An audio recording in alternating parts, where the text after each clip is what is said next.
Yep. Sounds everything's good. Alrighty. I think I've got my notes. I've got stream seems to be holding well. Got my extra notes. I've got my secondary notes, and I should be good to go. And yes, I actually have 3 pages of notes open right now. I'll get to that very soon. I've got plenty of time on this run. Let me give this Twitter poll one last refresh. Make sure Bebo's still winning. He is. Alright, Bebo it is.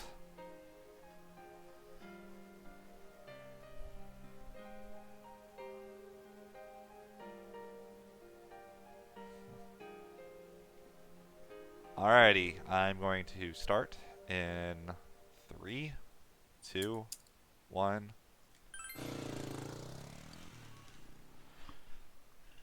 So, this is Persona 4 Golden. It is the 4th official mainline Persona game, although I guess you could say 5.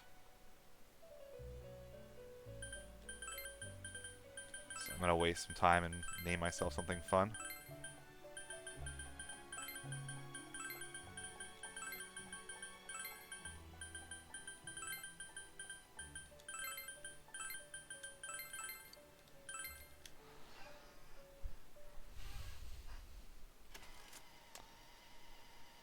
So, there's Persona 1, Persona 2 is a 2-part video game.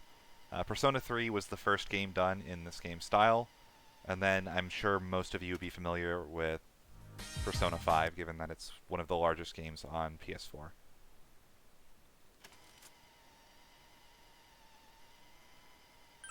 So, if you haven't played this game, this is one of my favorite games of all time. It's the second version of it. The original game came out on PS2. The PS2 version is also available on PS3, back on the PlayStation Network.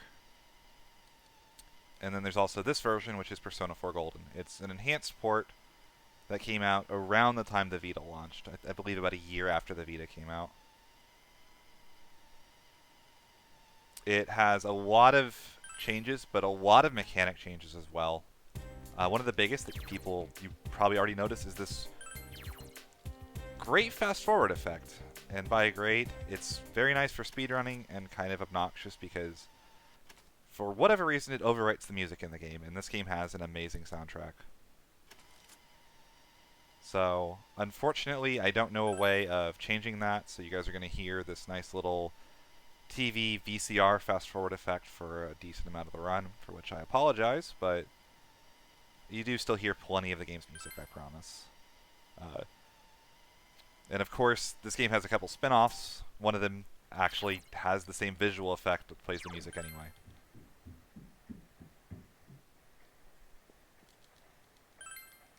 So the story right here, our parents are moving around a lot for work and their job and such. So what we're instead going to do is we're going to spend the school year with our uncle who lives in this small town in Japan called Inaba. And so we're meeting him and his daughter, Nanako. And we go to bed and we have this really weird dream. This is totally not significant later on or like the final dungeon or anything, but Not at all. pay no attention. So we run to the end of this hallway, and we're going to be greeted by this shadowy figure. And the fastest way of getting through this fight is to mash triangle and circle.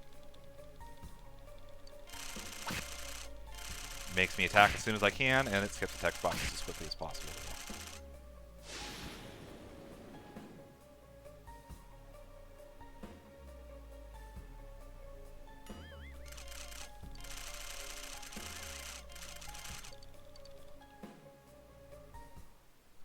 Okay.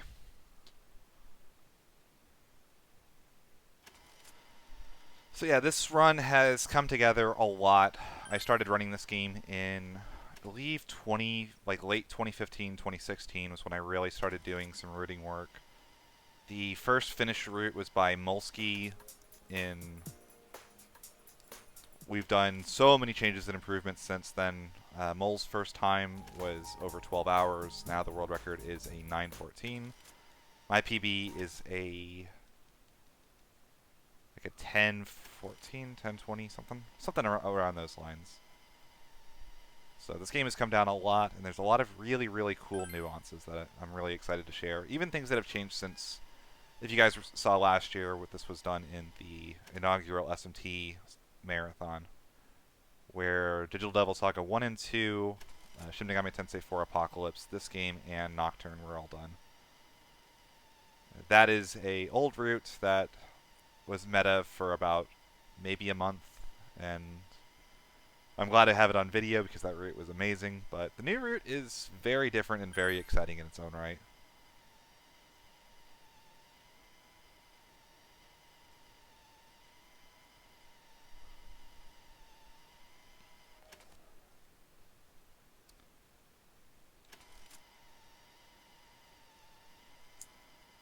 So, our first day at school, we meet our teacher, and our teacher is a bit of a dingus, and nobody really likes him.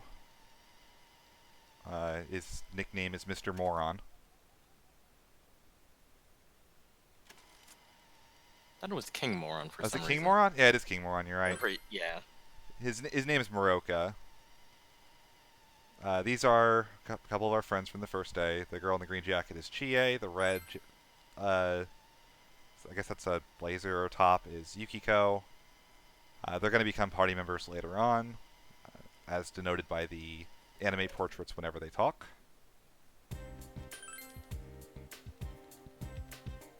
So something weird is going on with the police, and there are investigations going on while we're here, and there's been a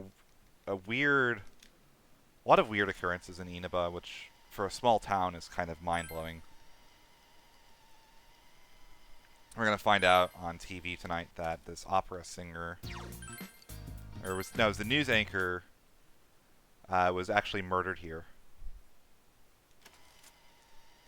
when she was trying to get away when there was an affair. Lots of really, really interesting details. The opening of this game is very complicated and tries to establish the characters before any combat. So there's a lot going on here. In the vanilla version of this game on PS2, you can't fast forward cutscenes like this, and this segment of the game before the first fight takes about 35 minutes. It's only going to take me about 15.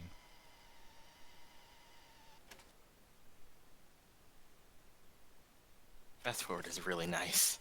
Yeah, it makes this game much better to run in a lot of ways. It's one of the biggest, most significant mechanic changes for this run. Of note, you probably are wondering, okay, 11 hours, so this is any percent. This category is technically called Hard Golden Ending. This is on the hard difficulty, and we'll be getting the Golden Ending, which requires doing the extra dungeon, as well as fighting all of the major bosses in the game, as opposed to any percent, which would be much shorter and much less interesting, in my opinion.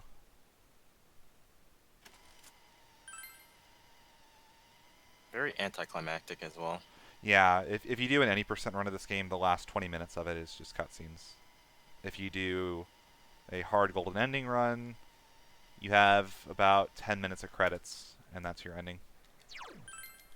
But like it's super satisfying. Hard is preferred, just because traditionally most SMT games have been done on hard difficulty. And for this game in particular, it makes a lot of the boss fights really, really interesting in how they line up. So you'll see it on the first boss, or not the very first boss, but the first boss that isn't almost completely scripted.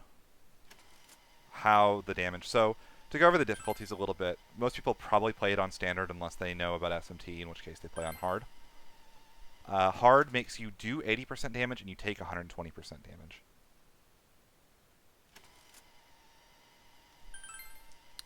So, something about this game that's pretty interesting is that it kind of combines RPG elements with social sim elements. So you'll see right there, I'm in class and I get a question from the teacher, and getting that question right will raise my social attributes. So in this situation, it raised my knowledge. There are two social stats we're going to care about. One of them is knowledge, and the other one is going to be expression. We need to get knowledge high as quickly as possible, so we take the frames to answer that question properly. In Persona 5, those social stats take a very long time, so to avoid animations, you actually get every question wrong in Persona 5, and it's hilarious.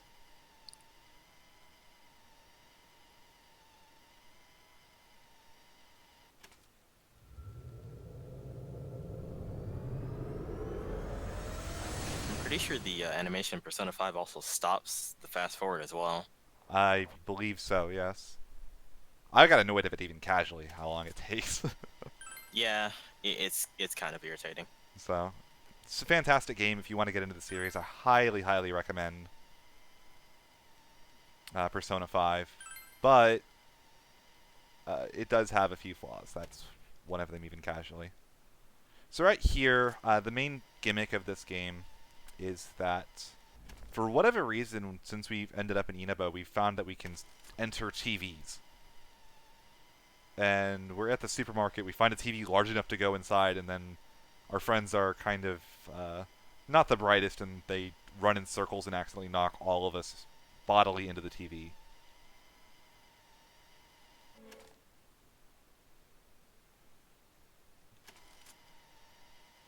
So there's a lot of weird things going on here. That was a room that seemed to relate to the lady that died here in the news, and that's really weird. And then this guy shows up, and this is everybody's favorite mascot. So say hello to Teddy, everybody, or Kuma in the Japanese version.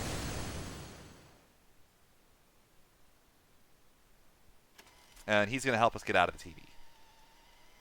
So with all the weirdness and all the craziness, we are now out of the TV and back into the normal world.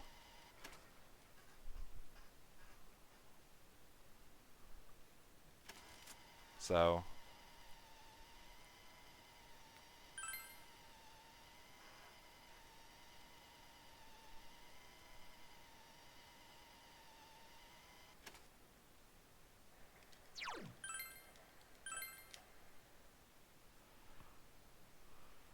So we're all tired from our day. We go to bed quickly. And we're going to find out right here, in that cutscene that we skip, that our new best friend at high school's crush died. So we see her strung up from one of the electric poles.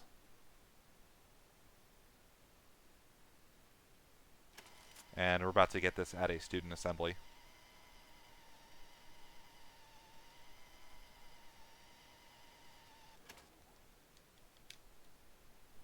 And Yosuke, who's our new best friend, really doesn't know how to respond to this, but he thinks it had to have something to do with the TV. So we're going to go into the TV and investigate.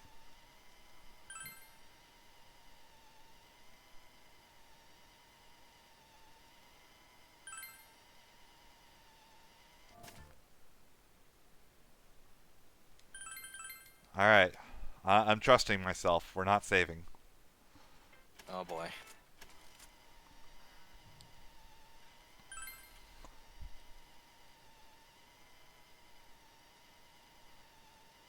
Alright, so into the TV we go.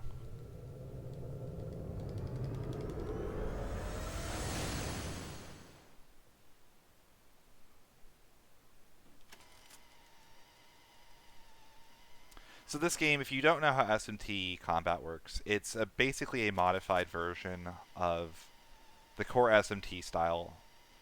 So the biggest thing, the easiest way to explain it is think it's a little bit like Pokemon in that if you hit something's weakness, good things happen, and everything has strengths and weaknesses, and good things they're good against and bad against. However, rather than just doing double damage, you actually get to do another turn whenever you hit a weakness in this game. Which is obviously really, really, really important and really strong. So you'll see it because our first fight is coming up in just a little bit.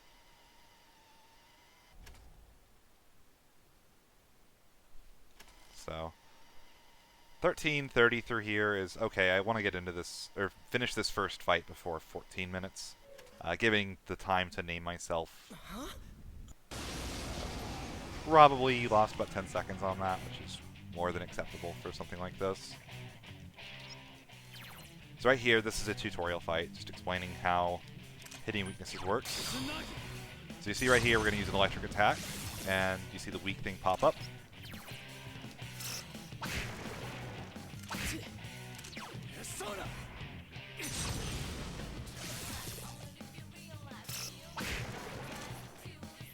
And there we go. So, pretty basic fight, of course. So we got our persona, and our persona is how the combat in this game works. So if you watch people play this game casually, you'll see a lot of basic attacks and things like that to conserve SP and HP. In a speedrun, in most higher level play, you almost never want to use a basic attack. Your personas are your bread and butters. Yeah, so the reason that fast forward happens is because they didn't really know how to handle the dialogue options in the game. So while ideally it would just black screen and then show the next dialogue option, unfortunately the easiest way to do it that they could think of was just to make things go faster. And casually it's not a big deal because it kind of lets you know what the dialogue option is before you get to it. It's only a little bit frustrating for people like me, High Spirits, and Molsky that speedrun. So this is the first boss in the game. This is Shadow Yosuke. And he is weak to electric.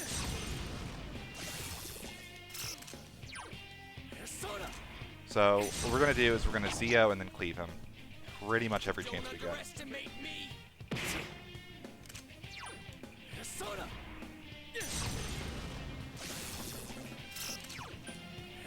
It's a bit different from how the fight was previously done, where you would Zio and then just rush. Yeah, in there to the cleave does about double damage. So this fight is still a bit of a tutorial fight. Its main goal is to teach you how guarding works.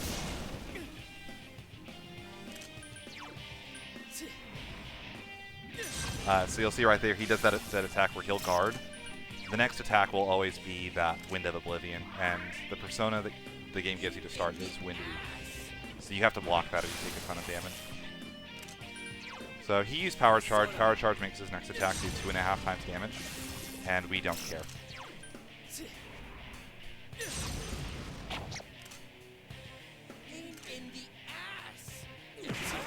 So hurts a lot, but we're good.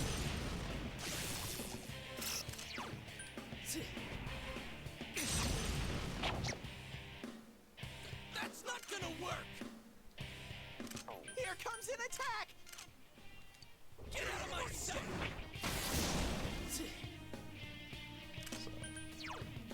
Persona.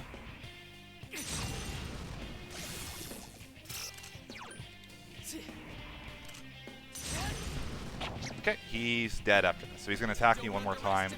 Or actually, he's going to power charge. And then I'm going to run up and smack him. And that's it. That's the first boss in the game.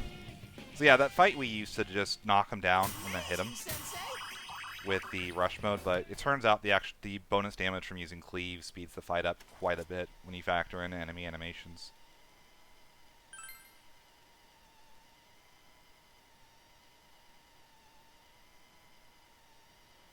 So yeah, so to go a little bit further on difficulties, again, this is being played on hard mode, which means that everything I do is 80% damage and I take 120%. There is a further difficulty called Very Hard that has two changes. Number one is that if you die, it sends you back to the title screen, which I think is actually really fun. That's exciting. It wouldn't be marathon safe, of course, but it's a cool part of the run. The problem with Very Hard is that you get 40% of all experience and money. So to give you a reference for how impactful that is, I would just now be hitting level 2 as opposed to basically being level 3 now.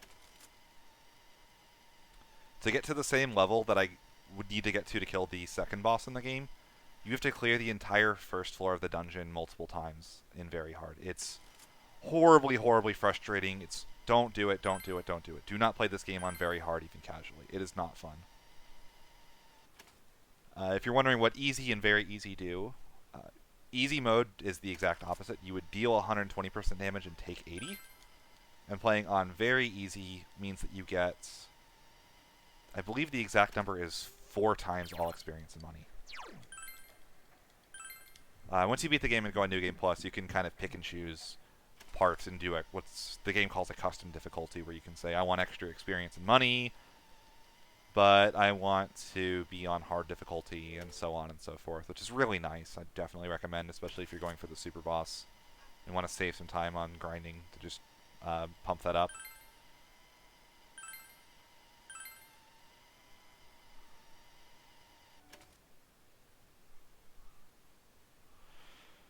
Also, regarding the whole dying sends you to the title screen, it kind of returns it to the Persona 3 ideology, where if you died in that game, it basically just boots you out to the start no matter what difficulty you played on, except for, I think, easy, where it gives you a few resurrects, but they're limited to an item, so you don't have unlimited, unlike in this game where you can just kind of reload from the floor that you were on. Right.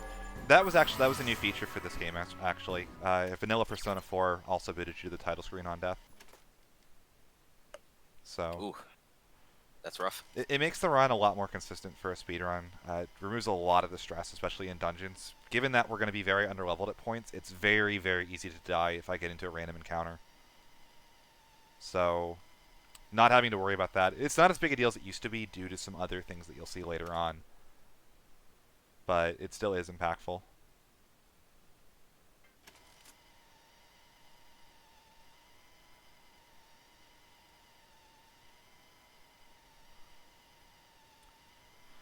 So, we're kind of, if you're wondering what's going on in the story here, we're kind of processing all of the craziness that just happened. Our friend Yosuke got his persona. So one thing unique about the main character in this game is that he can use multiple personas, and you can switch between them in combat. So the default you get is Izanagi, but you'll see in a little bit we're going to be able to switch between lots of different personas, which is really, really cool because it makes the main character kind of a jack of all trades and a master of all trades. He's the best character at every single facet of this game. And our party members only get a single persona. So Yosuke gets Jiraiya, and they all have their own strengths and weaknesses. Jiraiya is meant to be a jack of all trades, master of none. He can do a little bit of damage, he can do some minor buffs and debuffs, he can do some healing. But he doesn't do anything super well, and he's probably the weakest party member in the game, unfortunately. Good for Sukukaja. Oh yeah, he's really useful in this run. Well, for some parts of it. He's also a liability in others. Yeah.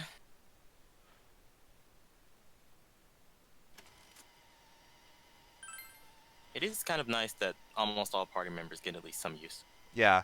So, I'll talk a little bit more about, like, Yosuke and how good the other party members are, but this cutscene's one of my favorites. I love, especially in Fast Forward, like, anything where the characters do something really silly. It looks really funny when it's sped up. So that's one of my favorite cutscenes, is like Yosuke dancing with both swords before the police come to get him. So we're going to go in the TV because our friend is missing, and we think that it might be related to the same stuff that happened to Saki, who was Yosuke's crush. And we don't want to fight with our golf club anymore. We're going to try to use real weapons. In the story, we're going to continue to use the golf club in the game, but... So we find out about there's a blacksmith that somehow is in business on the main street of the game. In the central shopping district is what it's called. And we're going to go here to get our weapons and armor. And this will be one of 3 times you will see this place. So we're going to buy some chainmail for Bebo. And we're going to sell the t-shirt we're wearing. That is trip number 1. So one thing that's unfortunate in Persona 4 Golden, one of the changes they made, in Vanilla, the shop will actually update, I believe. Actually, does it update? I believe you do get items just as you progress through the story in the shop. But in Persona 4 Golden, it's completely dependent on what enemies you kill. And because we're going to be killing very specific enemies and very few of them, our shop will never really get upgraded. So we're going to have to get our gear from other sources, which is fine. It'll totally work out. So we're going to go over here real quick, and we're going to buy ourselves 2 value medicines. Generic AoE healing item gives 100 health or HP back to all party members when you use it. And we're going to go to Junes, which is the dungeon place.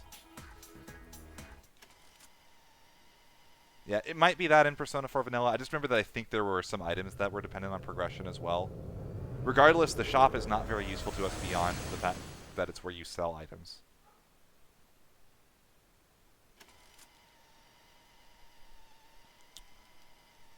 So on our, I actually haven't even talked about the Midnight channel at all. Anyways, we've got a warning from what's called the Midnight channel that Yukiko is here. Our friend that was wearing the red shirt. And we're going to go rescue her from out of the TV. Man, there's so much story to talk about while I'm doing other stuff. It's actually kind of difficult. We'll have plenty of time. Oh yeah, we got plenty of time to talk about the story. Plenty of time. So this is the first dungeon in the game. The first trip, we're only allowed to do the first floor. I'm going to get that free chest. Give me a Vanish Ball. Yo, I got a Vanish Ball. Let's go. Nice. So Vanish Balls allow you to escape from any encounter. You can't buy them until the second dungeon, so getting one through a chest is really nice. I can find a better. There's going to be someone on the path. I have to fight one of these shadows. This way. So there's our stairs, and I just got to find someone to fight. There we go.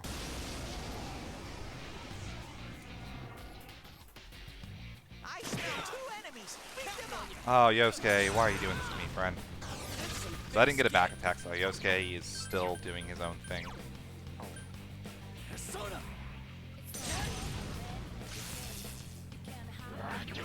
Okay. Someone do Oh, something. oh. I've never had that happen before. That's new.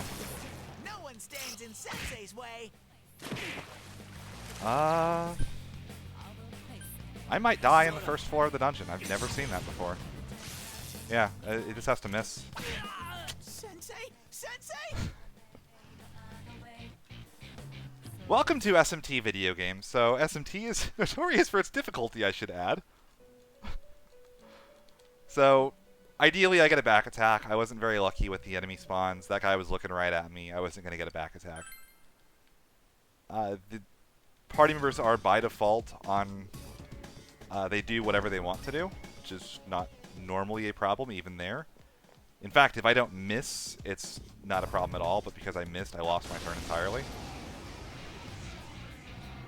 It's the same encounter. There are 2 enemies. Hang in there. Yosuke also is targeting the wrong person, which is really not helping. Dang it, Yosuke. So you see there's a very minimal punishment for death in this version of the game, which is... Oh, hey, we crit. It's down. We're not gonna. Hang tight and go That's for it. convenient. Got him back. Okay, so this first shuffle time always happens, and I get one or the other. I got Slime, which is great. That is the ideal persona to get right here. Amazing, Sensei. So you'll see I hit level 3 on Izanagi, which got me Raikunda. Raikunda is one of the most impactful skills in the game. Oh, I lost my Vanish Ball. I just realized that. That's so unlucky. Ooh. Well, there's a revival bead.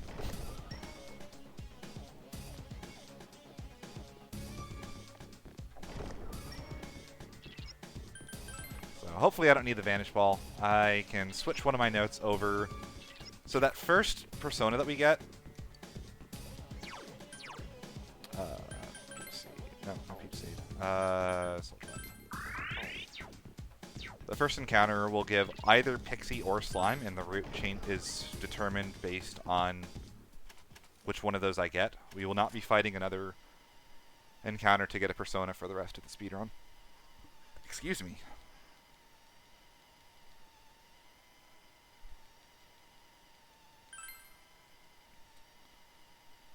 Very different from the older routes where Yeah. you had to Mm-hmm. and get multiple personas. I'll talk about those in just a little bit, because we're about to hit the second boss fight in the game. So much like the first one, which was Shadow Yosuke, Shadow Chie, I don't have that many things or options, so this fight's relatively easy and pretty scripted. So we're going to start off with Raikunda. Raikunda lowers defense. It's really big, and she's weak to wind, so we're going to lead with the Garu from Yosuke to do some decent little chip damage. But we have to guard immediately because she always uses Zeo on the first turn.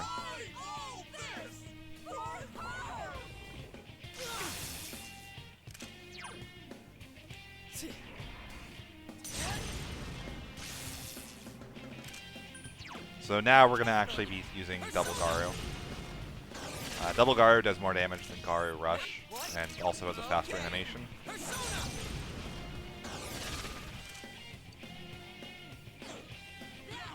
Yeah, Mara is no longer in the room, thankfully. Molsky could not find a way to keep him in.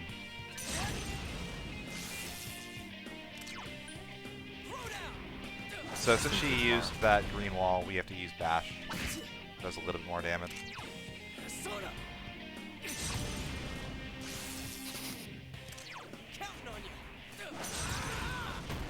Yeah, buffs and debuffs.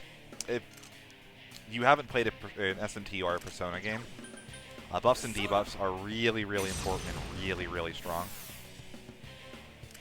It's basically, I believe it's like a 50% damage amp on everything to hit them. Nice dodge. So this fight is relatively scripted. We're going to get our double Garu off again right here, since her green wall wore off. We're not gonna? A waste.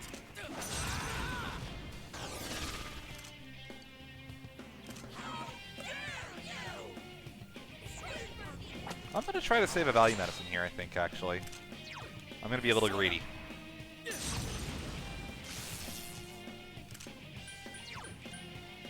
Just Dia instead of using... Normally you throw a value medicine here to get you out of range of Bufu killing you. But since she missed me once, I should be okay with just a Dia instead. So.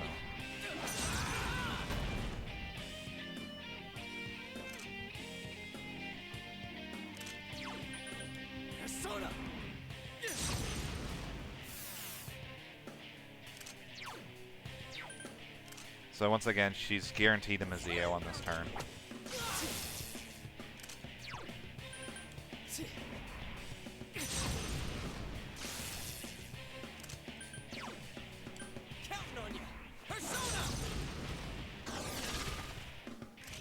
We're not gonna?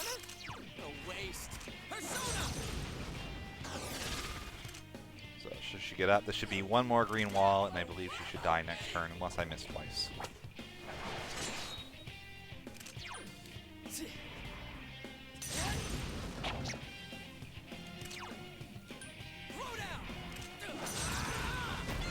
Alright. Keep wanting to split after killing bosses. So that's Shadow Chie. It's a pretty scripted fight. Not a lot can go wrong outside of an unlucky crit. There are some patterns she can give that do a lot of damage, but she never used Mabufu in that fight, so...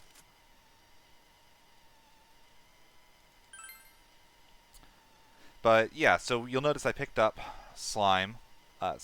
In older versions of the route, we had to get Slime, Pixie, and Ukobach in order for the run to work. But it's been since changed to where whatever the first of the two you get, you just keep, and you're guaranteed to get one of them on that first fight. So we get the first fight, which gets us Raikunda on the main character and our Persona, and we can chain fuse every other Persona we're going to use for the rest of the run, from only Izanagi and, in this situation, Slime.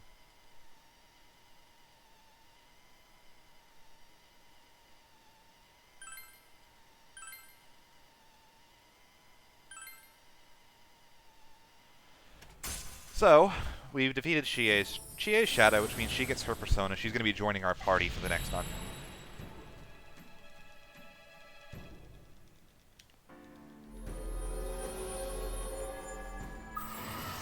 We also get our first rank in our Fool Social Link. Which... so Social Links in this game are kind of the reward for these sim elements. You know, you get nice little stories about your side characters and yourself, but the applicable thing and what matters for the speedrun is that you get bonus experience when fusing personas of the Arcana, or that Arcana. So this is Fool, so if I were to fuse a Fool element or Fool Arcana persona, I would be getting bonus experience on it. The exact numbers, I don't remember off the top of my head. I know that you get 5 levels at max rank. but it's not quite half a level per rank, so... our teacher's going to call us. He's going to teach us about costumes. This was added in Persona 4 Golden. This was not in Vanilla. So if you've only played the PS2 version of the game, you're wondering what's going on right here.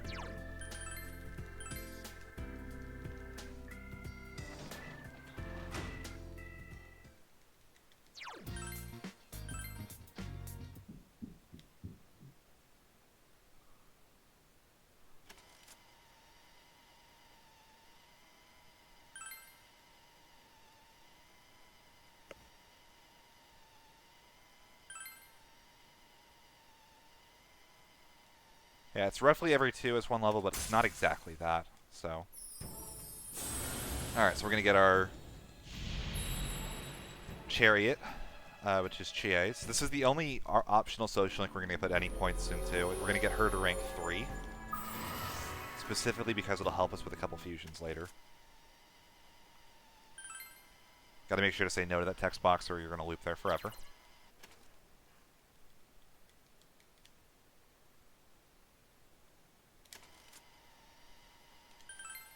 So,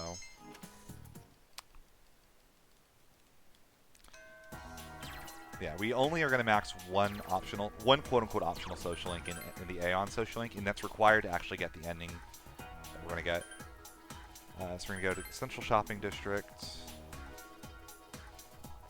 and we got to buy some items before we go rescue our friend Yukiko.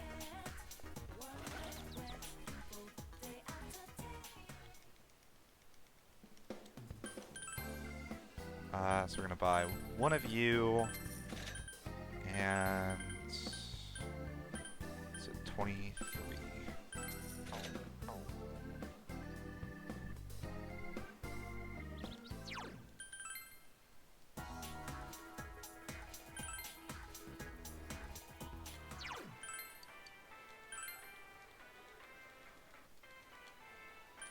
Alright, and in we go. So, normally you have a large time frame for when to rescue characters. For the first one, it really doesn't matter very much in the speedrun, so we just go in as soon as we can. Originally this was to minimize variance. There's no reason to go later to go rescue her, even though casually you usually want to go on the very final day normally to go rescue somebody.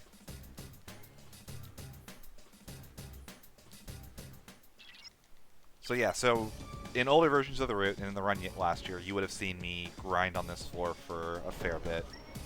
In this run, you will see me do none of that. I will be going up the stairs as soon as I find them. Yeah. Oh yeah, definitely want to go this way. I don't want to go that way. Really? Okay. That is the floor layout. Yeah, oh yeah, we're going to curve over. This will have a left turn in it. Wow, okay. That's a really weird floor. The floors are randomized, out with a couple of exceptions. This should be the stairs right here. Yeah, there it is. The places where the floors are not randomized are where there's cutscenes or mini-bosses. So this floor isn't randomized for obvious reasons. The boss happens here, and then there's a nice little cutscene right here. But in this dungeon, floors 2, 5, and 8 are not randomized. And if you go up and down, it'll actually re-randomize the floors as well.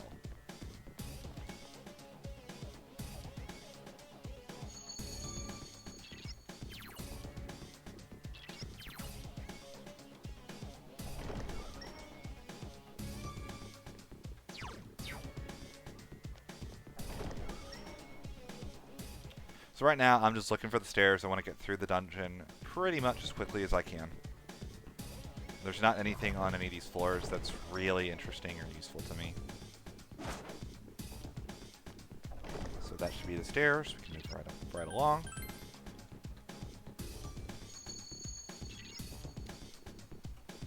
I see chat is getting themselves into lots of bear puns. I hope you guys enjoy those.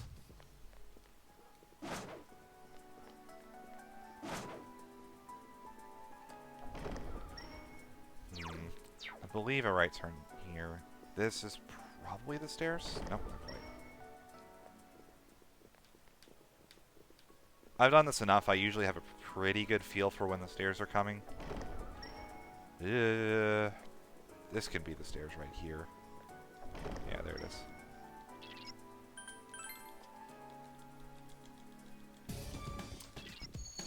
Actually, I don't think I want to play Persona 4 Golden anymore. Let's go ahead and save. I'll come back to this run later. Sorry guys, it's really late. I don't really want to play anymore. So, I'm going to go save.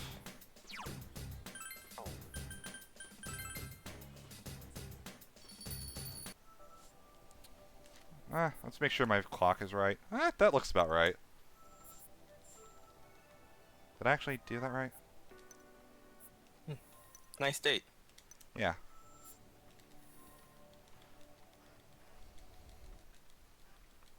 I probably should finish the run for you guys. All right, let's go. Let's finish the run.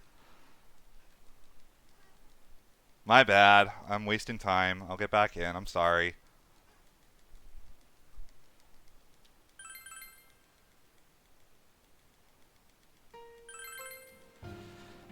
All right, I'm booting. Hold on. I'm getting back into it.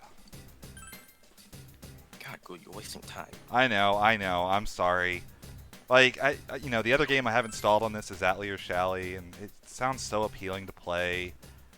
I realize I made the commitment, but like, come on, you gotta have some fun. Oh, hey, look! This guy's shiny. I'm gonna fight him.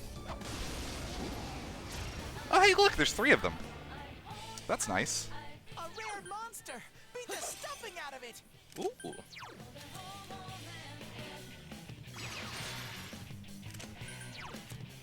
Oh, I forgot to... I should be fine, but I'm kind of mad. I forgot to switch GA to actually do the right thing, so this would be nice. Someone finish it off! I should still have time to kill them. It would be a little risky. 3 enemies left. 2 left. I think I'm fine. 2 enemies. Charge through them. Yikes, it's tough. I'm going to get 1 extra attack in, which is a little scary. Okay, cool. So these guys have 150 health, and they take very little damage from basic attacks. Thankfully, these ice cubes do fix damage, so that's Wait, nice. beat it. Okay, cool. 1 I enemy. don't want Fight, him fight, to fight. kill one of my party members. It would be bad. That's my truth. Congrats! Especially if it's MC.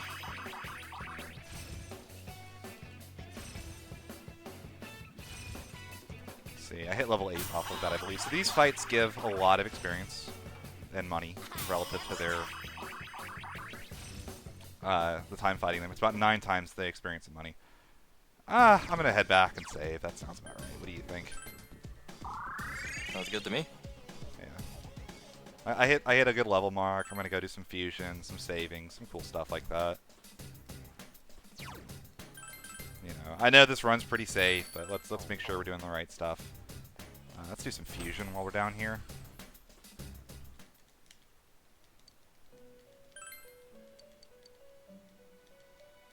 Actually, I believe I need to register slime.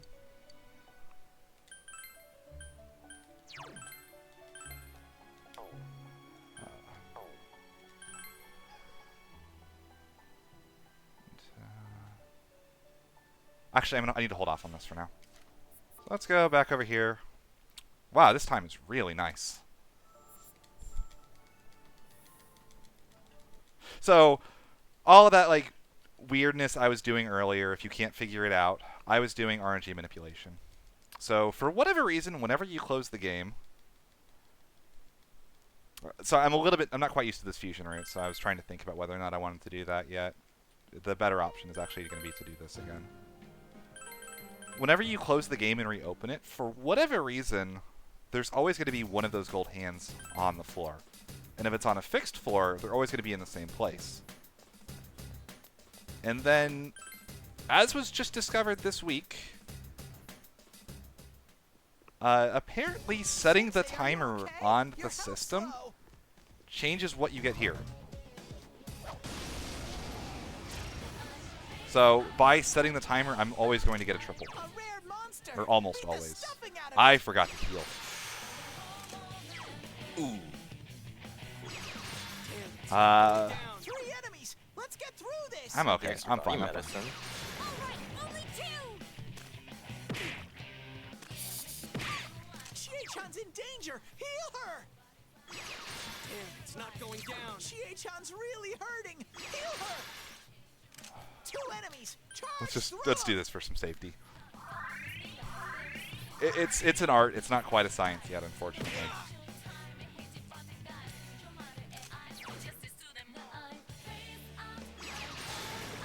Yosuke pounded an enemy.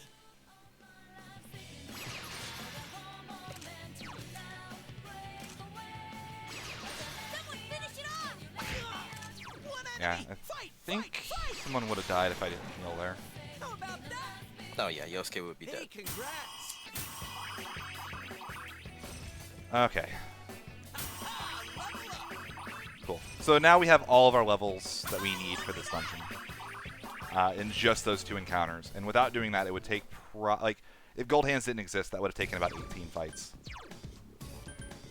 So we're going to use one more go home here. So,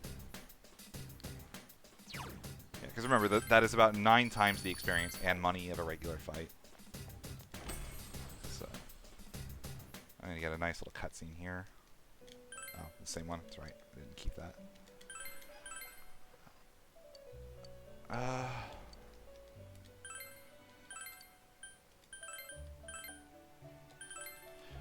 So we're going to do our fusions. The first one we're going to make is this Sith. You'll notice if you've played Persona 4 Vanilla, I can actually choose every single skill that gets passed now. That's a change that was specific to Golden. It was kept for Persona 5, and most modern SMT games have the feature. So we're going to go back into our compendium. We're going to buy our Personas back.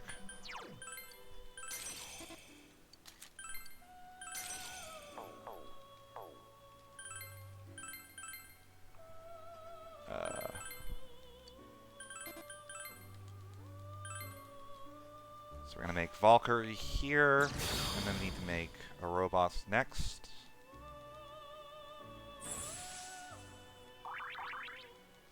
I don't need to re-register Slime.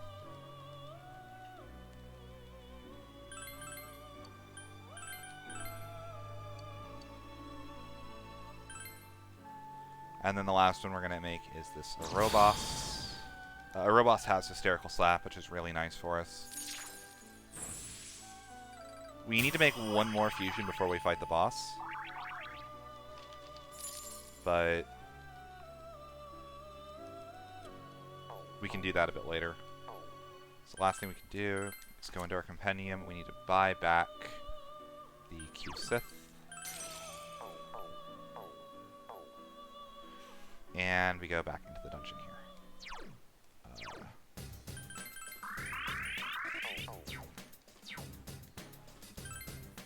So we have our first mini-boss right here. And we're going to be using Arobos to actually fight him. You might be wondering, why are we not getting another gold hand, even though we can force him to spawn? The answer is that it's not really worth it. We really just want to get to level 12 so we can get through this dungeon as quickly as possible. But we don't really need extra levels because they won't speed up the final boss very much. And it would cost too much in money, time, and everything else compared to grinding in the next dungeon. So,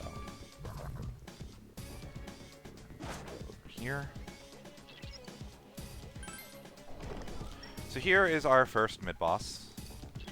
This is the Conquering Knight. One enemy. Whoops! It caught you off guard.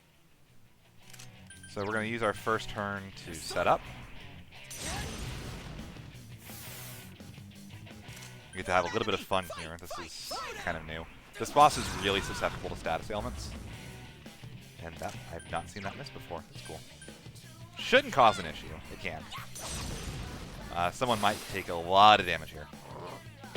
Okay. So right here, we're going to use Augie.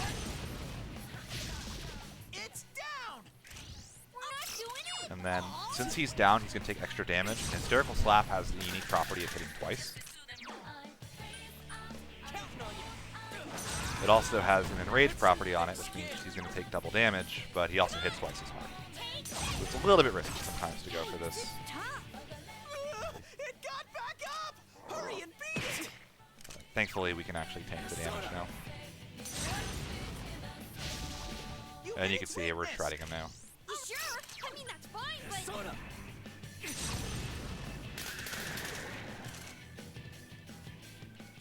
Not bad. So you'll see right there, we just hit level 12, which is perfect.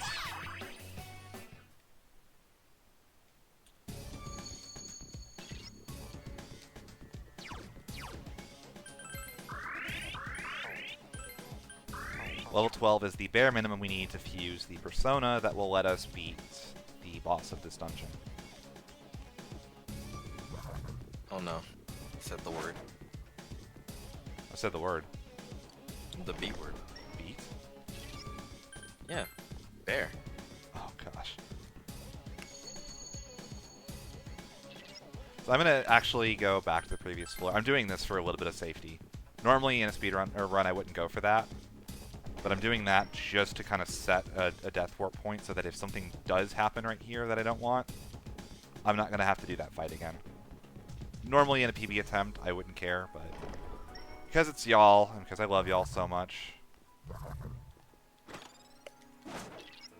I'm going to do that. So that chest always has 3 diamond shields the first time you open it. Those are really, really useful, and we need those, at least one of those for the boss here. Let's go left. Team left.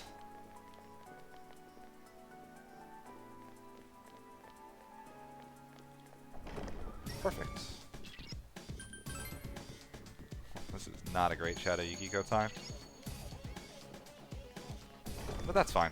I'm not going for the best time in the world or anything like that. I'm just here to have fun with all of you guys. So right now, we're just looking to get to the top of the dungeon. There are no other goals. We have the levels we need. We have the money we need. We don't quite have the persona we need, but we can get it very, very quickly.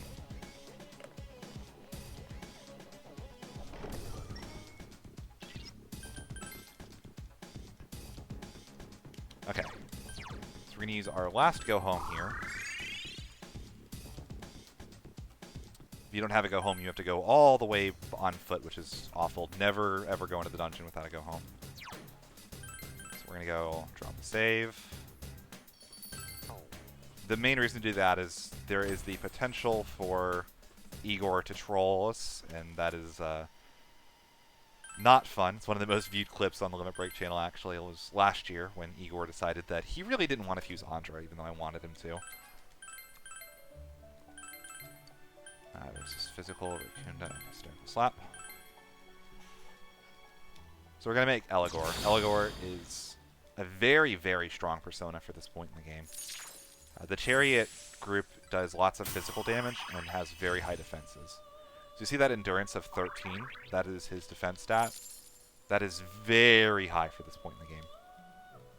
And then while we're in here, we go to Compendium. And we're going to buy a Robot's back.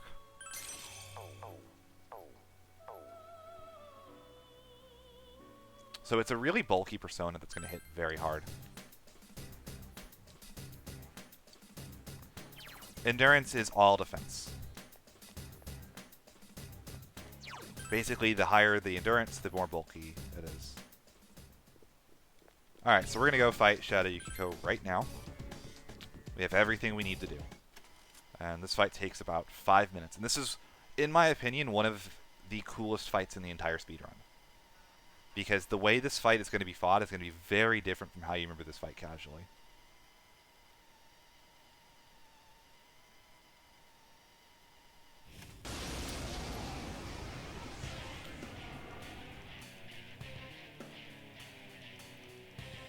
So she's going to kind of taunt us a little bit at the start of the fight, because she's a big boss. So the first turn we're doing is entirely set up. We will not attack her at all this turn. We're going to use one of those diamond shields to up all of our defense. This is for safety. It's not strictly necessary, but it's almost always good to do so. And she's going to attack one of us. Perfect. Okay. So she is weak to ice. So we're going to throw an ice cube, We're not gonna. which does our 50 damage. It's also going to knock her down. And one thing that's interesting about someone that's knocked down is they take 20% bonus damage. So we're hitting her really hard. And we also cannot miss because she is knocked down. So everybody's going to do their attacks and do all their damage, and she's going to get back up. Now, right here, she's going to use White Wall. It's going to make her resistant to ice attacks. So this turn's a little bit iffy. We're going to have to hit this Hysterical Slap, which has a relatively low accuracy. Cool. Yosuke is going to Sukukaja us. This raises our accuracy and evasion. And Chie is going to skew. Okay, so she's going to have a Passionate Stare here. This means that she is charging up a fire attack. Elgar resists fire, so we don't care personally. We're going to attack. Again. And Yosuke and Chie are both going to defend because it would be really bad if they got hit by this attack. Chie, especially Chie, is weak to fire. I overdamaged her. Oh, no. Okay. Oh. How do I handle this now? I have never seen that.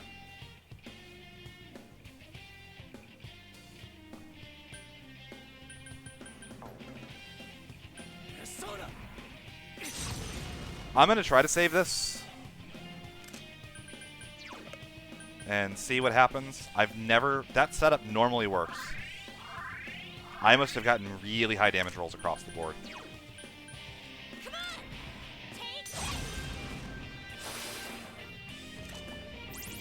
Please guess.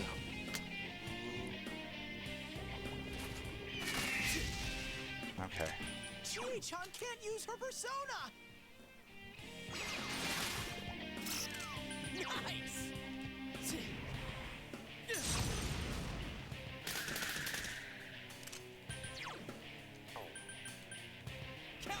So normally what's meant to happen is I'm supposed to set up, and then Chie-chan can't use her I'm going to be a bit persona. behind on damage.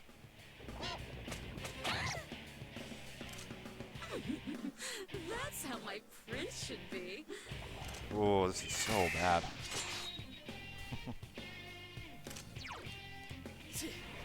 Wow.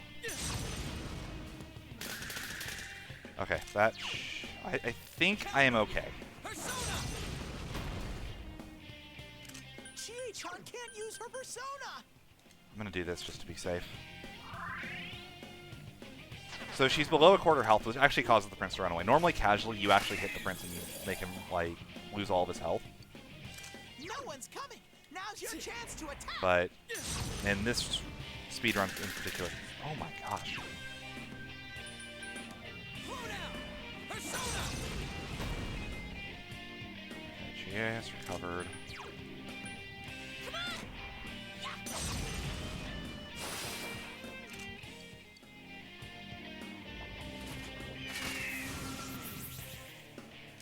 Yosuke's scared. She still resists it.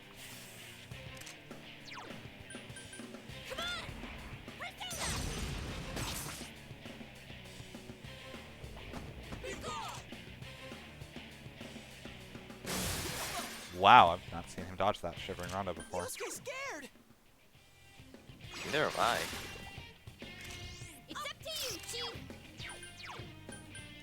Persona. It's cornered. You're nearly there. I'm going to have Chie guard here because she usually will use Burn to Ashes on the turn after the Shivering Rondo. Understand? You won't lift a finger for me. She might White Wall. She's going to, of course. Persona.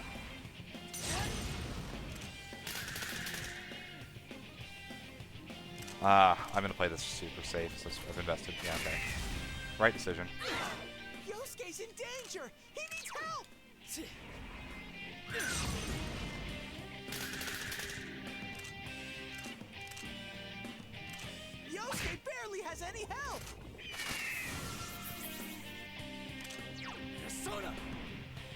Alright. Well, I now need a change of pants, most likely.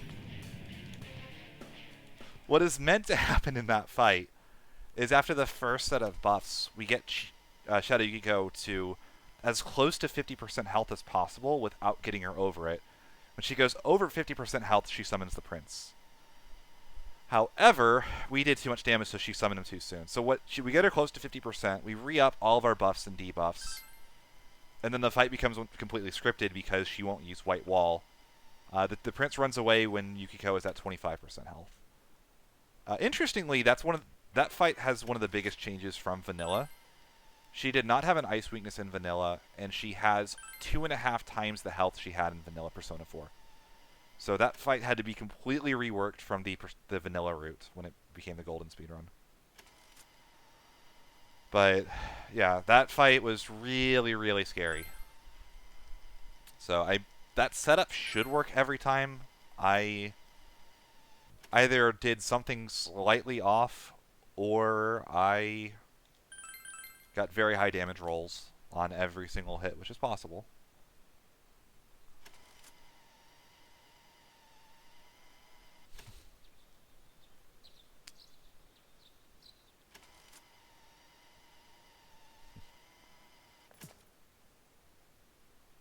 Yeah, in the vanilla run, you actually kill her while the prince is still out, but the fight is actually much more dangerous.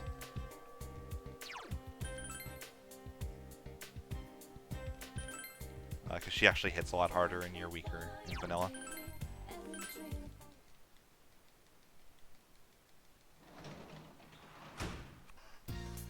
Are gold hands as overpowered in vanilla as they are? They don't exist in vanilla. Oh, interesting. Or if they do, they're New Game Plus only. They were a part of Persona. Wait, were they a part of Persona 3 or Fez? I think They're they might in have been. Fez, but at least they're in Portable or Persona 3 Portable, but they don't give any experience. Yeah, they don't in Fez either. They get an item that gives an insane. Oh, they do exist in vanilla, but they don't give experience or very much. Okay.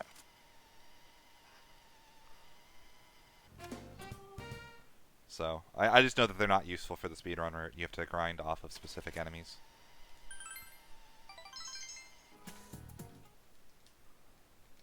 So I know that in Yukiko's Castle, the main thing that you use is Hama, actually. There are very high EXP yield enemies that are weak to light. So you get Angel, you get Hama on Angel against the Conquering Knight, and you use that to get to level 12 to build Diffuse Eligor. If I remember correctly. It's been a little while since I've watched a vanilla run.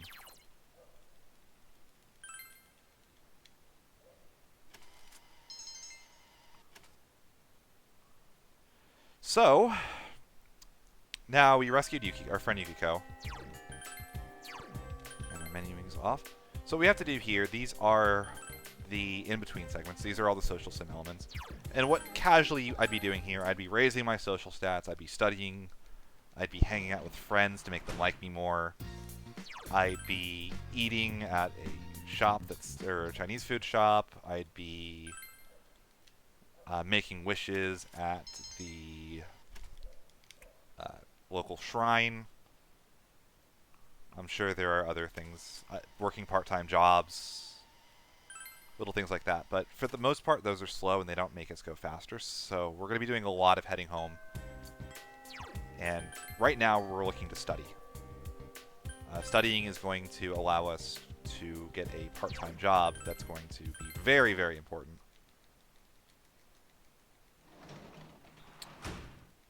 So what's going on in the story is we rescued our friend Yukiko, and she now is recovering because being inside of the TV world is very draining, especially if you don't have a persona of your own. So since she was in there for a whole day, she is completely exhausted. And she will not be, like, ready to go for another couple weeks.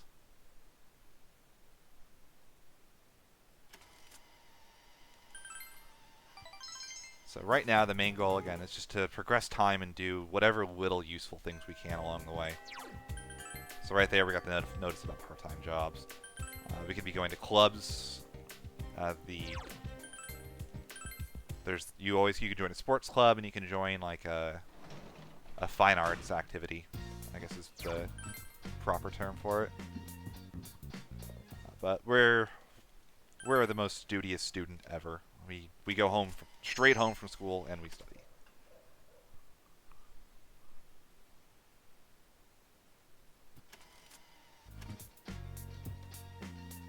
And we're gonna study again.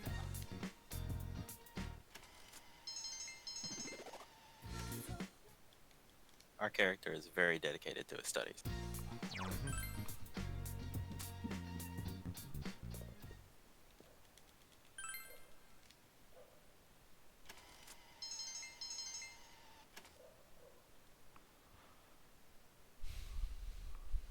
Alright, so we had the weekend off. We're back at school. So we actually are going to be doing something slightly interesting today. After we get our question of the day in class from the PE teacher, we're actually going to buy a book and we're going to get our part-time job.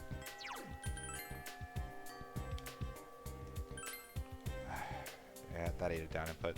So the menus in this game generally work pretty well, but on occasion, particularly these ones, the ones for the map, they can be a little finicky if you go too soon before the animation finishes.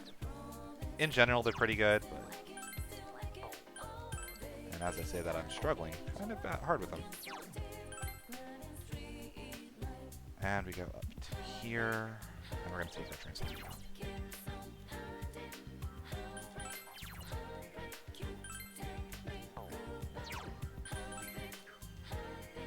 So we get our book and our job, and we're going to head home. So translating is incredibly, incredibly important for the speedrun. So we're going to go up, we're going to do it. And what translating does is translating gives us money. So you're going to see right here, yeah, we got the cutscene. So we had the option to gamble. We don't gamble because we need a specific amount of money, and just doing the basic thing every time will give us enough for the end of the run. We don't need to risk it. If we got super unlucky over the course of the run, we would not be able to finish. So thankfully, we don't have to. Once we get our expression max, that will give us 5,000 yen every time we do it. It's about 50 bucks real world dollars. And we're going to be at like 500,000 yen, and we're going to be spending almost all of it at varying points.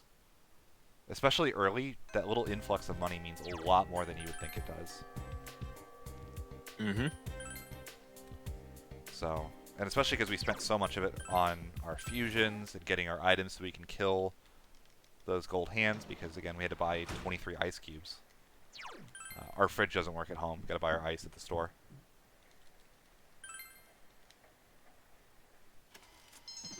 So, this cutscene isn't guaranteed to show up. If it does show up, you lose, I believe it's 5 to 7 seconds. It's not the end of the world. It does mean that it's faster if we don't need money to go to sleep instead. But we do need the money for now.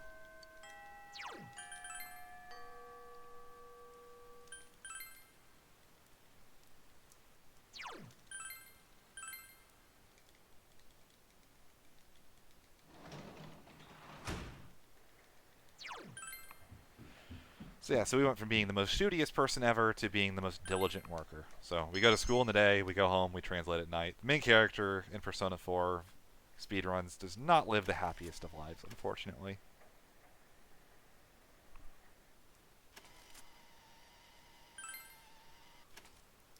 At least he's rich. Oh yeah, he gets very rich. He's an entrepreneur.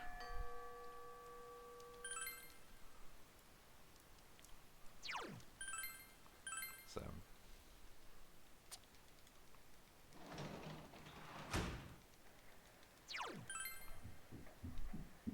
Still better than the Persona 5 protagonist who intentionally gets questions wrong and just goes to sleep all the time. yeah, he's aggressively bad in school. So we are a model student at least.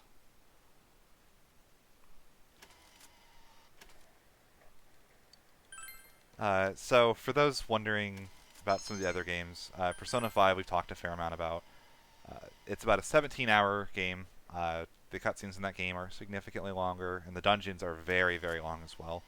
You'll see us complete some dungeons in 40 minutes. You know, those are like that would be on the long end for a Persona 4 dungeon. That's about the average length for Persona 5 dungeon. They just get longer. Persona 3 has 2 different variants that are commonly run. There's Persona 3 FES, which is kind of a crazy mess of a speed run now. And then there's Portable, which is still a mess, but slightly less of one. That protagonist also works very diligently at a cafe and the movie theater mostly. Also is like a world champion arcade person. So, Persona 3 protagonist at least gets to have some fun.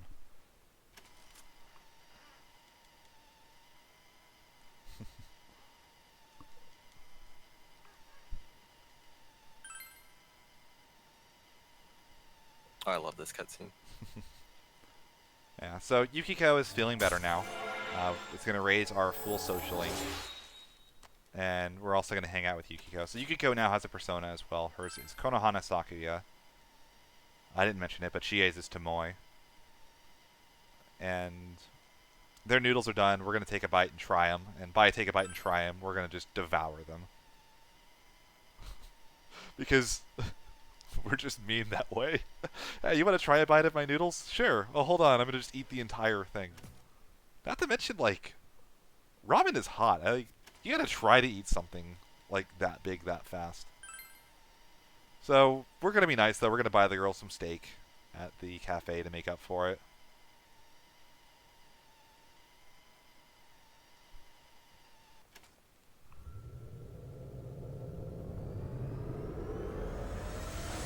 That element of Chie gets amped up a little bit more in the spin-offs, but she does very much like her food.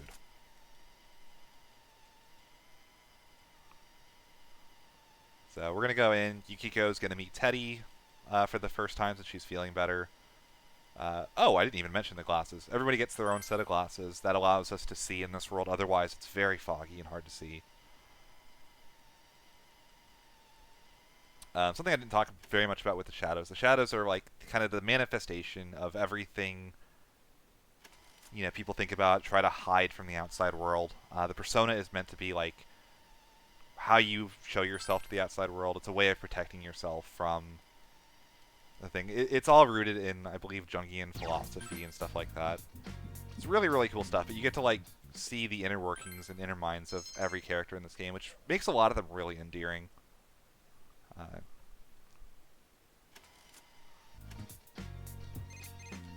Doesn't each Persona game have like its own kind of what if scenario surrounding it? Yeah, so one of my little favorite things about these is the games.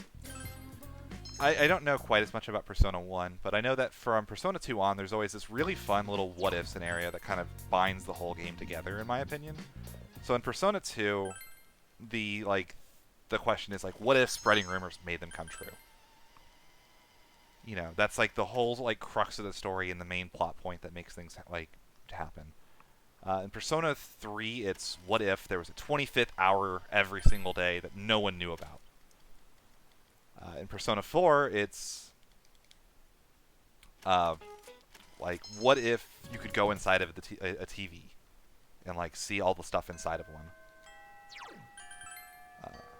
Oh, I'm supposed to study with Yosuke.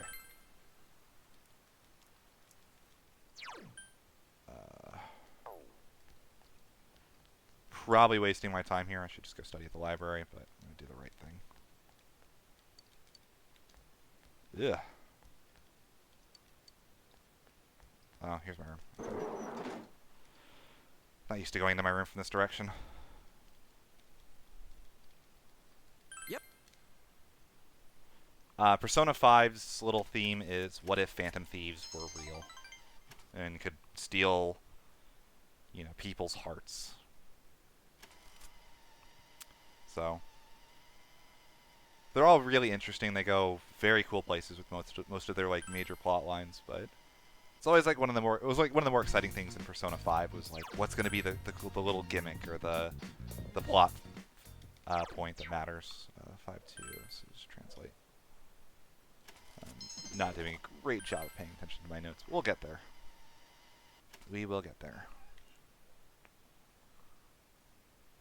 So I have a set of notes with the actions I'm supposed to do every day. So, like for today, 5-3, it just says translate. So there's going to be a cutscene here. We're all going to go to Junes with Nanako, who is our niece.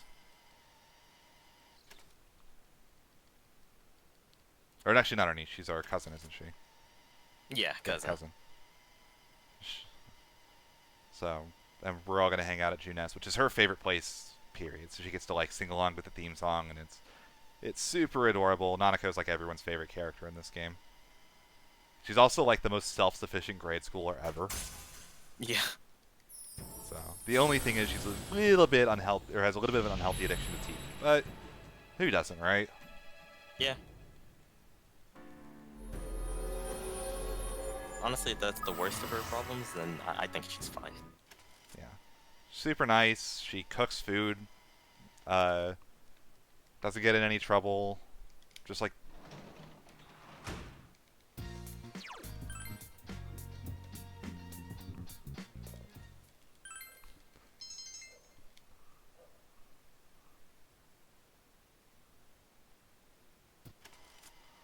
I actually really wanted them to make her the protagonist of Persona 5. That would be really cool. So... Didn't end up happening, of course, but... She could get a spin-off game. She could. I was actually meant to study instead of translate. That's fine. The extra money will go to good use.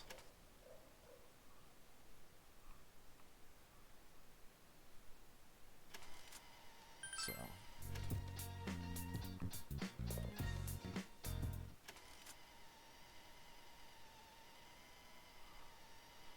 So right here, this is a forced social link rank up. We're going to get the Hermit rank 1. This is nice because we're going to get this fox dude now that's going to follow us into the TV. And he's really, really useful because he can restore your SP. In casual playthroughs, do everything you can to max this social link as quickly as you can. Because it's going to make just playing the game a lot nicer casually. But in a speedrun setting, we don't need to max it. If we do use him, we have plenty of money for it. That's what all the translating is for. Usually you don't have to use him. If you do, it's like once. And it's not like nearly as bad as it would be. But like casually, he is like, he price gouges. You know, he's like, oh man, I hear you want some SP back. Well, I got the fix for you, but you're going to have to pay up. Yep.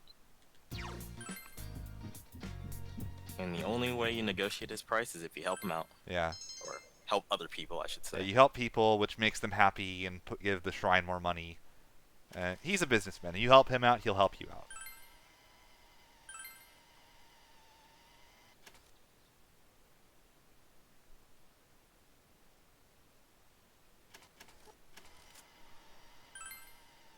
So, one of the framing for this game is kind of a murder mystery. It's one of the things people always laugh is that it's Scooby-Doo is the big joke. So right now we're all trying to figure out what's going on. You know, is Yukiko the last person that's going to get thrown into the TV? I'm actually supposed to do this.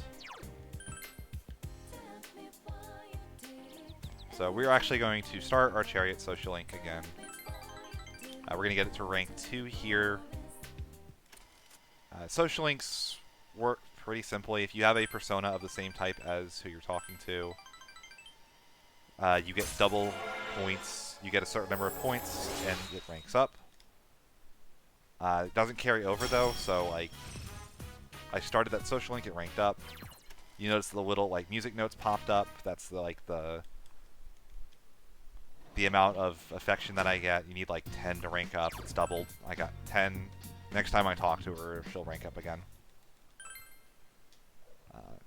We're only going to rank her up one more time.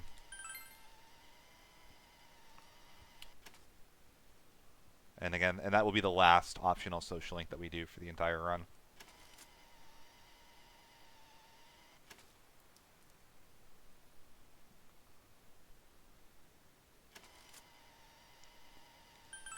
The one thing that does kind of is a bit unfortunate, it used to be a thing to get her to a much higher rank. And ranking up your party members actually gives you bonus effects beyond just extra combat experience.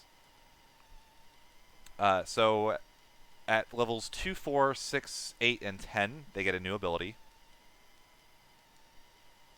At levels 1, 3, 5, 7, and 9, they get a new combat skill. Or, like, they'll be able to do something in combat. So, like, they'll block a fatal hit that would hit the main character. Or they will wake up enemies out of... or wake up partners out of bad status ailments.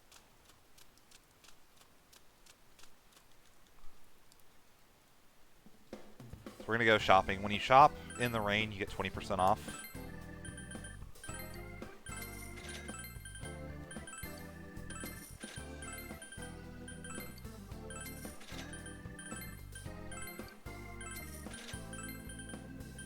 I believe their rank 9 is that they withstand a hit that would normally kill them as well, which is really Yeah, they get super basically, casually. if you know Pokemon, they get like Endure or Sturdy. One time per fight they do that. They'll survive. It's really nice. And you'll see it come into play actually a fair bit because one character in the party gets ranked up as part of the game story. You do not have a choice. His social link will be maxed.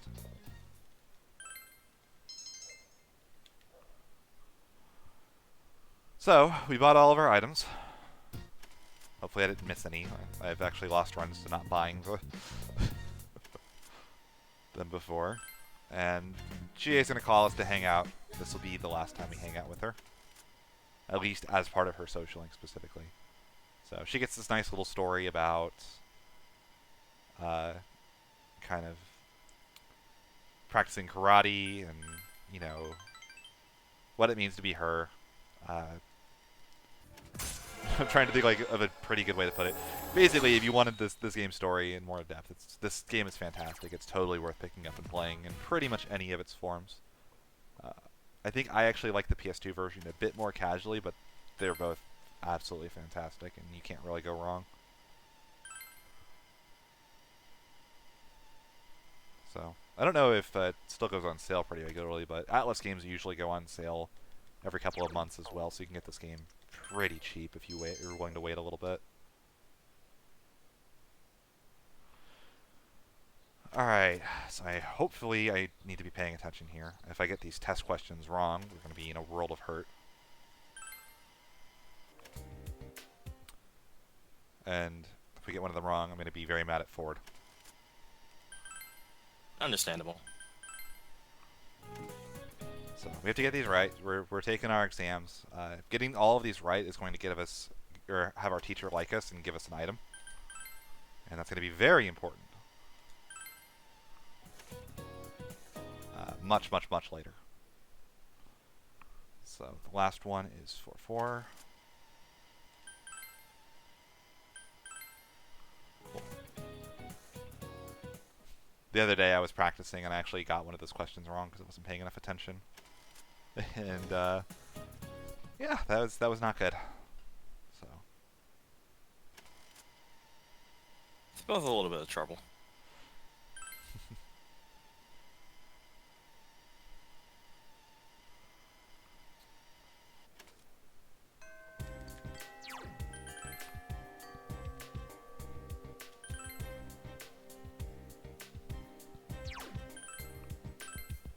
it also has a side benefit. Our uncle is very happy that we do well on our exams. He's going to give us money later once we get our grades back.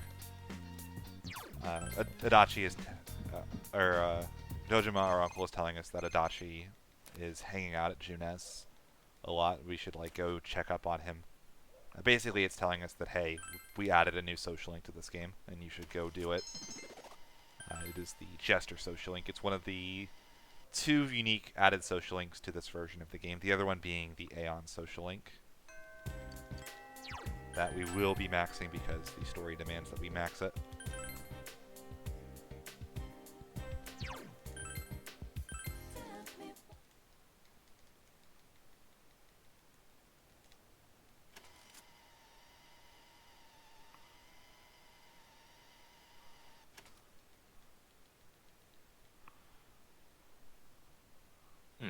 Wonder if this blonde fellow will be important.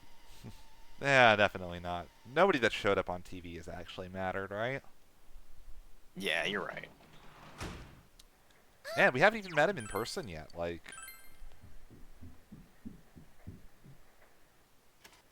I'm sure it won't lead to anything. Oh, it's raining. Oh, we haven't even talked about the Midnight Channel. So there's a rumor going around that if you look into a turned off TV at midnight on a rainy night, the love of your life will show in the TV as a reflection. And, well, it's not the love of your life, but it's not inaccurate that something shows on a TV at midnight when it rains.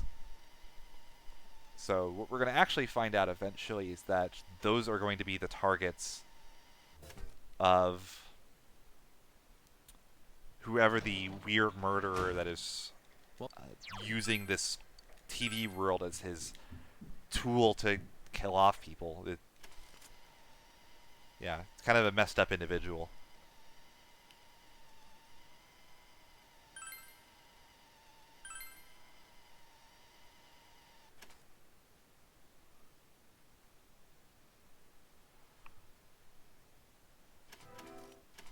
So right here, this is all plot relevant stuff. Yukiko is back in our party, and it's kind of setting us up for the next dungeon. So we're going to get introduced to Kanji. Kanji is your... he's kind of like, he's a gangster, is kind of the way he's portrayed before we meet him. You know, he's a juvenile delinquent. That's probably the better term.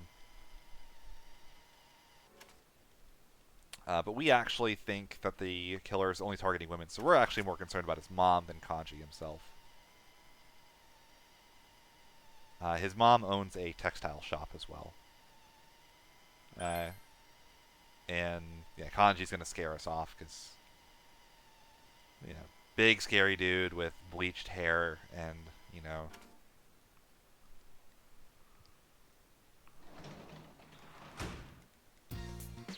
Just fighting biker gangs as well. he's literally fought off entire biker gangs from being outside of his mom's shop before, if I remember correctly. So he's a bad dude. Look at that. He's even wearing a Skull and Crossbones t-shirt. Definition of trouble. Yeah. So we're going to sneak up and we're going to tail him, make sure he's not getting into any trouble, especially since we're worried about his mom. So they're going to stake out Kanji, and we're going to stake out his mom's textile shop. It also gives us an excuse to start the Priestess Social Link. Say hello to the Priestess Social Link. This is the only time we're going to be raising it this run.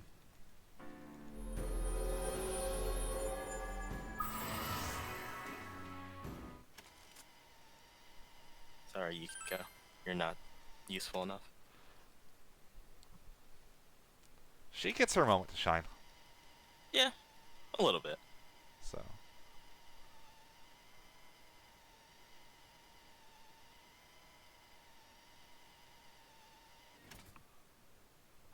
I love that scene. So he's going to chase them all around, trying to clear up a misunderstanding about himself and Naoto. They think they're chasing him because he's mad at them and going to beat him up. He's actually just trying to tell them it's not what it looks like, I promise. There's a lot of humor in this game. The characters are really likable. Some of the scenarios are really funny. So, it's raining again. It's midnight. We're going to check the Midnight Channel just in case.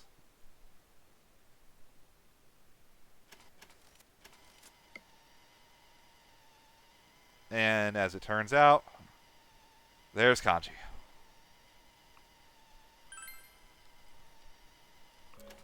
So we're going to have to go save Kanji out of the TV world.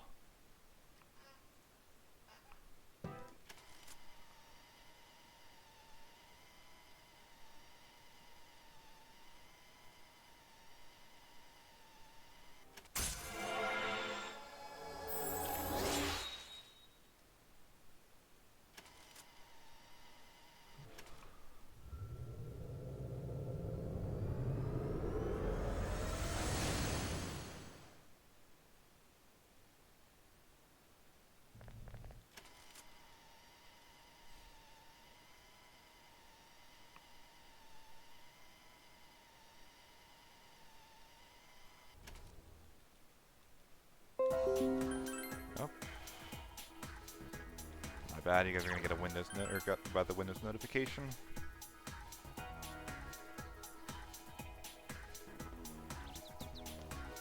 It's a little bit faster to warp to the shrine than it is to warp to the north part of the shopping district. It's just kind of how it is. You do that, then you go home.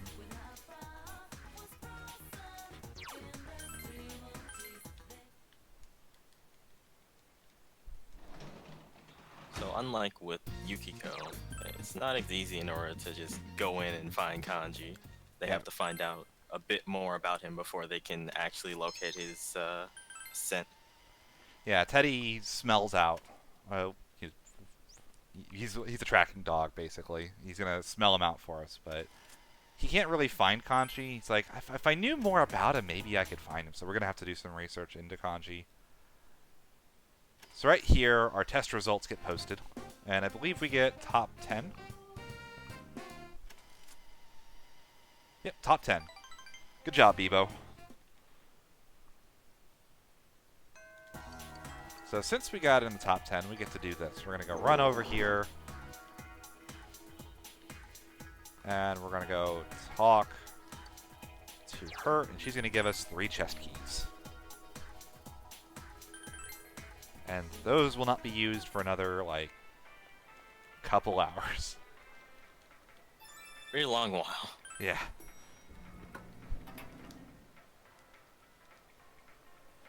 So talking to Naoto there, Naoto gives us kind of the last little tidbit of information we need to go find Kanji. So we get this little cutscene explaining that the fox is going to go with us, and seems to be useful. We're going to let him tag along.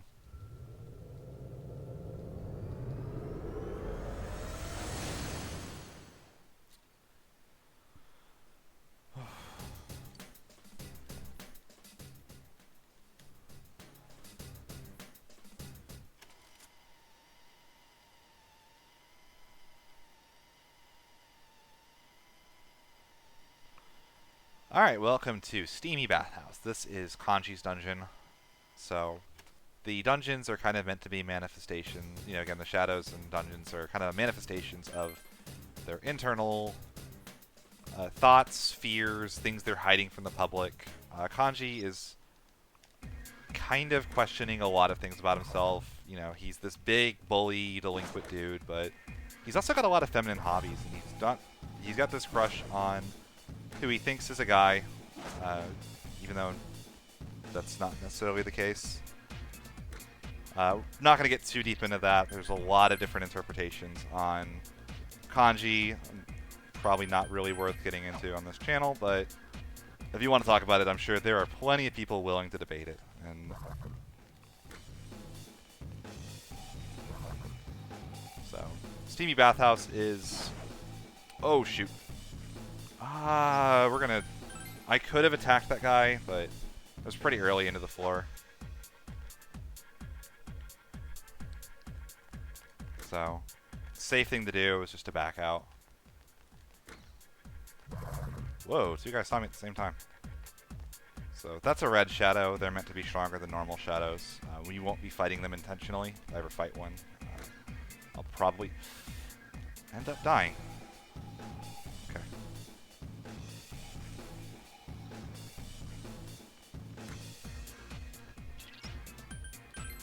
That shadow. Oh, he got stuck in the wall. Yeah, they get stuck sometimes. The shadow AI in this game is actually kind of odd. There are kind of 2 different types. I call them the chasers and the dashers. So you'll have the ones that kind of follow you forever, and you have ones that just kind of make one quick lunge at you and then kind of just drop aggro. And weirdly, sometimes they'll dash and then they'll convert to chasers once they finish the dash. I don't know what causes it. I can't tell a difference between them. It's just kind of a thing. So, there's Shadow Kanji. Early floor usually has you meet the Shadow, and like they'll kind of taunt you and then run away into deeper parts of the dungeon again.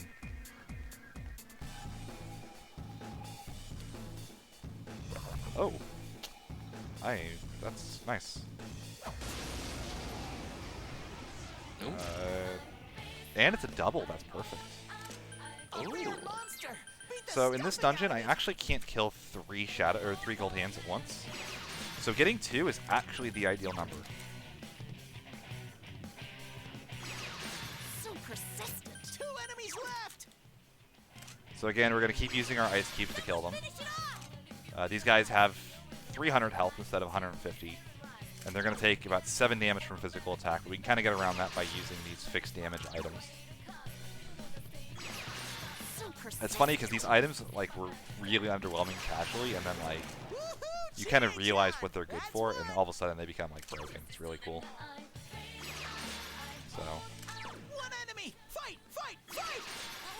I can't these guys stick around for quite a while. It's kind of nice compared to like It's tough. the equivalent is like a metal slime in Dragon Quest. They do run away depending like a little bit faster depending on your level. But this guy will stick around long enough for me to kill both of them, even with Chie being panicked. Phew. I don't think I've ever seen that before. Oh. Unlucky. I have never seen that. That's so I actually have to take a death. If any of them missed, I actually would have been fine. Like, I have to take a death now. Gotten a little stronger? Dang.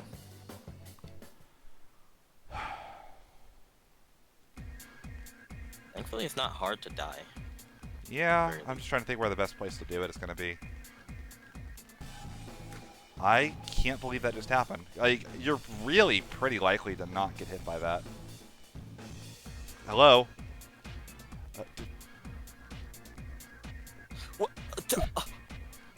Oh, you picked up the one that makes it so that they don't aggro.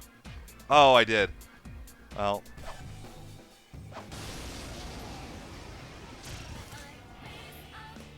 Uh-oh. So, I forgot enemies don't actually have hitboxes in this until they see you. Can you just, like... Oh, I need to get on something that doesn't use physical. I don't think I have one, actually. Reinforcements are here. Not good. Oh, Yuki-chan, that Oh, was this is lovely. so awful. I actually can't go up to a higher floor either. Hang in there. It got back up. Hurry and beat it. Oh, if you could have put me in fear, like, that would have been fantastic.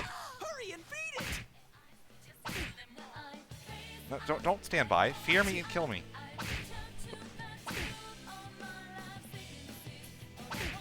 Are you So, okay, I had to take a Sensei? death here because I used items to kill that gold hand, and I don't have any spares. So I can't get to the proper level unless I kill every single gold hand that I attack. And it's not normally an issue because I've never actually not been able to kill 2 gold hands in one encounter like that unless someone dies. And if someone dies, it's usually okay. I guess not anymore. Older routes, it used to be really funny because you could take deaths. Like, if party members died, the experience gets redistributed. Actually, that's something I haven't talked about at all. You'll notice that I took Yosuke out of the party immediately. Yosuke doesn't need any levels, and if he was in the party, he'd be getting experience. So by not having him in the party, the experience he would be getting goes to the other characters instead.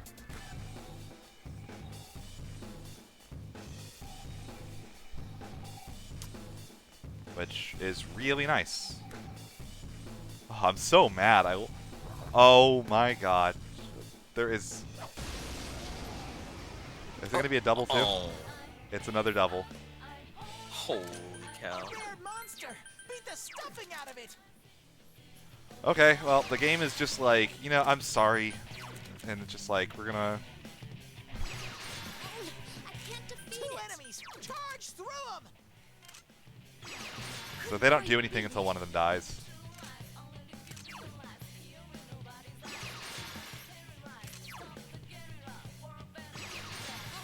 I can't defeat it.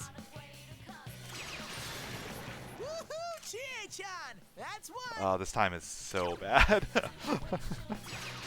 High Spirits, I am doing my best to get us back on schedule. I promise you. I couldn't do it. Guys, I have not been this unlucky in a long time. Yuki-chan's seriously out to lunch. One enemy! Fight! Fight! So normally they just wait this turn. Yeah, see, they just wait restlessly normally, and then I throw one more ice cube and he dies. So you'll see right there, we just went from level 12 to level 14.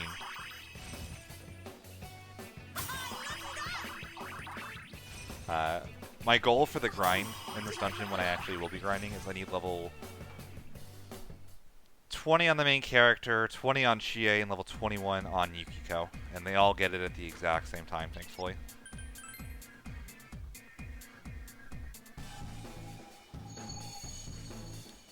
You also want a full 8 skills on Eligor. I don't remember the reason why though. Skill inheritance is changed by how many skills a persona has, like when they are fused. So like the more skills the personas that go into it have, the more skills the persona that comes out can take from them. Ah. I don't think that matters very much. I don't know if it matters on the new fusion rate or not, but that used to be a thing, yeah. A robot's supposed to get to level 12. I need to actually get some levels on him then. So, thank you for reminding me that, actually. I forgot to give a robot some levels. I'm going to do that probably once I get a couple levels under my belt. Which, one thing about this dungeon is that it actually, the gold hands hurt a lot. So, like, if your first encounter is 3, it's not unlikely that a party member will die in that fight if they decide they're just going to focus fire somebody.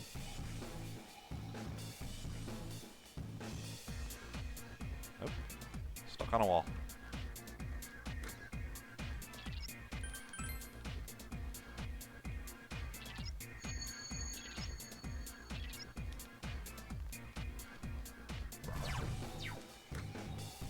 Now watch, this run has been so bad, I'm going to get a good striptease. Oh, it's probably gonna happen. It's totally going to happen. There's an infamously bad dungeon in this speedrun. Yikes.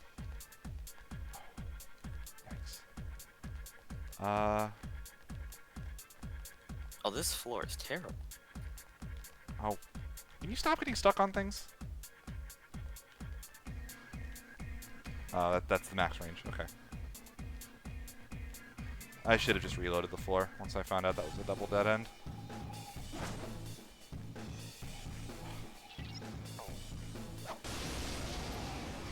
Oh, that's unfortunate. I smell 3 enemies. Don't get careless. Ow. Yuki-chan's in danger. Help! Someone! I've invested so much time on this floor, I'm just gonna take that, but yikes. So, again, those are the uses for those vanish balls that we bought. Yukiko's SP doesn't matter too much. It's not a huge deal to take that damage, but yeah. So these dungeons are randomized. I don't know what direction to go necessarily. You can usually kind of guess at it. This floor was just really unlucky that there happened to be that bad of a dead end in it. So this is where a lot of the variance in dungeon times come from.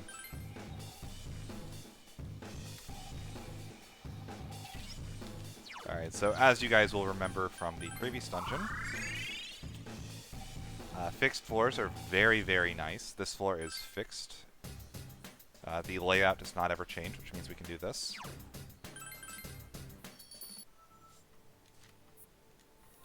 I forgot to set my clock. Oh, wow. It's been exactly an hour since then.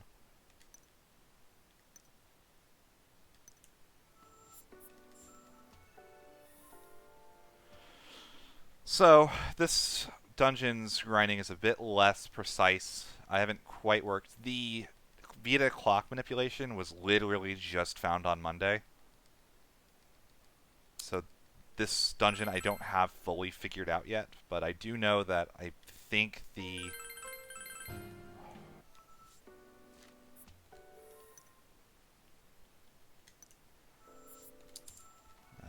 mashing circle instead of X. I'm a dummy.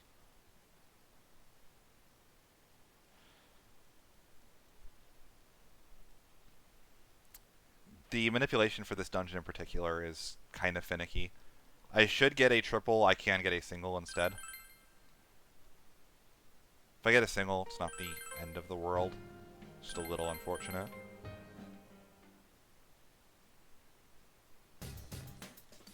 So I'm trying to keep my movement pretty precise here. That might have messed it up, actually, that extra text box. We'll see.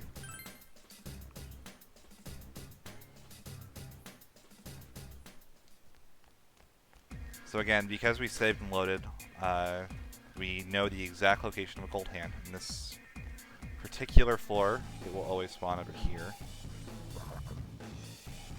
Wow, he ran way over to the right this time. It's a single.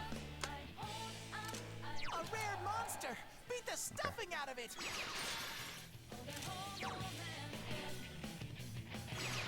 I can't defeat Just it. one enemy left! Couldn't quite beat it.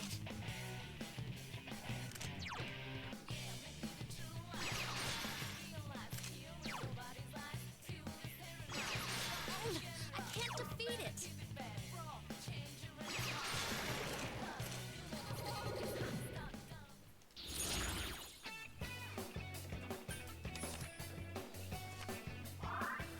Honestly, I'm gonna blame that one on the. Yeah, it was very likely the text box from Teddy. Did I level up? So again, we're gonna go ahead and use our go home. You might be thinking it seems a little slow to be doing this. In theory, if you got all your gold hands on the way to the floor, it would be better, but it's not something that happens very often.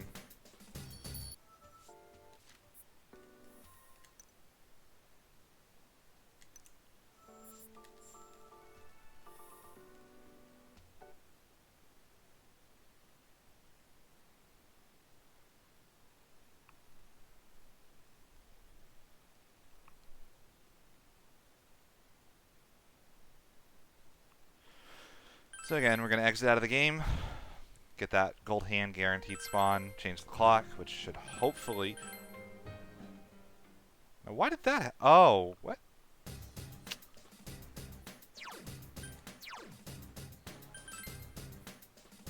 Whoops. Okay. Let's do... do this and just... So one annoying thing in this game is that it actually loads the quote-unquote highest save. Apparently that save was done more recently. So we're gonna just overwrite that save. Put our date back.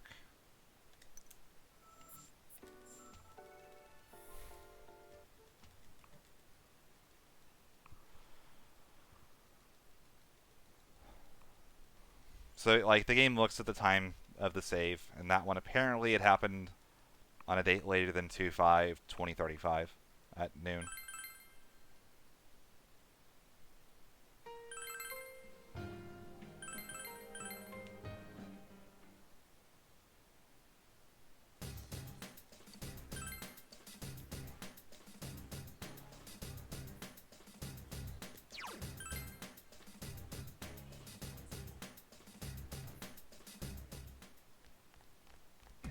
Alright, let's see if I can get the actual movement right this time. Since Teddy's not talking to us on our way in.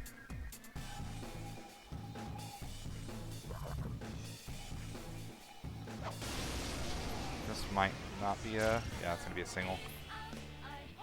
He was way too far to the left. That's what I was looking for.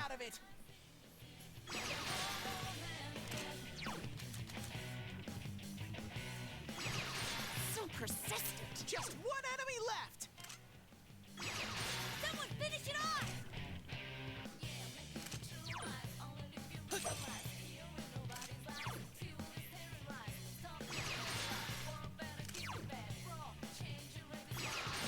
I couldn't do it. All right! I gotta keep up my training. Yeah, it's unlucky. Our boss needs one more fight.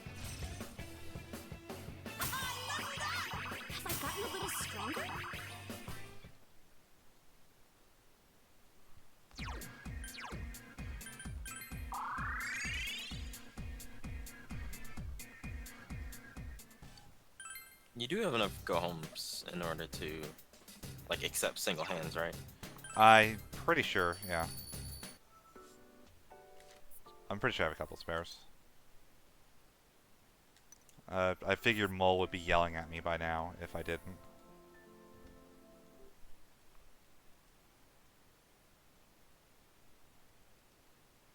So the one nice thing about this dungeon is that singles and doubles doesn't change your grind efficiency as much as it does in other dungeons. I'm fine. Okay, cool. You heard it. You need 6 kills. We have 5 go homes. I got 1 on the way, or 1 double on the way, so I'm definitely okay on go homes.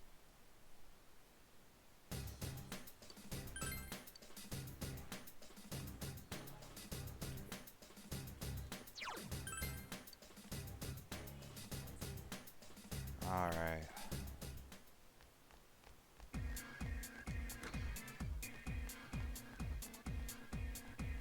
Yeah, there are some little details in this in the new route that I didn't hold that wall well enough. It's fine. It'll work how I want it to.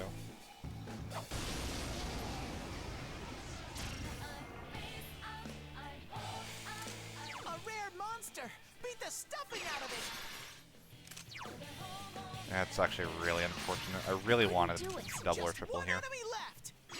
Because now I'm going to get a triple in my next fight, and I'm going to only kill one, and then wait for the others to run away. I couldn't do it.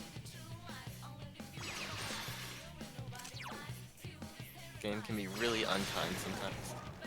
Yeah, I mean, I'm expecting nothing else with the way this run's been going. It's true. So, yeah, Chie needs level 20. And we're almost there. 2. Yeah, I just need to go home for when I get to the top of the dungeon.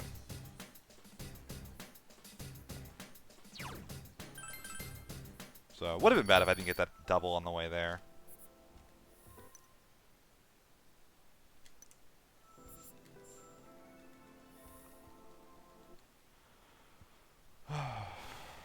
So this is since you have to run so far to the hand, that's why I assumed the manipulation with the VD clock doesn't work that well.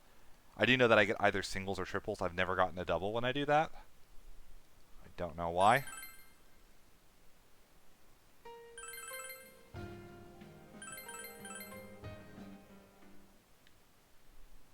So it's also even weirder because like I don't have full control over anything. Like I can't advance the RNG. I can just seem to make it be very consistent what I get. But it looks like my routes I've been running just haven't quite been good enough because it's really important how you hug this wall in the manipulation. And I'm not quite hugging it well enough, it seems.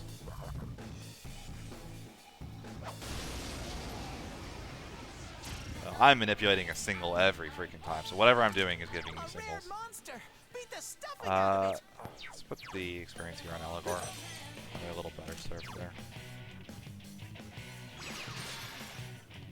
Just one enemy left. I couldn't do it.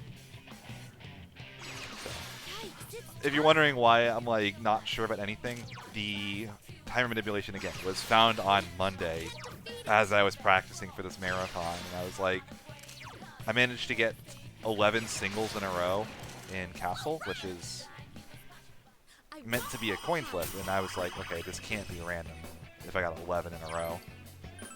So I started playing with it, and I found the clock manipulation that it seems to have some kind of an effect. So I managed to get 13 triples in a row in Castle. It's just really, really finicky everywhere else. So, actually, I don't need to heal. So, we got our levels. We got our personas will come later, but for now, we have our mid-boss. We're going to be using Eligor for this one as well. This boss has a very special gimmick. He's going to charge and buff the crap out of himself. Strong, but I'm sure you'll win. And basically one-shot anybody he hits, but the gimmick is that he will only attack the girl if he can. I can't defeat it. So we're going to get our buffs and debuffs up, and we're going to beat the crap out of him. So, fun little game right here. Chat, who is he going to kill? Is he going to kill Chie, or is he going to kill you?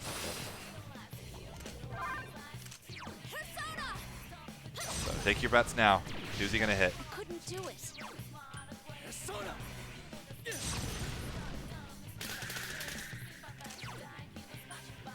Come on! Someone finish it off! Oh, he killed Chie. Chie-chan's hurt. Someone help her. Called it. So if you guessed Chie, you were correct.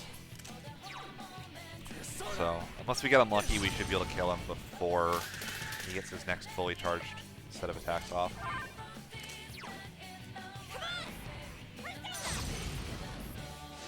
Someone finish it off! Persona! Oh, I can't defeat it. In the route that if you start with Pixie instead of Slime, it's actually very important that you finish this fight with one of your party members dead.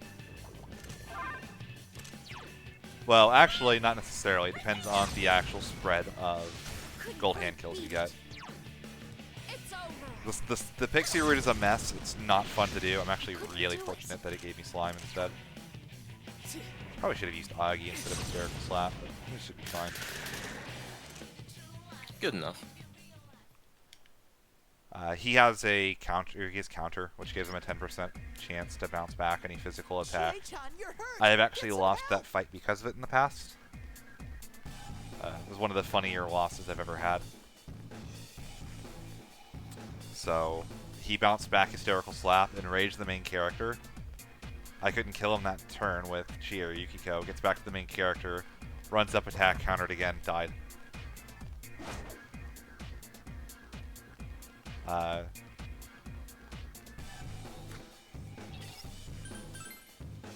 So, like, the chances of that happening were so minuscule, but it was great.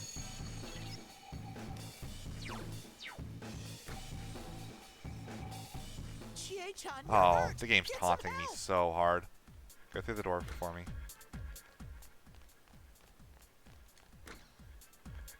It's always like a sad moment when you see a gold hand just randomly chilling there and you can't kill it. I actually, like, you're like, oh, why don't you just kill it anyway, like, for the extra experience. I don't have the items I need to kill him. So me getting into a fight with him would just be throwing time away. This time is really not very good.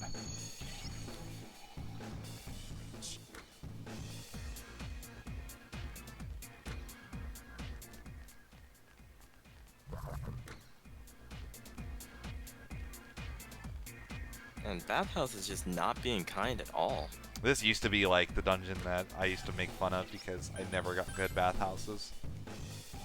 Now it's striptease, and that's because striptease is mean to everybody, but it used to be like I would Chie-chan, you're lose hurt. 15 minutes in bathhouse every time compared to like good splits. And then I would make up 5 minutes on like average splits in striptease. Jeez. So, granted, striptease was a lot different back then.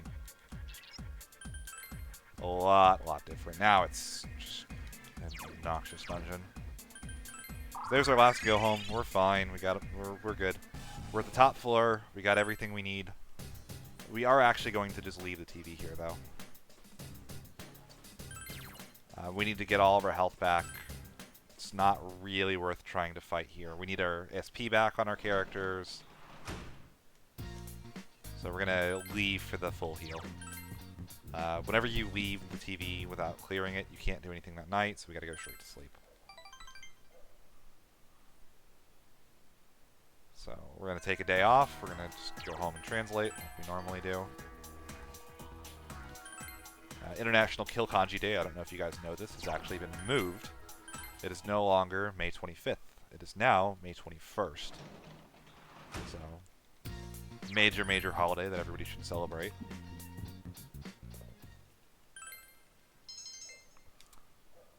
But in the meantime, we gotta make some money. So, we go in on the 21st because you can talk to Yosuke, and Yosuke takes us straight to the TV.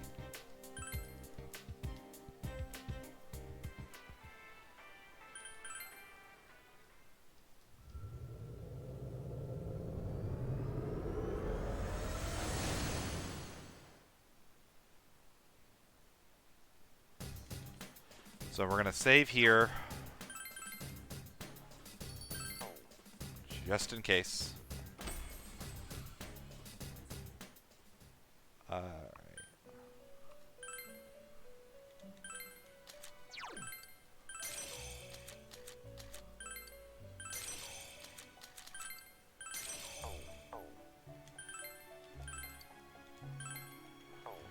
register our personas, and we're going to do our fusions. We're going to go 1, 2, 3. We're going to make Saki Mitsuma.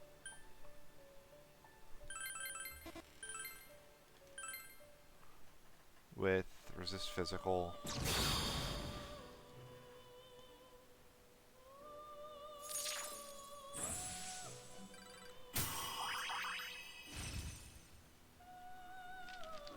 We're going to make Archangel next.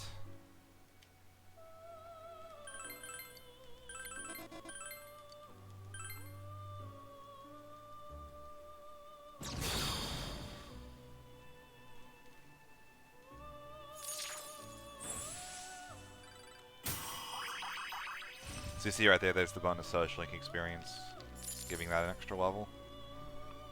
We're going to back up twice. Go back into our compendium and buy back our Izanagi. And our Saki Mitsuma.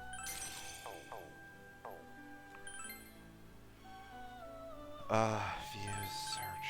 First one, we're going to make Obarian.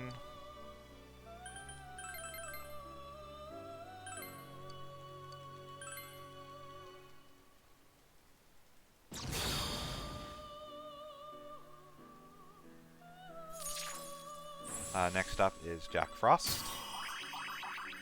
I know tons of people on Twitch have Jack Frost emotes. Spam your favorite one now. The most recognizable SMT character. Yeah, he's Atlas's mascot. So we're making Jack Frost up from last one. Resist physical, Tarakaja, Raikunda. Yep, okay.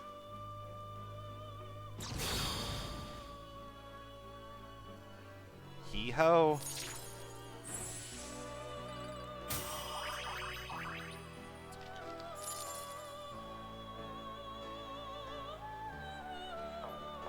So we're down to a single persona. We gotta buy them all back again. So we're gonna buy Obarian, Izanagi,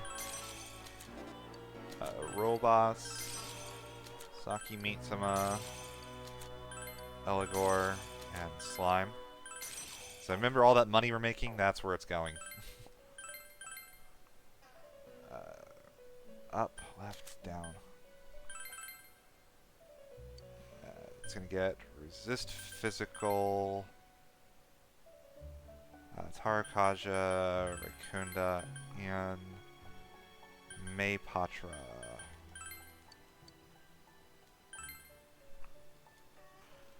Alright, so you remember last year we got a persona called Andra. Our goal for this persona is resist physical and null electric. Phoenix also has null electric. It's not as well as Andra. The downside to Phoenix is made out of paper. It is incredibly fragile.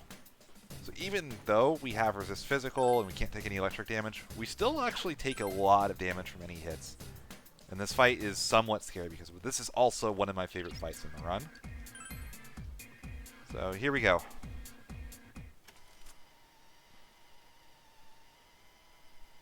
This is a really cool fight as well. Yeah. So the one thing unique about this fight is normally the main character is always the most important person in a fight. In this fight, the main character's only real job is to not die. The damage burden's actually on Chie and Yukiko. Makes it really, really unique. So to start things off, we're going to go ahead and get our Raikunda up.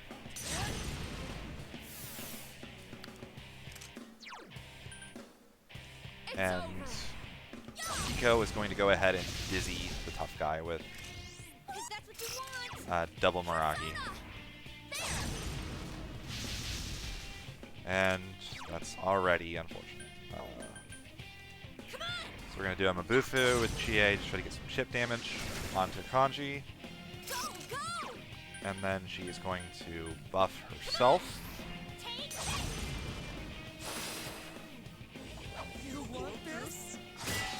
So he will always lead Forbidden Murmur. It poisons the guys in your party. The nice guy will do Red Wall, and he's dizzy, so he ain't doing it. Sensei, hurry and get So we're now going to cast Raikunda onto the nice guy. Yukiko is going to be responsible for doing some damage on Kanji.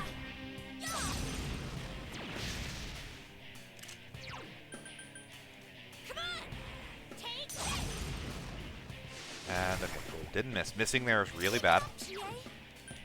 And here we go, Rampage. Give me a triple hit. Triple, triple, triple. Okay, double hit, that's fine. That can hit between 1 and 3 times. I really want to kill the nice guy before that red wall wears off. Okay, cool.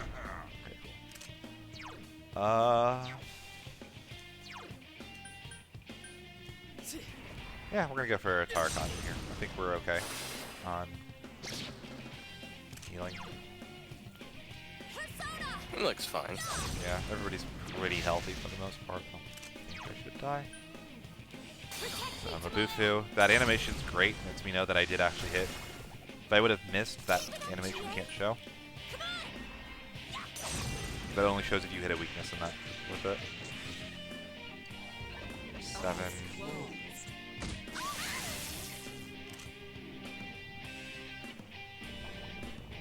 Marketaja. Punch me. Good. Didn't crit. Even better.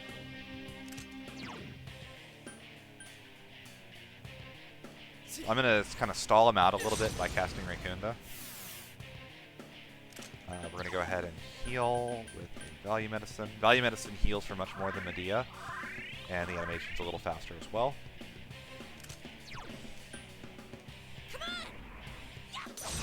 Chie did not do very well at doing damage this time. So Rampage is really unfortunate because it's our best source of damage to the nice guy. It's also very random how much damage it's going to do. Yuki-chan's in danger! Help! Someone!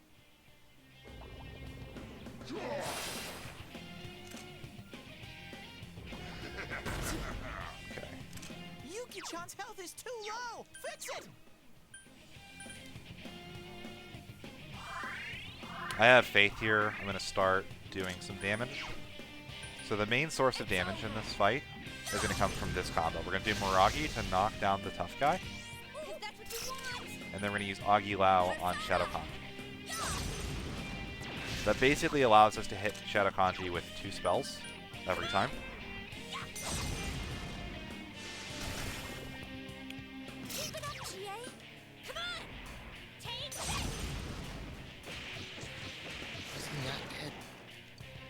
And there's the Fanatical Spark. Okay. That's actually pretty solid damage then to Kanji. Wow, that was intense! Are you alright?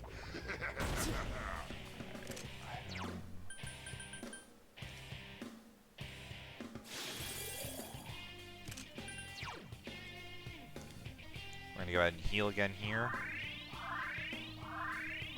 And we're going to get our Tarakaja up onto Yukiko.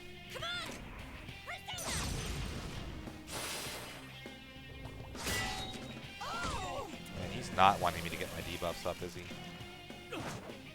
That always will do that. It will enrage my female party members. We specifically take Nepatra to cleanse it. It does mean I can't get Raikunda onto Kanji, which is kind of unfortunate. I'm going to lower the damage by a little bit.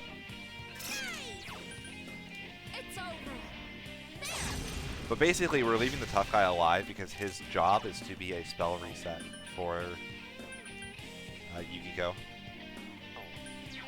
I mean, that's actually useful. Yeah, it ups our DPS very significantly. Compared to rely. The alternative would be to try to rely on Rampage from Chie. But Rampage has to average 2.5 hits to match the damage from that combo. Spoiler, it very rarely does. It's true. It's over. There. Persona. There. There should be a Fanatical Spark coming, so I'm going to actually use a Value Medicine, even though I really want the Tarakaja here. I can get it with the main character next turn.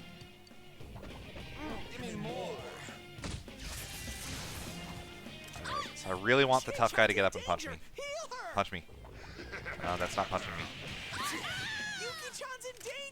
Wow, that did not... Wow, okay.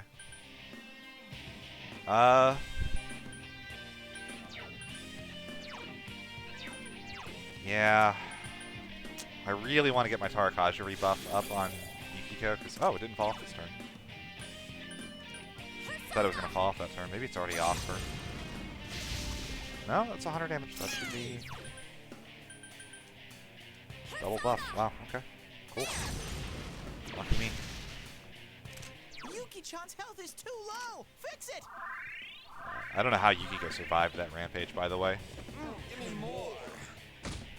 Spirit Drain, don't care. Punch me. Punch me. Nope. You're... Yuki-chan's in danger! Help! Someone!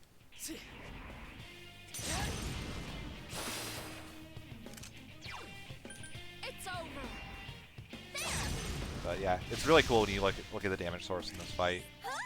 Because again, it's the only time that your main source of damage is not the main character. And that is Shadow Kanji down. Wow, this run is so bad.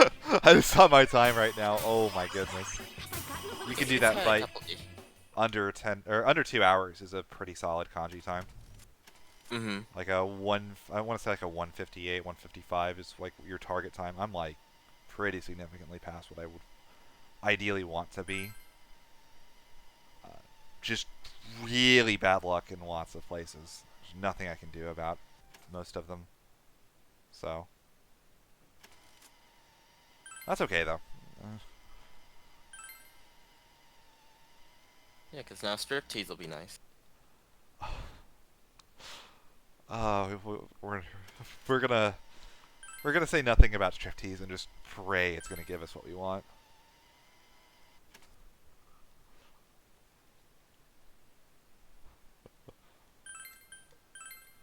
Probably should say for safety, but I can't imagine I'll need it. It'll be fine. We're fine. It's fine. We're gonna grow some tomatoes now. So another new addition for Golden was actually this. We get to build a little garden next to our home. By default, we're gonna plant some tomatoes. It's kind of nice actually. They're SP restorative items. SP restorative items are basically impossible to buy. I say basically, there is technically one you can buy, but it only restores 10, and I believe they're only usable out of combat. Someone can correct me if tap sodas can be used in combat, but regardless, it's very hard to get SP restoratives unless you get them from chests and dungeons. So being able to make a couple of them, you know, not the worst thing we could get for free with our tiny soul tomatoes.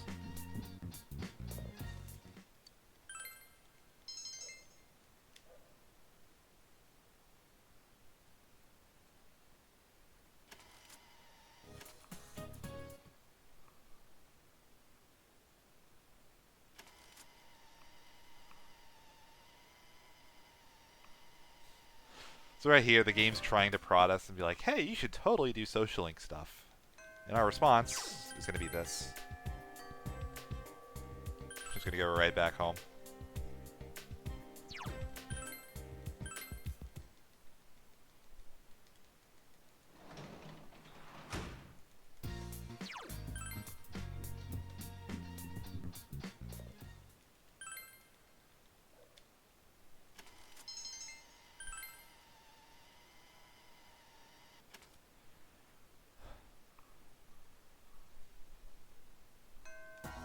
So yeah, same deal as last time. Kanji was in the TV for a solid 4 days. Very, very hard on the body. So he's really tired. He's kind of recovering and trying to feel better. It's basically the game's way of being able to handle all of the time spent on TV. If we leave him in there for longer, he ironically heals faster. Still not sure how that works, but alright. Yeah, I don't know either. It's a gameplay mechanic. It's not necessarily a story-driven one. It's just trying to make sure that you feel okay using all of the time the game gives you. Yeah. Usually casually, like I said, you go in on the very the indicator that the dungeon is about to end is if it, I believe, rains 2 days in a row. Yeah. So casually you wait until right before that happens, and then you go in normally, if you're not following a straight guide. But I'm following a guide, just a slightly different type of guide.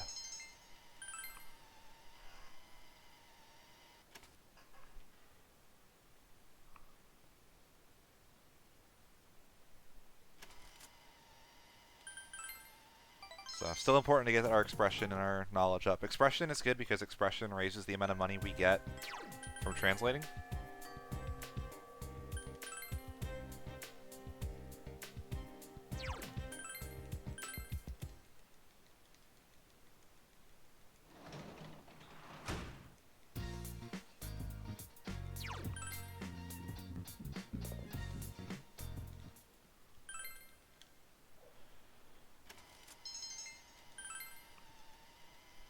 So one of the nicer changes in Persona 5, it was very explicit about the date, the timeline you had to do. Mm-hmm. So Persona 5, it literally says, you must finish the dungeon on this date, or we will like give you a game over. So it's a little bit more iffy and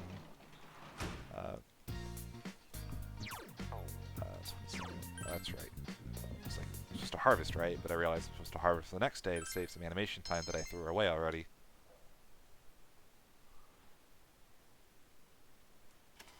So I actually feel like I've seen it rain 2 days in a row before, and it didn't actually advance the story. It was it's kinda like strange. 2 full days, like a half day doesn't count or something like that. Yeah. It's one of those things, like it makes sense when you're playing through the game and not trying to go fast, but when you try to go fast, you just don't really notice it as much. So we're going to talk to Dojima, get some free money, and then we're going to get our tomatoes.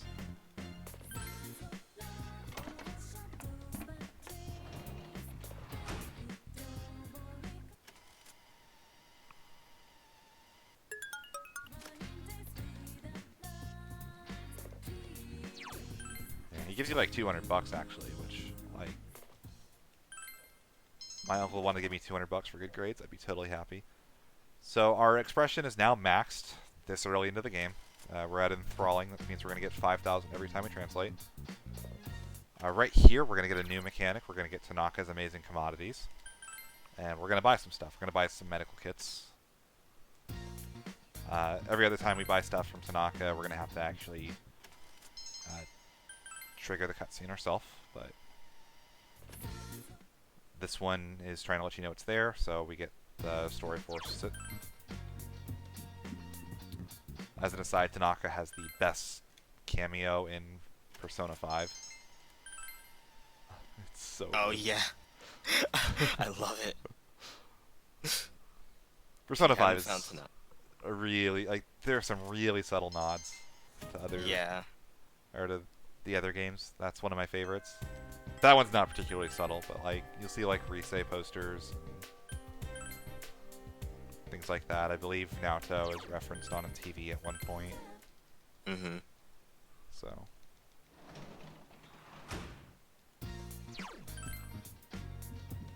This game also has some not so subtle references to Persona 3 as well. not so subtle was probably the best way. Literally visiting the town from Persona 3 while Persona 3 music plays, and you see the characters from Persona 3. Yeah, that's It's one way of describing it. not so subtle works, I guess. Yeah. So, again, all we're doing right now, there's nothing happening in the story. We're just trying to make some money and push the days along. So, yeah, it's also funny because when in Portable, when they retrofitted Persona 4 stuff into Persona 3 as well, you just randomly visit Inaba and meet grade school Yukiko. Or middle school, I guess she'd be in.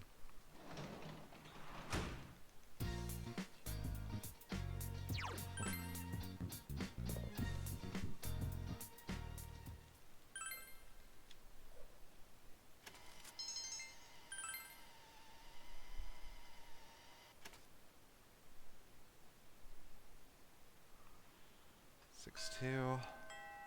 Oh, we're doing something different today. We're reading. Oh, shaking things up.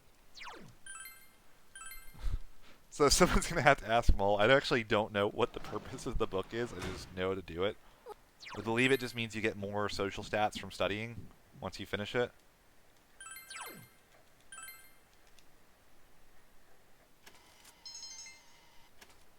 But it's still really funny. That was something we didn't do for a very, very long time. Ah! Don't have to walk to the library. Apparently.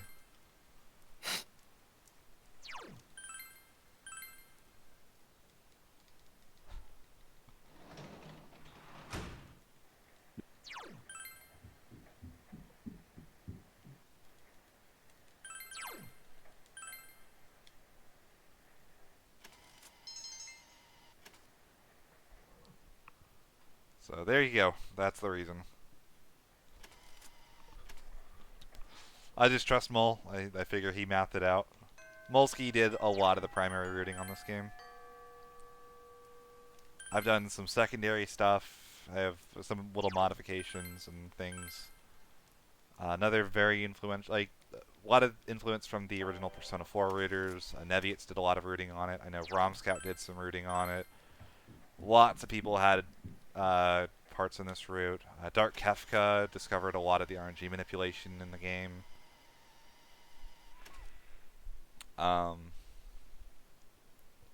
This run has seen a lot of iteration over the last couple of years. So again, this route that I'm using right now is completely different from the route that I did in the SMT Marathon a year ago, which is really, really cool and really exciting. It's kind of a game that's given out as much as we put into it, which is really all you can ask of any speedrun.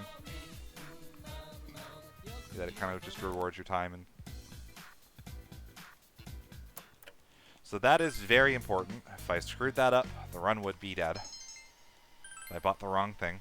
You have to buy the fish there.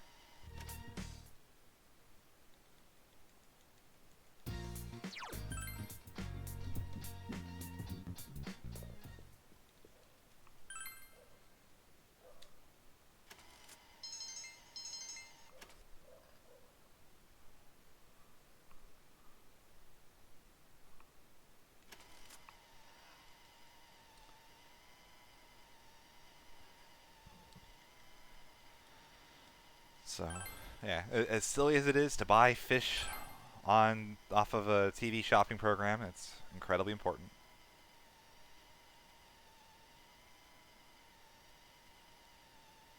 Seems completely normal to me. Yeah. It's even better because they're from the city we're in. They're Inaba trout. So rather than catch them ourselves, we're just lazy. Yeah. Imagine if you had the fish for the speedrun. That would be something. I don't even know how fishing in Golden works. If I'm being totally honest, it's been so long since I've messed with it. Like, it's not like, TV programs. Forgot it's looping text box.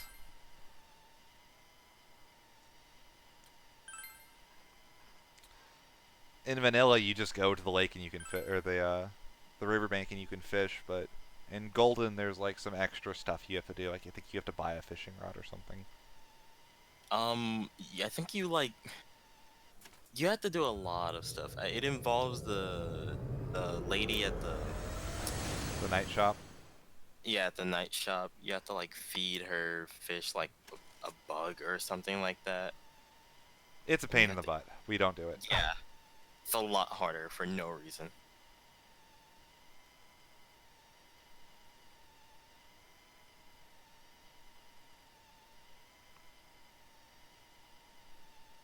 So, fun fact, Neviets used to do vanilla runs, and he would do them on emulator, which would mean he didn't have access to Rumble, and that's actually really important when you're fishing in vanilla, because the size, the strength of the Rumble tells you what kind of fish you have, so he would just have to basically, like, kind of guess and save scum it a little bit when he was trying to get... Because you actually would have to fish in that run to get a specific armor, I believe. Ooh. So, and he would do it on emulator, so he wouldn't. Yeah, the rumble didn't work on his controller. It was really funny. He was like, yeah, I'm just kind of doing the best I can, hoping it's right. So there's like some visual indicators you can still use, but it was like a 50-50 or something like that.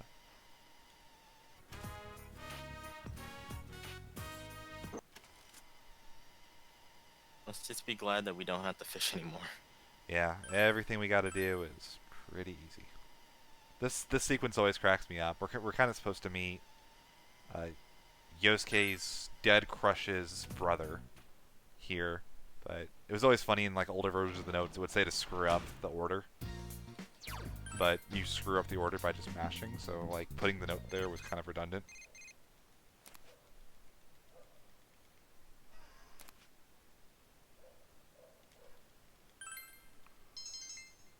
So, ooh, we're buying our cabbages today.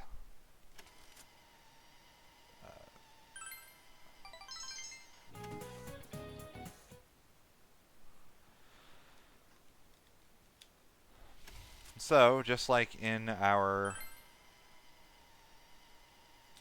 you know, we were talking earlier about how we could grow vegetables, and that was useful for the speedrun. We're going to be doing it twice. The first time, we're going to be growing some cabbages. It's going to be useful for a specific quest later on that's going to give us access to our late-game weapon. And also our mid-game weapon, I guess. It's the only weapon we're going to use other than the golf club we're using right now.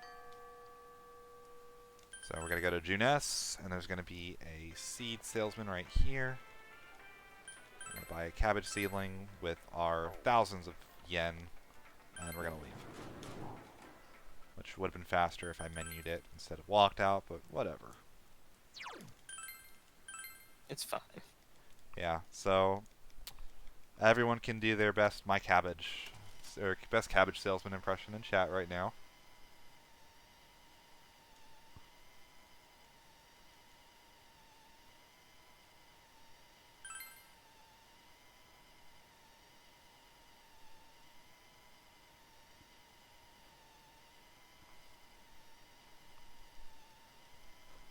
Avatar was such a great TV show. It really was. Korra wasn't as good, but it was still good in its own right. It was really good. I definitely enjoyed it when I actually watched it. So I got into it a lot later than when it actually aired. So I need to finish it. it does some really cool things. I actually think the villains in Korra are really good. Almost universally, actually. The only one that isn't great is the season 2 villain, in my opinion. But the other ones are all really interesting and have a lot of cool things about them. So Yeah, having interesting motivations definitely makes them more yeah, identifiable. as great as Avatar is, and it does get some villains right, the big bad is not the strength of the show. Yeah. So right here, that's one of the few times it's actually faster to walk than it is to do anything else. We got our Inaba trout, and we're going to go plant our cabbages now. And we're planting them on the right date at this time, which is great.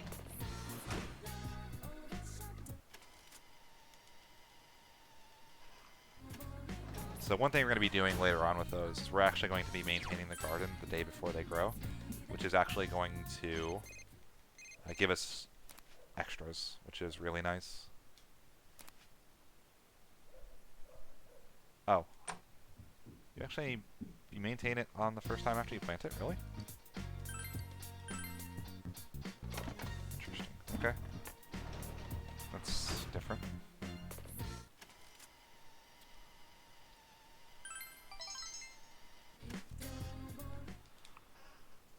Wasted a couple animations. We're fine.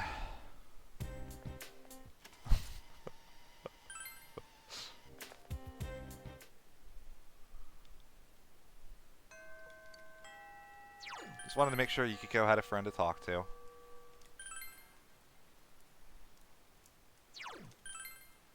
So. She gets very lonely sometimes. I know.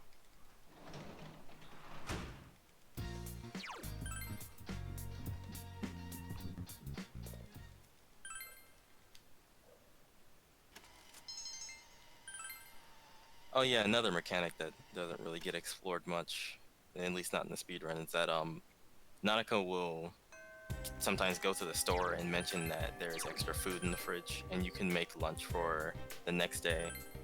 You can actually use that in order to help get closer to a social link so that you don't have to spend a day to put them closer towards their advancement. Instead, you can use that time for something else, like, I don't know, studying or something. Yep. So, and then like it'll ask you like trivia questions while you're cooking. Like, do you want to put like soy sauce or ketchup with it, or whatever else? And depending on what you choose, depends on how good the food is. Mm-hmm. Yeah, the social sim elements in this game are really why it's as beloved as it is. It's a little unfortunate that they're not shown off super well in the speedrun. Probably it's trying to think. I think Persona 5 uses social links more than the other two games do, just because they're so strong in Persona 5. Oh yeah. Five has a lot of very strong social links, mostly because of the fact that there are. They give extra combat abilities while crawling through the dungeon, as opposed to just level up boosts and one extra persona when maxed, which is what the normal social links do in Persona 3 and 4. Yeah. Especially back party EXP. Oh my god. Oh yeah. Well, not even that. Like, gosh, Tai or Tai, however you say her name, is really good. Yeah, yeah. The politician is crazy good.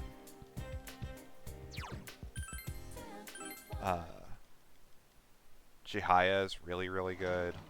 Casually. Yeah.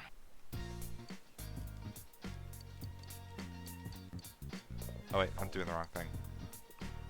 Supposed to maintain the garden, I'm talking to Dojima, if I'm not paying attention. I've done that before. Yeah,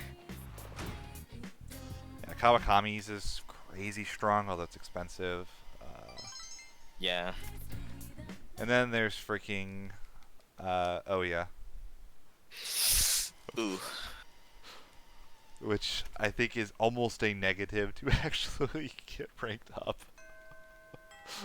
in an optimal situation. So It really is. yeah, because you actually get more rare shadows when you have high or rare demons alert, when you yeah. have high alert, and her social link thing lowers your alert. So it's like it makes it harder to level up. Yeah.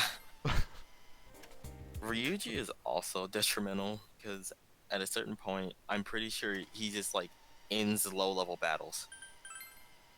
And I think that actually makes it. I don't remember if it ends this random battles or it ends low level battles, but I remember it makes it either hard to level up or harder to get certain persona. It's her getting personas leveling up, yeah. Yeah. Or like not for leveling up, but you get extra. You just like it's hard to get personas for fusions sometimes with that. Yeah. So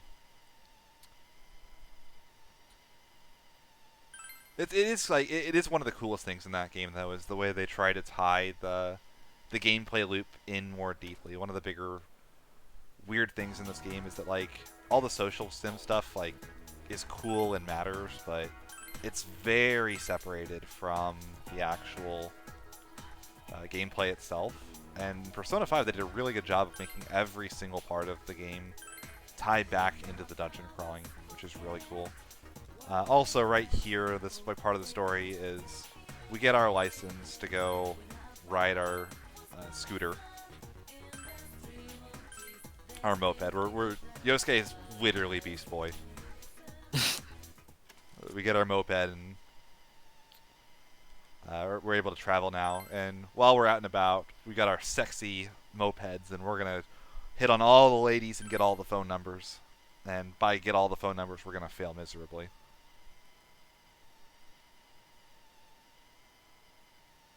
You do get Ace phone number.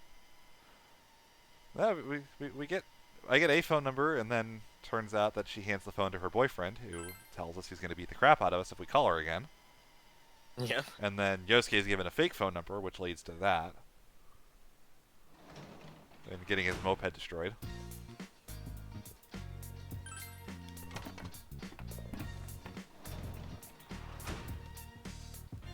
Yeah, that's a golden exclusive thing, isn't it? Yep, that only happens in Golden because you don't get your motorcycle license in 4. But yeah, it just cracks me up. I used to like Teen Titans is one of my favorite TV shows of all time. So like just I'm gonna get a scooter and all the girls are gonna love me. And like, oh my god, you're literally Beast Boy. It's the best thing. It is flawed but hilarious logic. I mean, I love me against like I love Scooter, son. I understand That's where he's true. coming from. So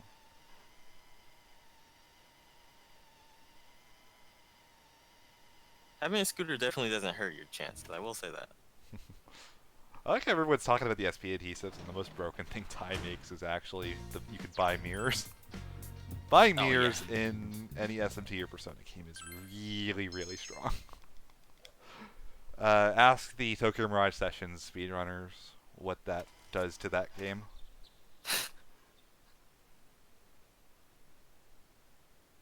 Oh, it's gross. So, actually, Tokyo Mirage Sessions is a spin-off of the SMT franchise, which this is as well, where they added Fire Emblem elements, but starting from chapter 3 forward, or 2 forward actually, there's the chapter 0 basically. You can start buying reflect items, and that game reflect items are more broken than they are in this game, which is crazy because they're super strong here. So, if you haven't played it and you have a Wii U, please buy Tokyo Mirage Sessions. That game is absolutely incredible, and you get to see Mitsuru Harada at his absolute best. Mitsuru Harada was the main combat director behind SMT Nocturne, and he also was the director for Radiant Historia. So if you know anything about how those combat systems are, probably among the best turn-based combat systems of all time, you can imagine that the guy has really cool ideas when it comes to those. And Tokyo Mirage Sessions is some of his best work, in my opinion.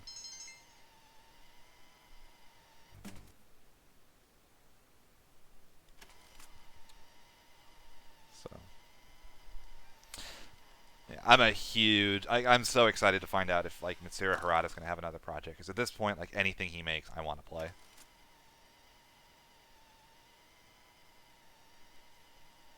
I wouldn't be surprised, honestly, Surprised at what?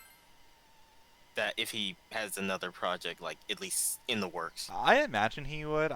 He probably got pulled back onto the Radiant Historia remaster, but that team has been dormant since. We haven't heard from them, so I imagine he's working on something else. But he is an absolute madman when it comes to how he designs his turn-based combat, and I love him for it.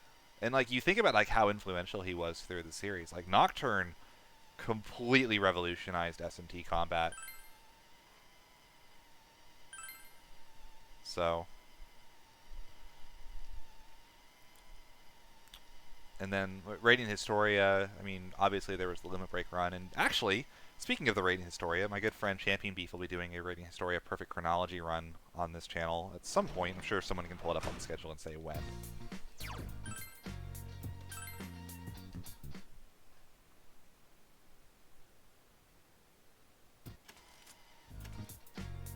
And there it is.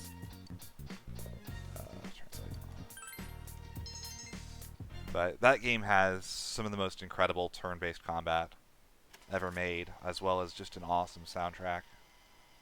And Beef is going to absolutely nail that run, so you guys are all going to want to watch that.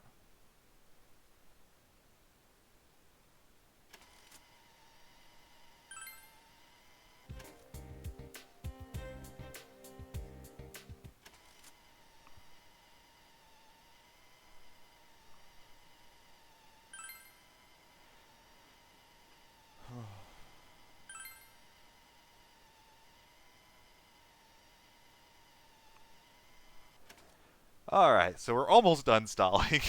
Enough. We got a couple more days. Pretty soon we're going to be meeting Risei. Risei is our next party... Well, one of our next party members. We're actually going to get 2 at the same time. But Risei is a Japanese idol. Yes, that type of idol. She sings and dances and does all kinds of stuff like that. She's getting kind of burnt out on the entertainment industry life, and her place to get away is she's going to visit her grandmother in Inaba, who runs a tofu shop. And she's going to enroll in high school, and she's just trying to get away, which doesn't really work when you're as famous as she is. You know, all the rumors are going through school. Oh, hey, Rosette is joining our school. You know, like, she's so hot, and I love her, and her music's great, and she's the best thing ever, and she's on TV. And I'm totally going to meet her, right? Like, you know, we're going to fall in love, yada, yada, yada. Like, that's all the buzz through school right now, is that Rosette is coming. Rosette is coming. So we're going to go through all the cutscenes. You know, we're going to meet Rosette because tonight's the Midnight Channel. And guess who's going to show on the Midnight Channel tonight? Hey, that looks familiar. Those, like, pigtails. So, Yosuke's all happy, too. He's like, yes, we get an excuse to spy on Rise.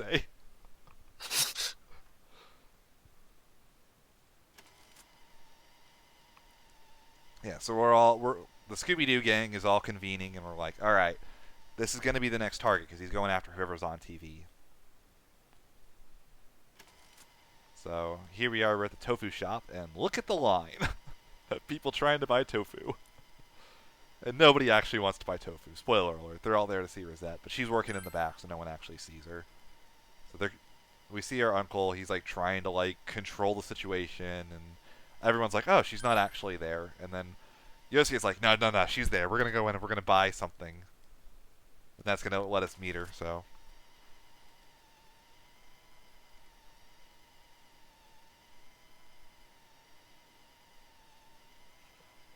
Here's Rise, who is surprisingly more plain than we expected. And we're going to warn her that some dangerous stuff is happening, and she might be targeted. And she's like, well, I'm an idol. I kind of used to this, but thanks for the warning.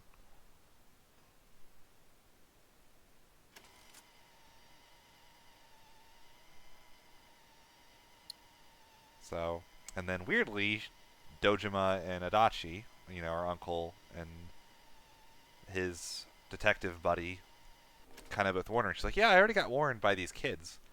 And he's like, kids? What kids? And we're going to get in trouble for it. So, he wants us to stay out of all this.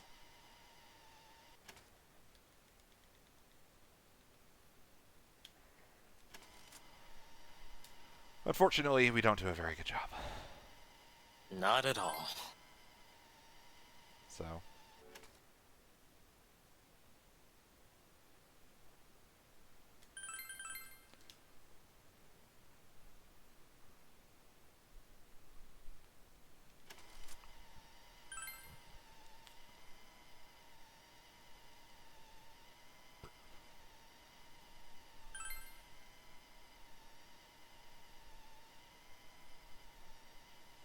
I love how disinterested Kanji is throughout this entire scene.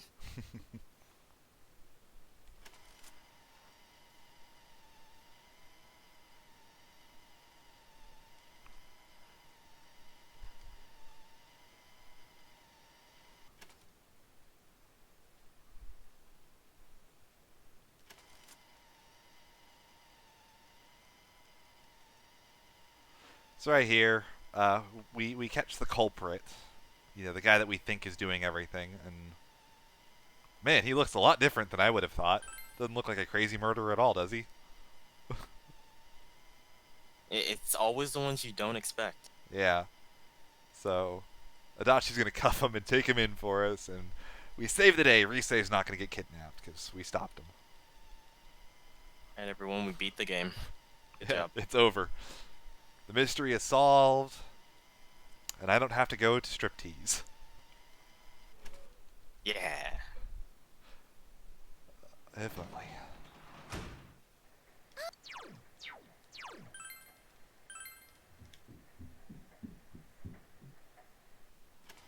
Oh, it's raining again. Let's make sure. Oh, nope, never mind. We got Rise in a bikini. Rip. Okay then. I guess we gotta go rescue her.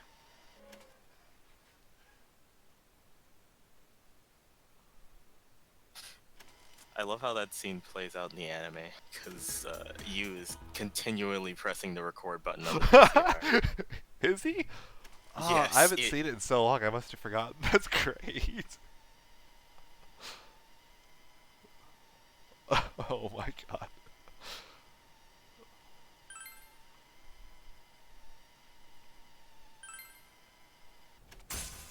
The anime has some really good moments to it.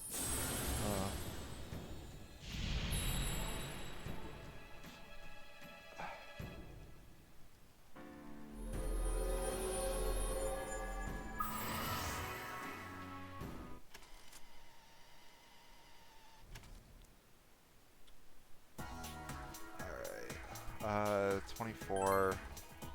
So we're going to go in here. We got some stuff to do. First of all, we're going to give up our cabbages to get ourselves a sharp shovel. Sharp shovel is an item that... Or it's a weapon that has auto Tarakaja built in. So our weapon doesn't actually matter because it doesn't increase our damage. So what's actually important is the passive effect, and Auto Tarakaja is one of the best easy to acquire passives in the game.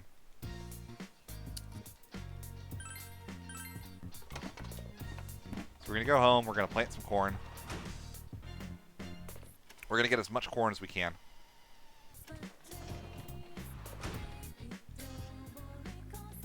And we're going to maintain the garden immediately.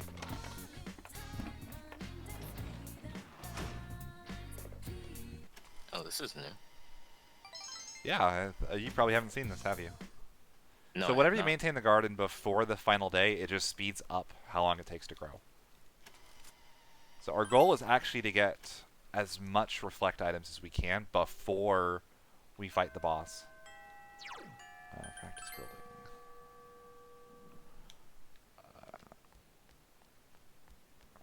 I'm glad I remembered where this guy is, 'cause it's not actually in the notes. No, I said I'm glad I remembered. I know where he is. Oh, okay.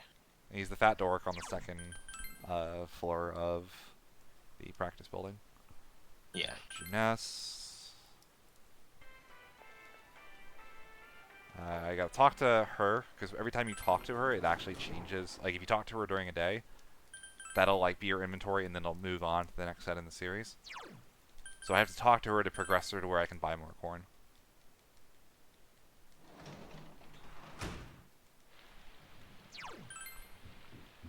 And we're gonna go home, and we are going to translate again. Get ourselves some more money.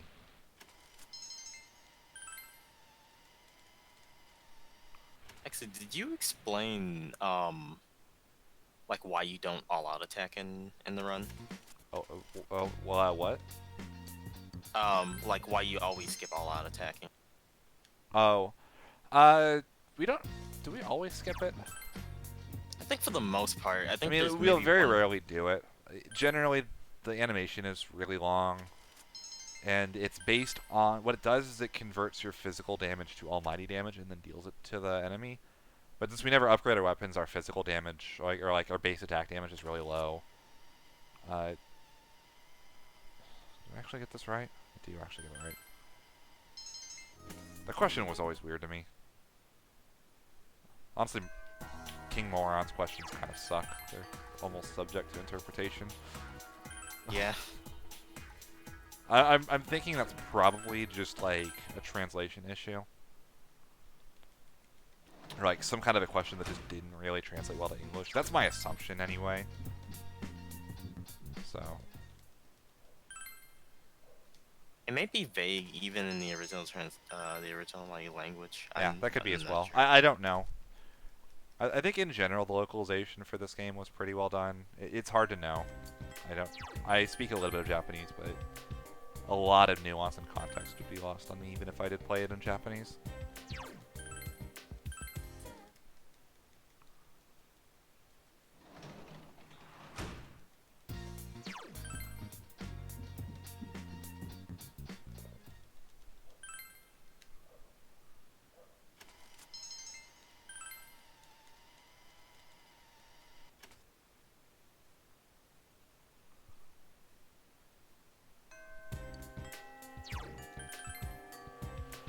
So, right now we're kind of biding time. we need to maintain the garden 3 times, I believe, in order to get 2 full sets of corn.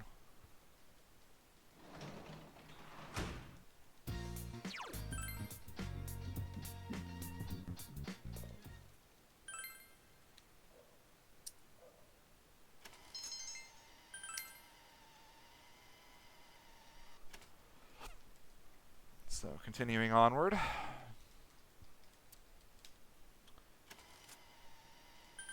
So gotta keep up our studies while Rise is just chilling on the TV. I promise we'll save her eventually. I'm sure she's fine.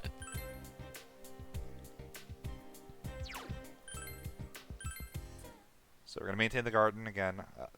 The corn is about to be harvested tomorrow. So this is going to give us double the amount of corn. Normally you get 1 tetracorn and 1 macro corn. We're going to get 2 of each.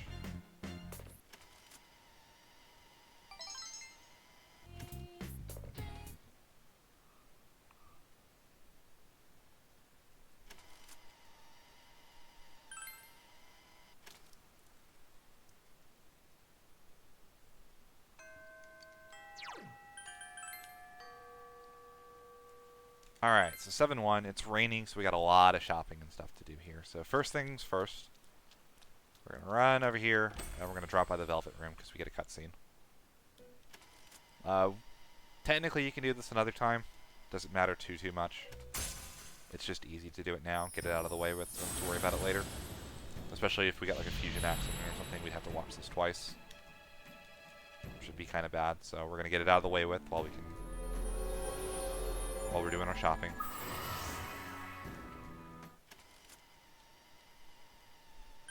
So Margaret's social links work a little differently from most. For her, you have to fuse specific personas with specific ability on them. We will never bother with her social link. So you gotta talk to Rise's grandma for more information, and then we're gonna go shopping. And I'm going to not screw this up like I did the last time I got this far into a PB attempt. So we're gonna buy 5 of you, buy 5 of you.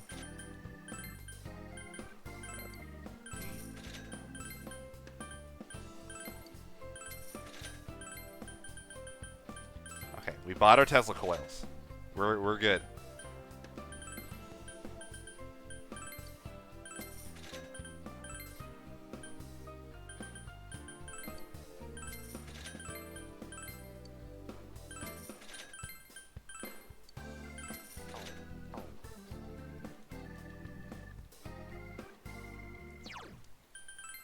Alright, cool. So now we're going to go back to Juness. We're going to buy another set of barrier corn. And we are going to go home.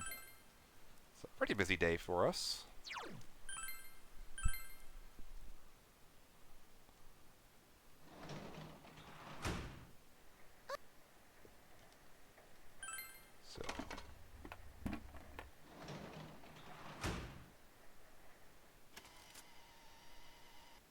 So there we go, we got our 2 Makar corn and 2 Tetracorn, and we're going to replace them with more corn.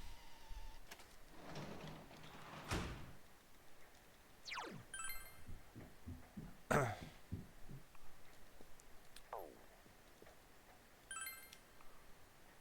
we're actually studying tonight, not translating.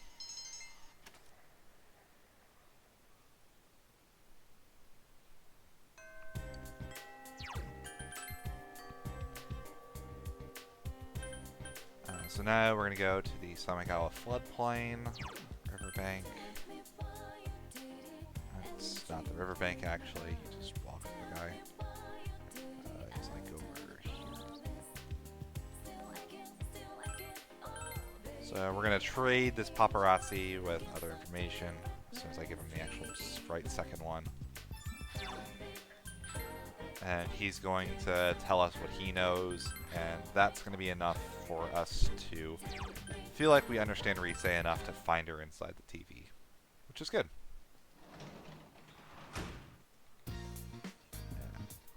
In the meantime, we're going to go maintain that garden a little bit.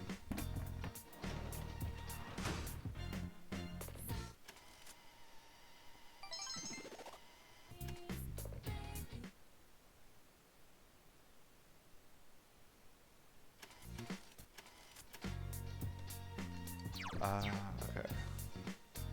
Gotta do some shopping on TV again. I'm trying to remember what this one is. Ah, that's right. We're just buying a bunch of healing items and SP restoratives.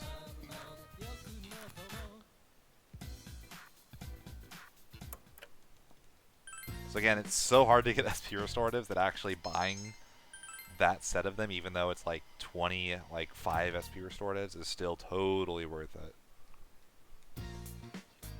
We'll probably be using a majority of those later. No, no, no, no, no. That would have been bad. No, no, no, no, no. Maintain the garden. There we go.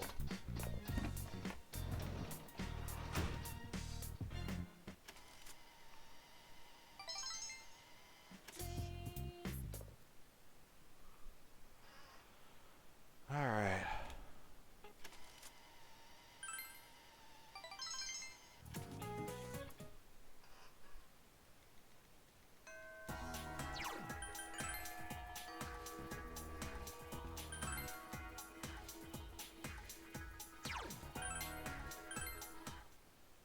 Four, go home, and maintain the garden.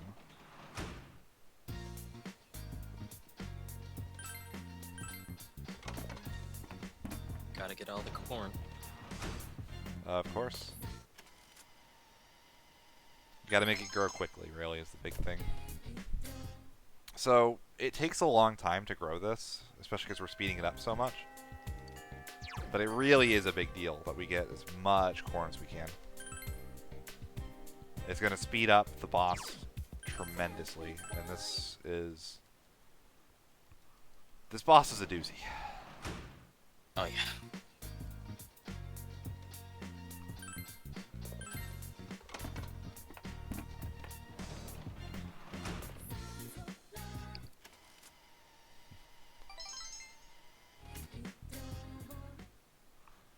Alright, so our corn will be ready today.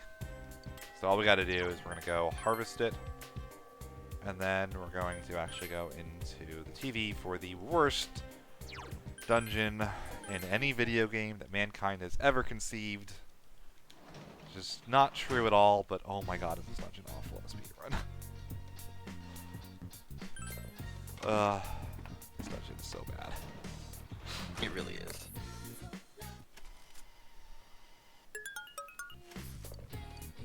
Alright, so we got all our corn.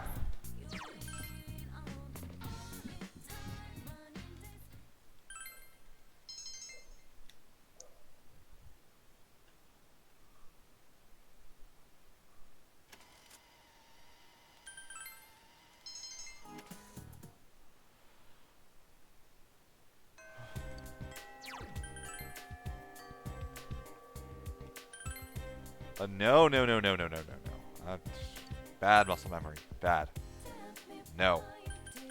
Go to Shunez.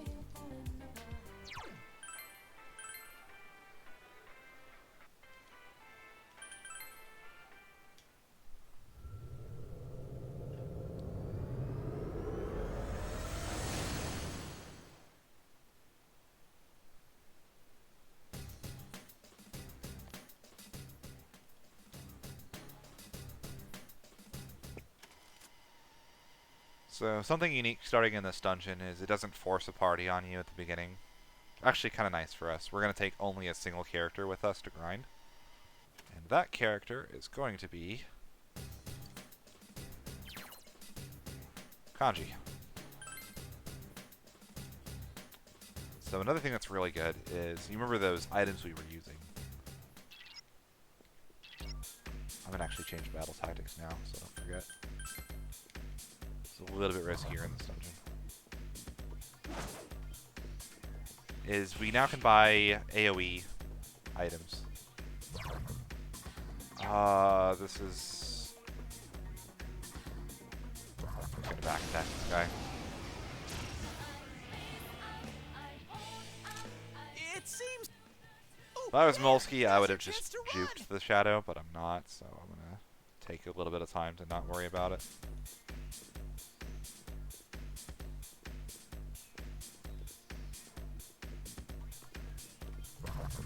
So yeah, striptease. Striptease is awful. Everything about this dungeon sucks. It's huge. The gold hand encounters are the worst in the game. The shadows are huge here because we're really underleveled relative to what the game expects. We need a lot of levels. There is one nice thing, and that is that this is the first dungeon that telegraphs its staircases. So if you look at the lights on the floor, if you look around, like, see how most of them... You freaking saw me.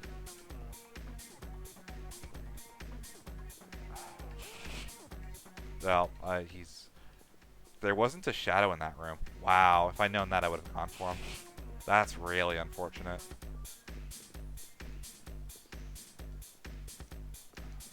I didn't chase after him very much because I thought there was going to be a shadow in that room, which would have led to like a second encounter after I finished killing him, which wouldn't have made it worth killing him. Wow, that's so unlucky. So if you look at the floor, though, there's a pink outline around the lights there. That tells you that the door in front of it actually, or next to it, is stairs. It's very, very hard to see. You have to kind of pay attention. So, again, look at the lights right that I'm going to go across right there. See how they're all white, all white. And then you see like the ones with like the pink outlines on them. That should, like, that's the indicator that that is a staircase, as opposed to just a room.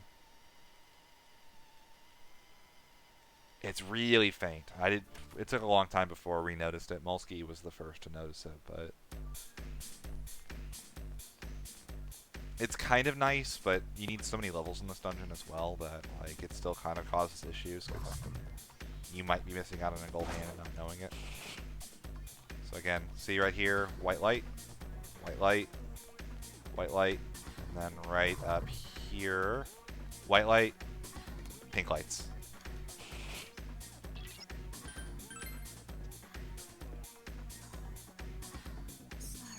Very subtle detail. Yeah.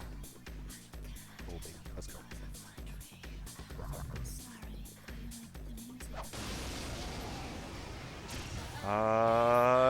Shoot. Not really what I want to see. This is a pretty dangerous encounter.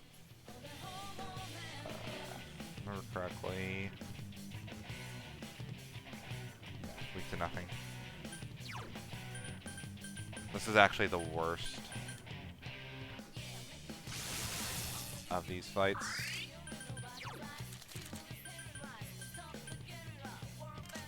Damn, couldn't finish it.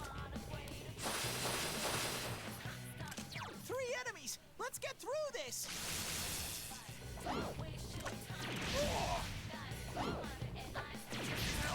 Kanji's out cold. Medic! That's why those fights suck. Yep. That's why this dungeon is awful. So, after this dungeon, gold hands never spawn with any other enemies in their party. This is the only dungeon where they do that.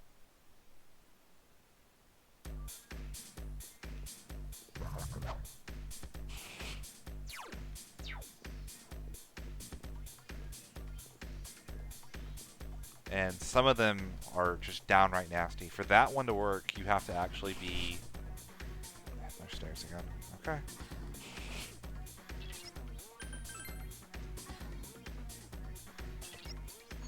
So again, if you're just now here, I only have one character in my party because of the way experience in the game works. So the way the game works is when I kill an enemy... Getting such unlucky. There's patterns. All the experience from killing enemies is put into a pool at the end. I think that was the stairs. I'm pretty sure that was the stairs. This is a hallway.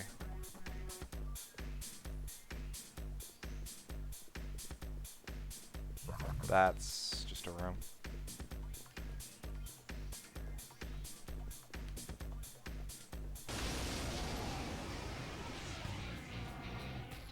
You go first. Uh-oh, this one's really strong.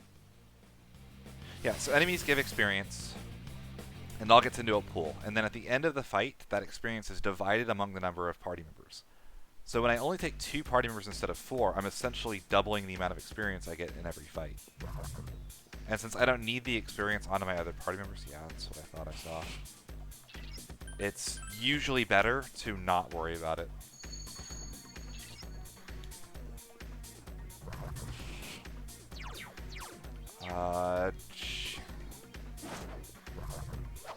This dungeon is awful. I'm gonna save a Vantage Ball here at least, which is nice. Oh, there! Now's your chance to run!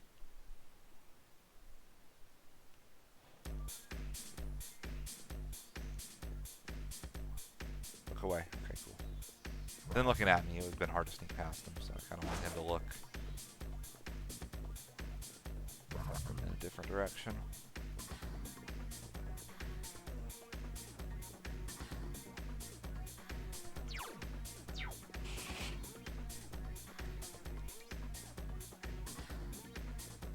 Okay, that's just a room.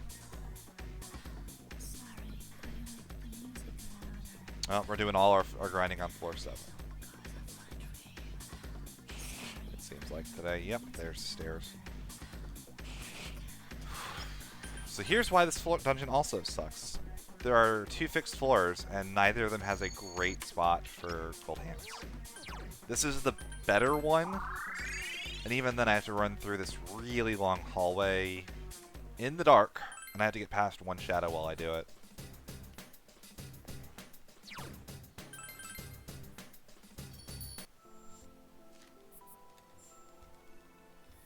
I'm not going to manipulate the time here because it's not really worth it.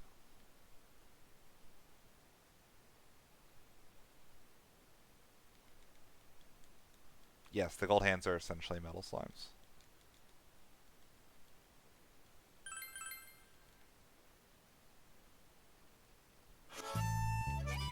They're also cactuars. There are a lot of things, actually. Yeah.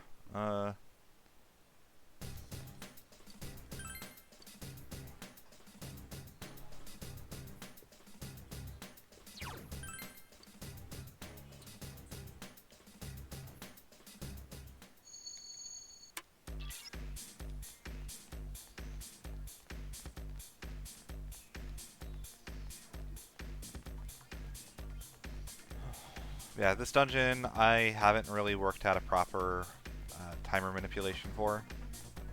So we gotta do this the old-fashioned way. The few times I did timer manipulated, it seemed like it gave a 1 gold hand too, which is not very good. But that might just be that this dungeon sucks. Well, it does. Just give me triplets.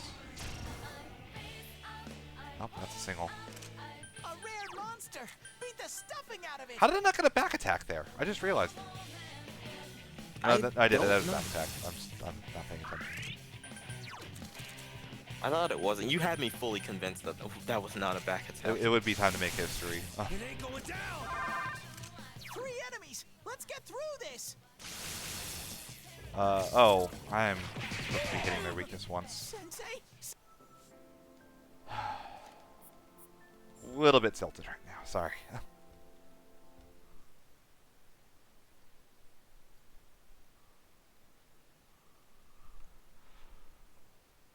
It's not a huge deal to lose that. That was just unlucky. Yeah, you're supposed to throw a Yashichi, which is a wind AoE, which knocks them down, does an extra 50 damage, and they'll die.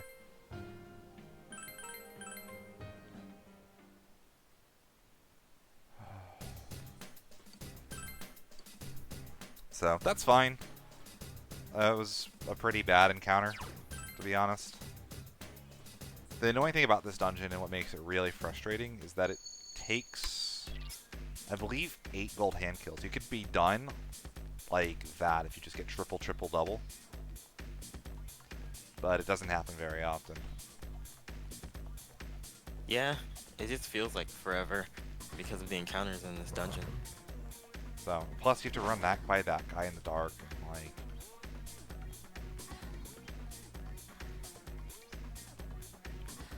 Like, you see how far into this floor this gold hand is.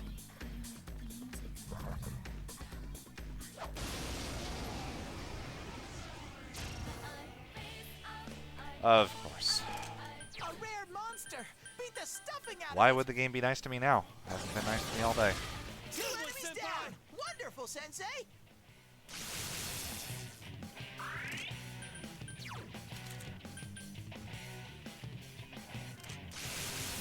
It ain't going down! 3 enemies. Let's get through this. It got back up. Lame. Hurry and beat it.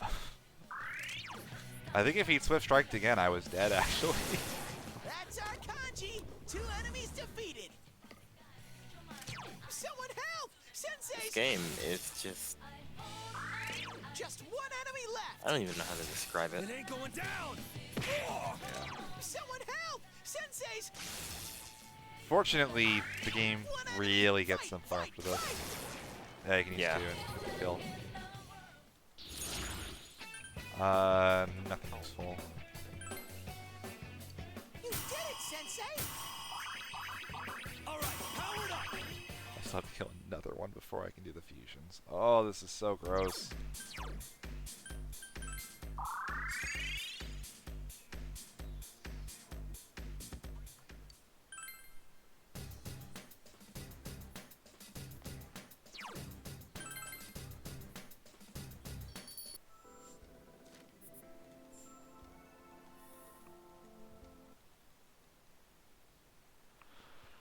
Alrighty, guys. Place your bets now. Am I going to get 1, 2, or 3 gold hands in this encounter?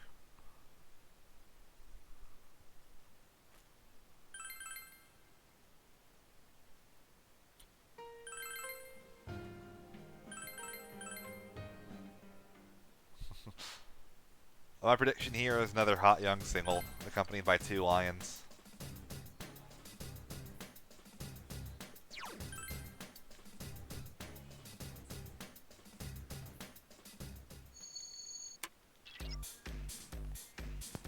I think it's gonna be the spicy double with the idol thing. I don't remember what it's called. It's Forbidden Idol is the...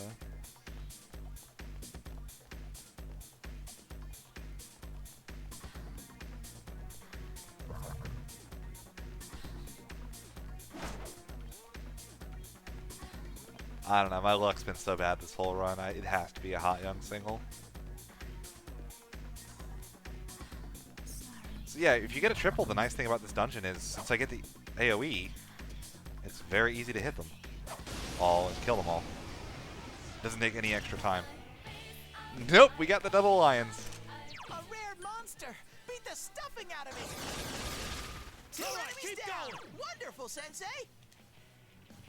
Dizzy the other one. No, he's not Dizzy. Alright, we're gonna use this Oh, kanji. just to You're prevent the looking Dizzy, or prevent the Swift Strike. 3 enemies. Let's get through this. So, I'm level 23 right now. I can't leave this dungeon until I hit level 31, and we're gonna be doing this until then. Defeated. Someone help! Sensei's just 1 enemy left. Lay down and die already!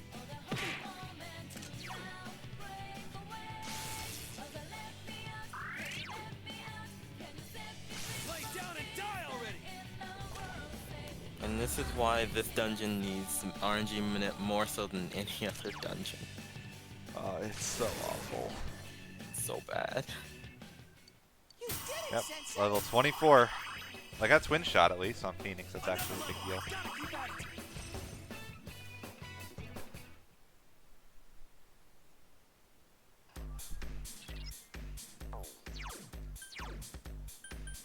So right here, we actually are going to do some fusion as well.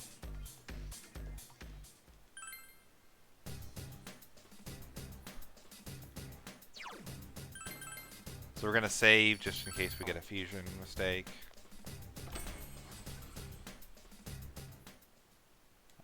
Fuse.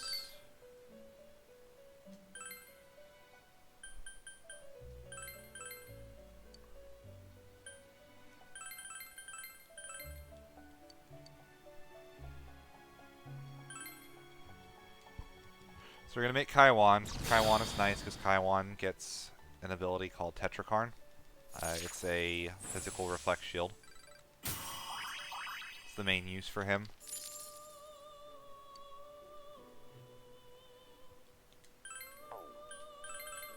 We're also going to make Rakshasa.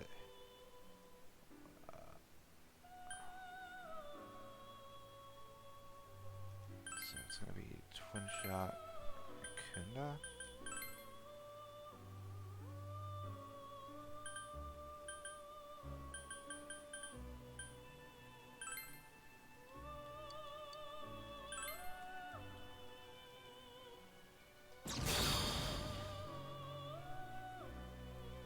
And we gotta buy some personas back.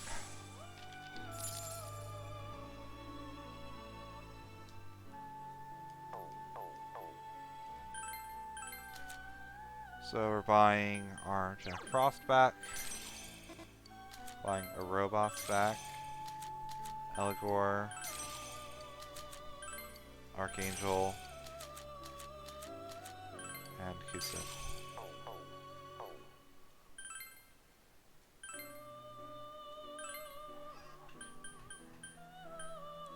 Kaiwan, Orobos, and Kusith into Narcissus. Up from Fire Boost.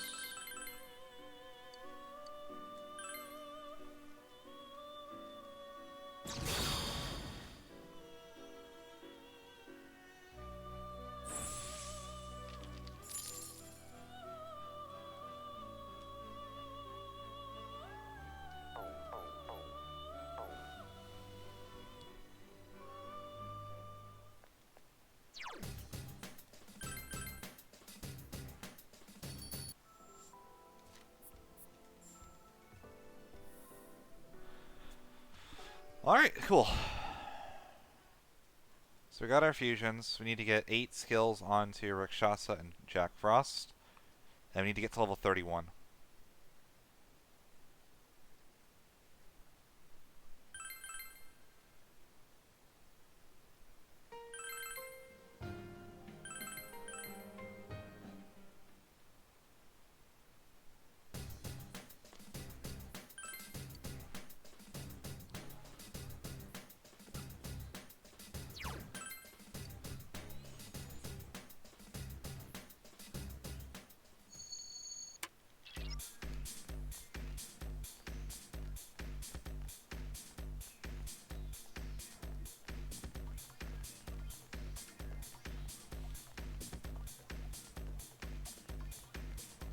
Alright, and more grinding. That way, that side. So, again, if you just missed it, whenever we save, close the game, and reopen it, we get a guaranteed gold hand spawn on the floor. And this particular floor, it's always right here.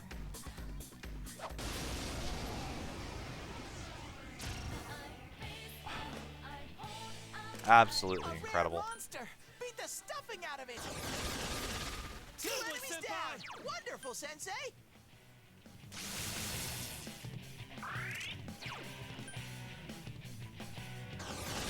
Oh, not Kanji, working. you're looking great!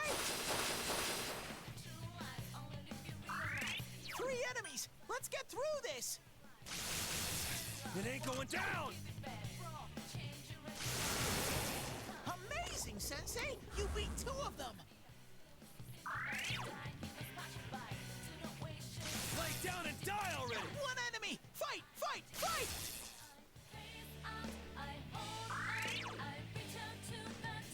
Damn, couldn't finish!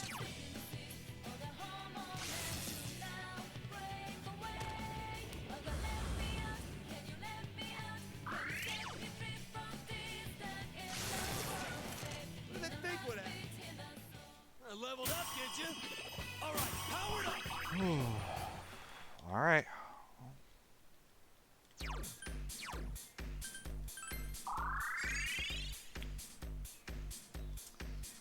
This is incredible luck.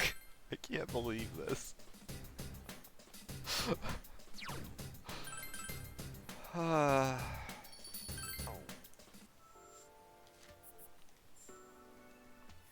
hate striptease. Oh Awful yeah, dungeon. good stripteases do not exist. It is impossible for this dungeon to go well in a speedrun. It can't happen.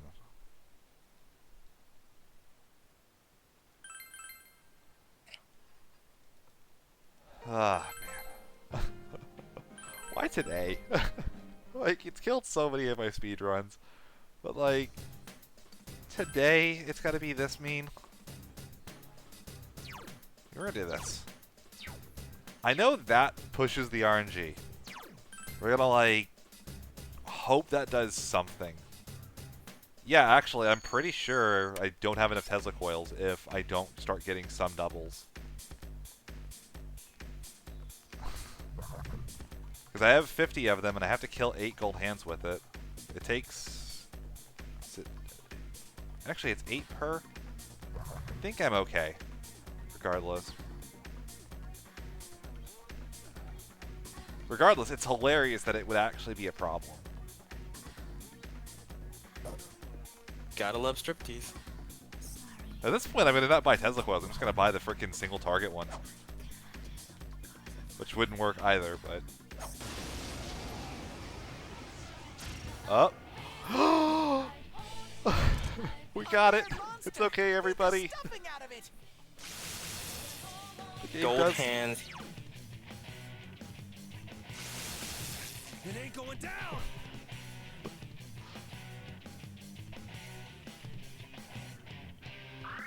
Three enemies left.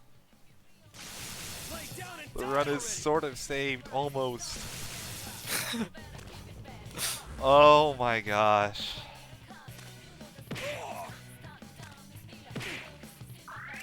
And then I was looking at him like, I'm a little low on health. I hope they don't just like all run up and start whacking the main character because they might actually be able to kill him.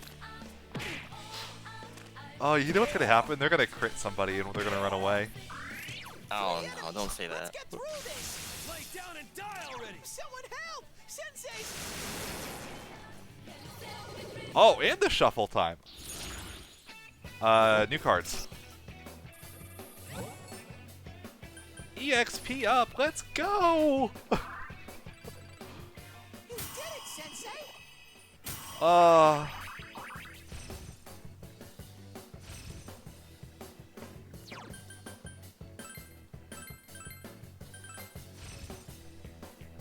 The right, game has power redeemed up. itself.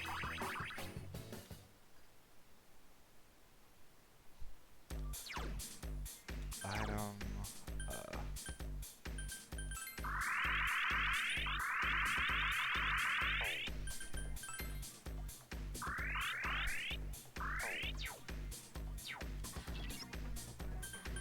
I'm gonna go to the previous floor. Normally, in a PB attempt, I would just keep going, but I really want to lock that experience in. So, now that I've gone to the previous floor, that experience is there to stay. I can't blame you. Losing a triple would be devastating. It's not just a triple, it's a triple with the wand, too. So I got a free 3,000 experience out of it. It's true. Alright, well, I'm doing that next. If I have to do it one more time on the manipulation, I will open the item menu again, because apparently this game likes voodoo like that.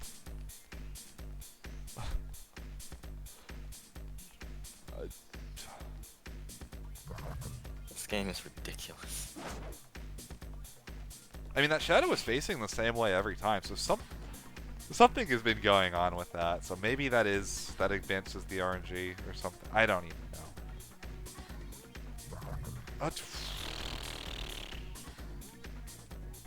Okay, I actually didn't need you to show up, but we're gonna take you. If you're gonna show, we're gonna take you.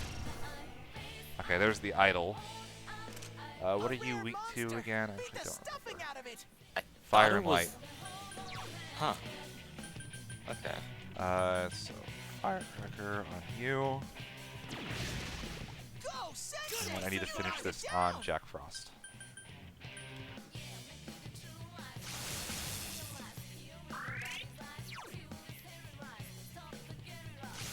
Damn, couldn't finish it.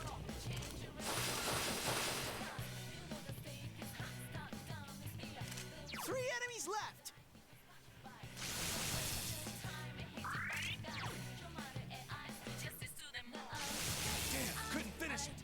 It's gonna get up, but it should just enrage itself, if I remember correctly. Hurry and beat it!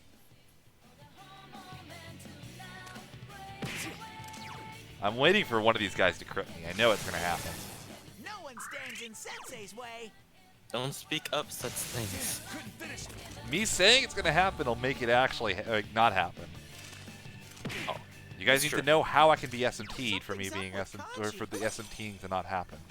Two enemies. That's the Charge rule of through 'em. SMT, is if you don't know how a game can SMT you, it will SMT you. Something's up with If you Kanji. say how it will happen, it won't actually happen to you. Underestimate. Nice. There we go, there's level 31, and Jack Frost gonna grab himself that ice boost.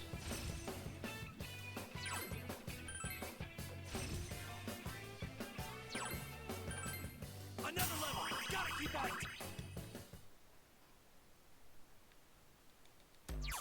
Alright, so we're gonna go in here, we're gonna use one of these. I don't really have a great healing persona right now, so you. And I'm not gonna lock in that experience. I don't. This fight is pretty safe, as long as I don't do something really dumb. So it's always gonna lead with stagnant air into virus wave. Dang, poisoned both of us. Kanji's poisoned.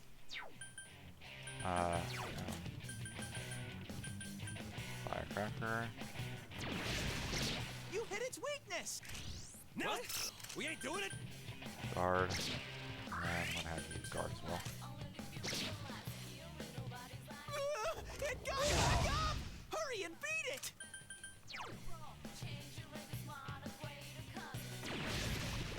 It's down. Now's our chance. We ain't doing it. Okay, so we're gonna go on to.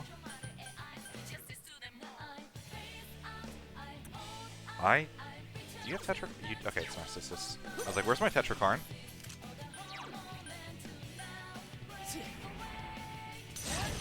It's kind of a big deal. a little bit. And Kanji's just gonna be kill rushing for a little bit. Lay down and die already. So it's gonna do stagnant air. It's gonna loop that now. Yeah, right. One enemy. Fight! Fight! Fight!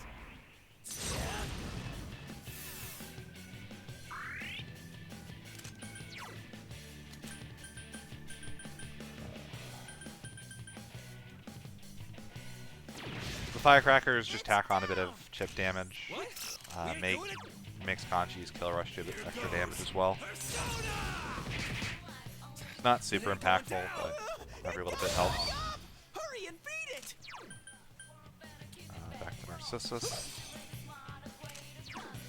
And Tetrakarn on me.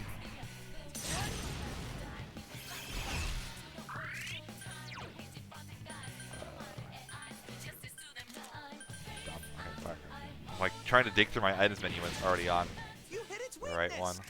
He shouldn't have enough for kill rush, so I'm gonna go ahead and just all out attack. That's gonna do better damage than Xeon. Nope, never mind. I should have designed good. Hell no. Kanji's out cold. Medic! Yep, Kanji. Okay, Kanji's gone.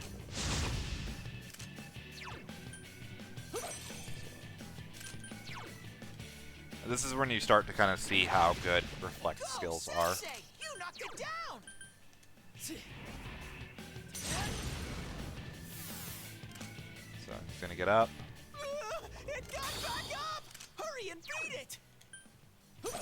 Narcissus.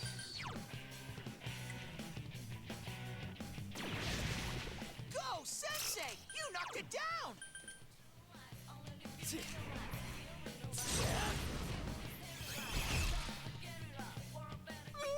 It got back up. Hurry and beat it.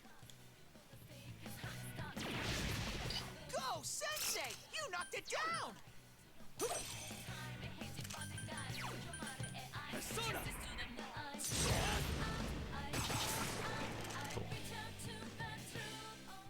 Amazing, Wow, okay. Sensei. I'm leveled up again.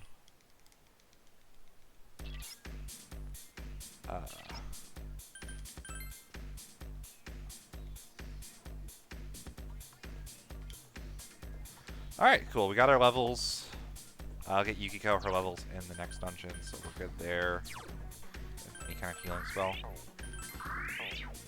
Myself up to that. Damn it, I'm hurt bad. Heal me, huh?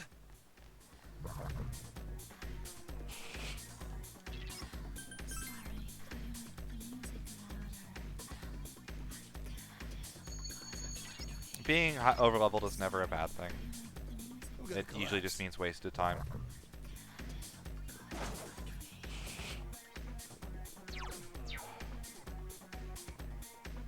Yeah, we're just gonna do this. Vanish Ball out. So, this game in particular, a lot of Persona games have what's called EXP scaling. Which means that your level versus the enemy level actually is super impactful for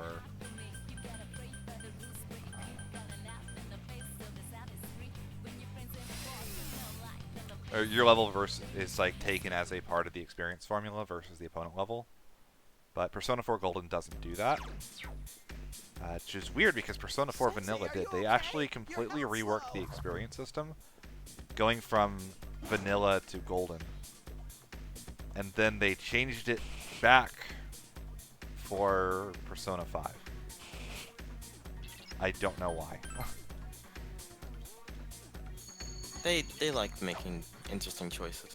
Sensei, are you okay? Your So like, health's low. somebody put the effort in and thought this was a better system, and then they just abandoned it on the very next game. So, I don't know. I assume the same guy that did that is the same guy that made the RNG make absolutely no sense in how it's manipulatable. It's just a room.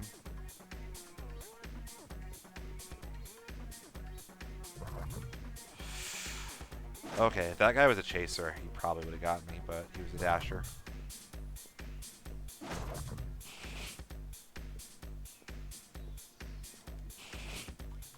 I swear the pink around those lights is more subtle right now than it was earlier.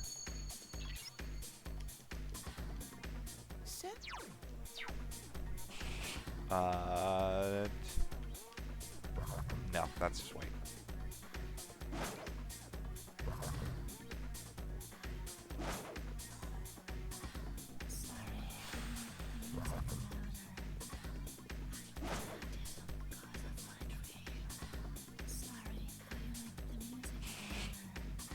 Do I want to go up or down? Let's try down. Team right. Nope, it was up.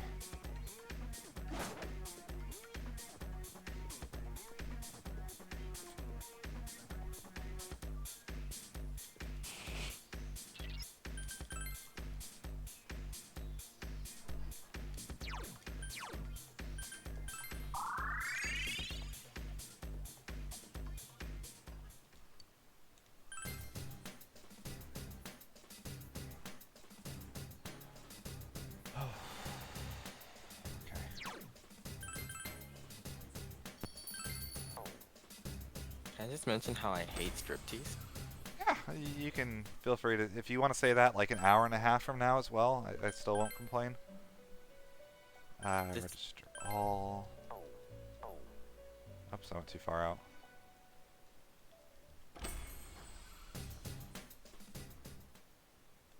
Fuse, search. It's that with twin shots. Kunda, Tetrakarn. Really? Brain Shake?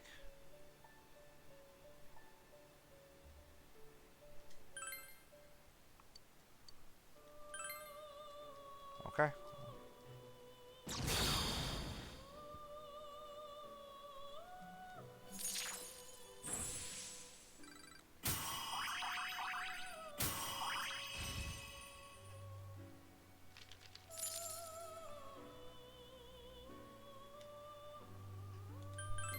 Dawn, which is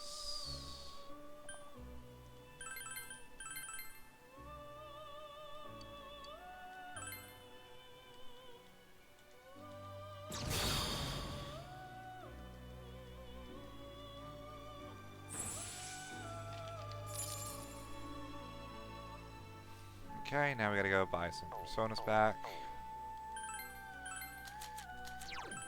Osei, Saki Mitsuma, Slime, Shasa, Narcissus.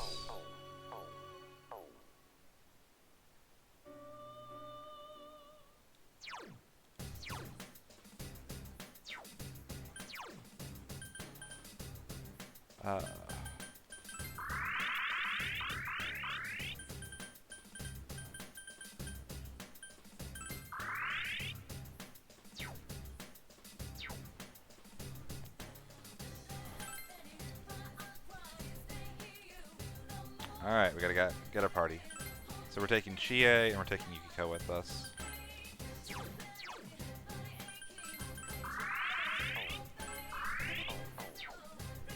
And we're going to equip ourselves a shovel for chivalry.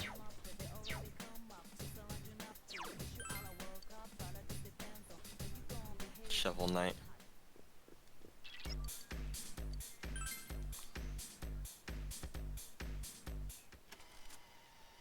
Oh yeah, that's right. I forgot about that. You get the free heal in the fight. Oh well.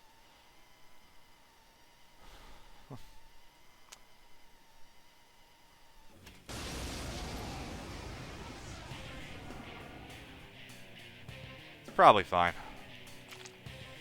Feast your eyes! So, this is a boss.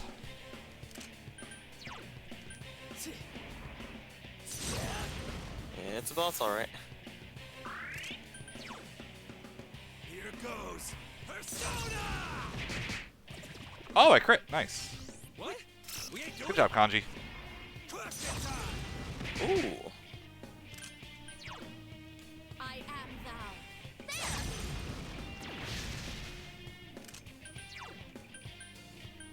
Go! I'll finish you! This can't be! So, because I have something that resists fire, she's going to use Fire Break on me, and I don't really care. So I'm going to switch off to Osei. My Power Charge going. Power Charge is... Charge in general is one of the strongest moves in the game. Oh my, Kanji! Save it for Teddy, please!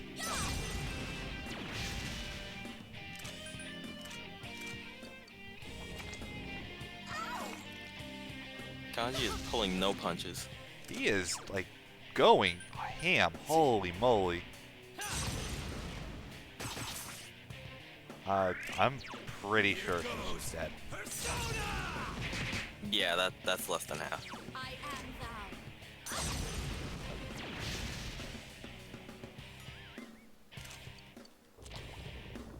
thou. Okay, cool. So, Risei's down.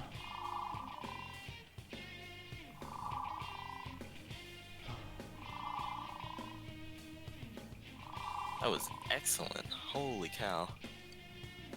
Yeah. Sometimes that goes really bad. You know, I've died on. Oh, I've died there too. Yeah. Yeah. So she scans us, and no matter what she did, you can't hit her. And the fight's gonna end in a couple turns.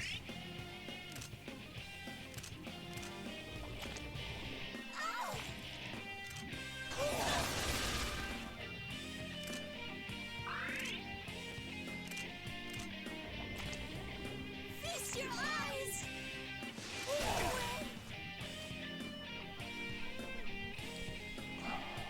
Alrighty, Teddy. Teddy. This used to be one of the most inconsistent bosses in the speedrun. He's still very bad. But he's much better than he used to be. So the real boss of this dungeon is not Risei. Teddy's actually going to take care of Risei by himself. Quite impressive, actually. And then he's going to go full pancake mode on us. And he's going to reveal his own shadow. And... yeah, this fight...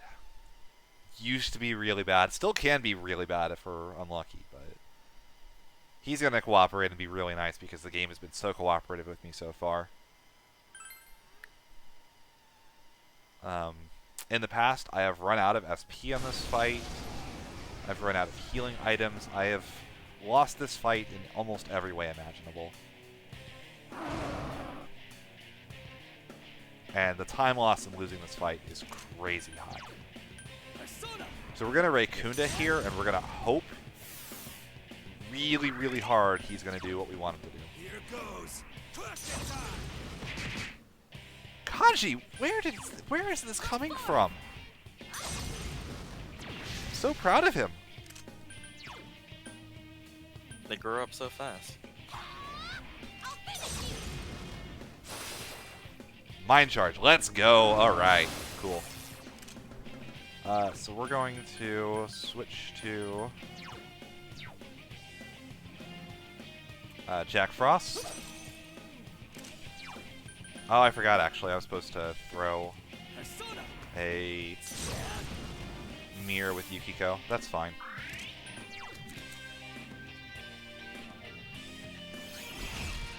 So he will always use Mabufula on this turn.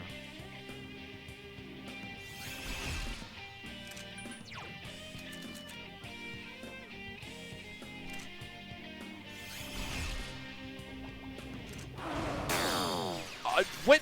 Did I not Ice Break? No, you didn't. I Raccooned it instead of Ice Broke.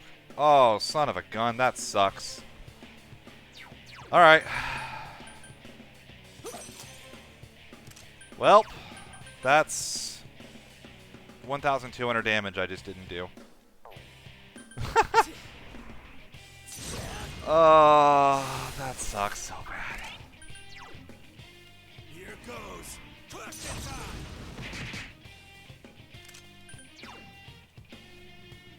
I am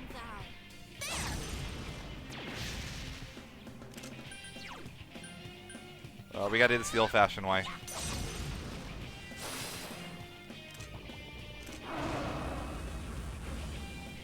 And then he foolish whispers and silences everybody.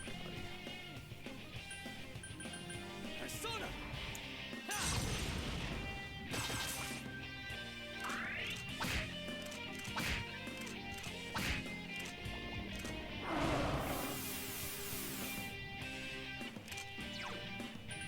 Persona.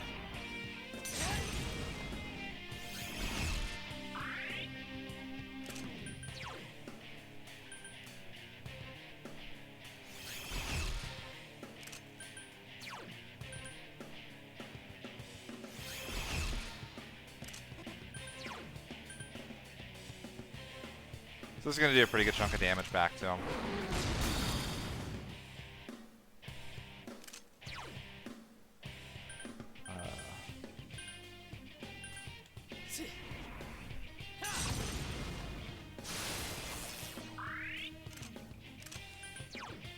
Here goes.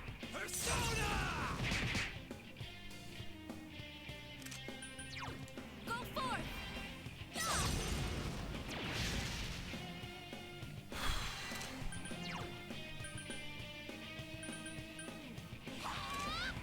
He probably should go into Denial Charge here, I believe. Yeah, here we go. Or Ultra Charge. The Raccoonda probably has fallen off of him at this point, I believe. No, it didn't. I still have Tarakaja up.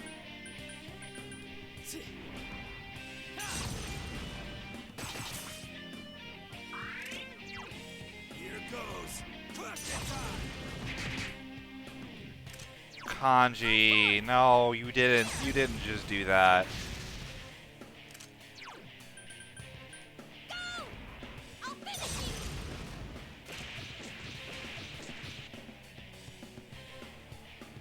The defense reverted. It's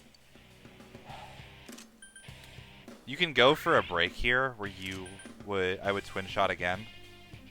But if I fail, I die. If I don't do enough damage. I don't trust it, so we're gonna play it a little safe. Persona.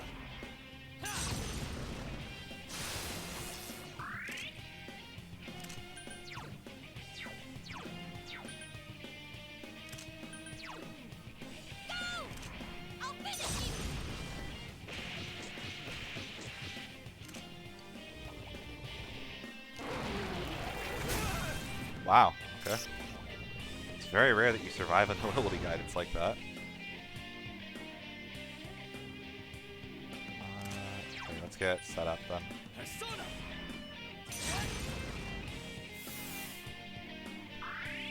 I'm pretty sure Kanji and MC are the only ones who survive it. Go forth! Yeah, Kanji survives it at full health, but he's also guarding, so he would have survived in a lot of situations he wouldn't normally. That's true. So that nobility guidance attack hurts so bad. I'll give as good as I got, damn it.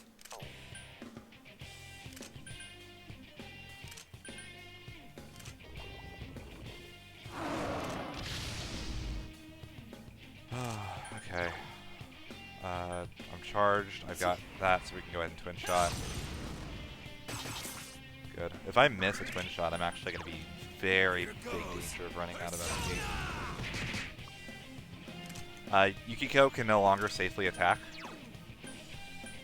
At this point, he can actually Mabufula without having Mind Charge first. Okay. I'll play this. We're going to do Jack Frost. And we are going to Ice Break. And then have you Makara Corn yourself. Yukiko is dead, and Chie is going to survive this with like no health. Nope. Very close to living. That's fine. Let's say power charge up. I'm really scared of a nobility guidance here, so I'm actually going to... I'm going to take a bet that he's going to go into nobility guidance here. So I'm going to double revive into a med kit.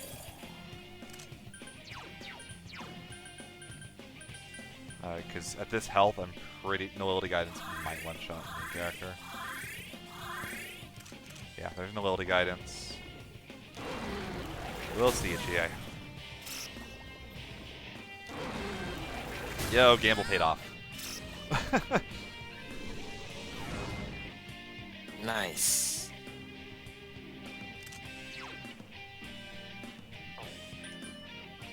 So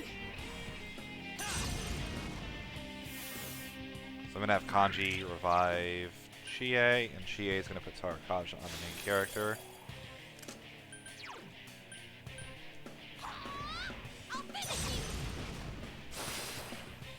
And he's charging up.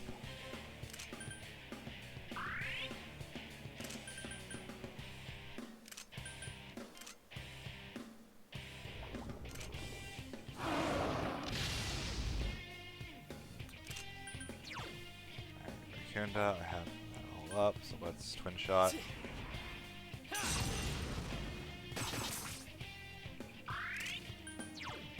Here goes Persona!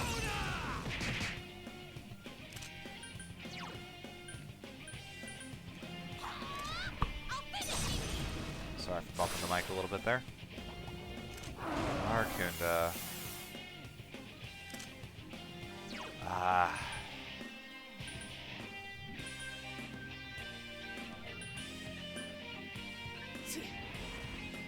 I think this is the right decision. It's gonna be close though.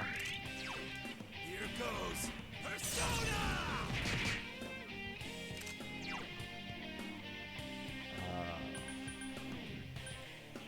Come on, Chie. So close.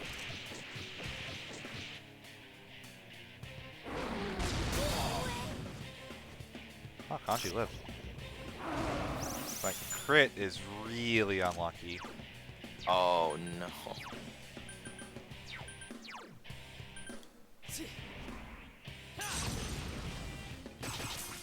Now we're at the point where it's just gonna be spamming abilities until she dies, until he dies. Oh.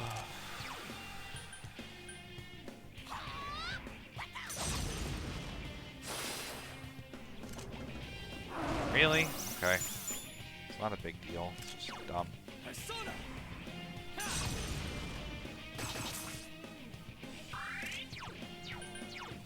Here goes. Crash time. God, his health.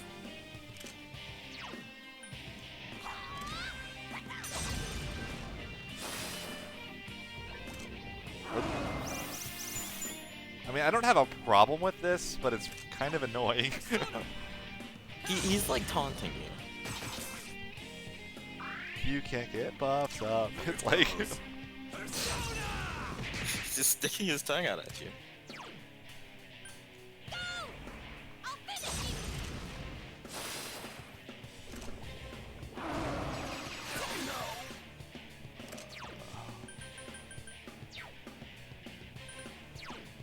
Jesus. That didn't kill. Okay. I wanted to yellow it, but it wouldn't have been the right decision. Well, this has been an entertaining run, if not a good one. There we go. I actually could have yellowed it. Jesus. Teddy is not nice. That fight's supposed to be a lot better than that. Oh, man. Missing out on 1200 damage at the start didn't help. Yeah, well, it's supposed to be 1600, actually. The first thing you're Oh. supposed to do with Yukiko is actually just oh man, I actually lost a lot of damage because I healed him off. Like, Kanji started with a triple, so that was 18, like, yeah, 1800 damage, or sorry, 180 damage. Sorry, yeah, 180 damage gone from the healing, plus another 400 that Yukiko would have given with a mirror if I played that fight properly. That was a fight I didn't practice because I thought I had it down, and then I actually forgot it, so... It's all good. Every other fight should be fine. That fight just goes really badly when it goes badly. Also, yeah, I reset my Vita TV, so I'm going to be getting trophies for the later parts of this run. Enjoy that. I just love the little notifications. Yeah, it's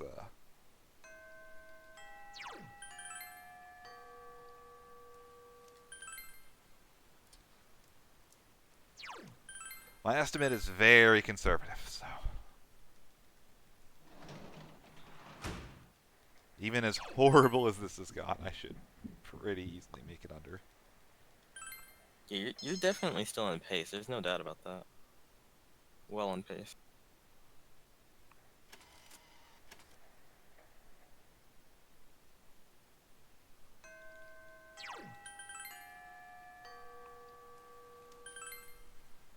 All right.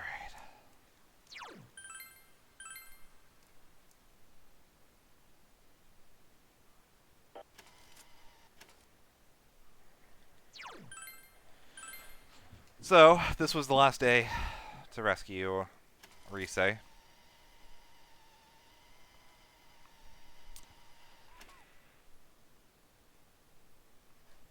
As you can all see. And we succeeded, thankfully, which is great.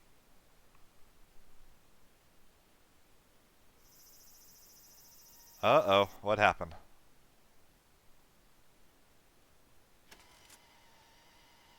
Somebody died. That's not good. We failed somehow, even though we did everything right. So, what happened? So we're going to reconvene with an emergency meeting, and we're going to find out why and how this happened, and we're going to fix it. Yep.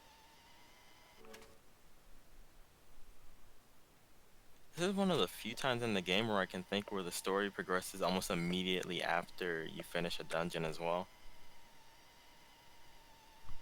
Does Maroka die as soon as you rescue Rise? I thought that happens after. It's the only time in the speedrun where we go until the last day. So that's something.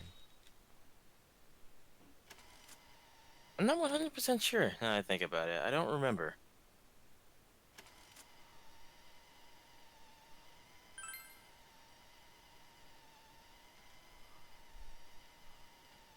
Anyways, our homeroom teacher is now dead. In what seems to be the same manner as the other ones, which is weird because nothing would have pointed to King Moron being killed.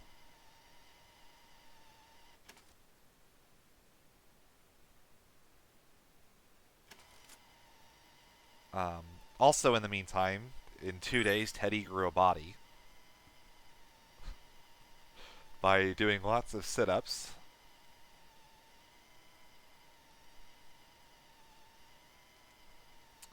Somehow that works. I don't understand, but... Let this be encouragement to all of you. You too can grow a body in 2 days if you just do sit-ups. He's kind of attractive, too. He's a pretty boy. Yeah, no, like, I don't know what workout routine he uses, but it works. Doing that P90X. Is that still a thing? I think it is. I haven't seen infomercials in a long time, but I think it still exists. Oh god, is Bowflex still a thing? My parents actually bought one of those. I'm pretty sure it's still in the garage.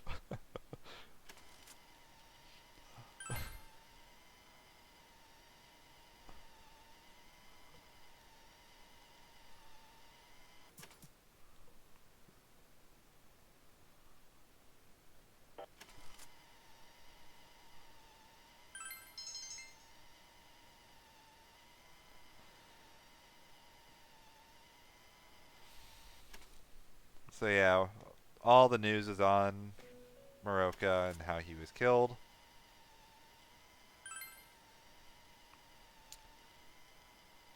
We're gonna distract our cousin since she's little. We don't really want her to be like super scared that like all these random murders are happening in this quiet Japanese town.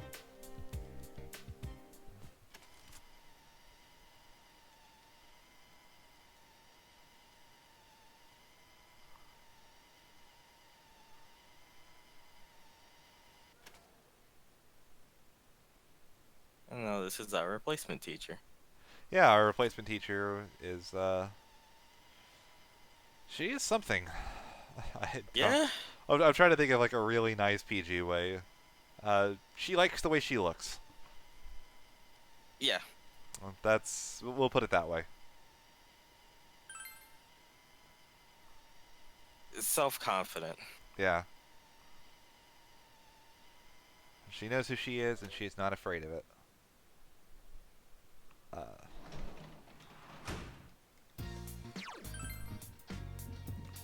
So we're gonna go up to our room, and we're gonna buy stuff. As per normal, it's always gonna be the second one. This one's actually really nice. It's Growth 2 skill card. Growth 2 means that a persona that has it gets half of the experience when they're not even fighting. That's really nice for grinding because it means that we can backline our experience. You know, we don't have to kill the gold hands, which it takes pretty specific setups to be able to kill gold hands later. But we can get levels and skills onto personas that we're not actively using. And I've got notes telling me where to stop leveling personas because that actually can mess. That is where overleveling can be bad. Yeah. Yep. Trust me, I've done it before. It doesn't end well. Yeah, it's unfortunate.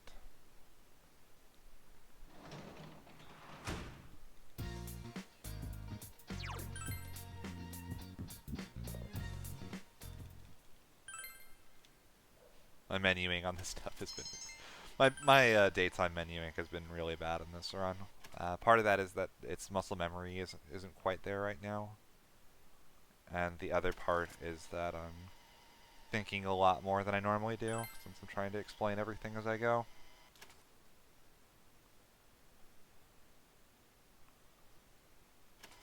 It's kind of tiring keeping all you guys entertained, but we do our best. So Press 1 Yeah. in chat if you're having a good time.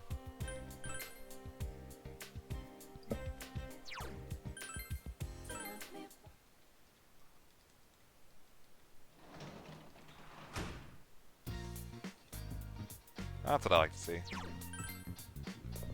So more translating. We gotta get our money.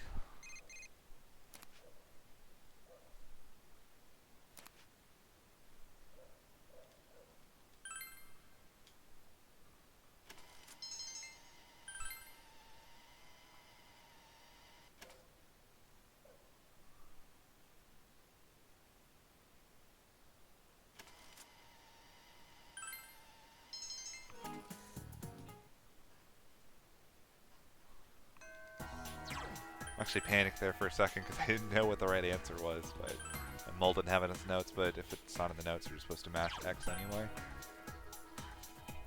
Oh, wait, what did I do? Okay, I'm dumb. Kumo not in here? Is who? Kumo. No, he's not. No, he's joking. It's a joke we do. So we have it's pretty common for us to like chill in a call together, and the way it happens is he'll say like, "Oh, Ghoul, you up for a call?" And I don't even say yes. I'll just call him. So I thought of like memeing and calling him mid-run, but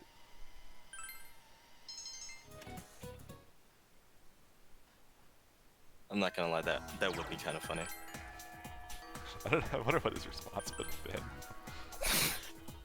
Problem is, I would have to fiddle with Discord, and I'm already having a really fun run. We'll call it that. On the bright side, I have something to test, so that's cool. Yeah. Because I got that triple.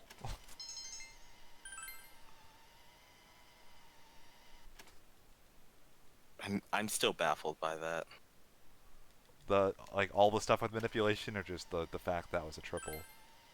Both. This game is.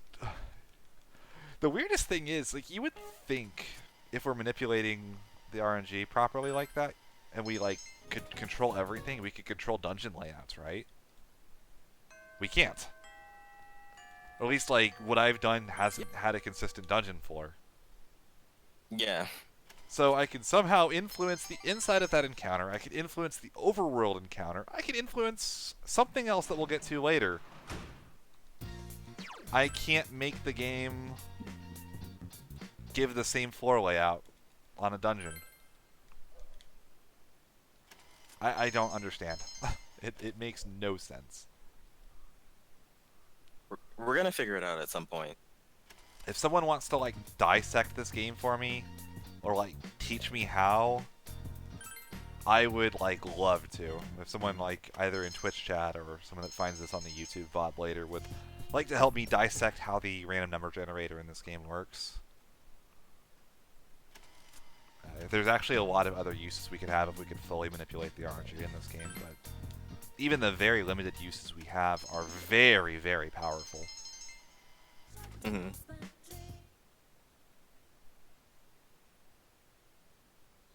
I'm sure there's definitely a way you can look into it because of stuff like Cheat Engine. Yeah, And I know there's a way to... I should pay attention for this. 3, 1... As soon as I finish the test, I'll get back to that thought.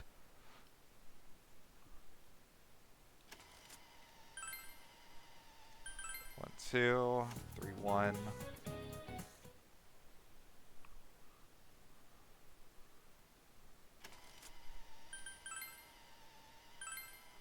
And then 3, 3.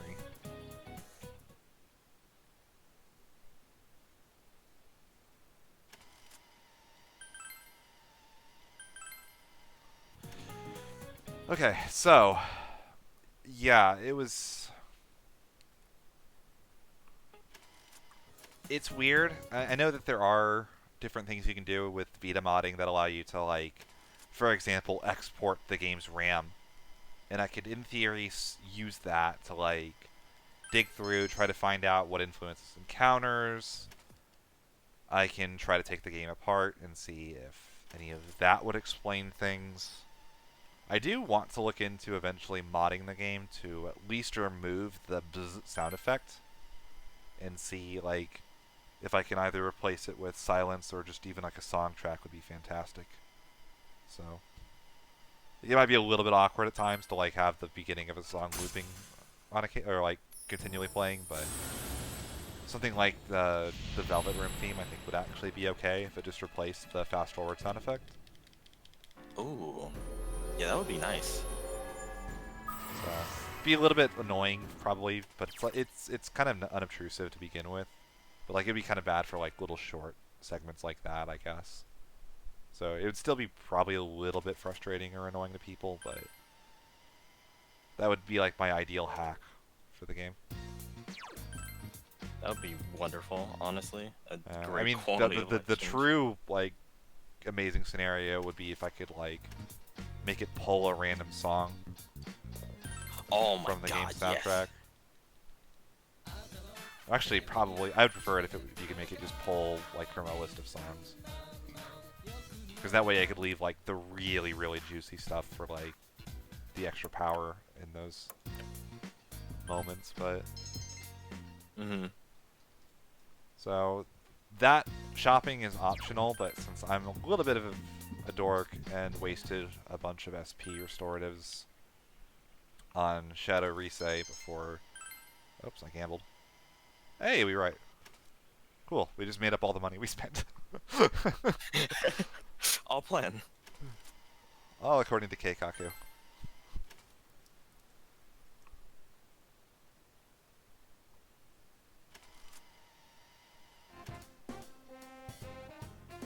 Calculated. All that RNG manipulation. I actually kept the manipulation to this point. And the reason I did so badly in the Teddy fight was because I was sure that I needed that extra money. Yep.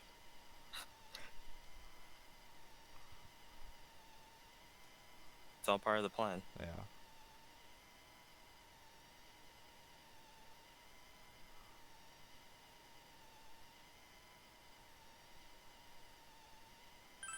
I actually forget which part of the story this is at. This is mostly us trying to figure out what's going on with Maroka, if I remember correctly. Because the culprit hasn't really run off yet. Assuming I remember correctly. Maybe it has already happened and they're just discussing things out. It's been a little while since I've actually watched the cutscenes for this segment of the game. Yeah, same for me.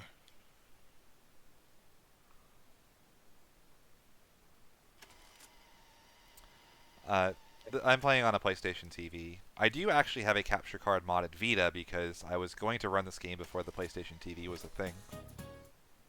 So I got it. I was like doing routing and stuff. I actually dropped it the second day I had it and broke it and had to get it shipped off and fixed again. That was really fun. Ooh. It's my daily Vita actually, or like the Vita I use if I'm just playing games on the go now. It's a really nice little console. But to do runs, it's so much more comfortable long term to be playing on a TV with a DualShock 4 than it is to be playing on a tiny screen. You Yeah, know, little certainly. buttons, the analog sticks are kind of, you know, small and a little bit difficult to use.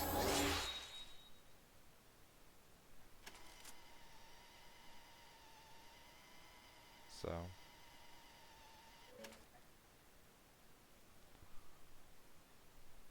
It's also nice that these things were super cheap at one point. So I got my second Vita TV for... Or actually, did I get both of them for super cheap? I know that I got my second one at least for $50, and it came with a DualShock 3, which the DualShock 3 cost $60. And it came with a memory card and a free game that I don't think I've ever played. They were giving these things away. Like, it was actually cheaper to buy a Vita TV at one point than it was to buy a DualShock 3. That's sad and amazing at the same time. So, I should have just bought, like, a ton of them, because I think they're back up in price now, but... Yeah, because I had to pay like 40 for mine used. Yeah. This was brand new. So we're doing our investigation details. Dojima's going to kind of reprimand us.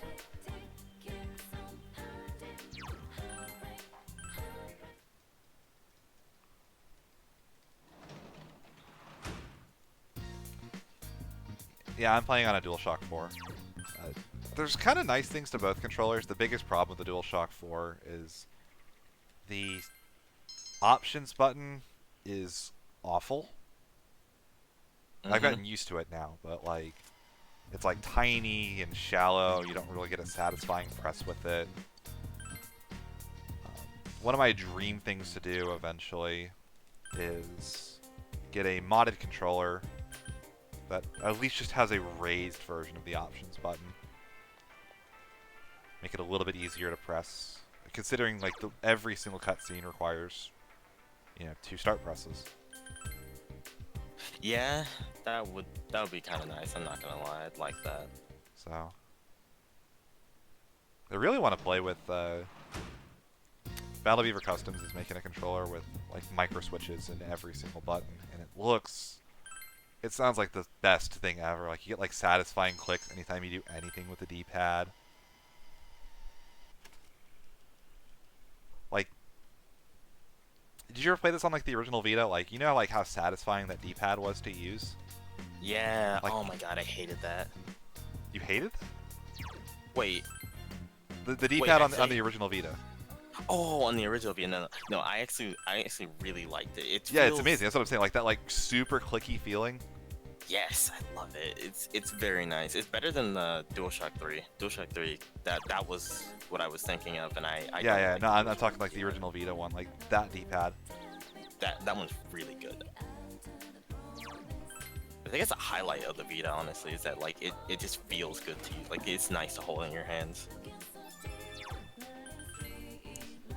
That was the one thing that was like nice when I was considering, oh, I forgot to do one big thing. 2 big things, actually. So first of all, we're going to perform a glitch.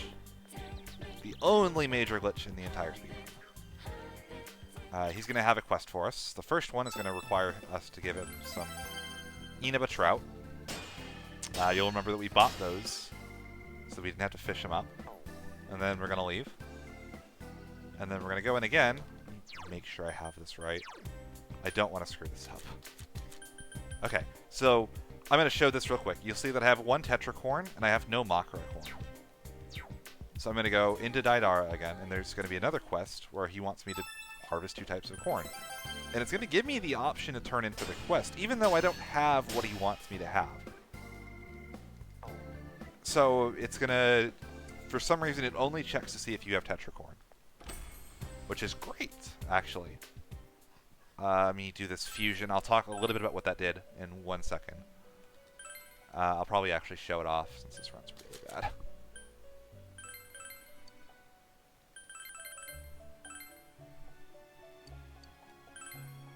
So this fusion right here is really nice.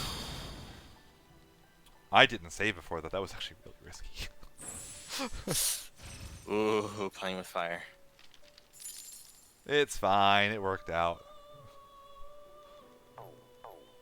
So that gives us a free growth too. That's really good. It's going to save us 40,000, actually 80,000 yen.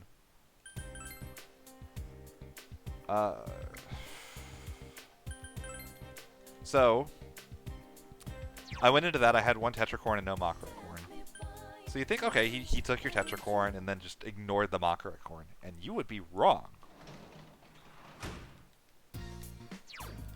Because somehow he gave me 99 Makara Corn.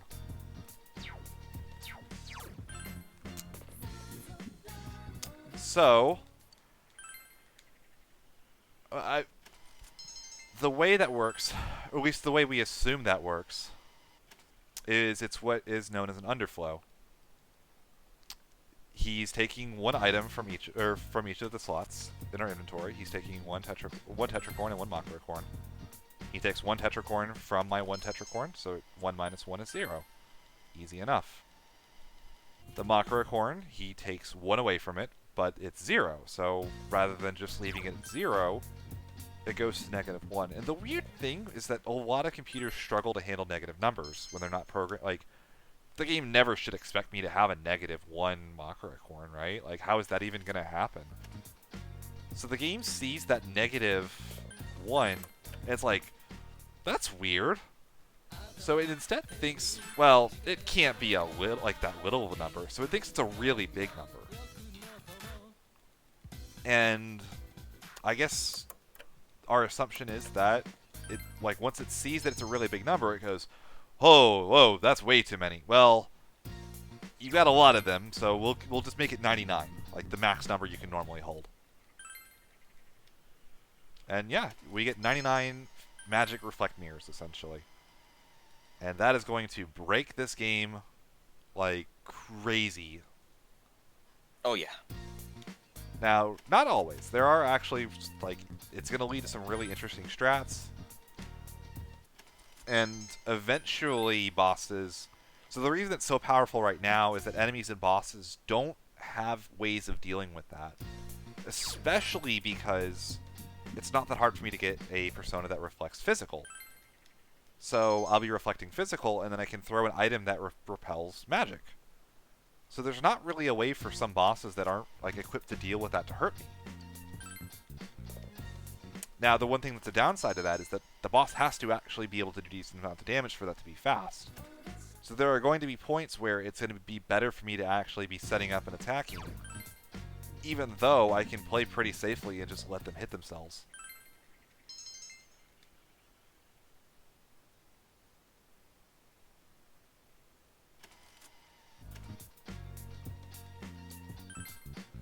So, yeah, that's pretty much the only glitch in the run. At least the only thing I think that qualifies as a glitch.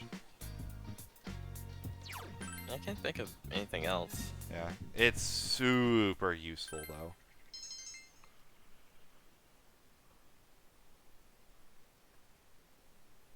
So you also notice when I fought Teddy, it was actually really important how I used my mirrors. I used all 4 of my Makarakorn, and I used only 3 Tetrakorn.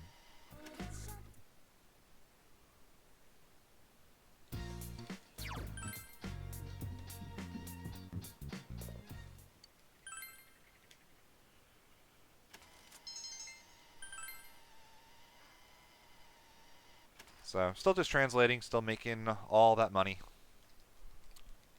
Again, every time I do this, it's 5,000 yen. You know, 50 real world bucks. I'll take it. Margaret really likes taking money from me, and I'm going to be giving her a lot, so... one of the coolest things about Persona in particular, I guess it's true in pretty much every SMT that isn't like Tokyo Mirage Sessions, is that money is basically power. If you have money to do stuff with personas or demons or whatever else, you're really, really strong. But if you don't have money, you're very restricted in what you can do. I mean, it's more so than a lot of other RPGs. So we invest so much money into the main character in the speedrun. It pays off though. Did I get the paper armband? I didn't get the paper armband. Yeah, I don't remember you talking to Nanako.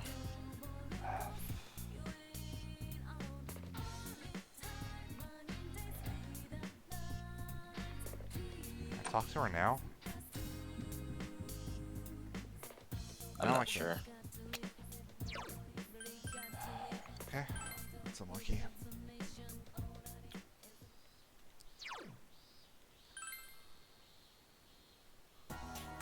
I have to do this today, so that's...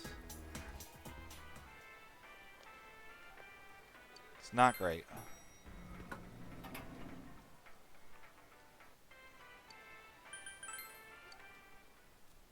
Where was I supposed to talk to her?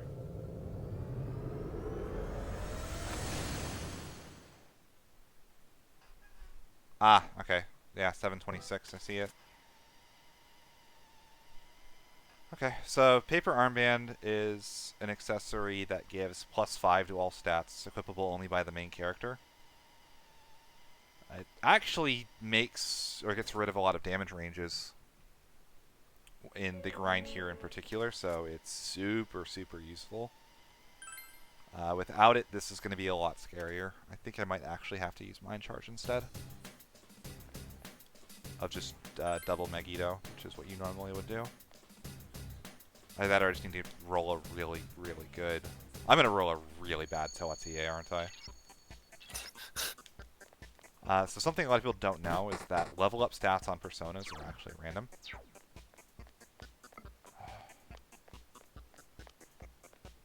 So I don't, like, there is some variance just there in how much damage I can do. Yes, this dungeon will telegraph the exit. So if you look, there are these swords on, or like just look at the wall. So right here, that's a torch. This is a hallway. This is a shield. That is in a room that is not the stairs. And if I go further, come on. That's a sword. Stairs.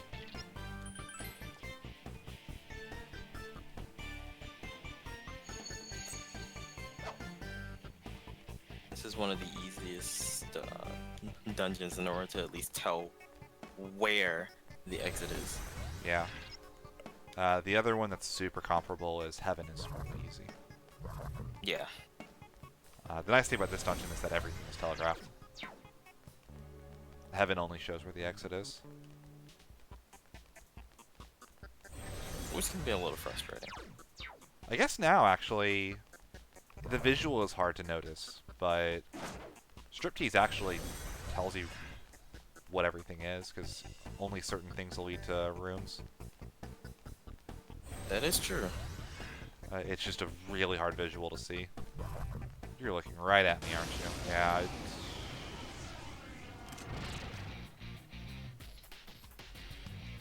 Hang on, because this one's gonna be tough. That's amazing, Yukiko-senpai. Keep it up. Senpai, Oh. no! I thought I was going to live with 1 health, and I was so happy.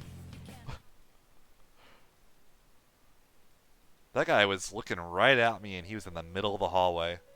Yeah, that was really, really bad RNG. That's fine. So one of the, like I said, one of the best things about this version of the run is how little punishment there is for death. Like, there's definitely, like, I have to do the whole floor again, which sucks. Like, don't get me wrong, but I'm not, like, crying at the fact that I would have lost, you know, 5 minutes, 10 minutes, almost. You know, it's just a couple minutes. Especially since you do not save often in this run. I mean, actually, you save a lot because of the manipulation. Well, yeah. Well, leading up to the manipulation, at this point you would not have saved, except for maybe since your last fusion. I would have saved at the start of the dungeon if it's a very hard run. Yeah, that makes sense. So, very hard, I would actually be booted to the title screen. Screw you, you're looking right at me again. This guy is just a jerk. Hang on, because this one's gonna be tough.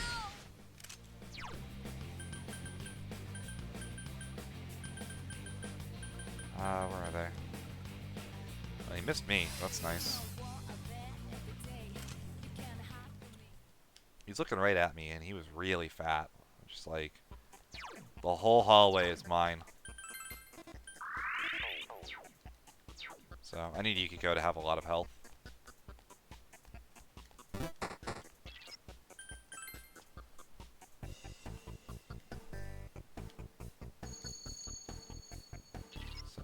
Because normally you grind here with Kanji. But I need to get Fire Break onto Yukiko for speed up a couple of later fights.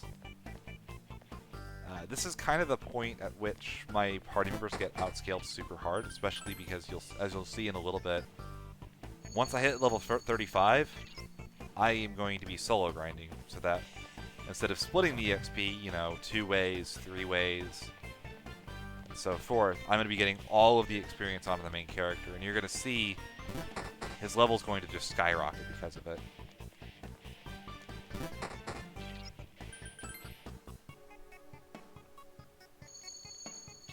Wow, these floor layouts are really good. Yeah, it's making up for how mean that one guy was. That's fair. So.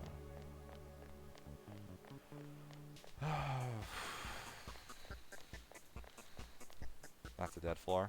Or a dead room. Okay, cool. He's gonna let me get past him.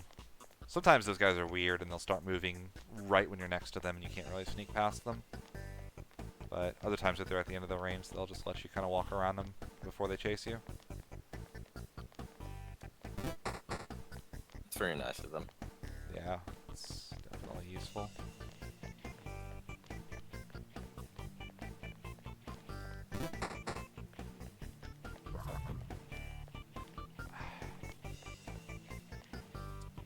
I'm gonna make you drop aggro.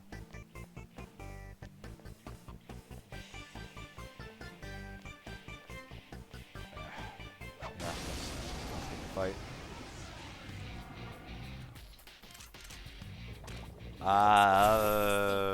This is really scary. Come on, let me out. Okay, cool.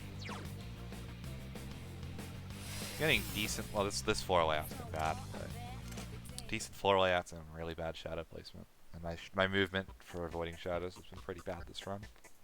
So I don't really trust myself to try to juke that guy. So normally for me to, like, you can juke them by going from left to right, but the easiest way for me to do it normally involves going into a room where you have a lot more room to swerve. Alright, so as you guys know, or some of you may know, that is a fixed floor. There will always be the exact same floor layout, which is great, because that's going to let us do this.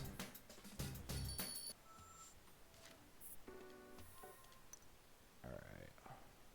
Phew, that's kind of an unlucky time.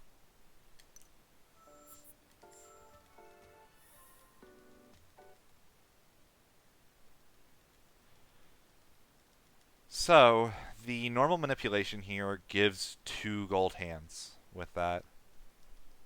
Now, something I can do to try to make it better for me tends to make it either a 2 or a 3 depending. I'm going to actually open the item menu one time here.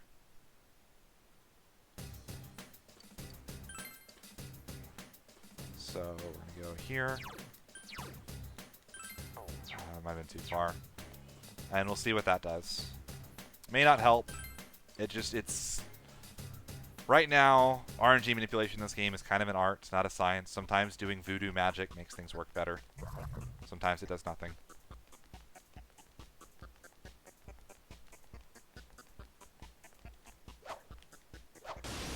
I thought I was going to miss him.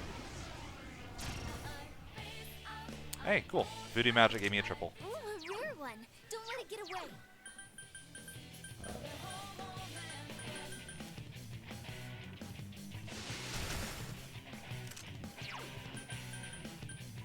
So these guys take 10 dry ices to kill. They have So persistent. a lot more health. They should start casting Sukukaj in a little bit Don't give up now, okay? to try to avoid the dry ice, but thankfully you can't miss with items. I can't defeat it.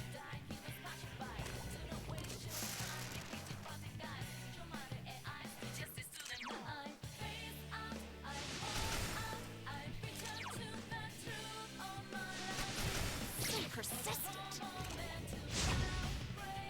It's a little scary because now everybody's actually been poisoned. They'll start hitting me.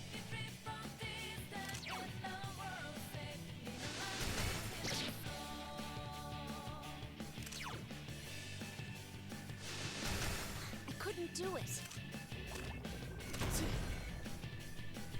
Okay, good. Oh, good. Okay. Got him. That is sometimes really scary. This should Senpai, kill. Are you okay? I'm on a roll. I won't fall behind. Wow, jumped straight to 37. And Ose got Auto Sukukaja, which is fantastic.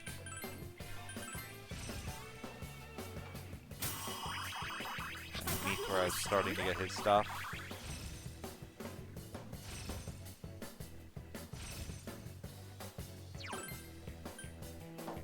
We'll keep that.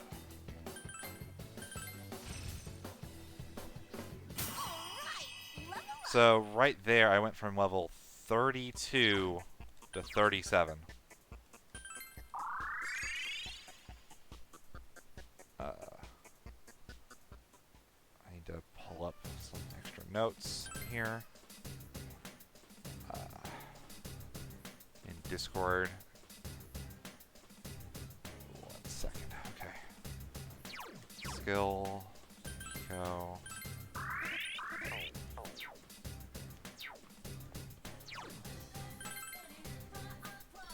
Save, and we're gonna do some fusion.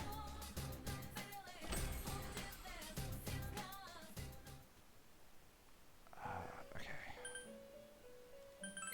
Pentium, register. We're gonna register Ose and Mithra.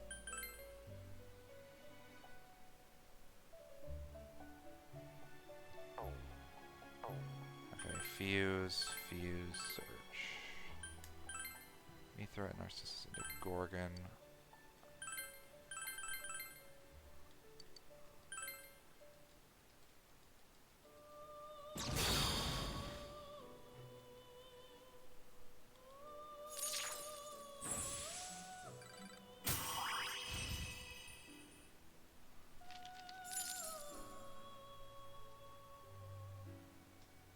Right, 1, 2, 3. This should be Tawatier. Up first.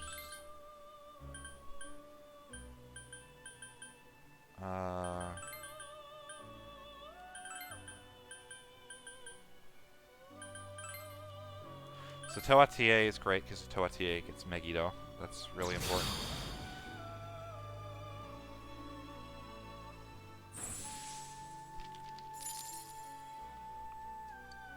Ose, Rakshasa, Kailan.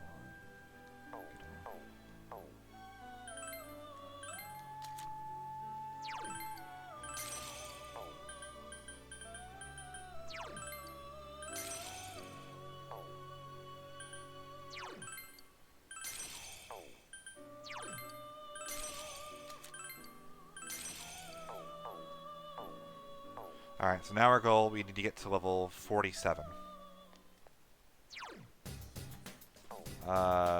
That's... I'm gonna kick Yukiko out of my party now.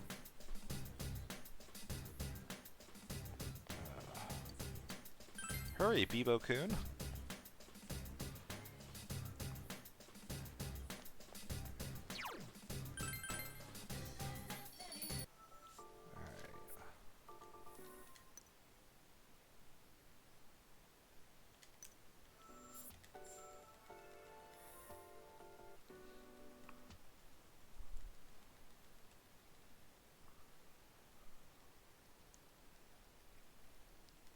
So same deal. I'm gonna try with the menu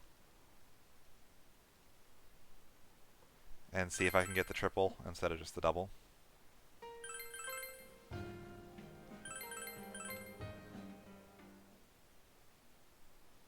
So talk to Risei, boy. Start walking, item.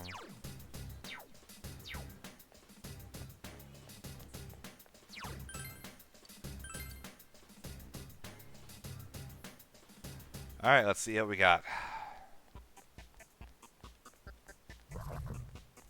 Shadow always faces that way, which is annoying because... Where are you going? I did not say you could go over here. Ah, we got a double. That's fine. Oh, a rare one. Don't let it get away.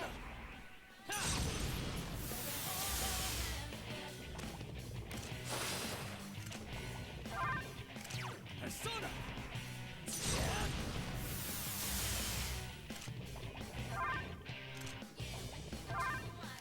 Two enemies left. Don't lower your guard now. That's great, Senpai. You really get me going.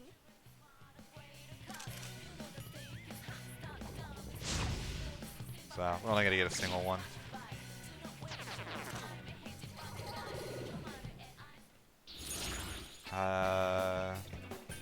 try this. That's actually really nice. That's good. All right, senpai. It's level up time.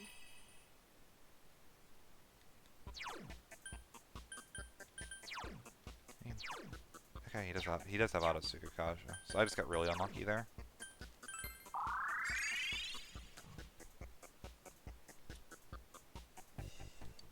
That's good though. The magic up should help make up for the lack of the paper armband.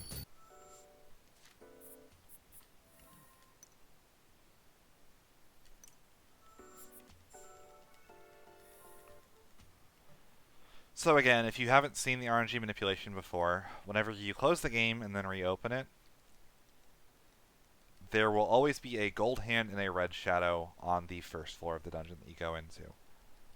If it's on a fixed floor, they will always spawn in the exact same spot. So that gold hand will always be right where he was. And then on top of that, playing with the Vita's internal clock seems to have an effect of some kind.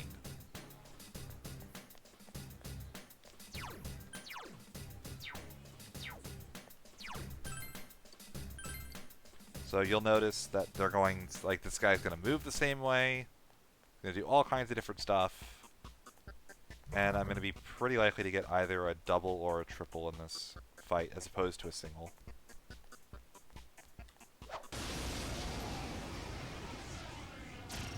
That's a double, okay. Oh, a rare one. Don't let it get away.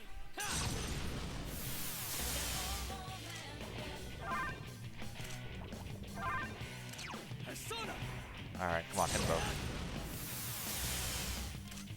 I got one. Two enemies left. Got one more shot. Don't lower your guard now. Cool. That's great, senpai. He's You going really down. get me going. As long as I hit 2 of them, I can kill the last one with ice cubes and dry ice. Congrats, So, senpai. there we go, level 43. And we get our mind charge. Wait.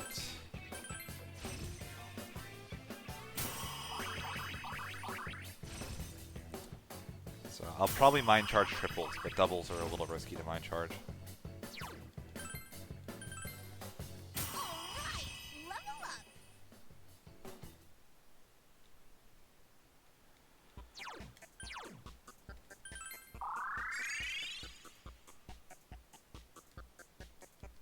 So same deal. We're gonna return to the entrance.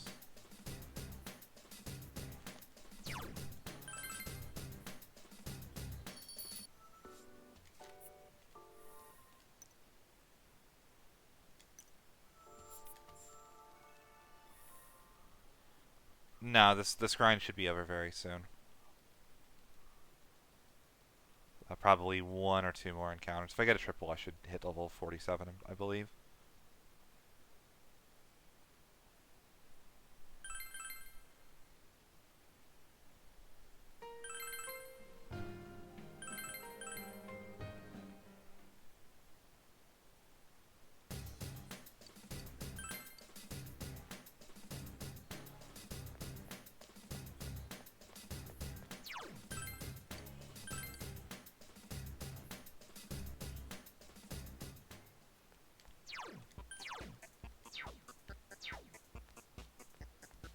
A little late. We'll see what that does.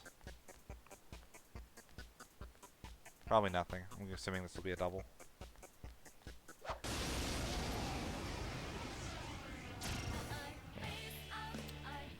As expected. Oh, a rare one. Don't let it get away.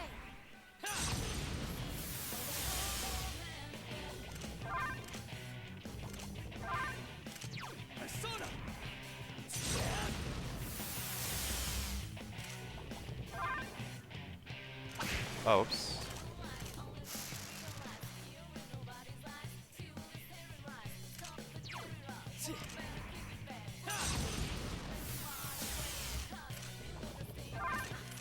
One enemy to go. He's gone. Keep it up.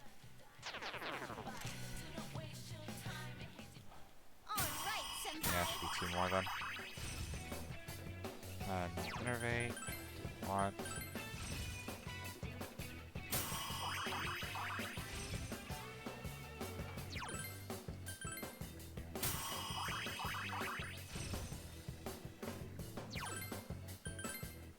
Alright, level up.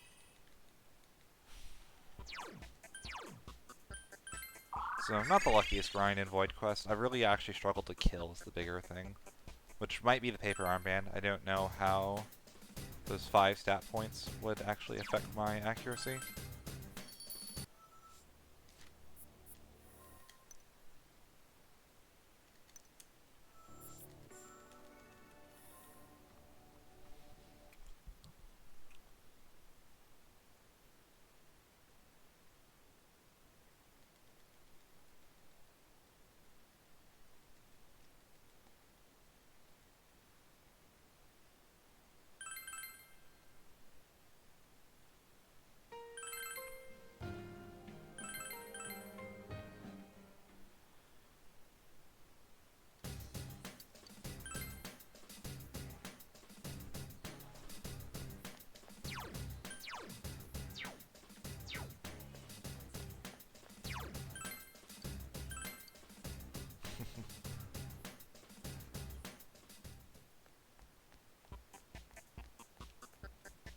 Oh, he's facing away. That's weird. He shouldn't be facing away. It should be the double. Okay. Ooh, a rare one. Don't let it get away. Got our first one. Persona. Cool. Hit him twice. That's all I need.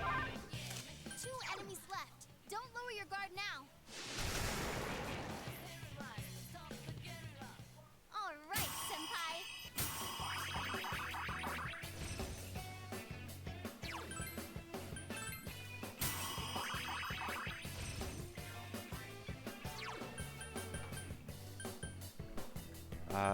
So you're just getting null panic, and then that needs to be overwritten, right?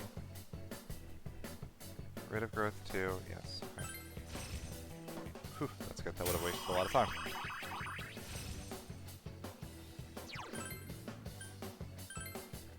And there's null mute. Perfect. Yes, I leveled up.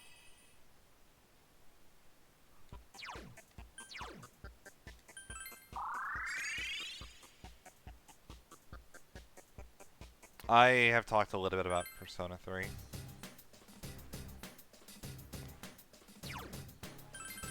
Alright, so we got some fusions to do. We have enough to clear the dungeon now, which is good. So we gotta go to the compendium, register all, fuse, up, left, into Yatagarasu, growth 2, null mute, fire break, power charge, Racunda.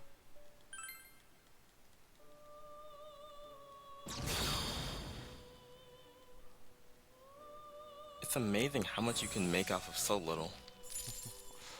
Yeah, we started with 2 personas, and we now have all of this. Triglav, Auto Sukukaja, Null Enervate, Null Panic, Mind Charge, and Racunda. So Triglav is actually one of the personas, if I remember correctly, that we have the Chariot Social Link for.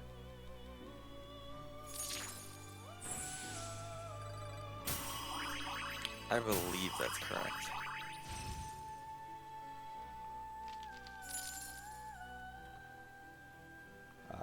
Triglav, Gadon, and Kaiwan into Dekarabia.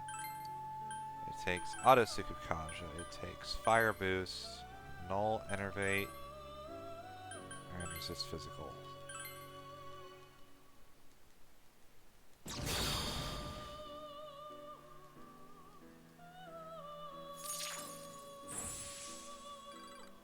we got one more to make after this, which is actually one of the most important ones.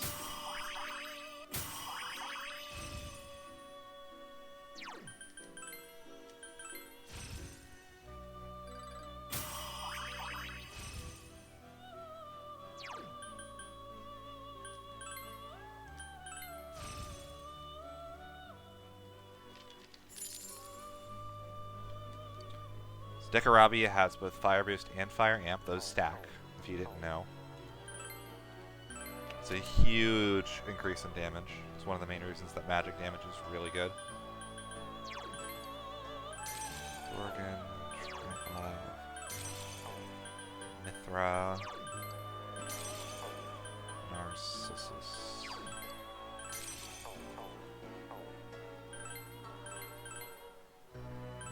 Rangda.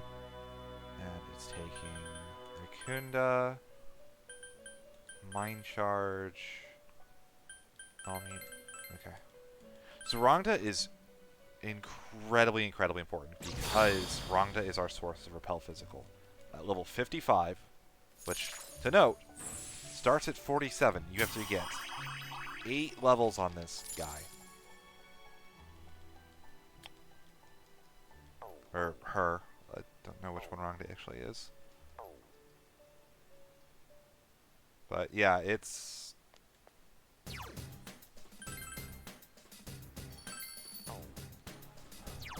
okay, item... Yeah, so once you get that, you get Repel Physical, which is crazy given how many things do physical damage. Item, I should use these.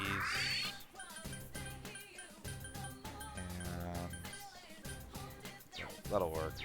We're good.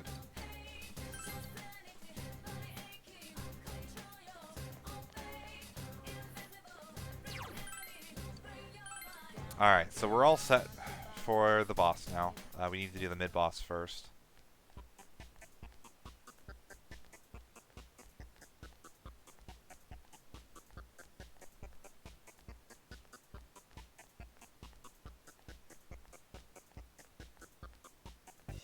You'll notice, though, that all the shadows are really tiny now, which is great for dodging them, but essentially, I mean, I went from level, again, 31 at the start of this dungeon. I'm now level 47. I went up 16 levels. It's by far the highest jump in any level in levels in any dungeon that I've made so far.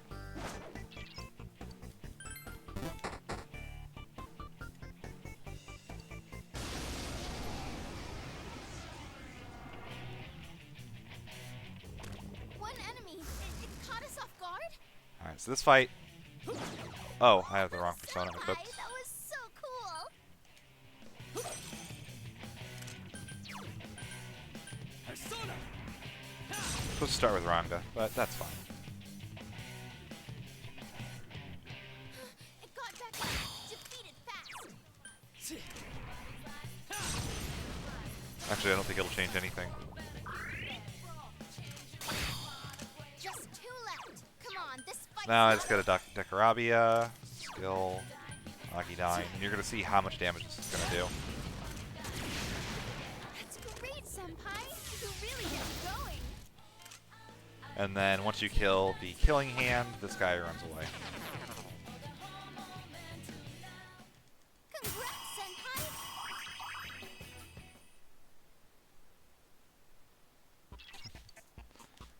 So, remember how a couple dungeons ago our main source of damage came from our other party members? Yeah, now they're pretty much useless. Well, I mean, they're useful for specific things, but they will no longer be shouldering almost any of the damage burden of the game. Yep. It's a little bit unfortunate, especially considering the armband thing, but eh. Yeah, I'll be getting the paper armband in a little bit too, so I should be doing even more damage. It's hard to... I actually don't know how the damage formula calculates with individual points of stats. It's kind of a hard thing to isolate. There's already damage ranges in the game. There are... I know that speed influences turn order, and it influences your ability to dodge, which is part of the reason that the Gohan route was so funny. Not only is Yoshitsune very, very powerful, he's also very fast. There's actually a boss in that route that if I had Yoshitsune equipped at the start, I would go before the boss, and then my party would go, and it would screw everything up. And you actually would be the slowest fight ever if you did that. Like a tiny thing made a huge difference in that fight, so I'd have to make sure to start with someone else. Amazing. So it's not a worry in this route. There's no one anywhere near that kind of speed. It was Yoshitsune at that point in the run would have about like 70 speed, 75 speed. The highest Holy we're going to get cow. is going to be like 50.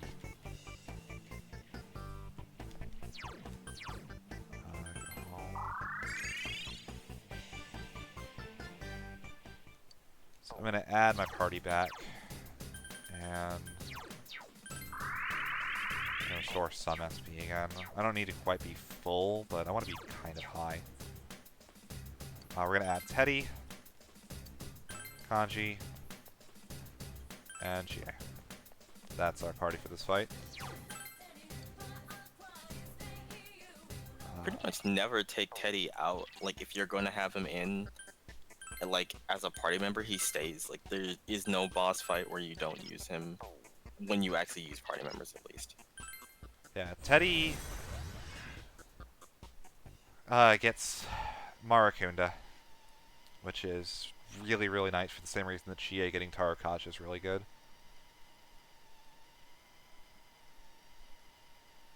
The fourth party member is pretty negotiable, but usually Chie Teddy are going to be in every fight. In this fight, we take Kanji specifically because he's really bulky. Shadow Mitsuo is an awful fight. Awful, awful, awful fight. That is somewhat better now. So, start with this.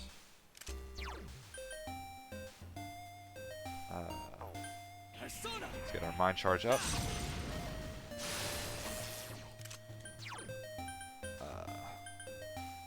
Persona! What's up?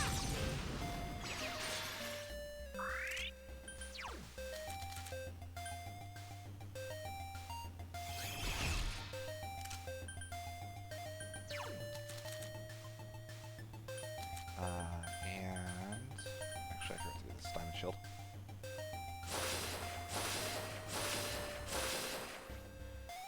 So, there we go. He's going to attack twice. I want him to hit either me or Kanji. He can also hit Teddy. Teddy can live. But I really want him to hit me.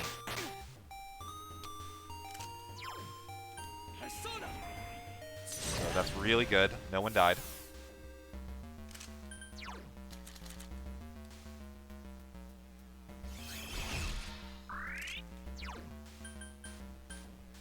So I'm going to toss a med kit here. Just try to...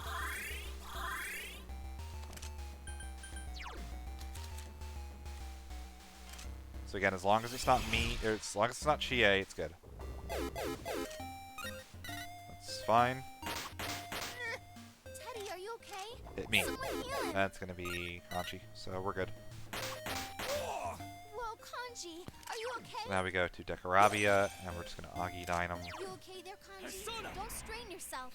And...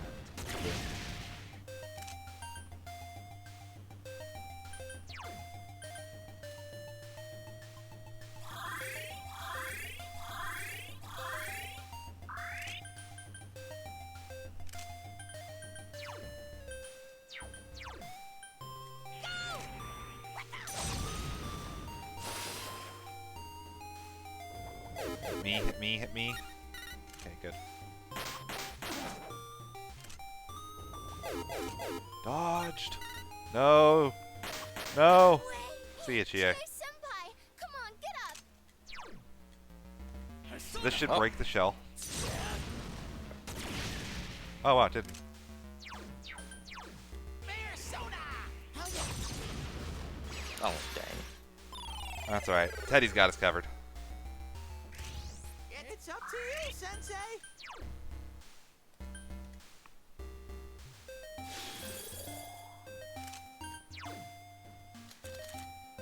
Alright, she now can get her own little Mothra corn.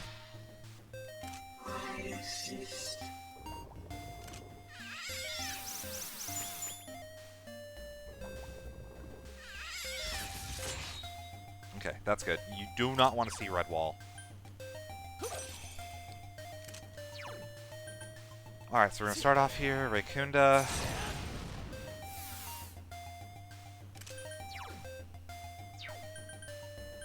Make sure everybody's got their mirrors up. Do. Guard. Guard.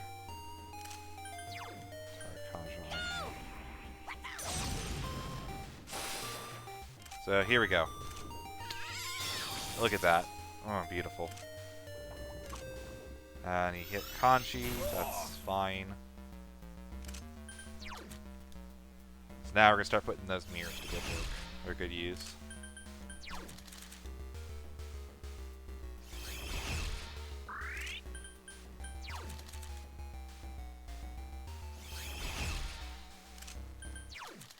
Now I really want him to hit me. Hit me. Come on. Come on, buddy. Hit me. Oh, nope, never mind. He's going to start his whisper. So now something that's really, really important. He's going to try to rebuild the shell. If he does, I probably lose. I have one once he's rebuilt, but it's so hard. So something interesting to note. You're going to still wonder, like, oh, why aren't you attacking with your other characters? Like, they can do some extra chip damage. If I attack with them, it's very likely that he is going to start rebuilding faster. Like, it forces his cycle along. You do not want to attack unless you can break the shell immediately.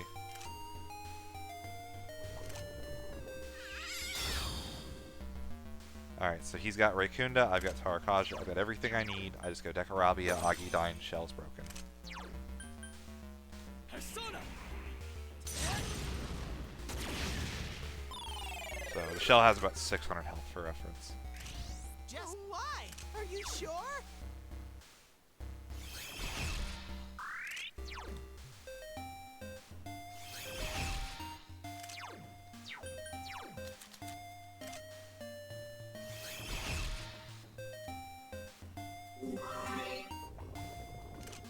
He's gonna Dekaja, and he should Whisper here.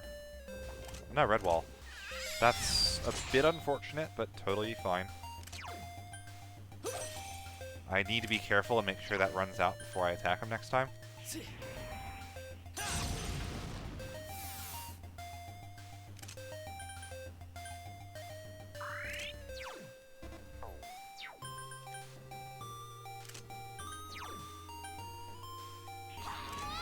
I'll finish you.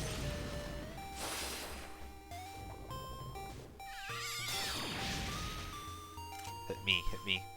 Okay, he's gonna go into Whisper. So the tricky thing about this, again, I have to wait for that fire, that to wear off. Persona.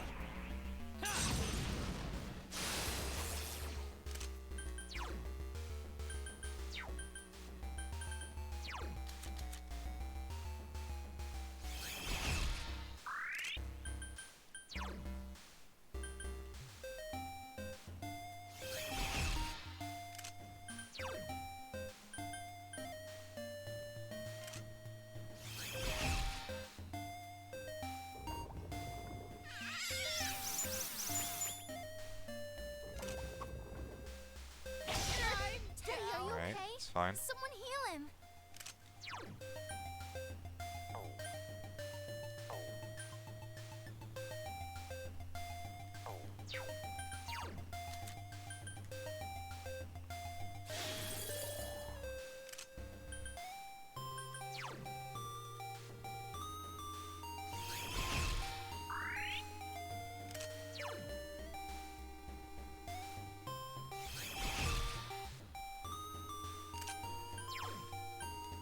This is really tense for me.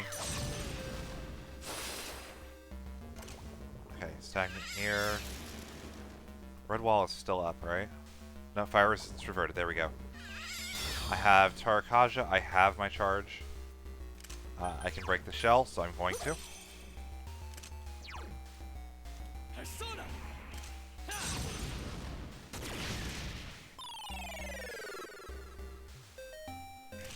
What?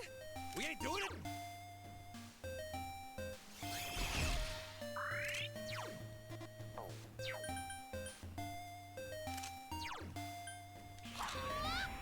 Alright, next turn. Come on, just something wall, something wall. Don't whisper, don't whisper. Please don't whisper. Alright, whisper.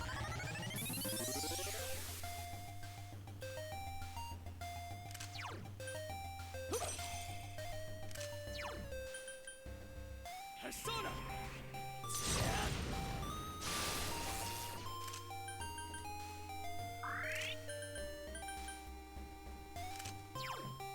So next hit should kill.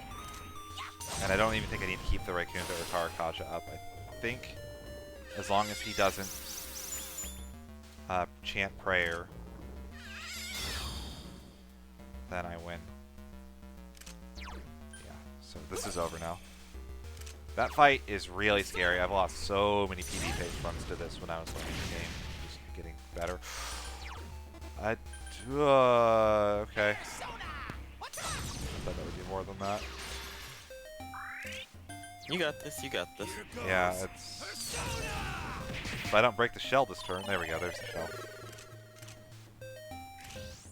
Let's actually go for the all-out attack.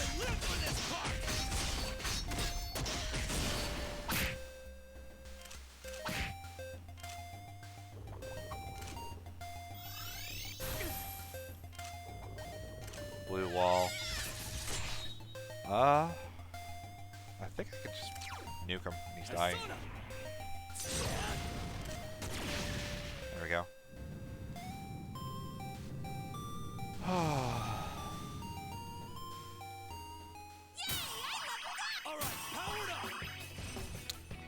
If that fight goes wrong and he rebuilds, he gets access to an extra attack that is almighty AoE that does enough to basically one-shot anyone that isn't the main character, and you can't really recover from it once he uses it. So if he rebuilds, you probably lose. I have won the fight exactly one time after a rebuild. Which was really funny because I lost like 3 minutes and I didn't even care. It might have even been my PB, actually.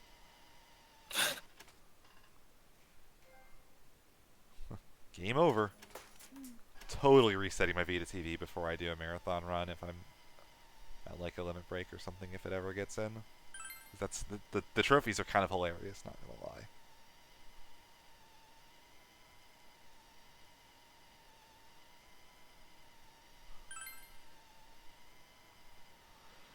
So, we managed to beat Mitsuo.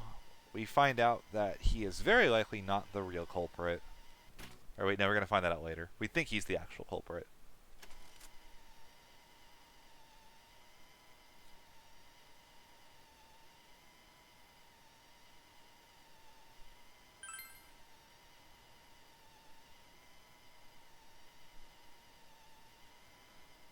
So we're all going to celebrate, and the way we're going to celebrate is we're going to cook dinner for Nanako.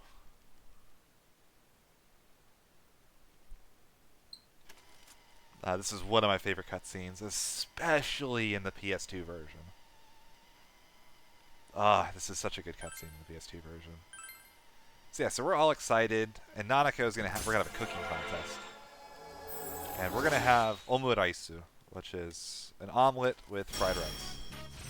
It's a pretty common dish in Japan. So basically what you get is you get like fried rice, you get an egg, omelet shell around the outside of it, and you throw some ketchup on top. Kanji, that's a lot. No, that's not it. Not yet.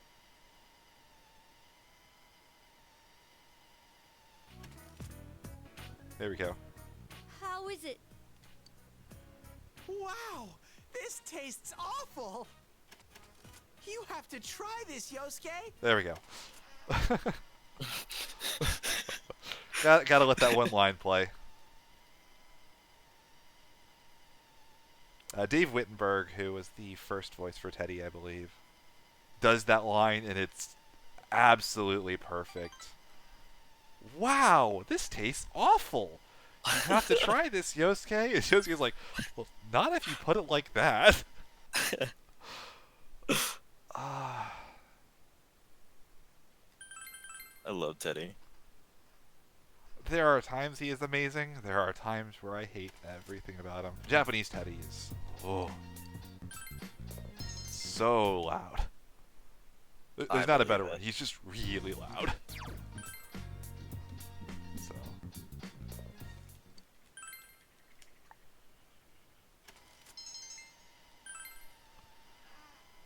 But yeah, so as far as we know, everything is settled. We solved the mystery. We defeated the bad guy. We brought him in. Actually, I just realized how messed up this actually is. Because we're going to find out eventually that the guy that we brought in was actually just a copycat killer that ended up inside the TV on accident afterwards. But that actually means that Mitsuo kills Moroka and strings him up from a telephone pole. Yep. That's kind of demented in a way that I never really thought about.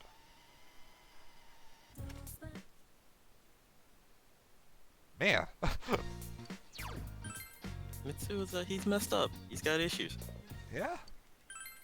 It's a good thing he liked Morocco less than he liked Yukiko. Yeah. Because remember, there's the cutscene early on where he's like, you know, trying to go on a date with Yukiko, and she just like turns him down. Oh, right, I should get that, shouldn't I? Thanks for the reminder. Totally forgot. Same. It wouldn't be as big a deal going forward, actually.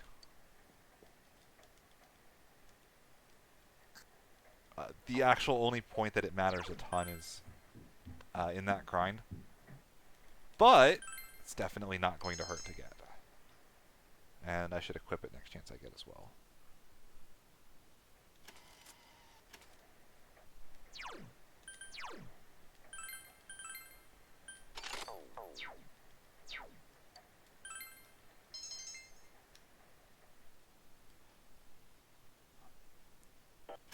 So it's really hard to know what the length difference would be with and without the cutscene skipping. The closest comparison that we can come up, you can look at, is Persona 4 Vanilla versus this. So Persona 4 Vanilla is about 15 hours, which doesn't sound like that much more. It almost seems like it should be faster. But there are other mechanical differences as well. First of all, we're doing an extra dungeon. That would probably add a lot more time, especially given how long some of the cutscenes required for that dungeon are. You're probably looking at an extra 1.5 to 2 hours, I would guess, if Marie was added to Persona 4. And then on top of that, the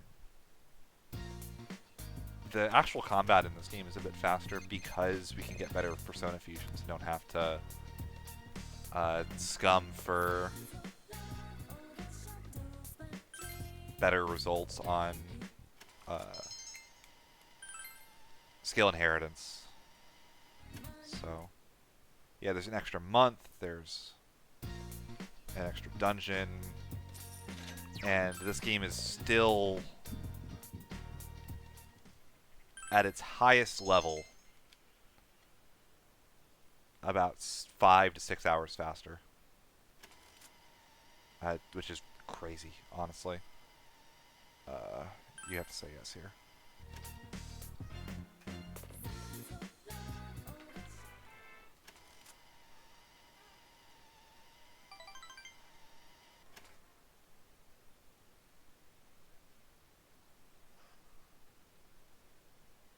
This game is just so much faster than vanilla. It's actually crazy. Yeah. There's good to both. Vanilla has much more varied grinding. That's another point in Vanilla's favor.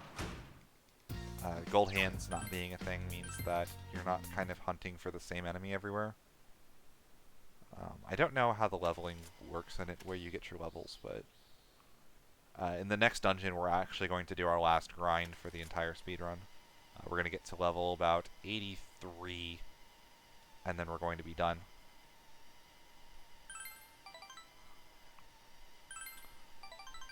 Which sounds crazy high, and it kind of is for the point of the game we'll be at, but for a late game when our other party members are going to be levels, like our final boss party is going to be level 20, level 31 or 32, and level 37 or so. That's nothing, honestly. We're basically soloing the endgame in the speedrun.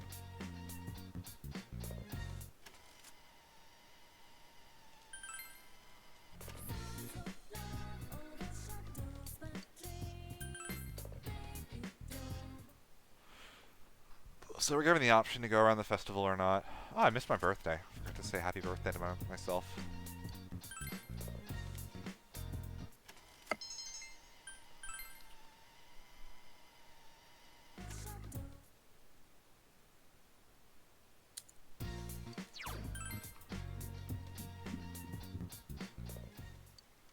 So I always like to point out my birthday in game. It's August 19th. It's the last day that you help Yosuke at Junes.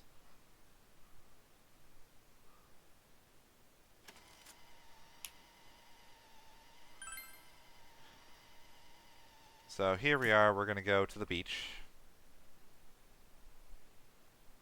This is forced. I think it's the beach. Or yeah, it's the beach. Okay. I was like, there is the summer festival too, but I don't think this is it. So Yeah, that comes afterwards. yeah. So some fun cutscenes here.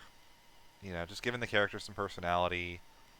We're between dungeons, so they're trying to, you know, reward us and, you know, having a good time with the Scooby gang.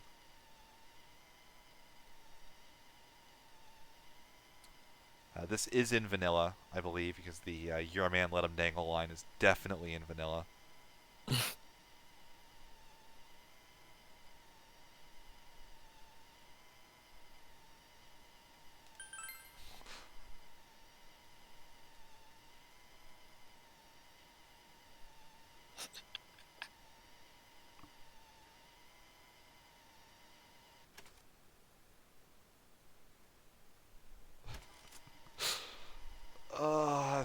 One of the funniest things that's ever happened. I was playing Dancing All Night when that game first came out, and I was doing. I think it was I know it was Nanako was in the song. I'm trying to remember if it was a Nanako song or a Kanji song, but I had it on random costumes. So Nanaka's doing her thing, and then all of a sudden Kanji comes out in the background in a Speedo, and I was just like, no, Kanji, no! I was laughing so hard. I had to pause the game. It's like, Kanji, you can't do this, no! Put some clothes on. Become decent. No. So, from that moment on, I turned off the random costumes, just in case. Probably for the best.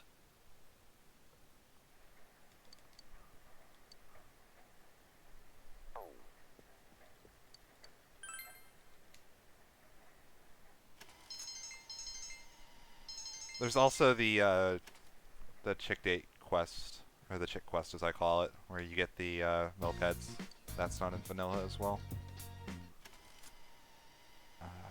Pass. In general, most everything in Golden is in 4.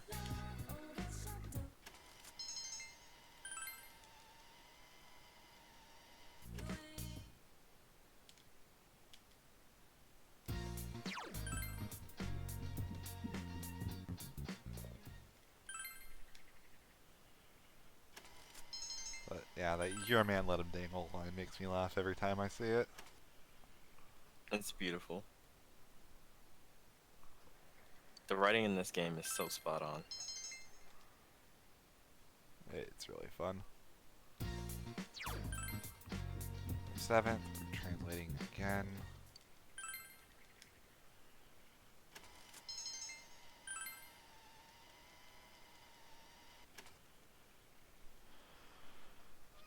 Eighth.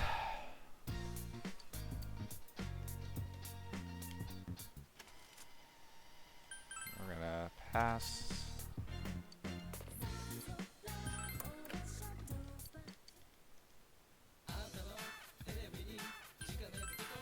Oh, I just realized it's a little bit past 5:30. That was my cap. So If you need to go, just go. No worries at all. yeah, I am gonna have to head out, but definitely good luck on the rest of your run. And by the time I wake up, I should be able to catch the end of it. So Well, we'll see. If the games have been pretty kind, you might catch the middle of it too. Which is being this nice. So let's just hope it doesn't keep you on schedule. All right, good luck, Ghoul. and alrighty, have a thank good you. night. So everybody should go follow Forward as well. He's done a run of this game and is looking to improve and do more in the future. Yeah, I've done about 2-3 runs. I'm definitely going to improve my time though, because I actually I died in heaven, and that should never happen. So but yeah, have a good night, everyone, and yep, good luck on the rest of the run. You got it. Alright, we're pretty much at the halfway point, which is cool.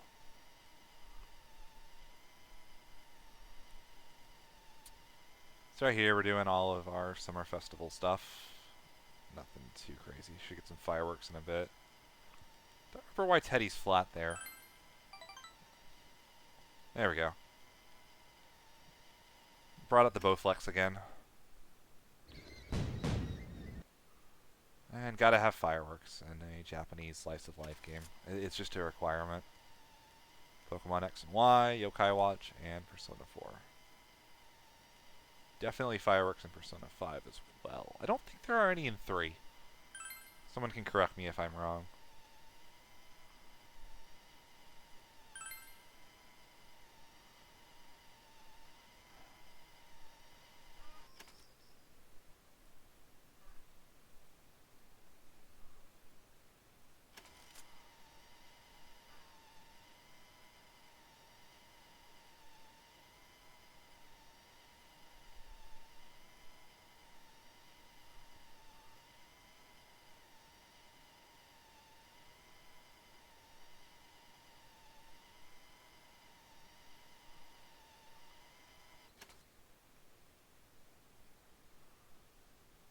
Alright, 9-1 for translate.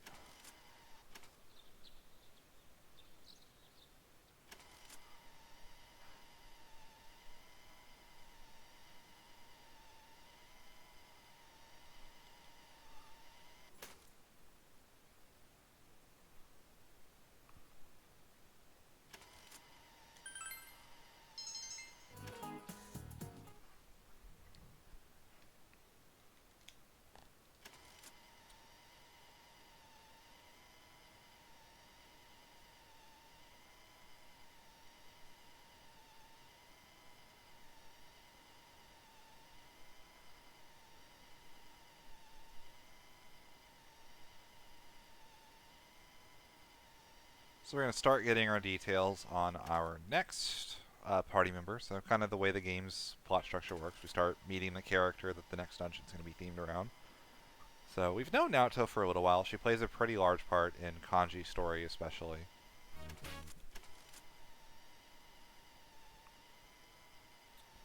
One thing about Naoto, everybody thinks she's a guy. She finds that, you know, looking like a guy makes it easier for her to do her job because she is the detective. Like, you know, really, really good detective, and like comes from a really prestigious family. But as we'll find out later, a lot of police officers don't really take her that seriously because they think she's a kid. So it's going to lead to a lot of things, and she is absolutely convinced that Mitsuo is not the killer because nothing seems to make sense if Mitsuo is the killer. And she's like, it's a copycat, and I'm going to prove it. And in the meantime, while all that's happening, we're actually going to start something. This is going to be the first time we start the Aeon Social Link.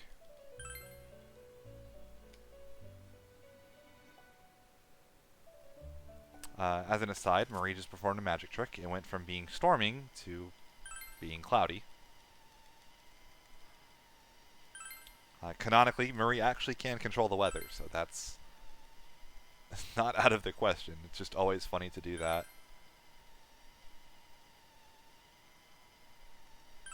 So I'm glad that's back in the route, because the very first iteration of the route that I made had the magic trick in there. It is required to max her social link for the speedrun, even though it is technically optional. If you do not max the social link, we can't do one of the dungeons, and that dungeon is required for the golden ending. Now the downside is that I've actually timed most of the, a lot of the social link events to see how long they would take to get. Marie's are significantly longer cutscenes than any other person. So like Chie's are about 45 seconds to a minute, and Marie's are like a minute and a half. It's kind of frustrating, and the reason is that, like, since they added her and the whole crux of the golden ending kind of revolves around Marie, the entire dungeon needs that to work. Marie is a very important person, so they try to make her cutscenes and social links be a little bit longer, so they could try to fit more in, but in a speedrun setting, it's a bit unfortunate that the longest social link is the only one that you're required to max.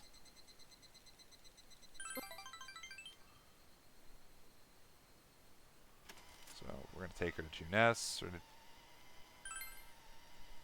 Now that said, there is one really, really nice thing that we're going to get out of this. The max rank Aeon Social Link persona is Kaguya. And Kaguya has level for level amongst one of the highest magic stats in the game. To the point where Kaguya hits almost as hard with a heavy attack as a lot of other personas hit with a severe. Now there are downsides to Kaguya. Kaguya by default gets no attacking moves that aren't light. Light does just no good. But it's a fantastic late game persona.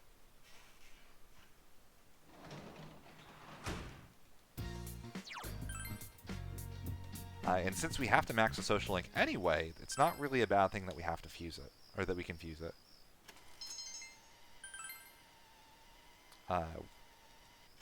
Other routes used Cert. Cert is the only persona in the game that gets the Fire Severe spell, which is not inheritable. It's called Ragnarok.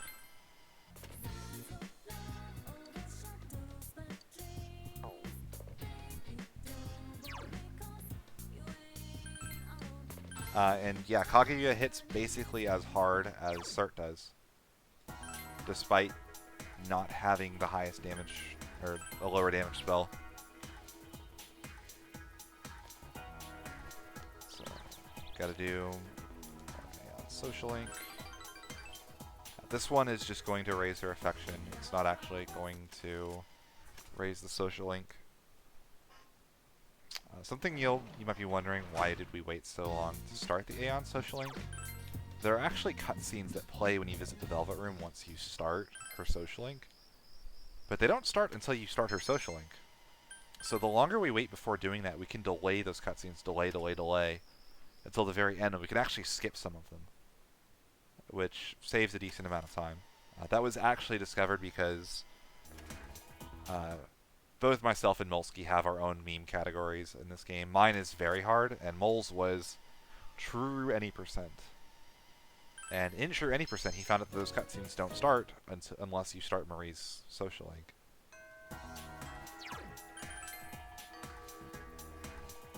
So once that was discovered, it was just, okay, let's push Marie back as far as possible to get as few of these cutscenes as we can. And worked out pretty well.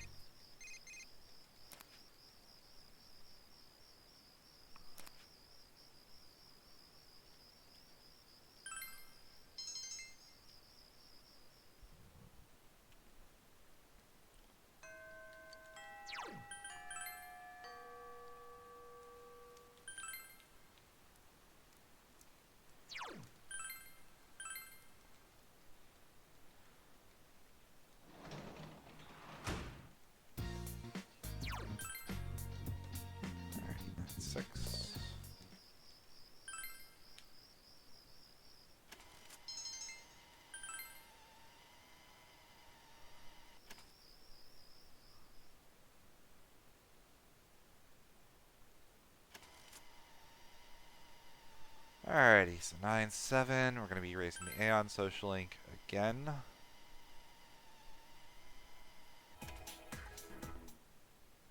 Shouldn't be too far before we actually do the trip to Persona 3 world.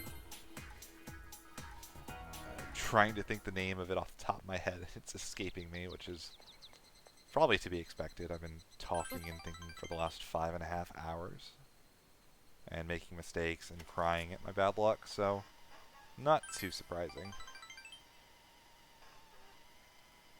That's right, Keiko-kan.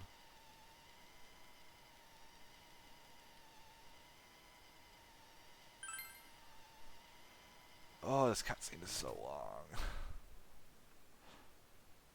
So they're all multi-part cutscenes too. And no other social link that I can think of is multi-part like this. With like screen transitions and loads and everything. So they gave Marie the works.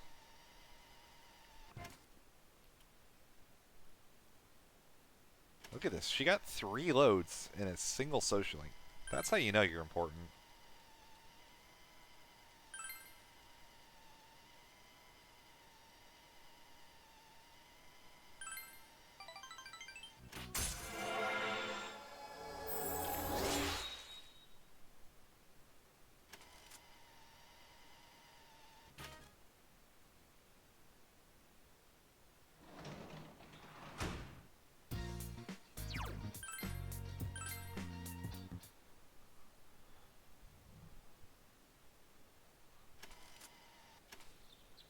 Oh hey, we're actually at the part where we're visiting Iwatodai.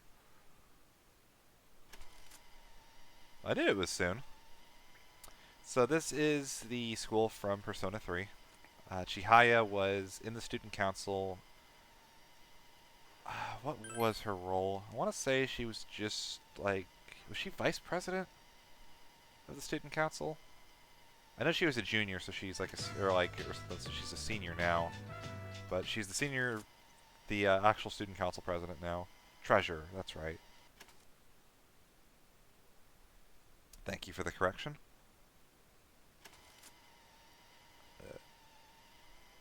So yeah, she's the treasurer of in Persona 3. She's the student council president in Persona 4. Meant to be a little nod. You get to see a couple of the teachers. The music that plays here is all from Persona 3. So it's a nice little throwback.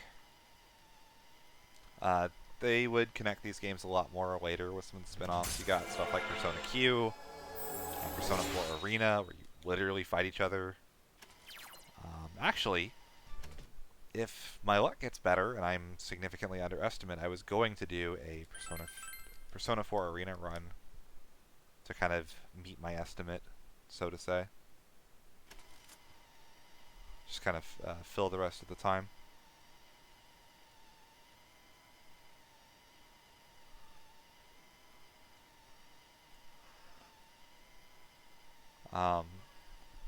If you guys don't get it, trust me, it's not that special. It's a really, really goofy speedrun, but...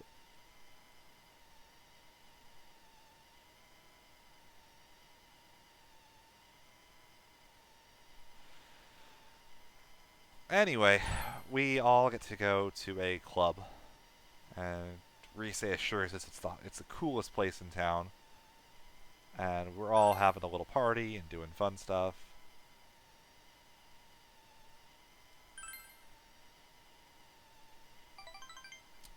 And the best part is that alcohol is banned here and everyone thinks they're drunk. Because they had an incident where something ended up happening. Which is hilarious because Naoto points it out at the end. She's just like, you guys do realize those drinks can't have alcohol in them, right? And everyone's just like, oh, wait, what? It's like... So... Naoto's using that to try to get us to talk to us, or to her, and she thinks we're related to the culprit, or that we know more than we're letting on, and we're like trying to be friends because Naoto's really nice and such, but we also don't want to let on too much because we're not supposed to be doing all the investigating and stuff that we are doing. That scene is everyone's favorite part of the anime.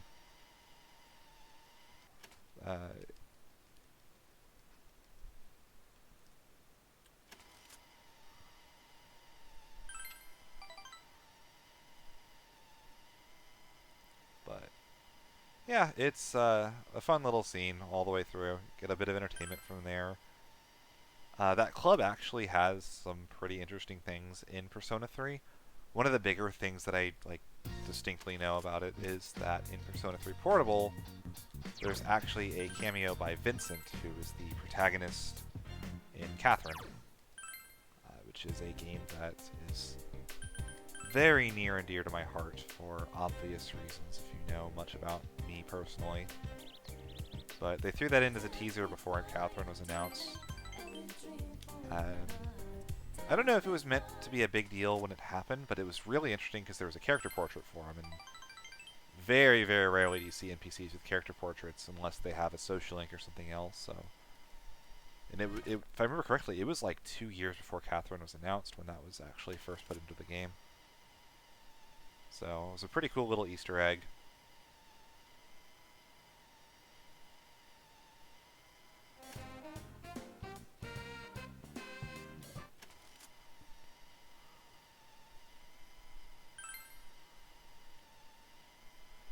So right now we're still doing more Aeon Social Link nonsense.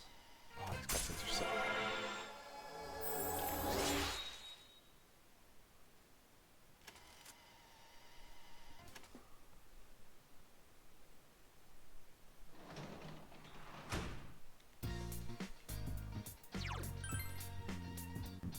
Alright, into our room and more translating.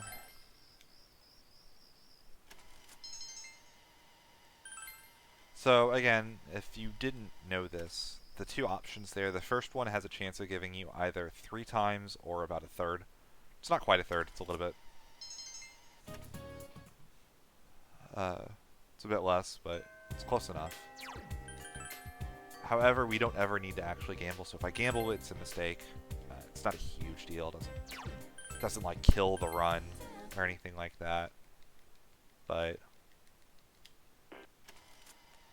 basically, because we know how much money we need, and the amount of money we need is less than just translating constantly, we don't need to gamble. Because gambling could potentially mean we don't have enough money for the run.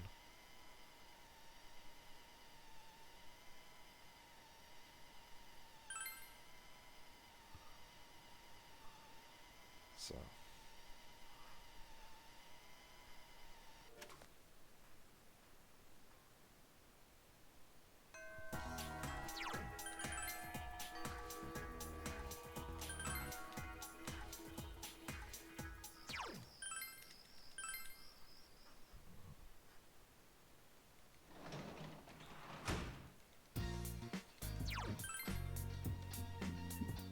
more stuff to move the plot along.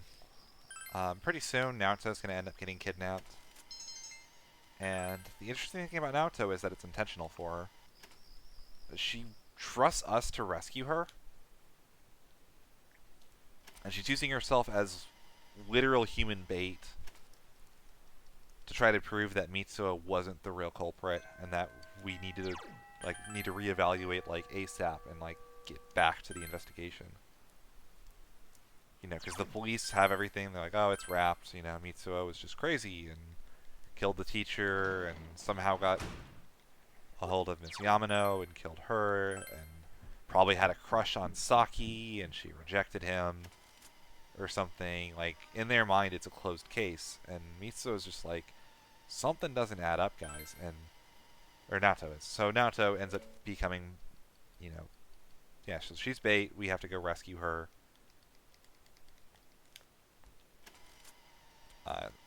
We actually get pretty mad at her because it's a pretty reckless move. You know, what if we can't get to her? What if we can't find her? But it does work out. Spoiler alert. Assuming I don't make a very, very large mistake.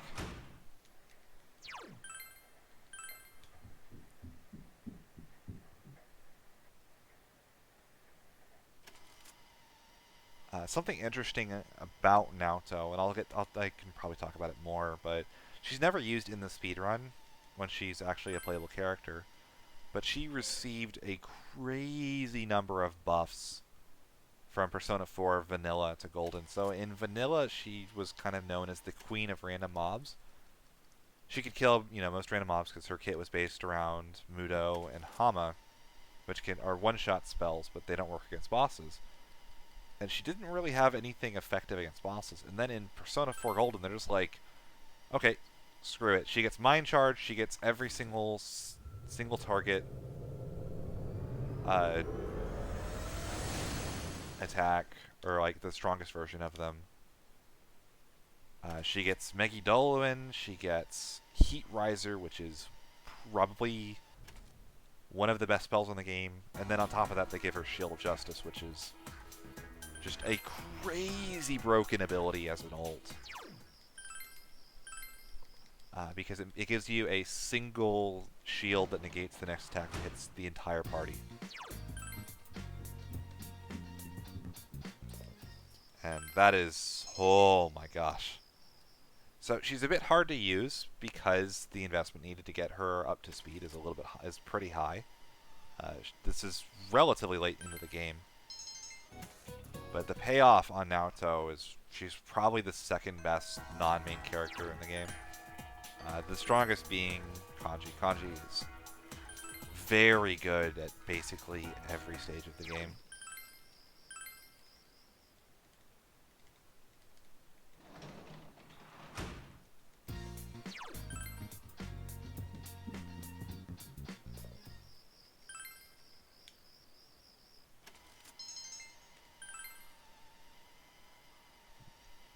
Yeah, my favorite thing about this game is how much strategy changes over the course of the run. It's like even just like the way, like the general meta for how we fight bosses is constantly shifting as we get access to new abilities and personas. So early on, the main character is doing damage, but the other characters are helping, and you're trying to balance the fact that bosses have low health, so you can kind of predict what they're going to do because of it. And then in kind of the mid-game, your party members are still quite strong, and you don't quite have the resources for the main character. So all of a sudden, against Shadow Kanji and Shadow Teddy, like your party is actually a very relevant source of damage. And then in the mid to mid-late game, you get access to all these reflect items, and that becomes really strong. And you're about to see just how strong that's going to be. And then in late game, bosses don't really care about that anymore. And on top of that, we start to outscale the damage they do back to themselves. So it kind of goes almost full circle, and it's really, really cool. This game, the route in this game and the way it all works out is honestly kind of a thing of beauty. And for games this long to have this much work in them is so rare.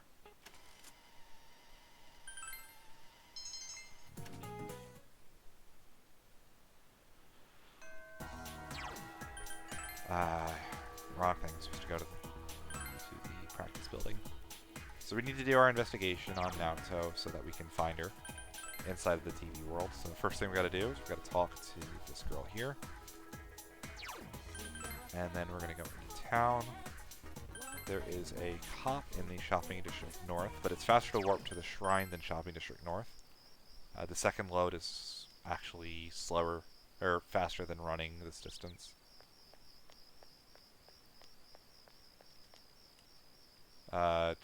There it is. It's not you, is it? Oh, it's the Shopping District South. I'm a dodo.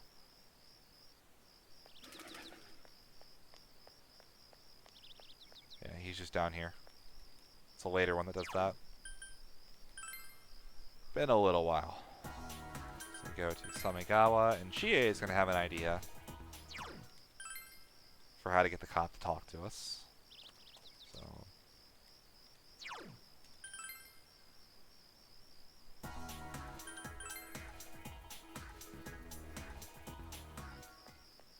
there we go. we're going to find out more from another police officer. Basically, he tells us to talk to a different police officer that might know more about Naoto. And that's all we can do for today on our investigation, so we're going to go home, and we're going to translate again.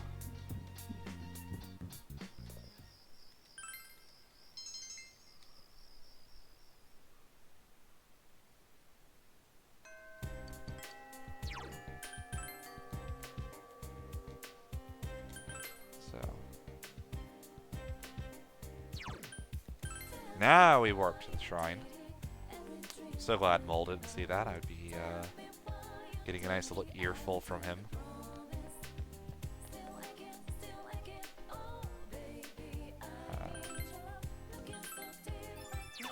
So we finished the puzzle around Naoto.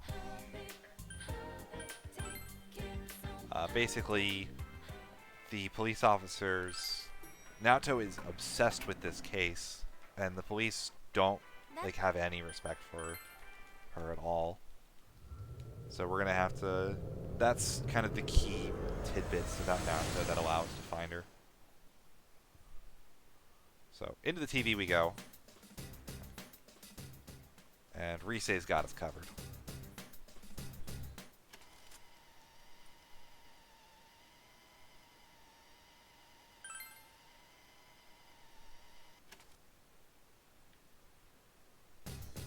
So once again, this entire dungeon is going to be soloed by us, including the boss, actually.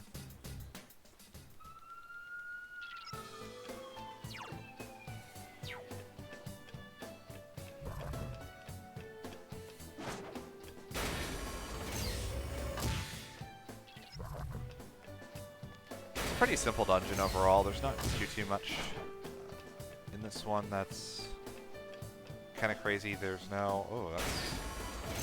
Wow, I'm surprised. I did not expect that. That's a really weird floor layout. So, I didn't expect that at all.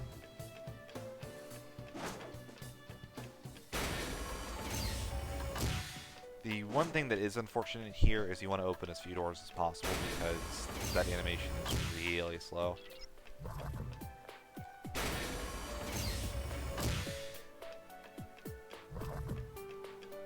Didn't see that guy for a second. I would have run right into him.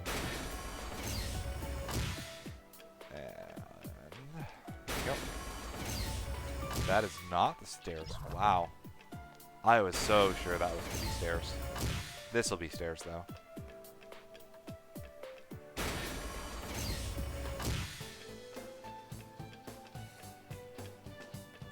Okay, video game. Okay, video game. You do you.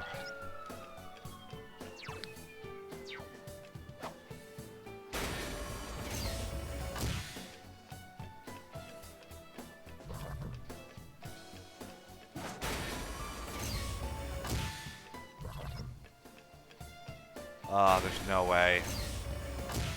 Yeah, this is... Just don't be double dead end. Okay, cool. No! Are you kidding me?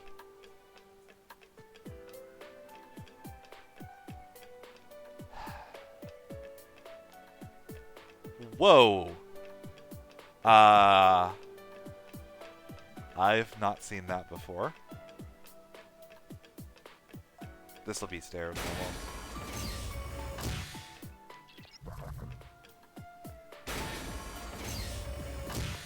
almost. He was on a mission. I don't know where he thought he was going. What are these floors? Holy cow.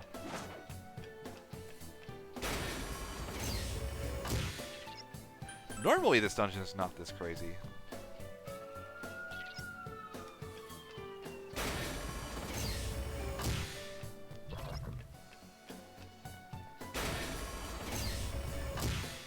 Oh man. So, I was gonna say before like this dungeon started doing it, it's usually pretty easy. And it's really obvious where the stairs are a lot of the time. The door opening animation is kind of long, but doesn't usually cause issues. Because it's usually like the path is pretty obvious, but so far in this run, it's been doing its own thing.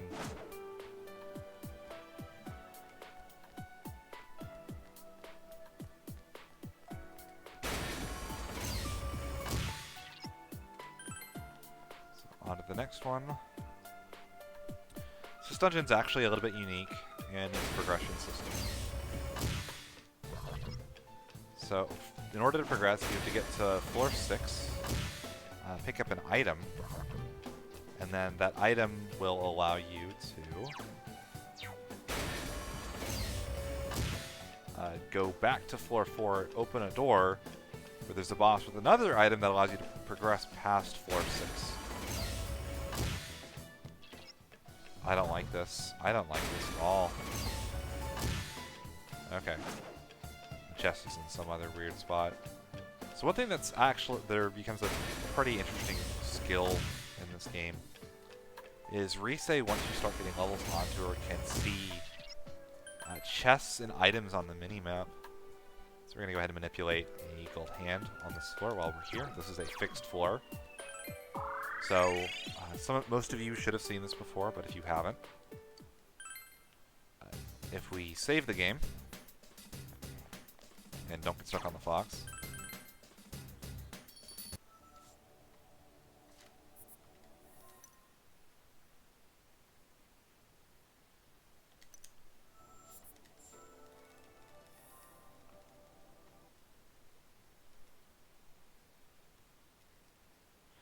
so our level right now is level 57.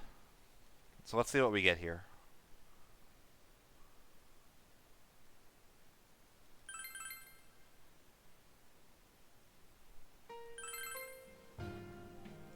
Oh, we're level okay, we're level 49.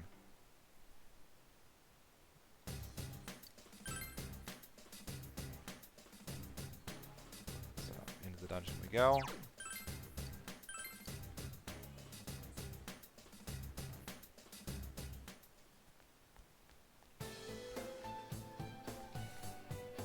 The one annoying thing about this manipulation is it's going to put him facing directly at us. And there we go, worked perfectly. We got a quad.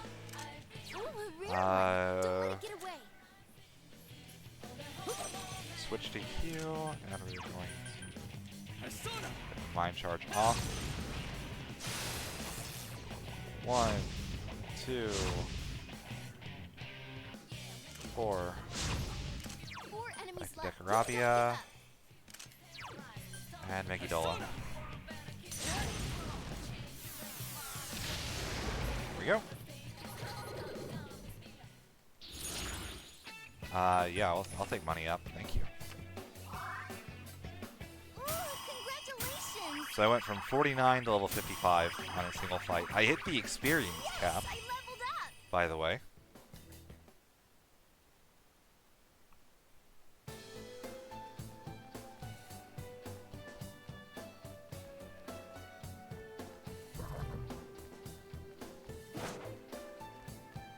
One of my little favorite tidbits. There's actually an experience cap in this game.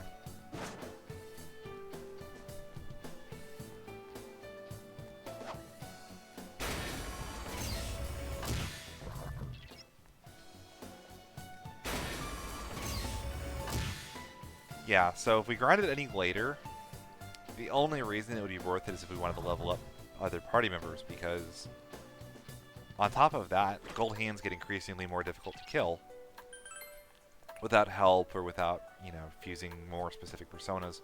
We already actually, the persona we fuse to do this is very specific in how it works. I think the stairs will be this way. It's a little tricky going backwards sometimes.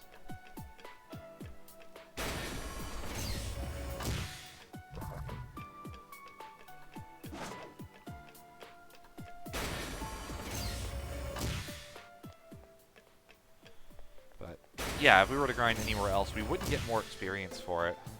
That's a dead end, isn't it?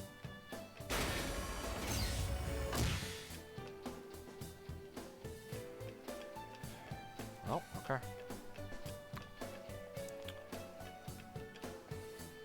I tried to go away from those two chests too, is the funny thing. Like, I saw those and I was like, I don't really want to go towards those. And kind of backfired.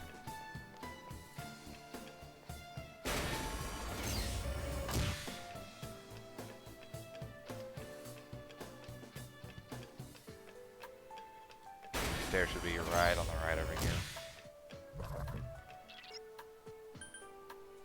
To previous floor. So, coming up next, we have the longest break in the speedrun.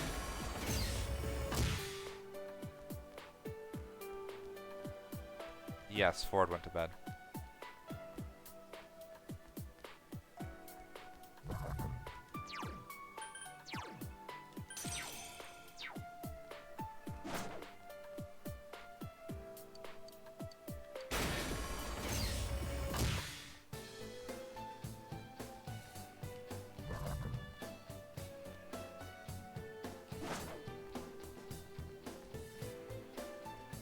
Alrighty, I get to put the controller down for a minute. I might actually take a bathroom break. Let's go.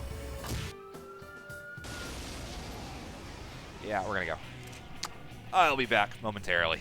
An ambush! There's one enemy!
Yes, we won! Congrats, guys!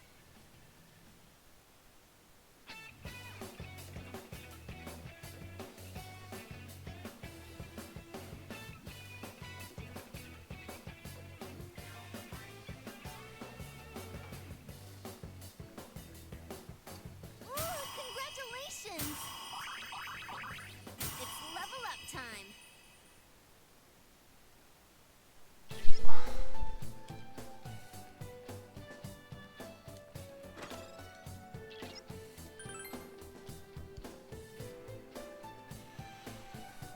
So yeah, that is the longest single break in the speedrun. You can just set the controller down and the game plays itself. That is actually optimal. You can't speed that fight up. Beyond being faster on your potty break.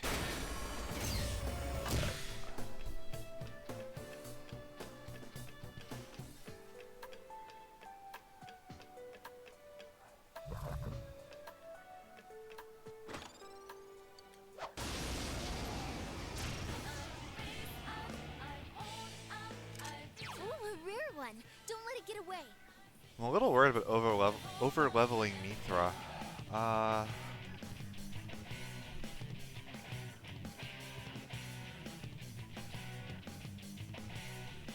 check my notes.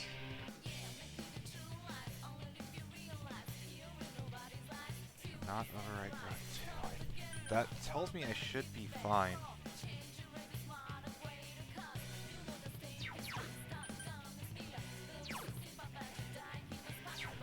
Okay. I think as long as they don't register it, I should be fine.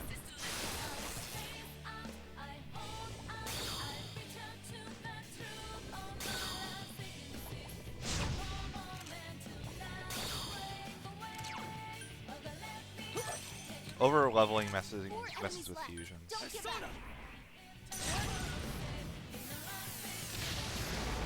Wow. Ghoul-senpai, 2 defeated. Excuse me?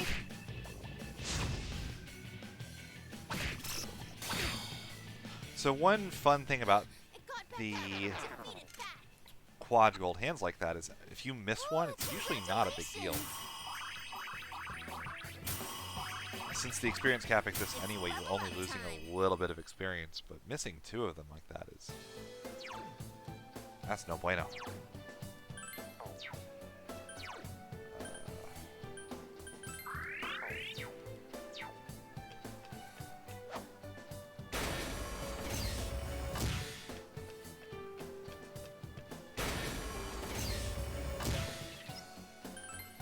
So, should be good here. Item. Home. Gonna get some more of that glorious manipulation, but first we actually have some fusions to do. Let's save first. So, yeah, I killed 6 gold hands and I went up 10 levels. My level is going to skyrocket in this dungeon. So here's the first of the Marie cutscenes. This one doesn't actually read the poem, so it's a little faster than the others. It's a little nice extra bit.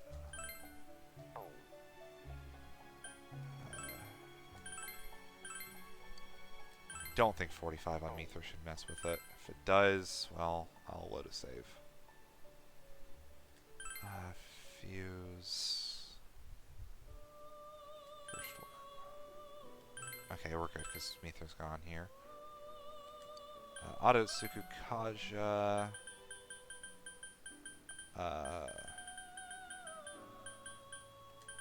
Mekidola, Mahama. Mind Charge. Why do you not have null mute?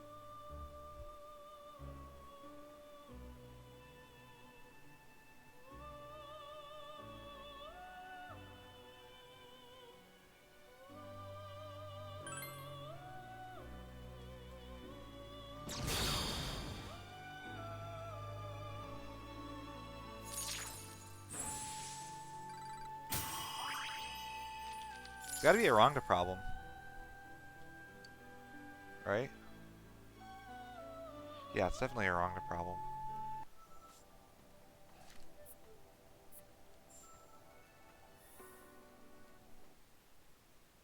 Did I teach Rhonda growth? I never taught Rhonda growth 2.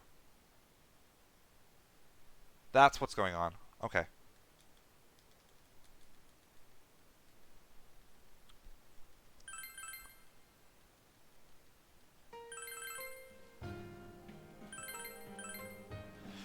So, skill inheritance is affected by the number of skills the personas have. So the fact I didn't do this on Rhonda means that Rhonda is missing a skill. So now I can go in.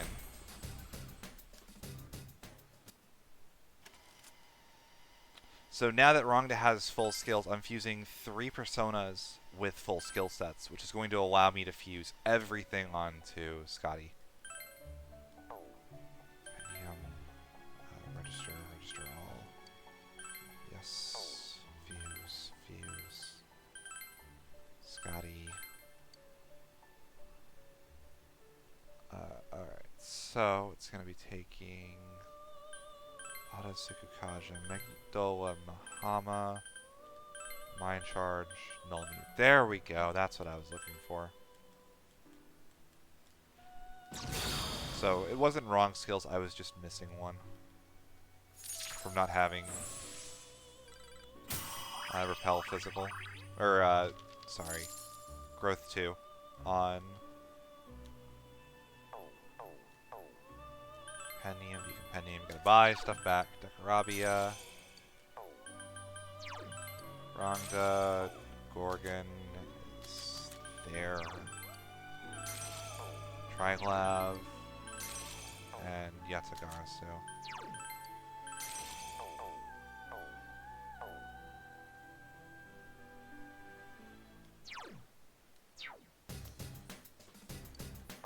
So now we're going to save again.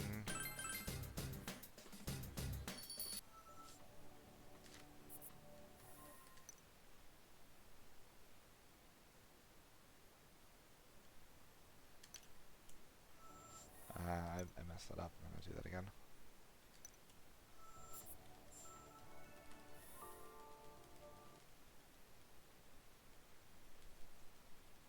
No card drops, but card drops don't matter on the new route.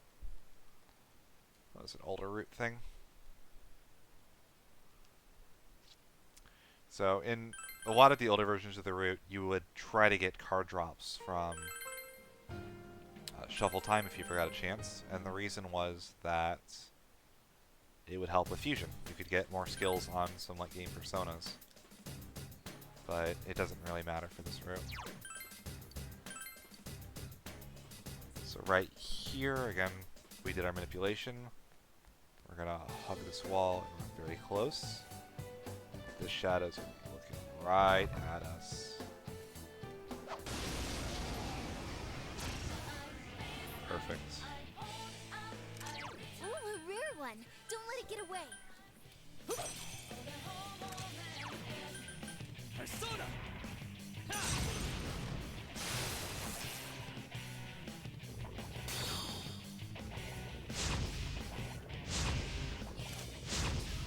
Four of Back them. to Scotty. Send 'em out.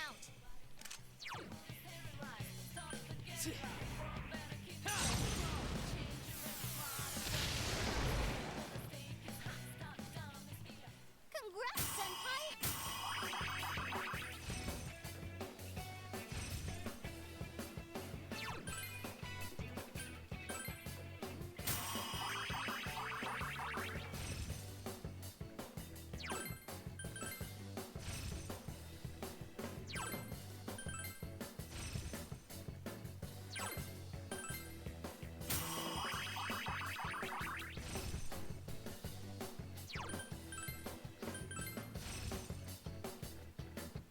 Yes, I leveled up!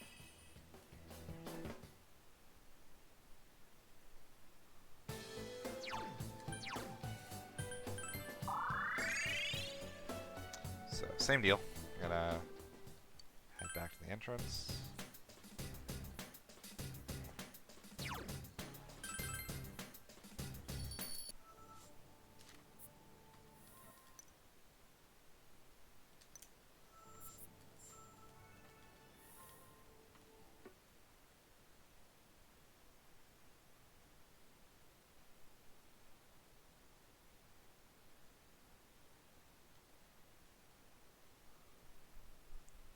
So our goal here is we're going to hit level 79. When we hit 79, we're done grinding. Interestingly, we only need about level 75 for the fusion route, but there's a huge level scaling in the damage received formula. So those extra levels actually mean that we're going to take about 50% less damage against the final boss. Basically, it makes the fight doable.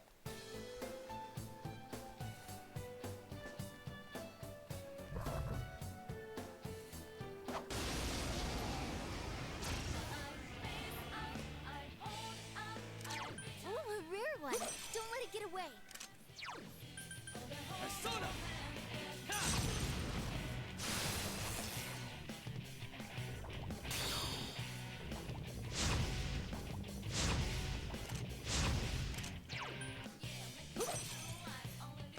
Four of them. You need to send 'em out.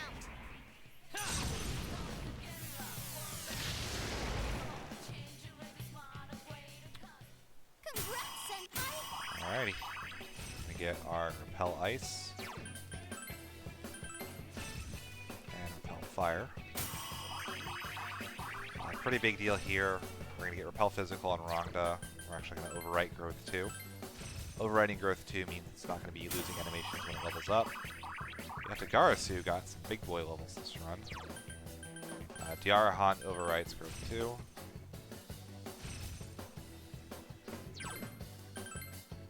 Alright, level up! And Cool Breeze does us no good, so.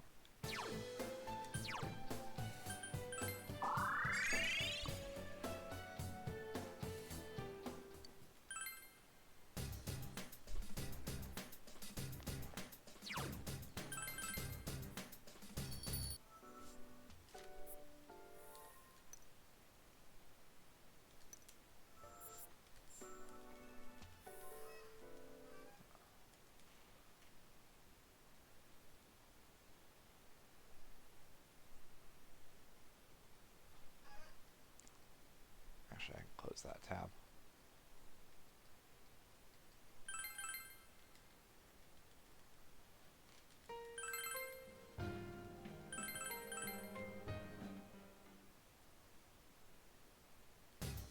So it should be probably 3 more reloads, I would think. That sounds about right in my head.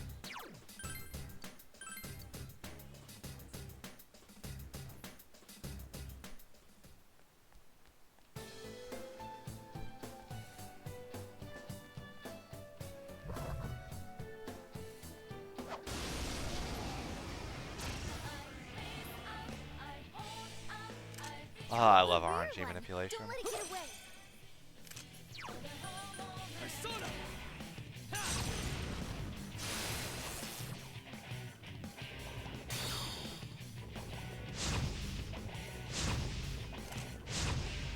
Four of them. You need to thin them out.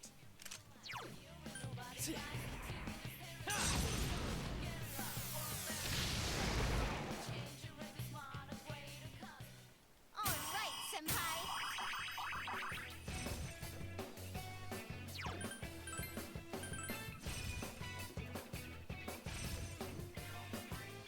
Scotty got every ability that she is going to get. Spellmaster is the last one. Yes, I leveled up.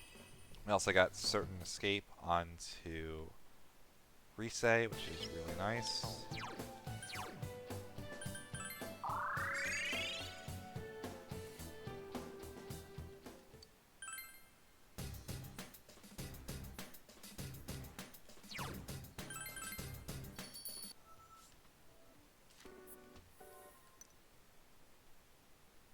No, no, hey, no.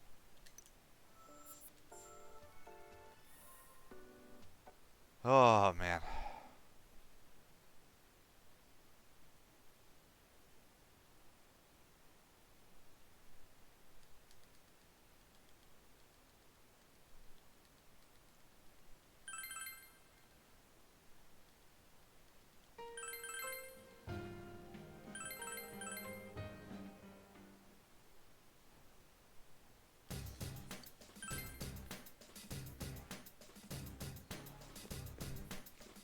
Someone yell at Molsky and tell him the RNG manipulation and this is real.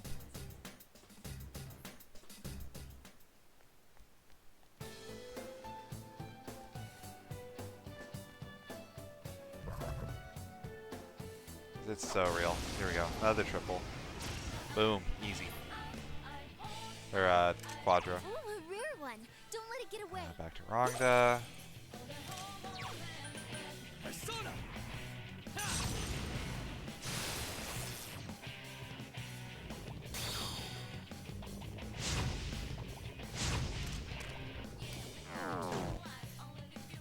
Four of them. You need to thin them out.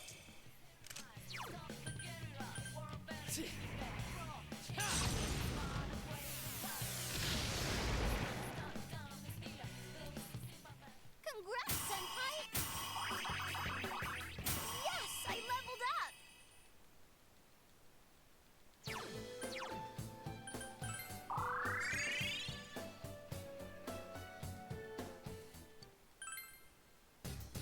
Alrighty, not too much longer, guys, I promise. And we can get on with the run.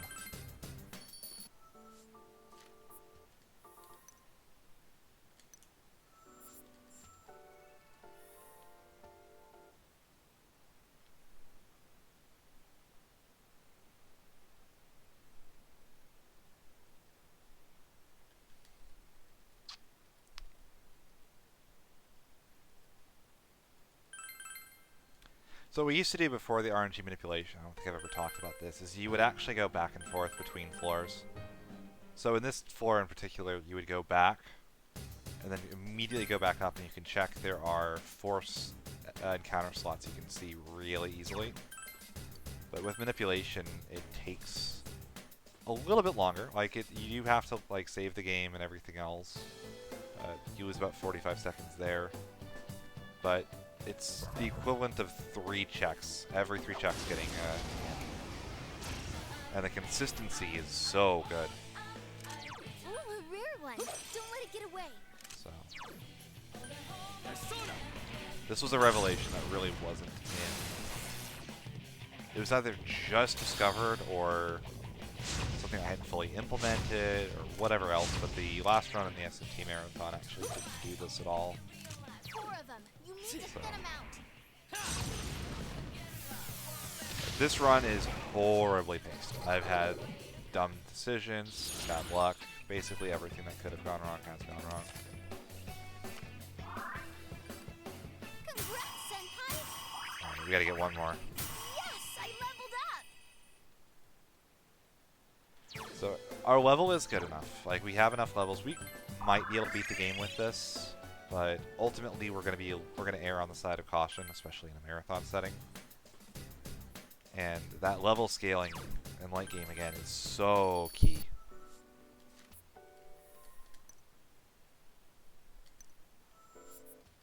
When it's, you know, a minute or so.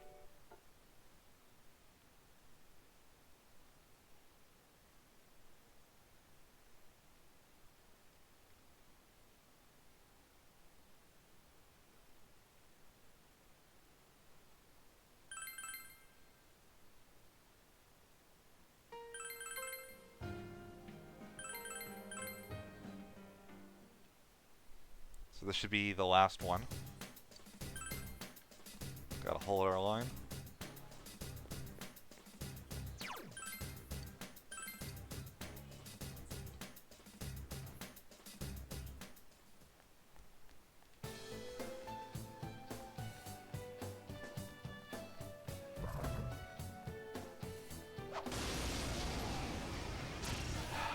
Perfect. That's a perfect grind.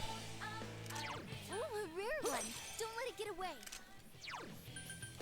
So it's not as big a deal here again because of the EXP cap.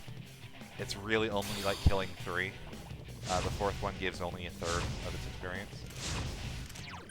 But 4 of them. it does You feel need to so thin 'em out. good.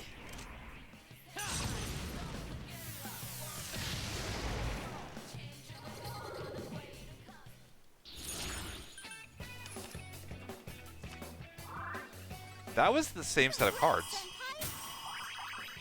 Yes, I leveled up! Why was that the same set of cards? Huh.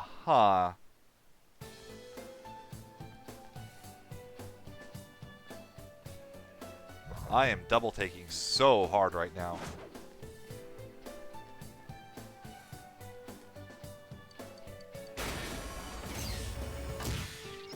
Did I manipulate the cards too? I know that was the same set of cards. It had the Aeon and the other one, but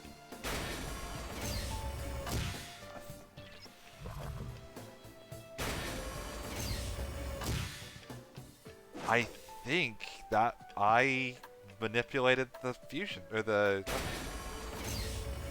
shuffle time. Oh, that's so gross. Oh, that's so gross, if that's possible. Oh, there's so many cool things that can happen with this. Sorry, the whole video game. It's my level. Yeah, I'm 8. I don't need you.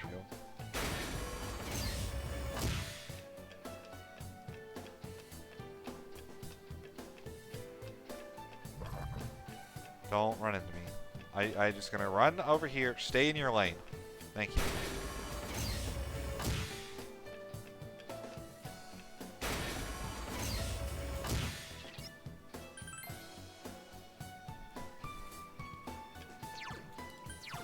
Myself a little bit. Let's do that.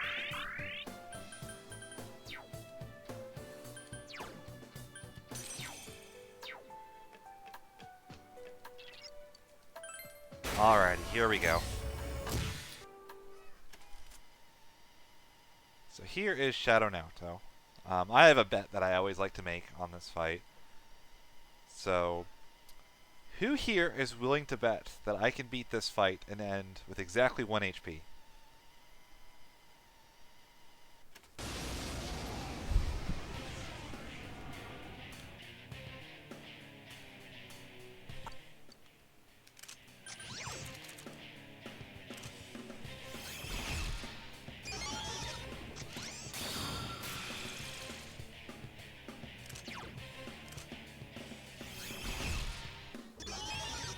If I don't manage it, I will gift out a few subs.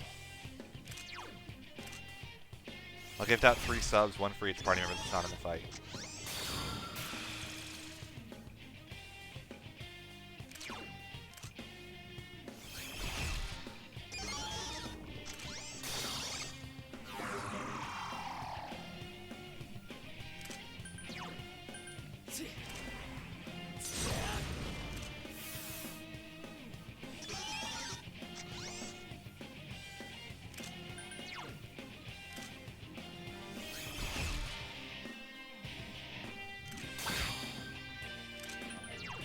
Persona!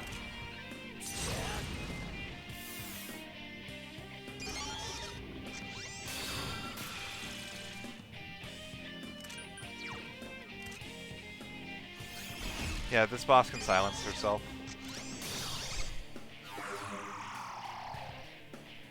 It's actually really annoying because it hurts your DPS whenever they do it. Mute Ray is the one move we do not want to see.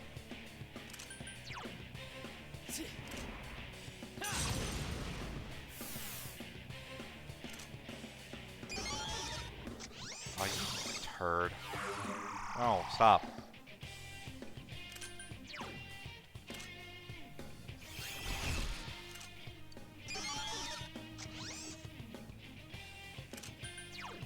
Persona!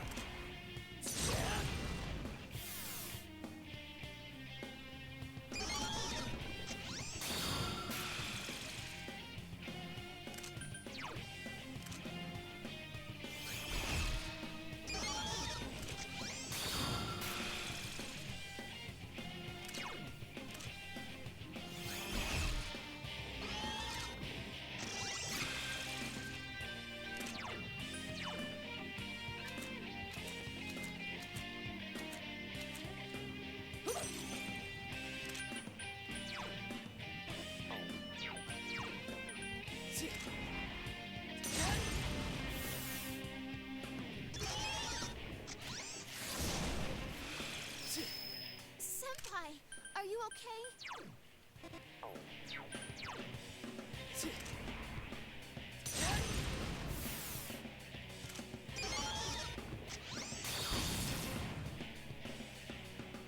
Senpai, you're low on health. Be careful.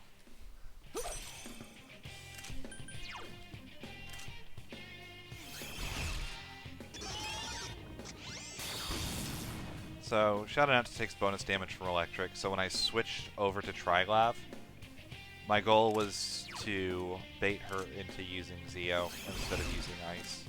She tries to read your weaknesses. So Rhonda is weak to Ice, that's why she's spamming Obuthu Dine. Senpai, you're low on health. Be careful.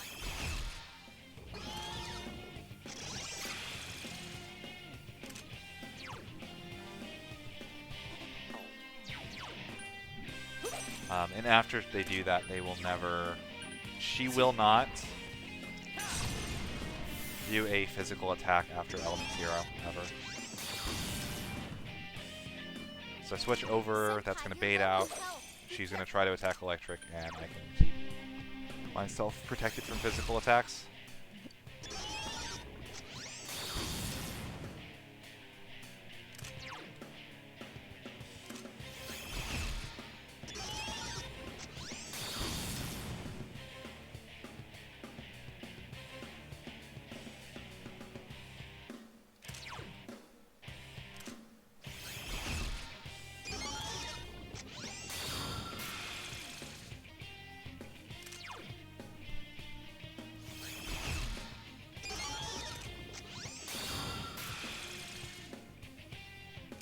Senpai, you're low on health. Be careful.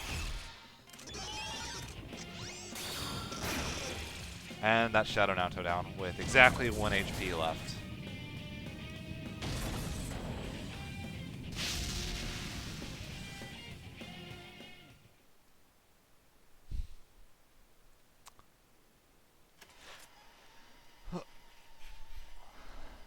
So that is actually one of the fastest ways to win that fight, even in like a New Game Plus setting. Naoto hits herself very hard.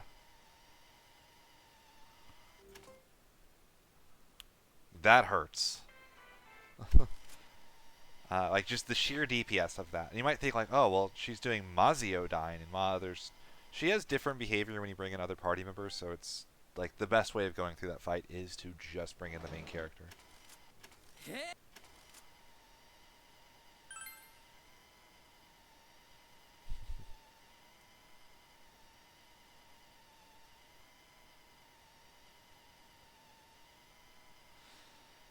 So yeah, you can see how busted that Mockery Corn glitch is.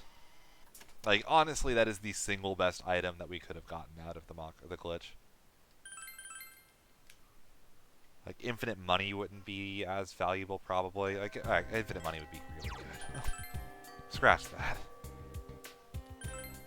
But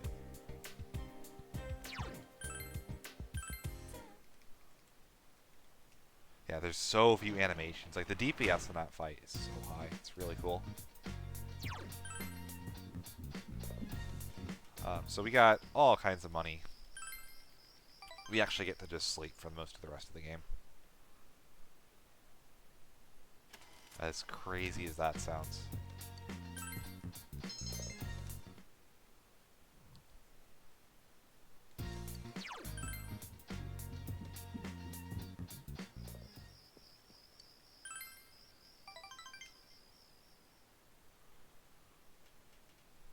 Four is Aeon and then sleep.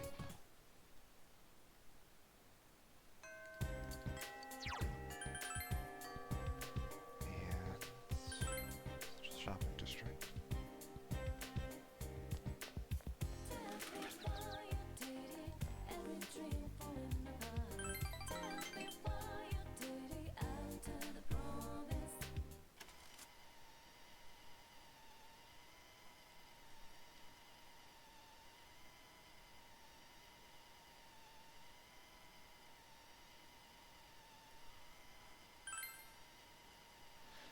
So this is the Aeon rank 5.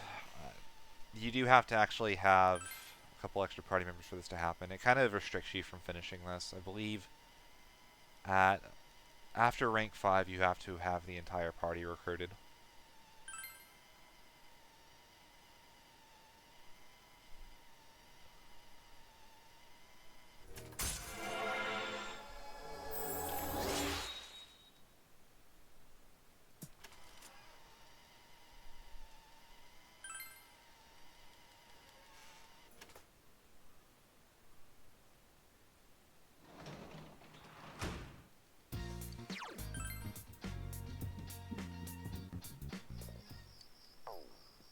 For sleep.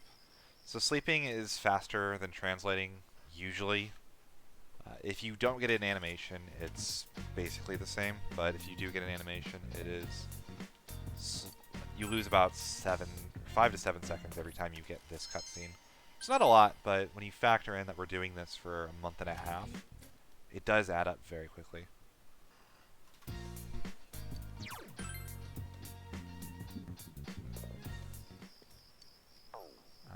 25. You also don't save much time if you always check the translating desk before you go straight to bed. So 26th, same new day, same result. Going home and sleeping.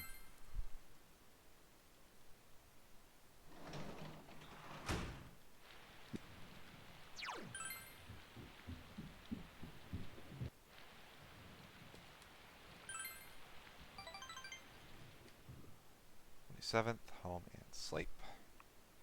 Easy enough.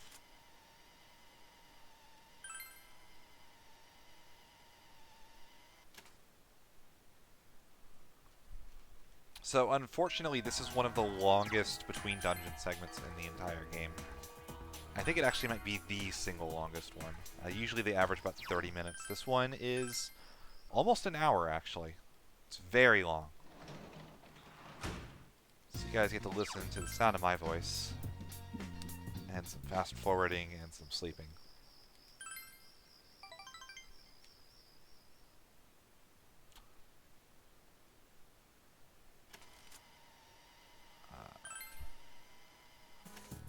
Don't really care about our school that much anymore. So back in to do Social link again.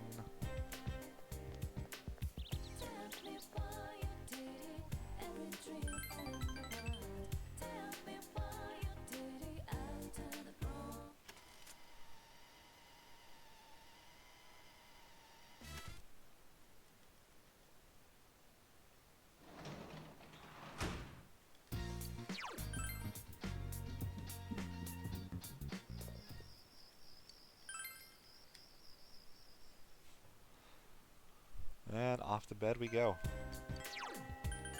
Got tired of working. We quit our job and we're just gonna sleep the nights away.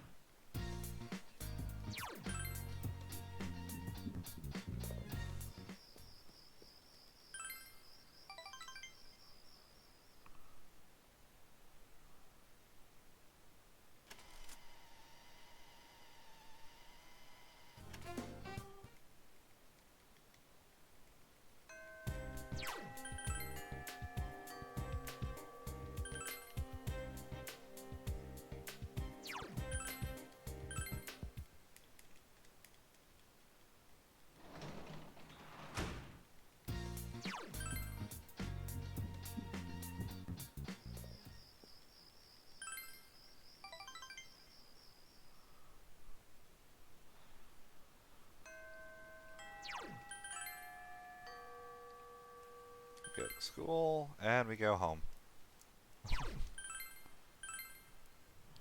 Yeah, so again, we have all of our levels for the end of the game. We do still need to do some fusions, actually. We have the money for the fusions, but we want to wait for specific days because there are days with bonus fusion experience. And on top of that, we do need to finish the Aeon Social Link so we can fuse our Kaguya. We will be doing some fusion before then, but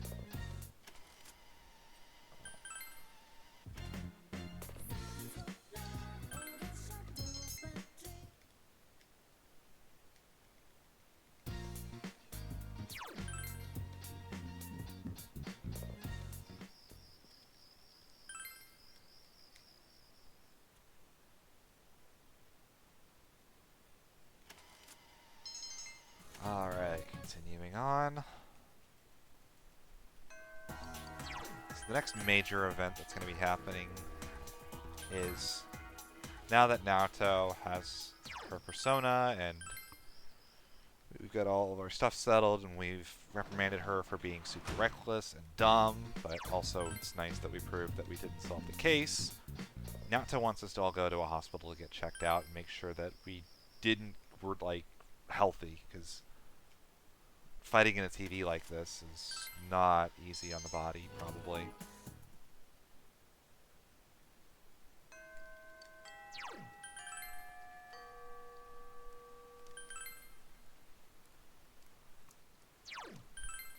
So it's going to lead to some humorous cutscenes, but the biggest thing is that it's going to actually progress the star social link for us, which is Teddy's, and that's going to give him one of the most important abilities in the run, which is going to be Marakunda. Marakunda being the AoE version of Raikunda. So previously, anytime we wanted to use Raikunda, it was on the main character to actually get it out. But once Teddy gets it, Teddy can actually take over that role for us, which is really nice. Because it means that it's one less skill we have to actually have on our endgame personas. It's the same reason that Tarakaja on Chie is great. Kanji has Rakukaja, which is plus defense. And Yosuke has Tsukukaja, which is plus accuracy.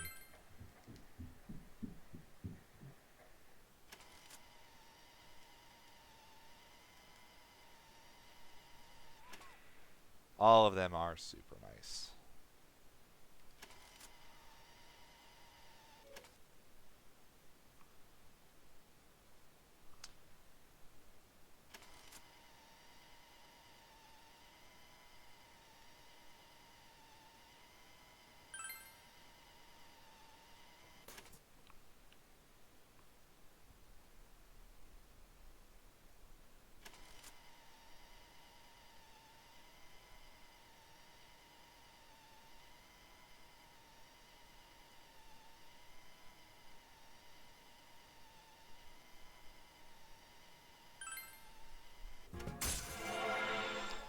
So Fool Social Link is going up. We're at rank 8. That should max pretty soon. Traditionally in Persona games, the Fool is the starting social link. It advances with the story and finishes right before the big climax, at which point it transitions into becoming the Judgment Arcana.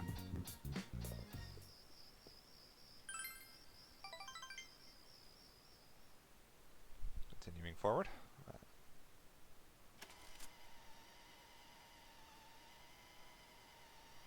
So yeah, here is when Naoto is going to recommend that we all get checked, or get, basic physicals, make sure that we're not physically harming ourselves by going into the TV world, and everything comes out normal. And Teddy is different, but like definitely not human.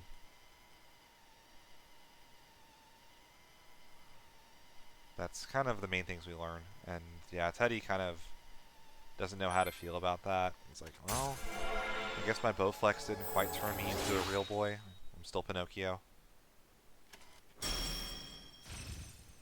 there's our Marakunda. That is a huge deal.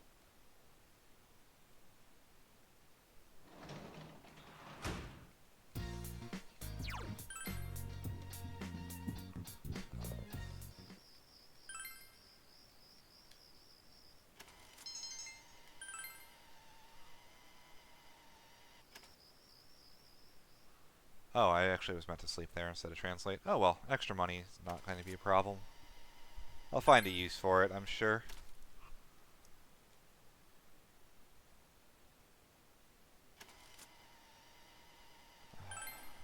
Doesn't matter. I have... Oh, actually, that does matter. Wow. That actually matters. Okay. I'm kind of surprised, actually. I wouldn't have expected that.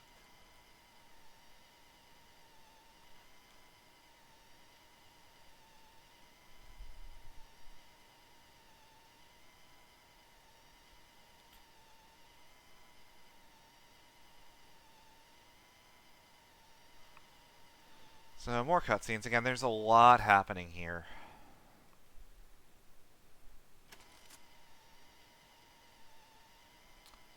So right here, this is a Golden exclusive set of cutscenes. We're going to start a band.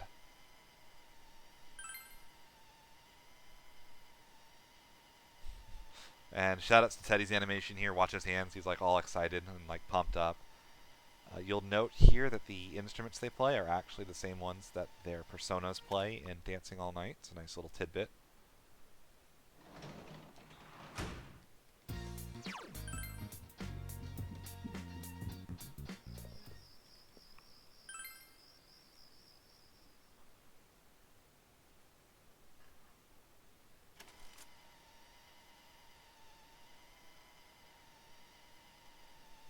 There we go, Teddy, again with the, like, come at me bro animation.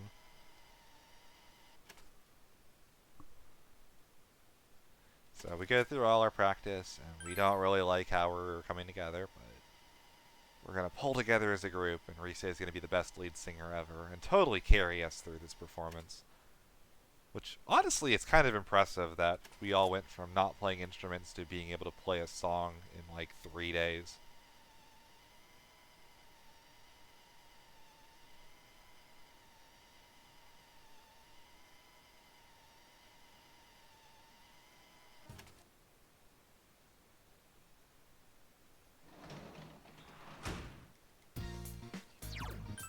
If there's time at the end of the run, and I finish significantly underestimate, I'll play True Story then, but for now, I'm going to just go fast.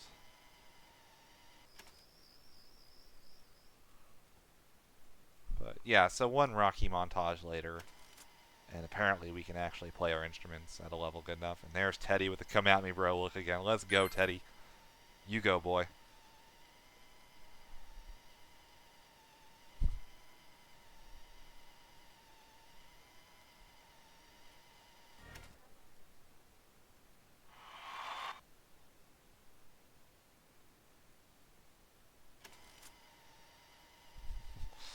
So this part is great.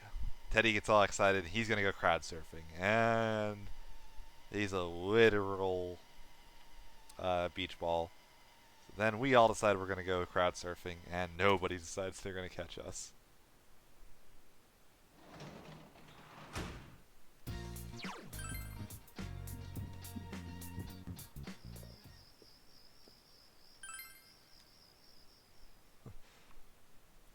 Yeah, he's got that 3-point superhero stance.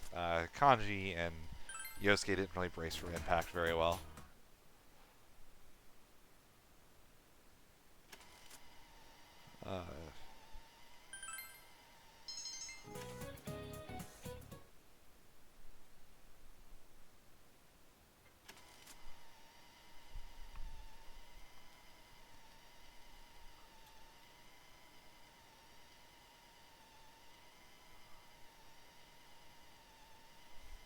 So pretty soon here, we should have our exam, although looks like it's still a little ways off.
So again, we're going home, and we're going straight to bed.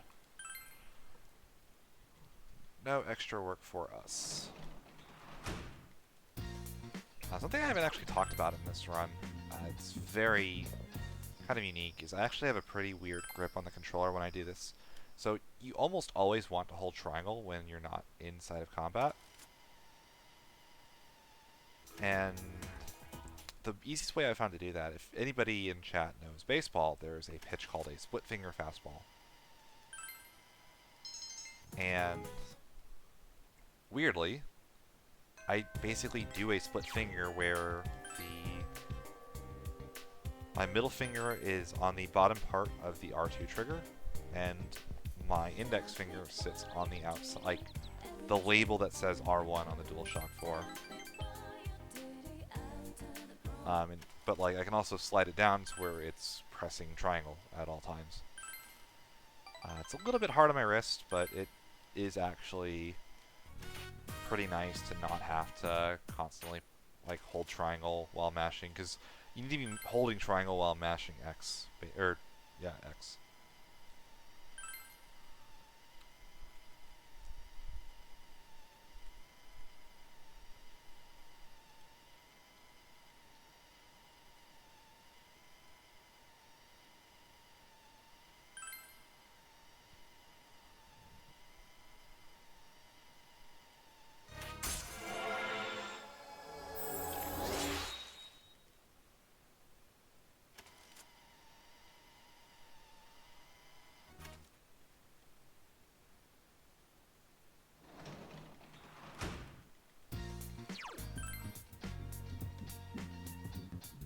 Aeon Social Link is now at rank 6. Again, we need to get it to rank 10. Basically, on I think 11/7, I believe, is the last good fusion date.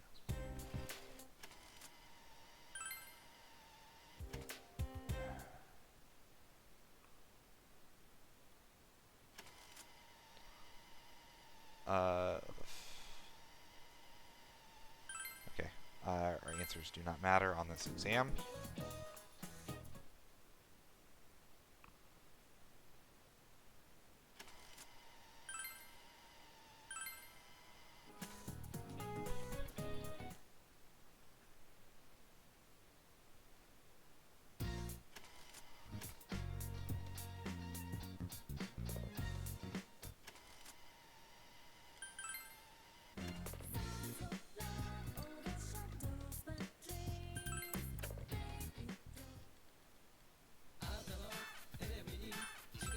we're going to get our physical mirror here.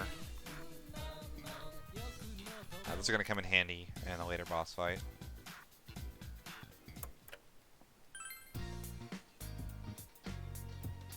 I'm at the study. No.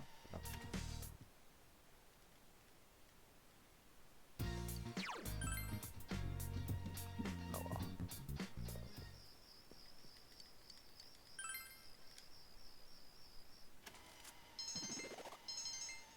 Oh wow, my knowledge was not maxed. That's kind of surprising.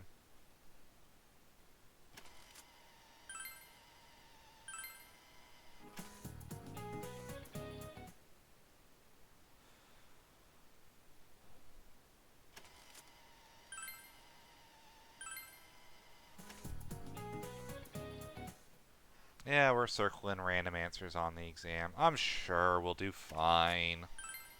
Oh, got that one wrong. Oh, hey, we got one right.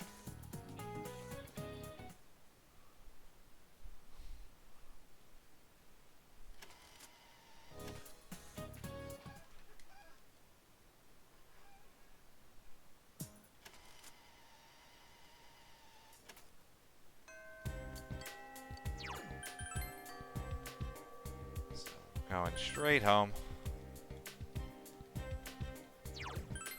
Oops. Bad menu. The menu's been really sloppy this run, so I apologize.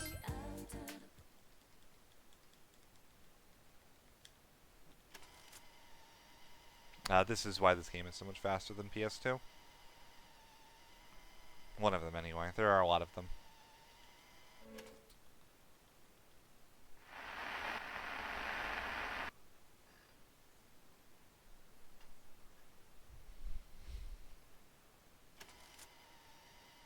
So, getting those exam questions correct versus being incorrect, you get more money from your uncle, you can get items from your teacher.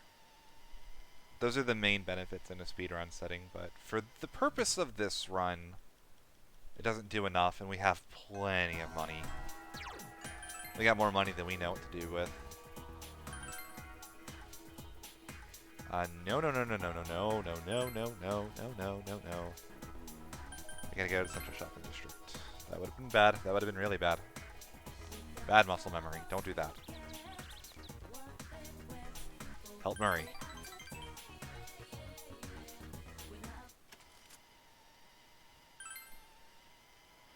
So, going over Marie's social link, the first 5 ranks are just her getting accustomed to the city, meeting your friends. They're kind of most similar to if you played Persona 3. Elizabeth has a lot of similar social links in them. From rank 6 on, she kind of realizes she doesn't know much about herself, and we decided we're going to help her with her amnesia problem, and the way that we do it is, to start off, she has this old comb, and we take it to the one guy that we think might know something about old crap, and it's the blacksmith, Daidara. And it's causing her to get a headache, so we're going to tell her, like, okay, take your time, you don't need to rush to your answers, but we do kind of need to rush to the answers because we really want to fuse Kaguya soon.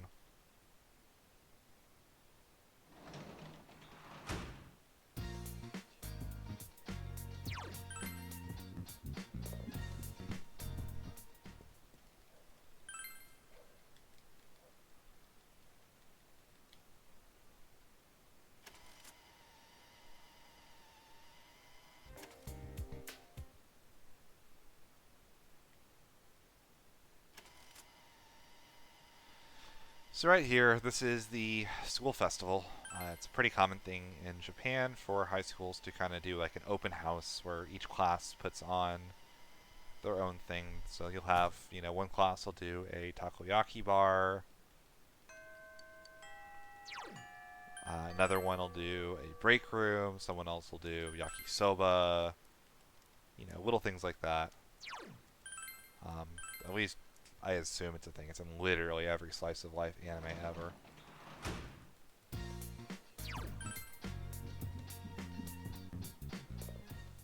So we were trying to figure out what ours was going to do. Yosuke, being an idiot, jokingly suggested a group date cafe, and everyone else was like, yeah, sure, that sounds cool. and that won the class poll, which is kind of unfortunate. So we have to figure out how to make a group date cafe work. But first, we are going to be doing some fusions. So we're going to go into town. Central Shopping District. We are going to save for safety.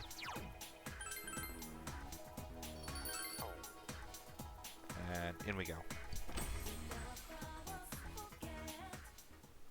Compendium, register all, yes. Here we go. Fuse, search. Up, left, up is... That's not it. Up, left, up. Okay. Scotty, Decarabia, Gorgon into Suiki.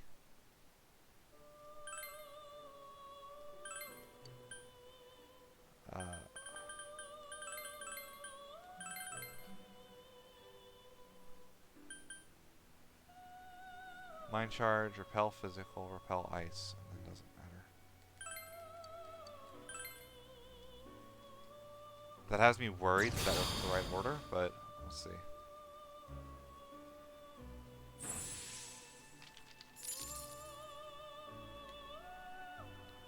Rongda and Suiki into Garda. It's going to be taking Null Mute. It's going to be taking Repel Ice, Repel Fire, Repel Physical.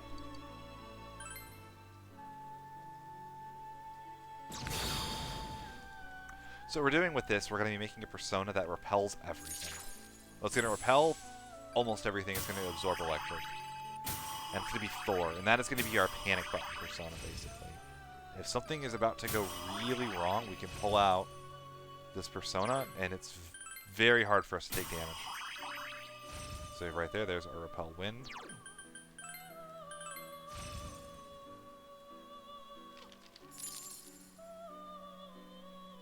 Wrong to Mithra.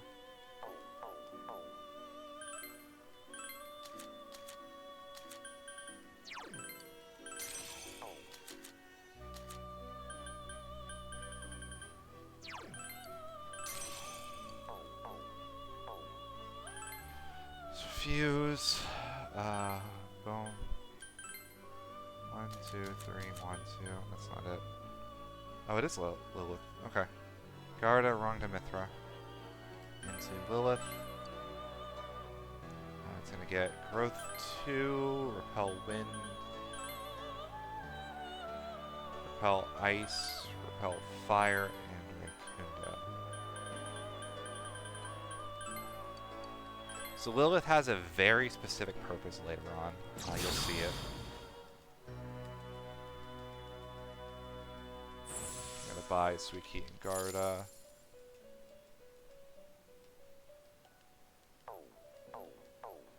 Back in the compendium. Suiki is right there. You'll see I have 600 and... look at my money real quick. And I've spent a lot of it already.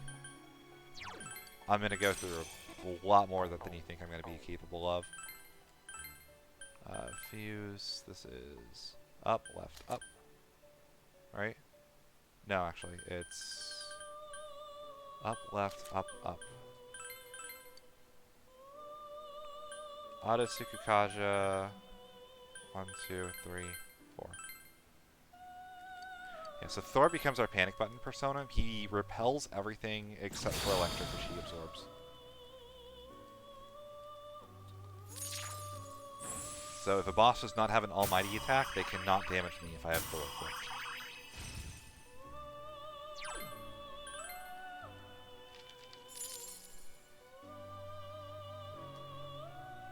And that's it.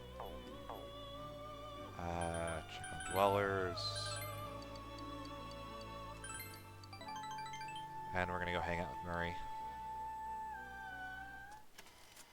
So this will be Social Link rank 8.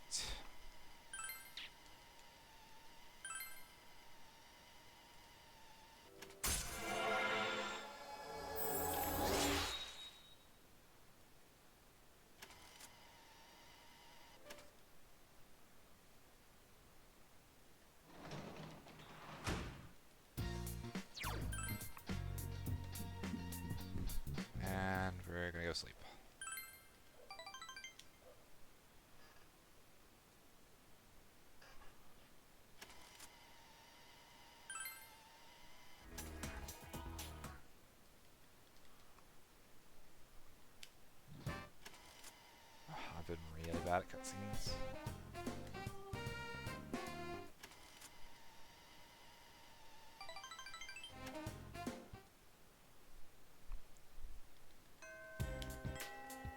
So, we got a pretty high score on the test. We're going to go talk to our teacher. She's going to go give us... I believe this is the Scarabs, not the Soma. Yeah, 2 mystical Scarabs. Those restore all of your SP when you're out of combat. Pretty useful. In one spot in particular, we're going to be just popping both of those.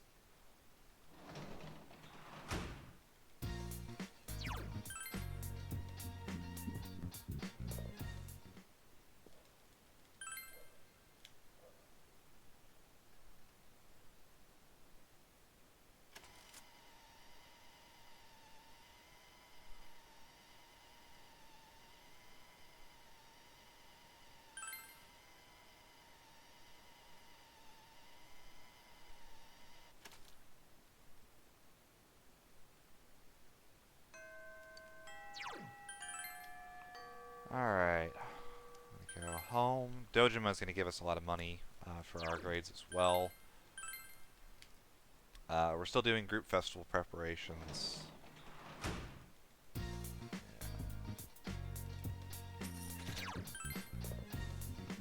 It's not really money we need. We've got so much anyway, but definitely won't hurt. And again, you see how expensive these fusions are starting to get. And the reminder, we only started with 2 personas. We started with Izanagi. We pick up Slime from the first fight, and that's it. Everything else we've had has been fused down out of those 2 specific personas. We've not gotten a single persona from Shuffle Time. Intentionally so, in fact, because it would mess with our fusion routing and make it harder to do everything.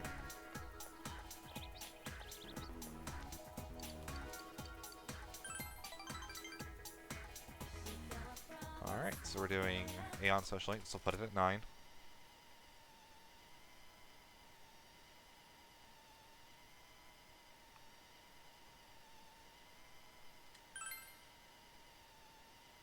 Oh, I think I know what that second is going to do.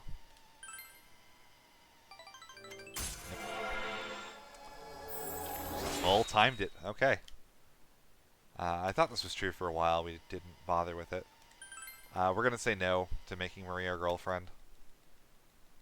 We're going to friend zone her. No girlfriends anymore. Last year we had 2.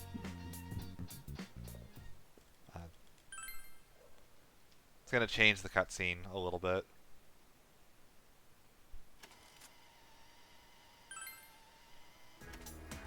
But it also cuts out a couple of extra dialogue boxes and things in late game. It's pretty insignificant, but definitely it's probably a faster cutscene.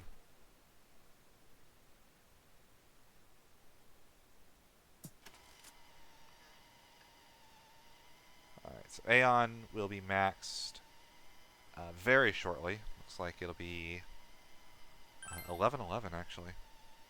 Nope, okay, 11:12.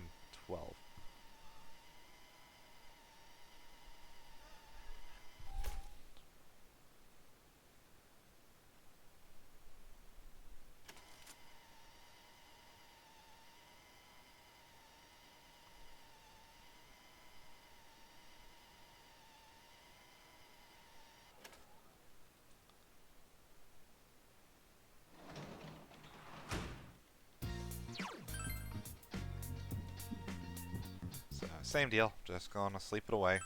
We got a bunch of cutscenes right here. We're almost there, guys, I promise. So, our next dungeon entry is going to be on November 6th. Actually.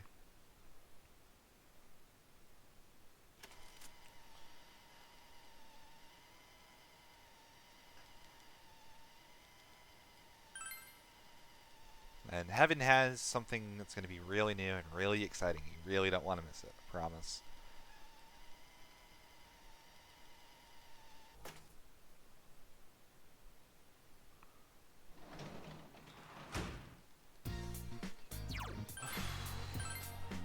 So, Culture Festival is still ongoing.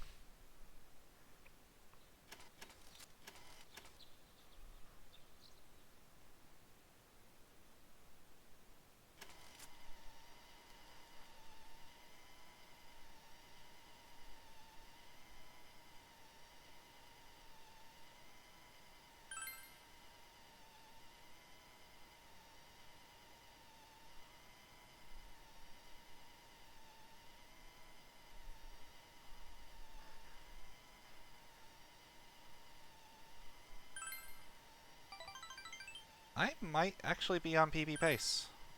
That's really surprising. Not by very much, but looking at it. If I enter heaven in the next 10 minutes, then I'm on PB pace. I should not be on PB pace. This run has been awful. Oh, man. That's really funny if that's the case. I don't know. These cutscenes might take 10 minutes. I am really close with my PB then. So, I actually was curious. I pulled it up on my... I pulled up my splits.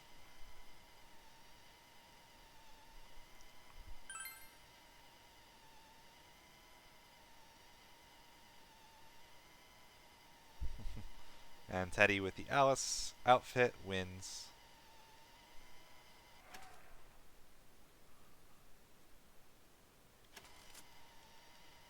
So now we have the female beauty pageant.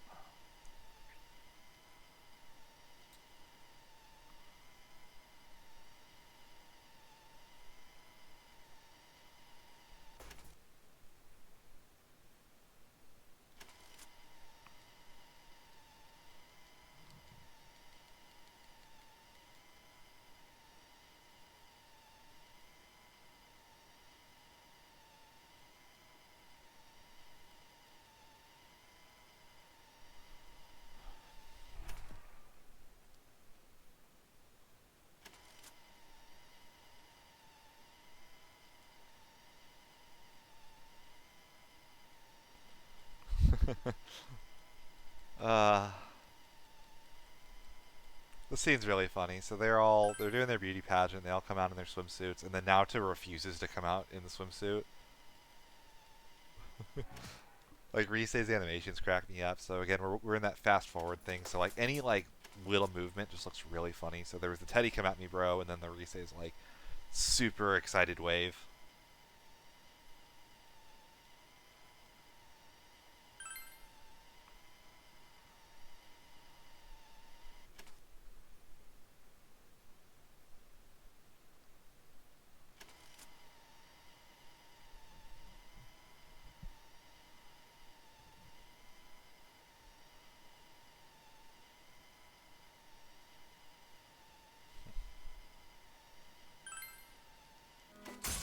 By the way, I do want to say a huge, huge thank you to all you guys for watching. We've been sitting at like 1,200 viewers pretty much this entire run.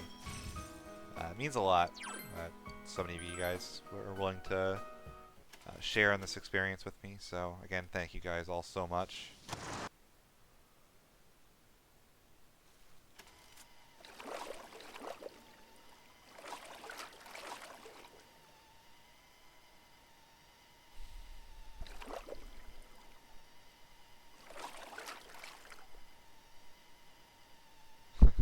So this is a looping text box. If you say hold the line, you keep getting hold the line until you press retreat.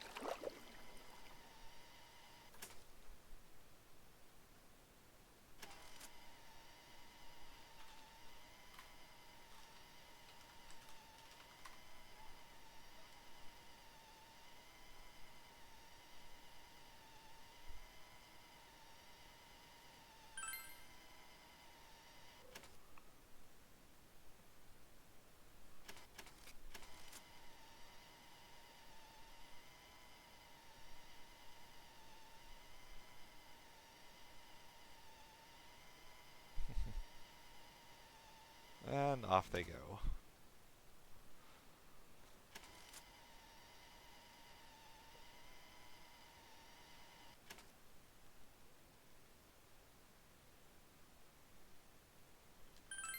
Alright.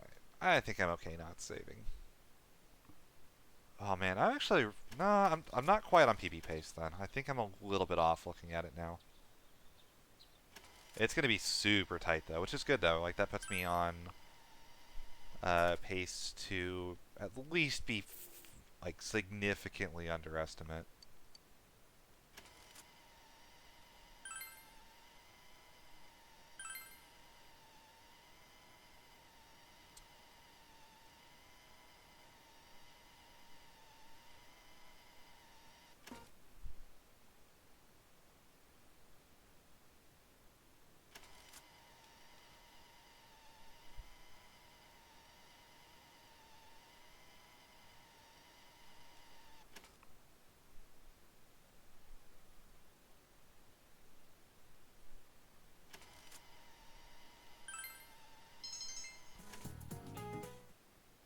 Oh, I forgot to say no to Nanako. Oh well, we're gonna be losing a bit of time. It's fine. I've done that plenty of times, actually. Do need to be able to shop, though.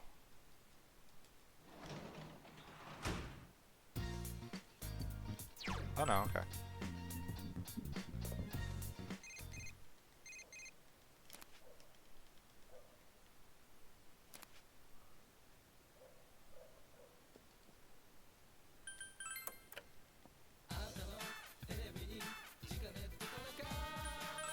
So, Bead Melon is basically a full HP and SP heal item. Pretty hard to get, so it's nice to be able to just buy one here. It's a good little emergency option if we need it.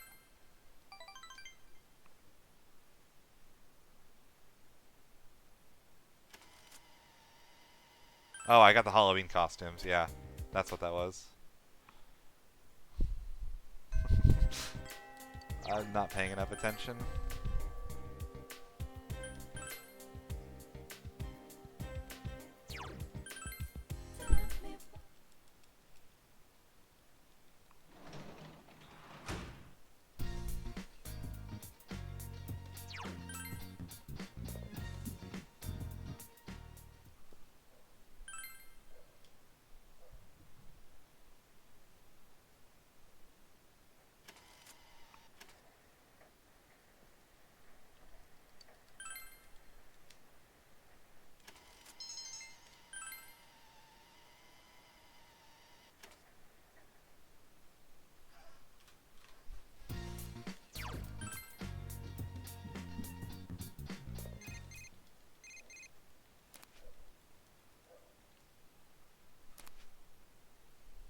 And we're going to sleep again.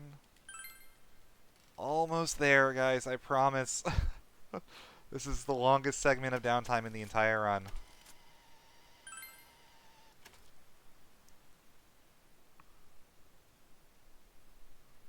After this, it's pretty rapid fire how quickly things start going.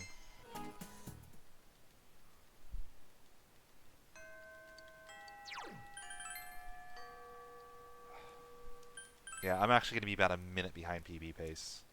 It looks like. I underestimated the length of some of these cutscenes. Because I know it's about 2 minutes from when the kidnapping starts to when Nanako goes away.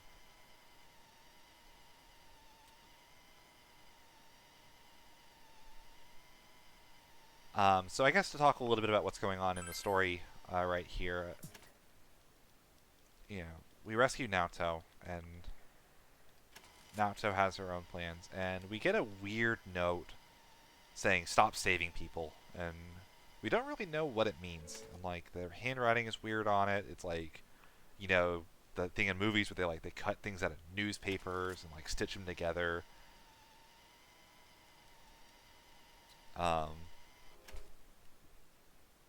And we're about to get in trouble for it, actually, because it's going to get discovered by Dojima. He's like, wait, what the heck is this?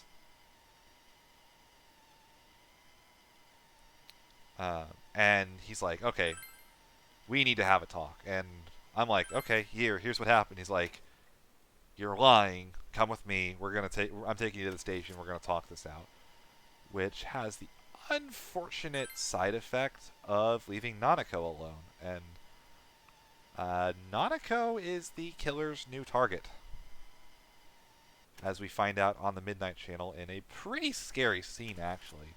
So we're gonna go in across all of our allies and everything. And, you know, they're all having their own merry time doing stuff. Teddy and Yosuke are working, and then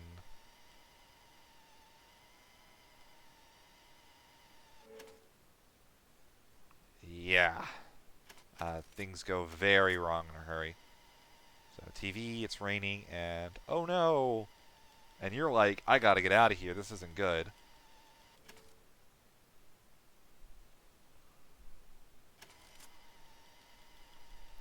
Naoto's hurrying over. Like, this is like a huge panic scene. And yeah.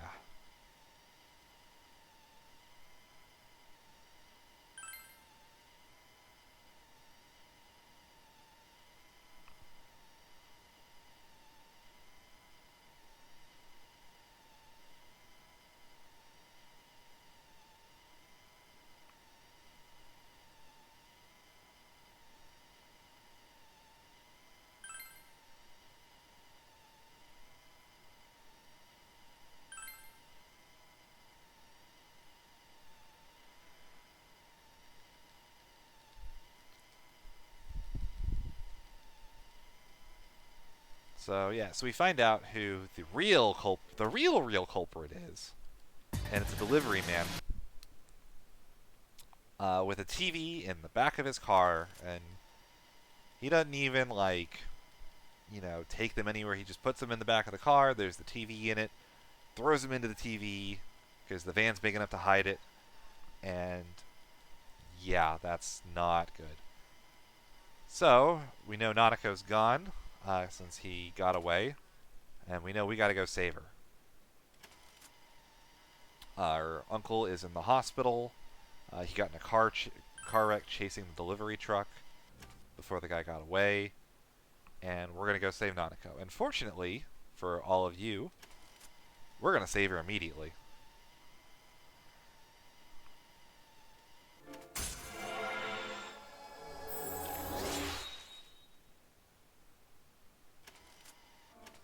So here we go.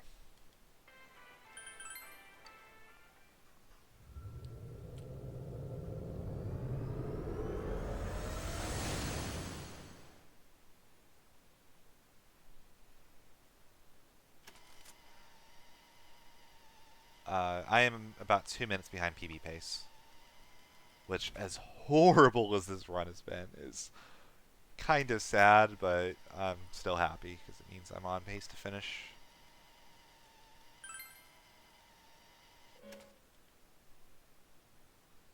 So here we go. Much like the previous dungeons, this is a solo dungeon for the main character. And we're going to be seeing something new. I'm going to kind of let it be its own thing.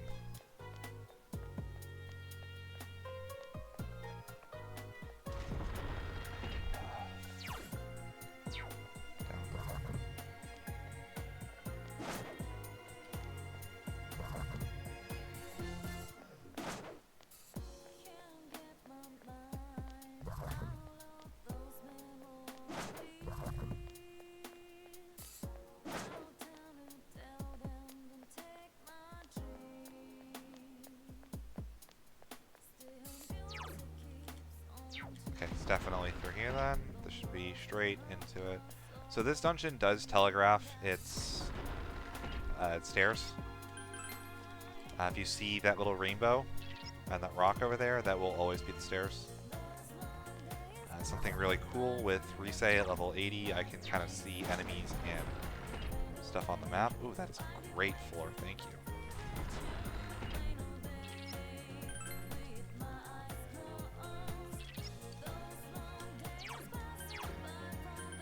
Alright, so you guys have seen enough of this run by now, or if you're new, that if I'm using a go home, something's happening.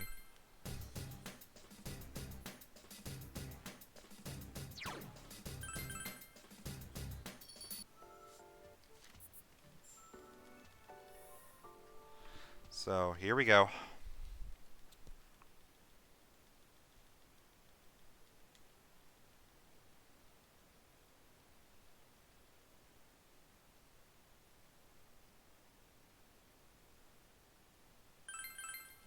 What am I doing? I've got all the levels I need. I'm not getting a gold hand.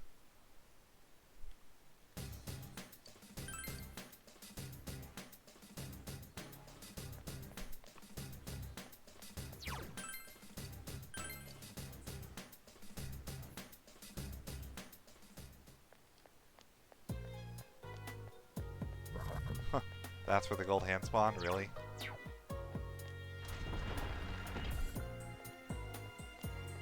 That's actually kind of funny.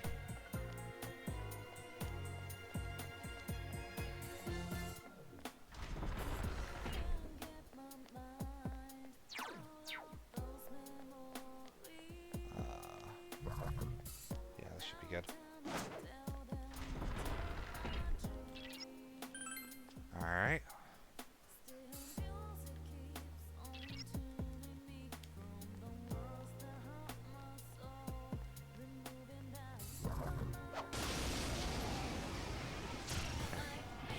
A little worried about that for a second. Now's your chance. Run!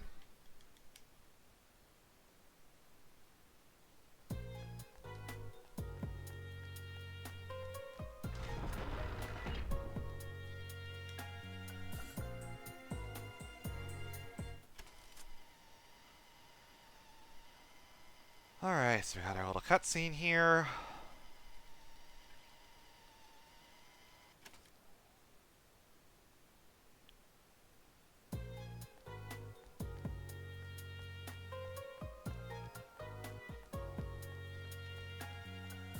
And... oh, please don't bodyguard this too well. Alright. Got it. Cool. A little worried that I haven't done that manipulation in that specific style. So that was RNG manipulation, much like the gold hand manipulation. What I was doing there... wait, what the... oh, I haven't done this. I'm a dork. You remember those chess keys that I got really early into the run by getting my test questions correct?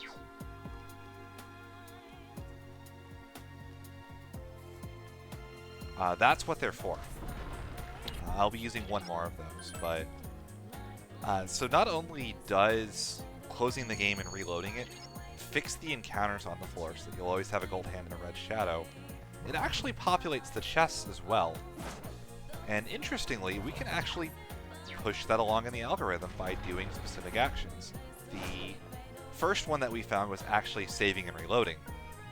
But Mole found that setup where you go in on floor 3, you get a single encounter, you go through the cutscene because the cutscene actually does repopulate chests, and that actually will give you that Tsukiyoshi Nomi, however you say it, which is going to be our armor for the end game.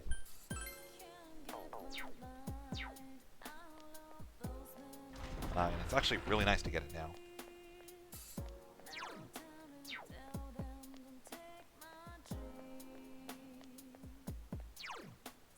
Actually, is it up? It's got to be up.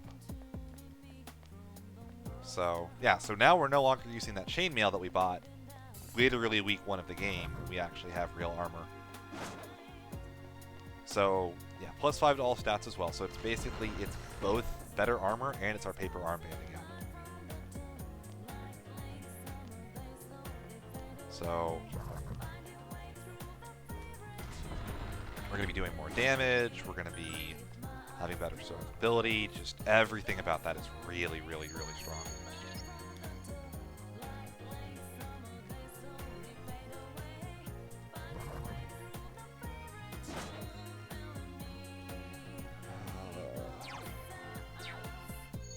Oh, this is fixed.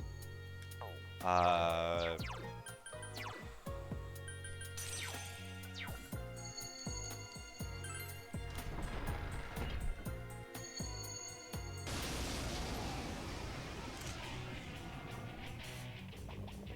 ambush! There's one enemy!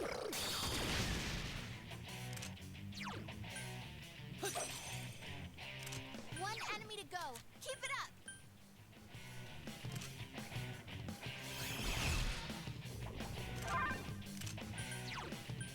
Persona!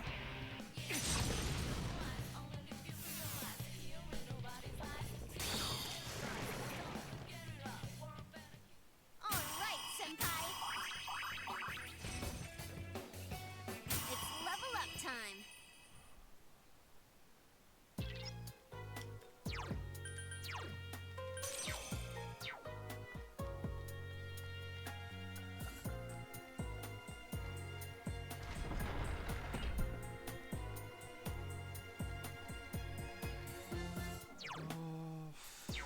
It's this way and then up.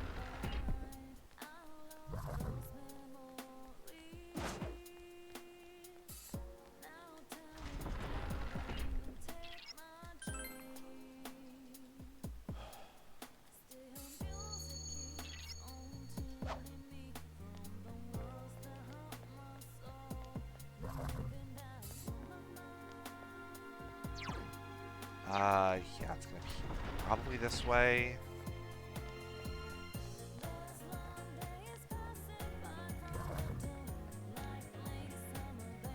I couldn't remember the order, Mole.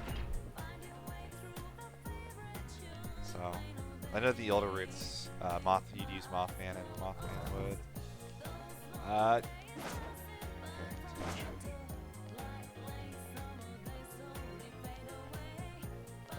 the strat with Mothman was you started with Repel Fire, and then you would throw a Mockery Horn for the second one, which would mean that it's not electric.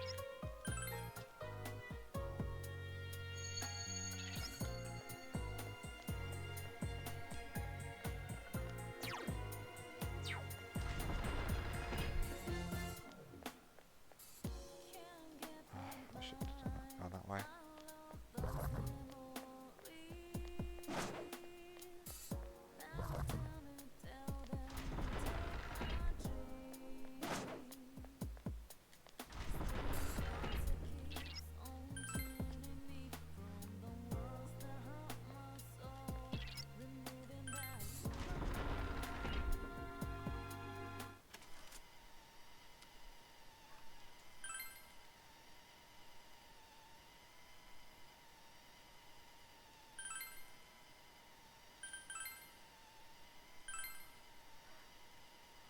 Alright, so here is our culprit. This is a Namatame. He's a delivery driver that thinks he is saving people by putting them in the TV world. None of them are dying, and he's not wrong, but it's because we're saving them. But he's going to turn into this thing.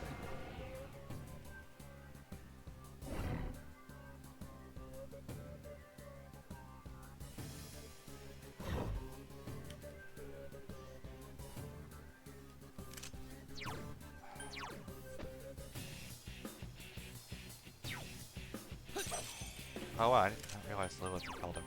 Okay. That's new. Lilith in the old route that I used to use only repels electric. So we're gonna get a bunch of Raccoondas off in the beginning.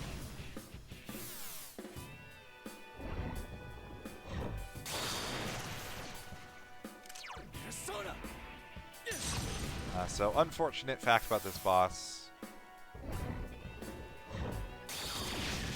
He doesn't really have a good way of dealing with me.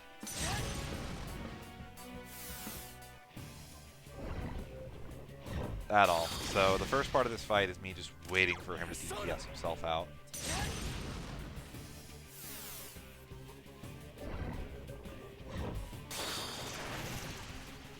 I'm just stacking Raikunda is gonna get this going.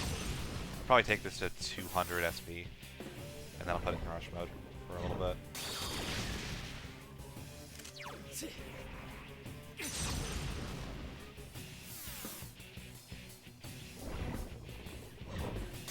Do one more, actually, and then I'll just throw it in rush. Until half health.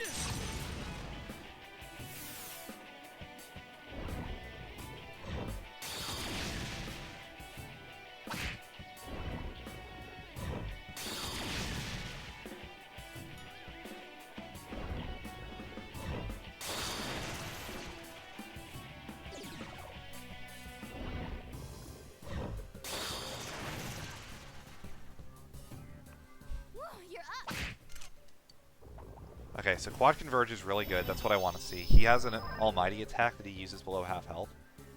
Quad Converge is fantastic. Narcissus we would go on. We'll go Yatagara, so that is better. So Quad Converge makes one element do more damage. You do not want to resist the element he uses, because he's going to try to break you. So what you do actually is you switch to something, in this case Yatagarasu, and throw a mirror instead. This means that he's not going to waste the Quad Converge. So you see he's doing twice as much damage now.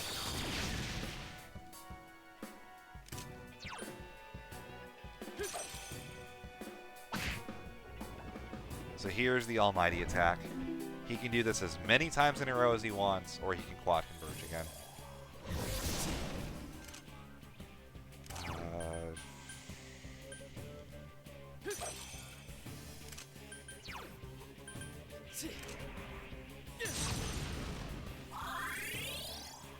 There we go. Only did it once, that's good.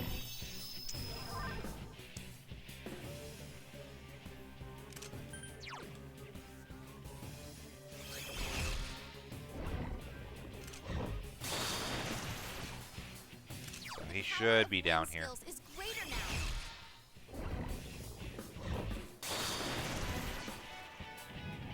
And that's how you beat that fight. Thankfully, that's the last major boss that actually will die to Reflect.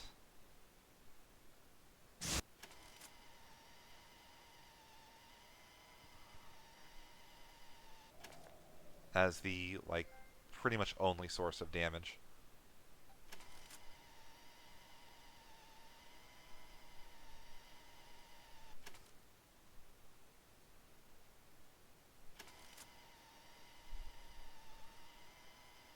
So with that, we now have our endgame armor.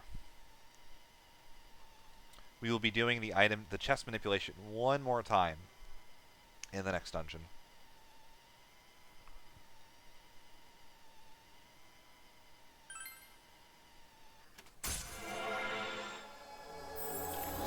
But from beginning to end, that dungeon takes about 13 minutes. It's a really quick dungeon.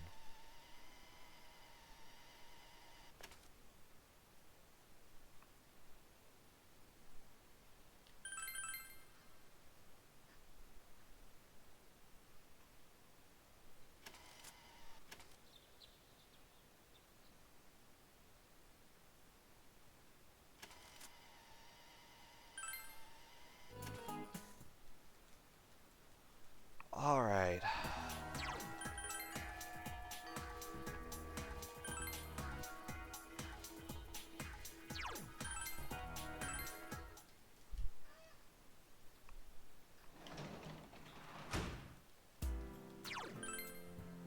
So from this point on, the music's going to change at home, which is kind of cool. 10-8. So the big thing that we're doing here in just a little bit is we're actually prepping for our final fusions.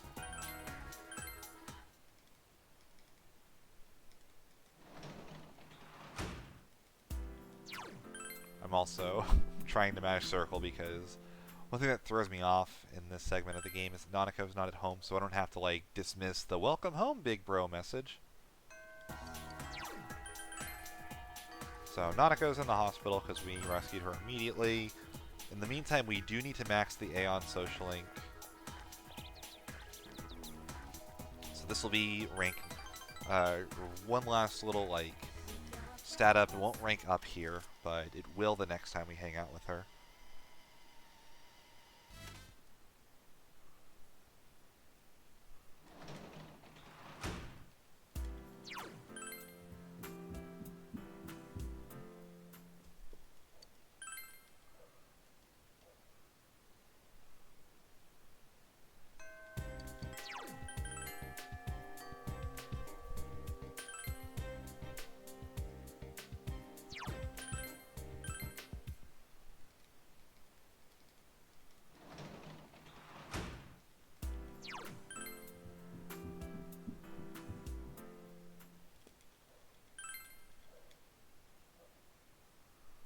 Alrighty, 11.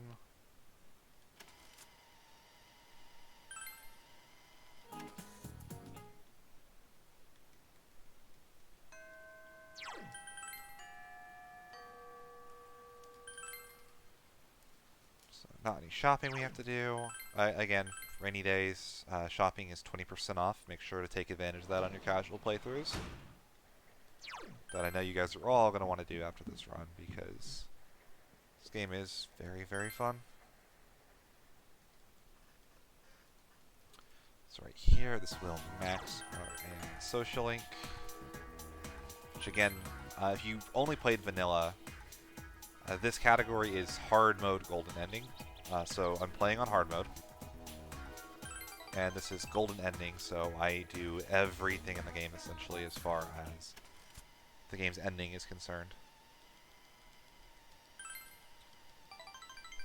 Golden ending is extended in Golden versus Vanilla, which just has true. It has an extra dungeon, all of which requires that I max this social link, so I get access to this extra dungeon.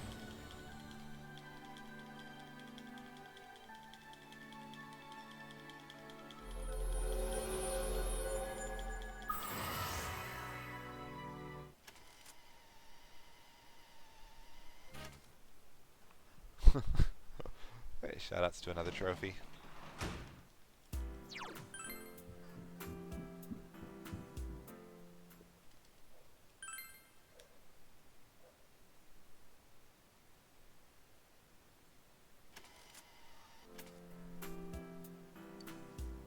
Alright, so I have to sleep.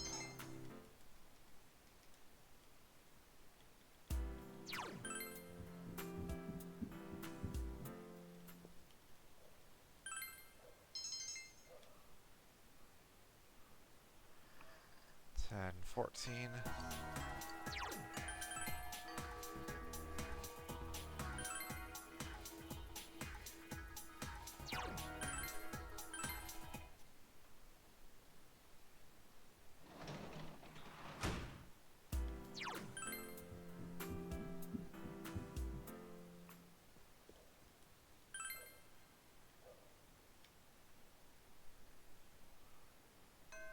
Alright.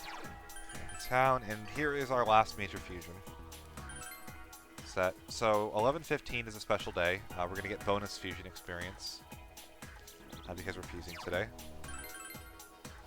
I'm going to go ahead and do this save so we don't lose our everything if we get a fusion accident. We're going to get one of Marie's poems here. This will be the only one we actually see.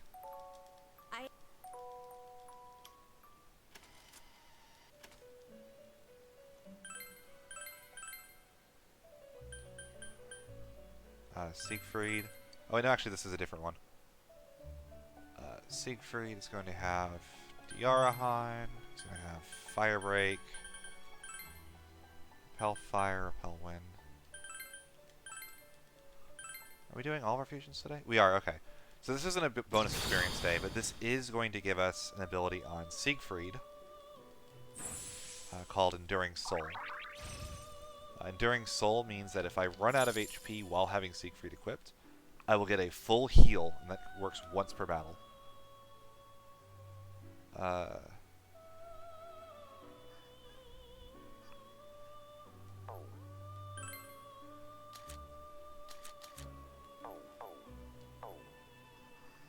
Compendium, View Compendium, Necrovia, Rhonda, Thor, Garda, Suiki, that's a Garda, so. Fuse, highest level.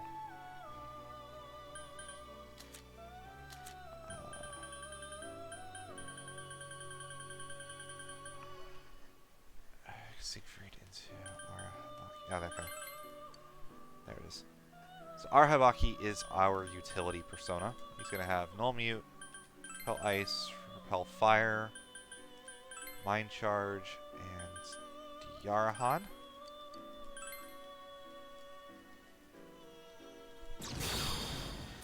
This was Mara in older versions of the route, including my PB.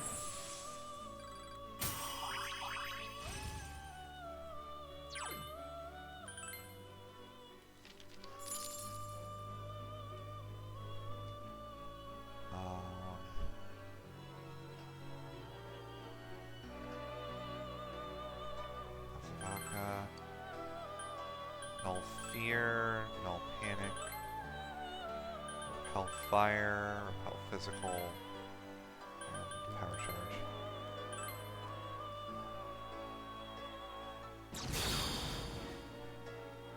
So Atavaka is going to get a couple levels here. Big thing here is he's going to get Brave Blade.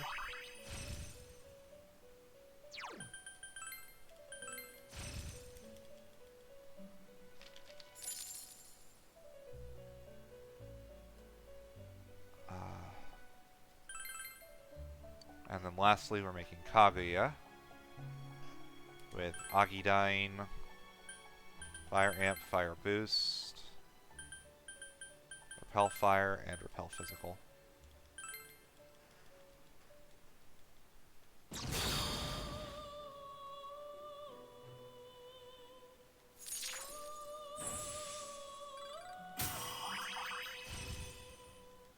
So Kaguya is our main damage for late game.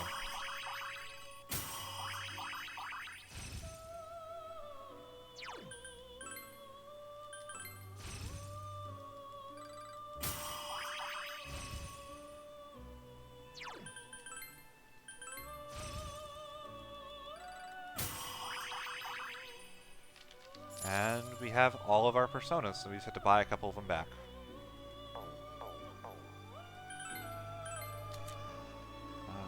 We're buying Scotty. Buying Atavaka. Thor. Arahabaki. And Siegfried. And we are done. We have every persona we need for the end of the game.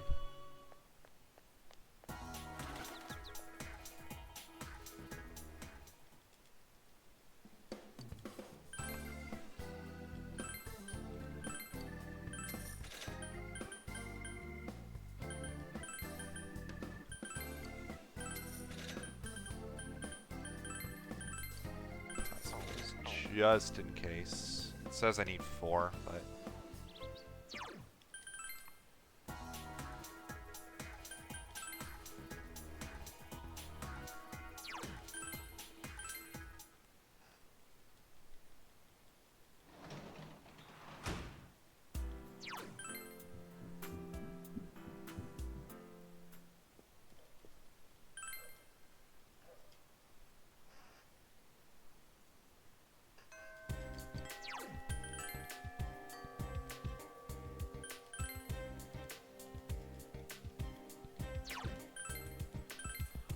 Alright, now we just have to get to the next dungeon.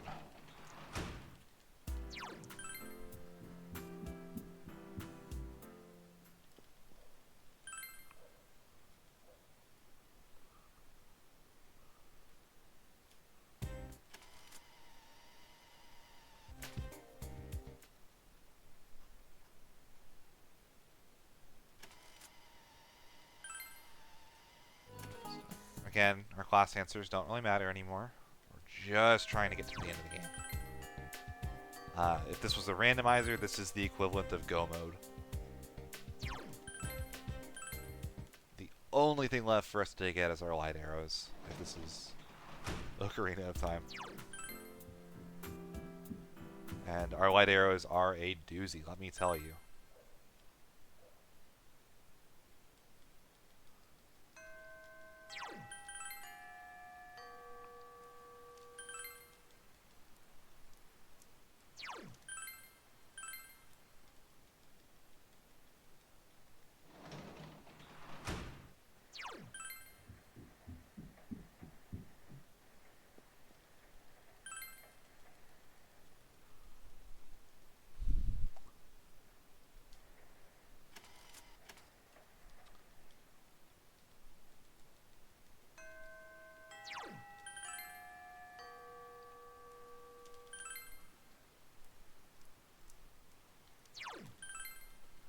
My menuing has been really bad on my social segments this run.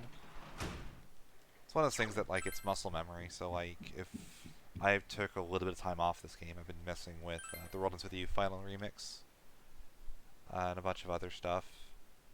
And finding time to run this game is actually somewhat difficult, which is shocking, I know.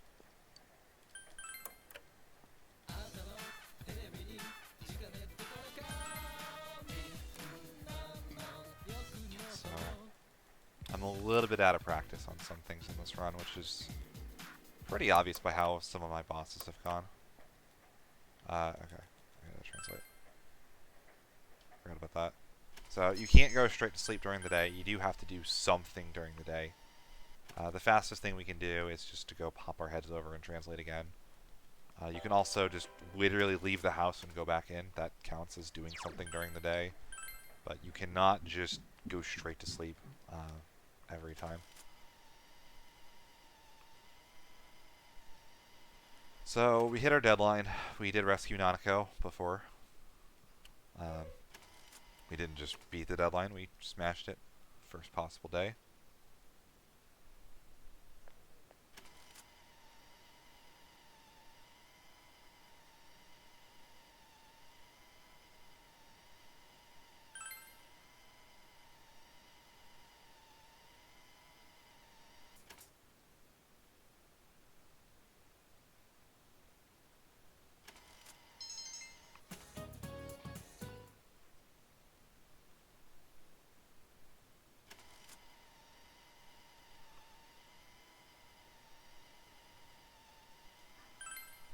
pretty soon we're going to be coming up on what I call the visual novel boss of the game. There is actually a set of dialogue options coming up that if I did them wrong, the run would be over because I would get the wrong ending. And High Spirits would be very mad at me if I did that. And I'm sure Molsky would probably never let me live it down. Not that he lets me live anything down.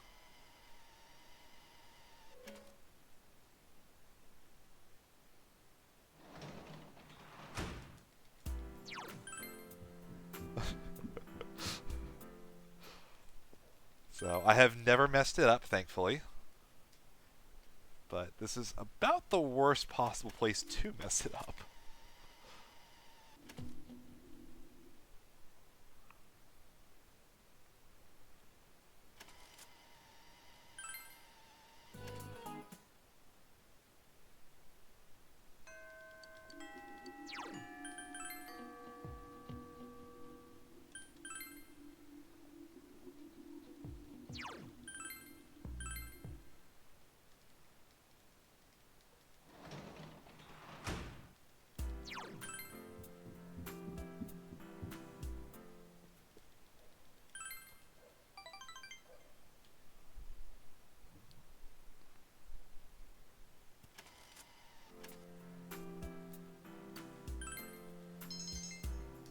It's just a study. Oh well. Got my Soma. That's good.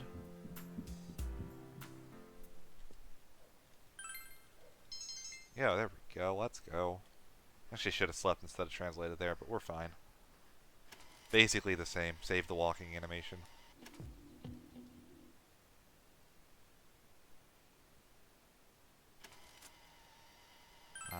Hey, I actually got a question right. Let's go. Go me. Circled the first answer on the test, and I got it right. And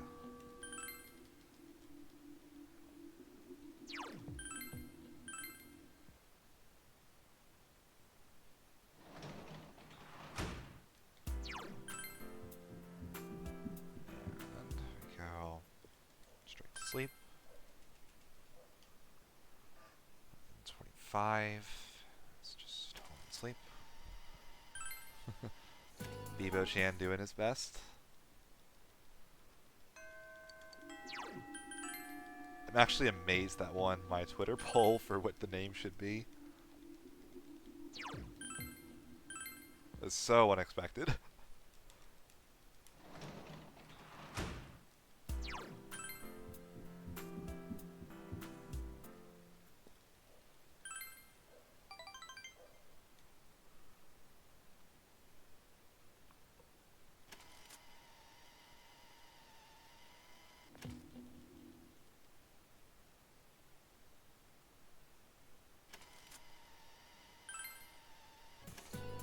Oh, Dongo is wrong. This guy's not a Clanid fan. It's unfortunate.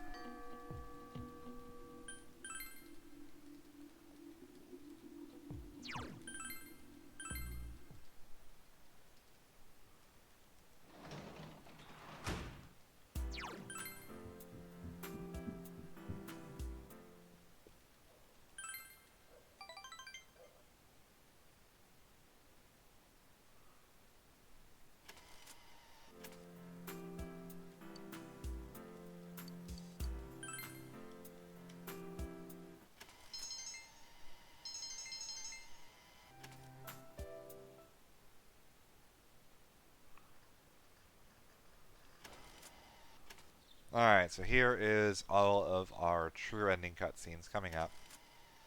We're doing our investigations and finishing all that. Actually, I think we have exams first. Yep, exams first. Nope, that's wrong. That's right.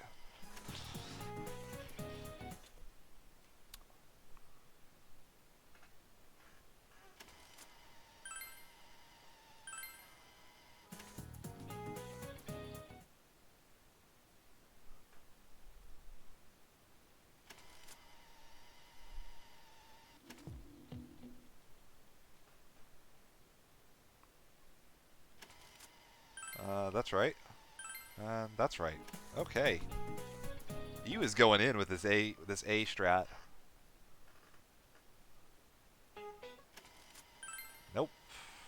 Got that one, though. Oh my gosh. I'm like batting 66%. This is... You right now is that college student that knows he has to get like a 40 on his final exam to get an A.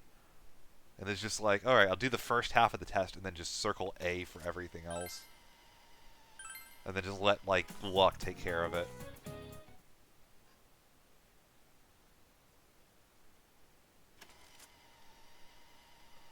He's just like, yeah, I like got the top grade in the class once. I'll get into whatever college I want to. I'm getting money from my uncle, like, no matter what I do, screw it.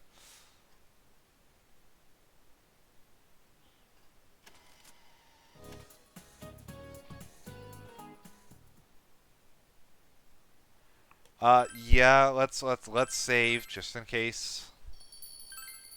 I actually have. Oh, that's actually really funny. So I have muscle memory apparently of whenever I save, I want to close the game immediately because I'm trying to do a manipulation. Oh, that's actually really funny.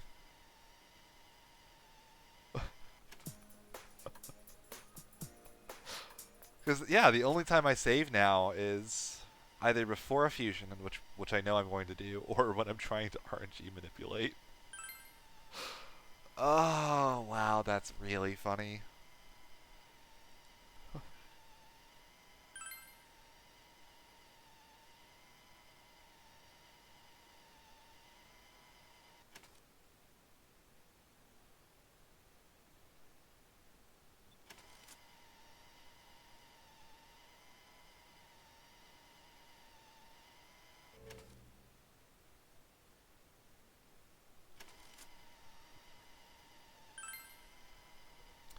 So here we go. Visual novel boss is coming up shortly.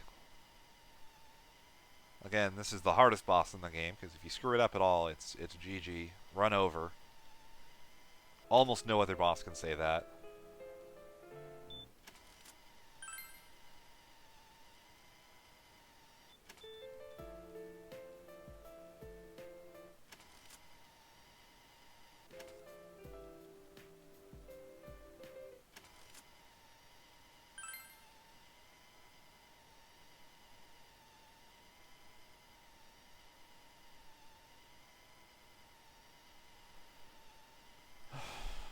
So, in the story right here, Nanako, when we pulled her out of heaven, really hasn't been getting better, and we don't know what's going on. You know, the doctors can't find out what's wrong with her. Dojima is kind of like, he's still recovering from his car wreck.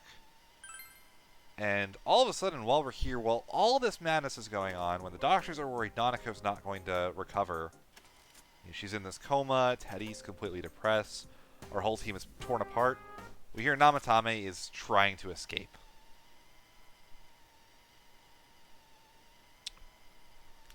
So, the tension is at an all-time high. You know, no one knows what to do, and here's Namatame. And here we go. So after this cutscene,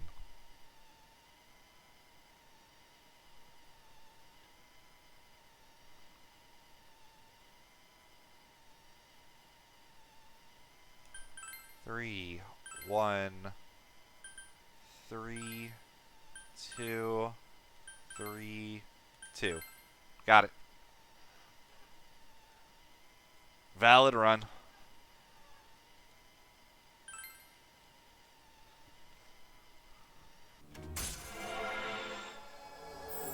So basically, Yosuke suggests that we should just let the TV take care of it. You know, throw him in. You know, he's an a-hole. He tried to kill Nanako and all these other people and all of our friends. And you know what? He deserves it. And, you know, he's going to escape if we don't. And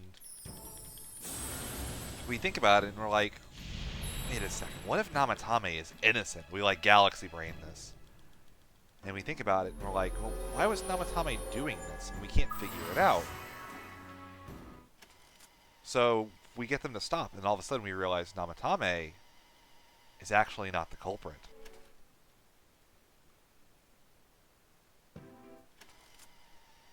So there are actually two different endings to this. The first one is you just immediately chunk them in. You just drag and rush them and then throw them in and then don't worry about it at all. And that one, Nanako actually dies. And that's the bad ending. There is another ending. I forget what the actual requirements for it are, but it's the neutral ending. And in that one, Nanako lives, and you leave town, but you don't really solve anything. The fog is still there when you leave, and things are just kind of a little unsettling. It's still kind of a happy ending overall, but like, there's clearly more to it.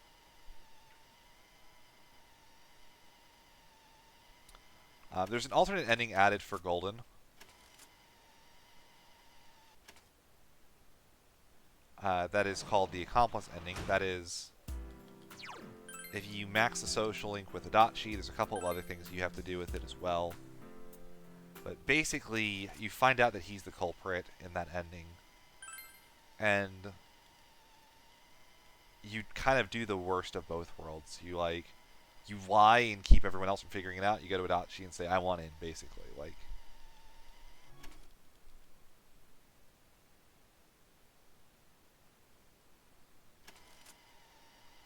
There's the true ending, which is the path we're going to put ourselves on. And then the final ending, or by answering these questions properly, and then the golden ending, which has a couple of other requirements later, and that is what the speedrun will get. So we're going to be seeing everything.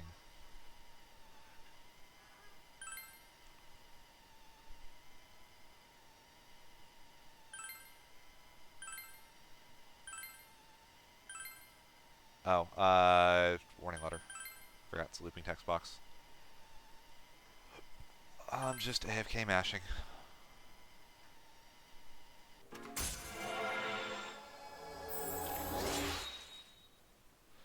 So we're going to rank up this Judgment Social Link very quickly.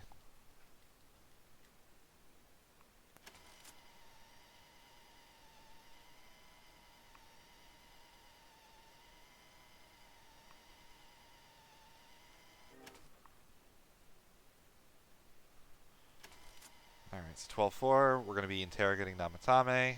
He's going to be telling us his side of the story. Is he actually the bad guy? Is he trying to kill all of our friends? And we're going to find out that no, he actually doesn't think he is. He thinks he's trying to save people. He didn't have anything to do with Saki or I think it was Hiragi-san was her name. He only had anything to do with the others, so he thinks he's saving them. He sees them on the TV, he puts them in the TV, and they live. And the TV should have marked them for death, as far as he knows. So he's wrong, and he's kind of realizing it now as we're talking to him. But he didn't know that.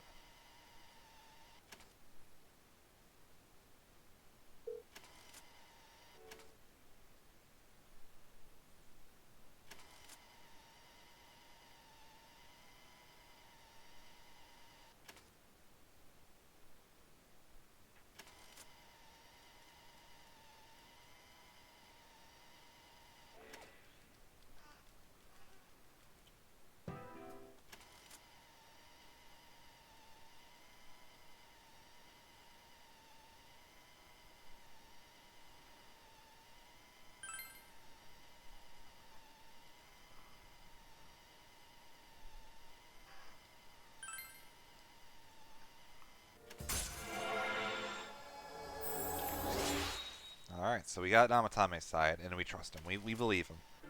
But if that's the case, then Namatame can't be behind everything.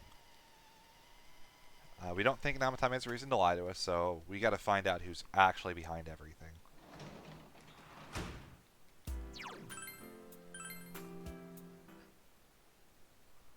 So that's our goal for today. We're gonna get more information from everyone else around town. So there's a pretty specific order you do this movement in. I should have gone to the shrine first.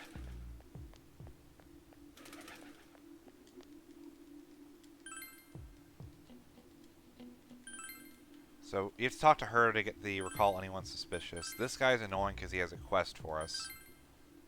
And we don't really want to accept it.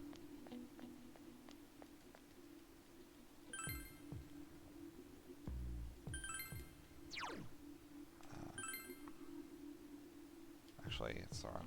Oops. Ah, wrong buttons. Needs shopping district. Next we go to the floodplain. We talk to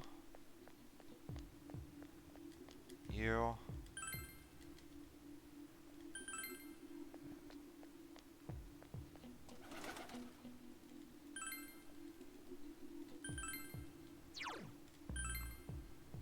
Next we go to Juness.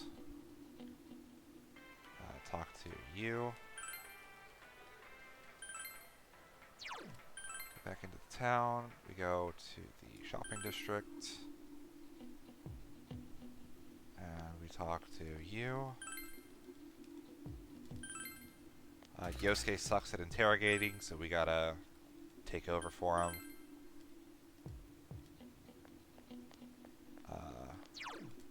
And then the last one is right here. This guy's trying to flirt with Rise. But there we go. That's everybody.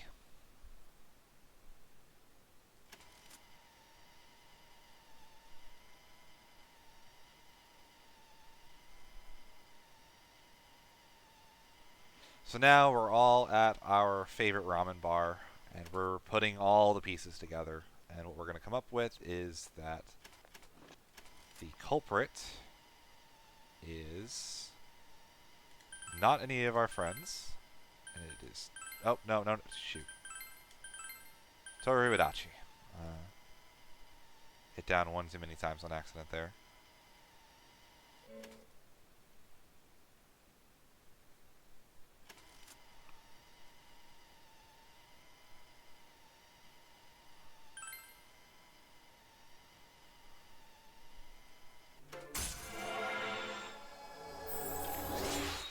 And our Judgment Social Link is ranking up.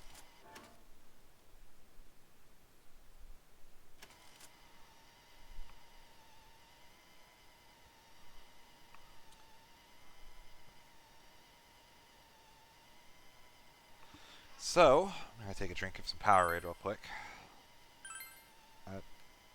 Looping text box, why? Trying to work a bottle cap with one hand.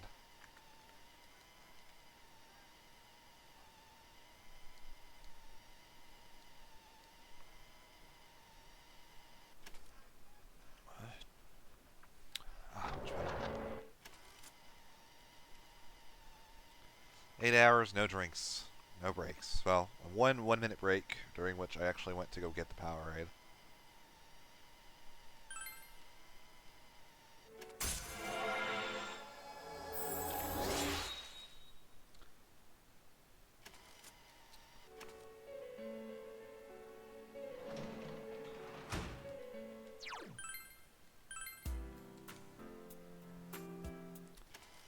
Alright, so... Oh, I forgot to even mention this. Teddy, when Nanako was sick and everyone thought she wasn't going to make it, Teddy got really depressed, took it really personally, and left. And we haven't been able to find him since. Which is unfortunate because once Namatame ran off, we can't find him. Rise's scanning isn't working, and we really think Teddy might be able to get us to find him. Thankfully, we have this dream with Teddy in the Velvet Room, and that is going to max out our star social link with Teddy and bring him back to the party.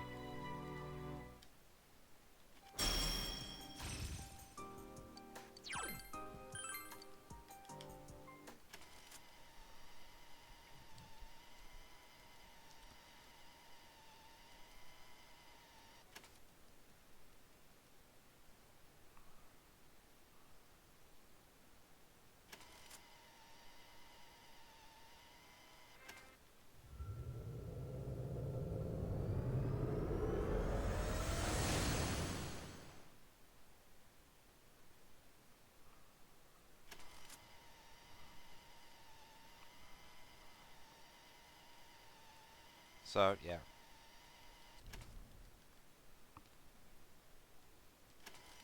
Here's Teddy. He's going to apologize to Nanako, who actually is going to wake up, which she hasn't done since the Namatame incident. Kintoki Doji is going to change. Risei can't find Namatame, but fortunately, we should have Teddy showing up any minute now, Teddy. Damn it! There we go.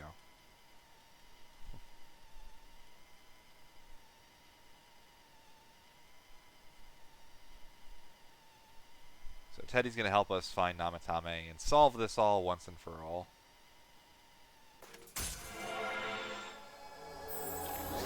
And there is our rank 6 Judgment Social Link.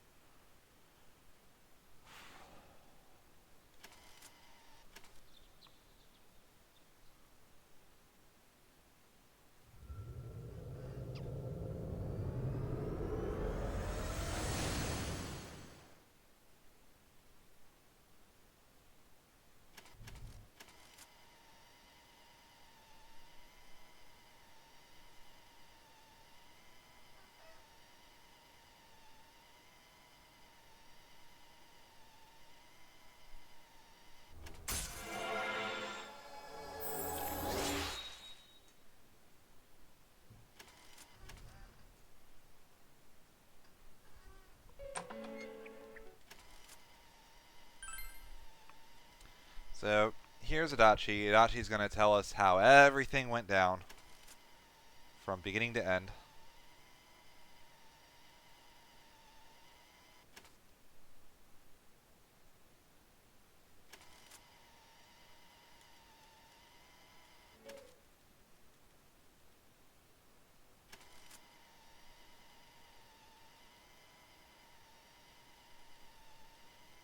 And we're going to find out how truly demented he kind of is. So he's a bad dude.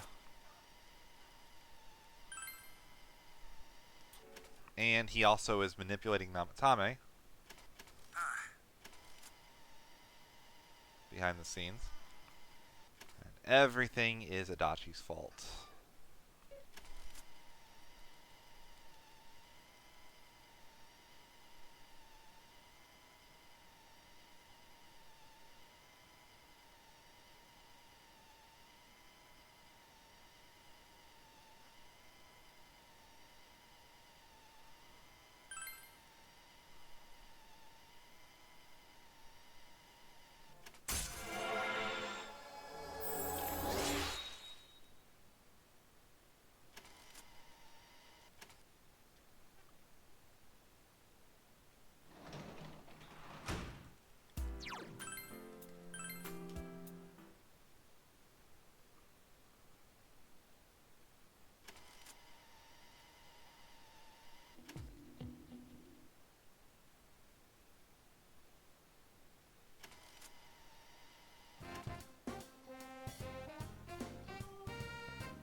So, despite doing the every answer is A strat, we got top 10, so everyone in class apparently chose a different answer.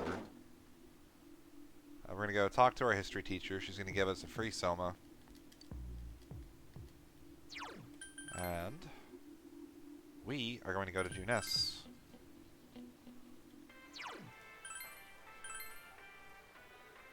I was supposed to go through Yosuke. Alright. I am now ahead of PB somehow. I don't know. I somehow gained 6 minutes on that split.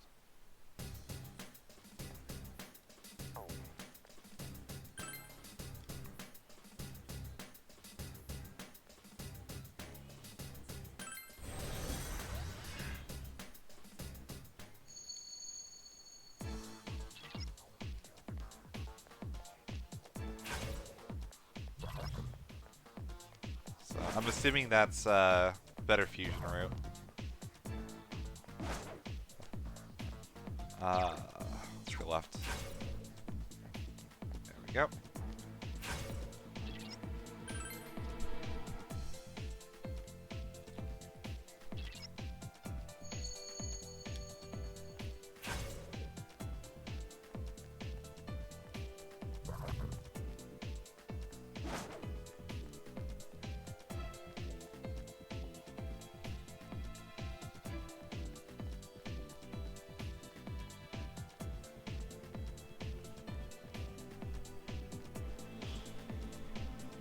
So this dungeon is pretty simple for the most part.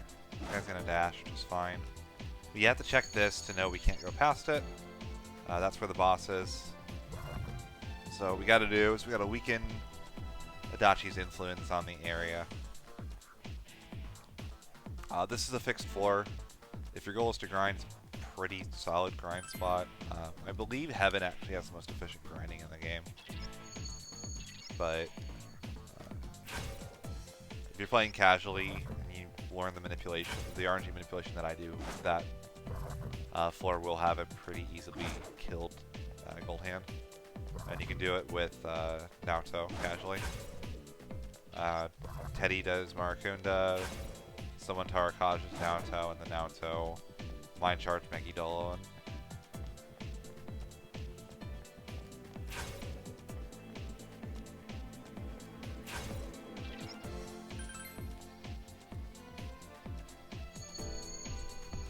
Ears itching.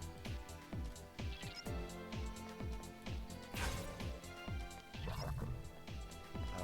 away. This guy's cramping my style. Stay in your lane. Stay in your lane. You're not gonna stay in your lane, are you? Don't touch me. Okay.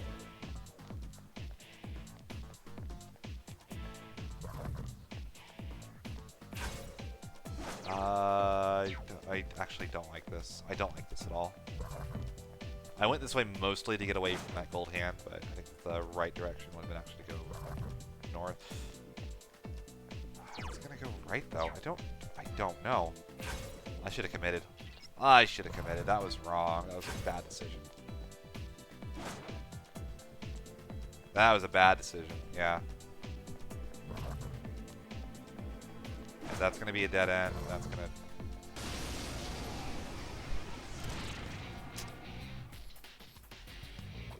Enemy ambush! 4 of them! Now's your chance. Run!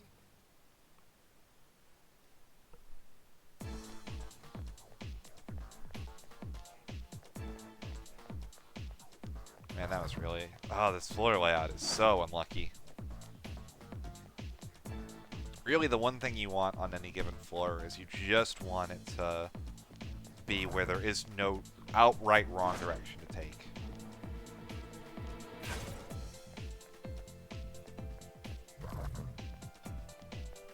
Yeah, the snake back, that's... I was there. Oh, that feels so bad.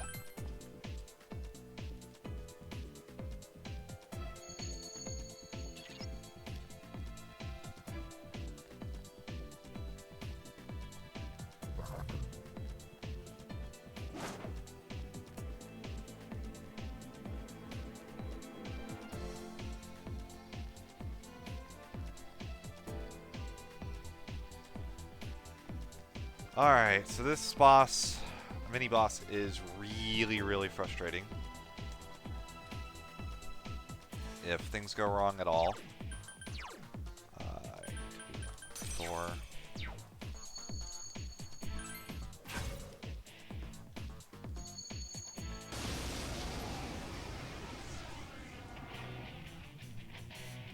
An ambush! There's one enemy! What? More of them? Gee!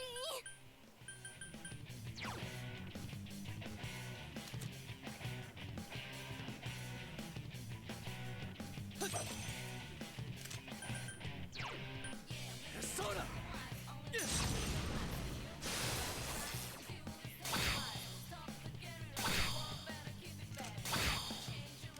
3 enemies left. You can win this!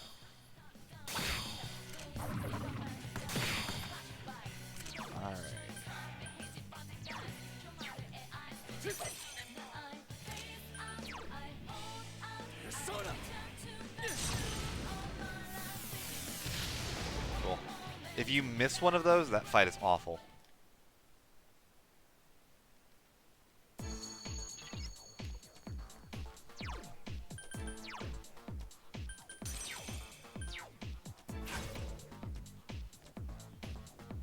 So that fight's gimmick is you have to kill everybody on the same turn. If you don't do that, they summon more friends. And, oh my gosh, when they start summoning, it becomes just obnoxious. So that fight can go from being like the 3-turn fight that you saw there to being literally 6 minutes in rush mode.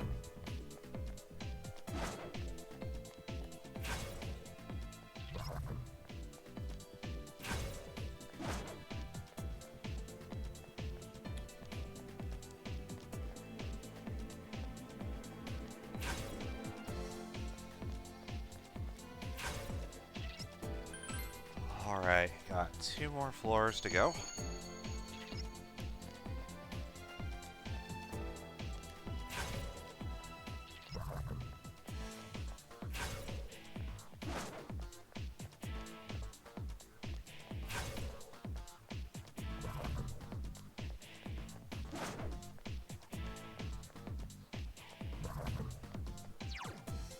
This way. That's right there. Alright, you guys should know what this means.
Did I put the right save? Let me double check.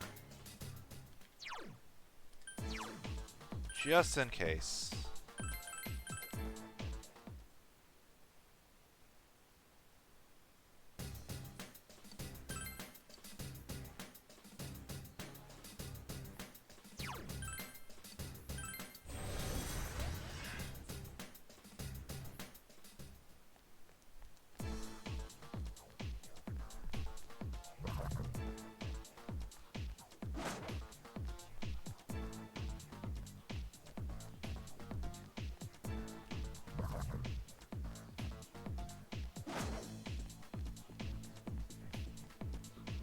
Also, this is the dumbest floor of any dungeon crawler in the history of dungeon crawlers. Oh hey, I got a Divine Pillar. That item is totally healthy and balanced, not broken at all. So, again, RNG manipulation. I saved the game, I closed it. When I open it, it populates the chests. Now, the chests that are in the first population don't have what I want. I really need the Divine Pillar. I'll talk a little bit about that in a second. When I save my file again, it repopulates all those chests. And that's what that Divine Pillar is. That is our light arrows of this speedrun. So the Divine Pillar gives me an ability that on Personas is called Firm Stance. Firm Stance is busted good. So what it does is it halves all damage that I take. And in return, I will never dodge an attack. Now, I need some form of damage mitigation to beat the end game. And dodging isn't really that useful unless you go for a straight evasion tank with Ollie Dance.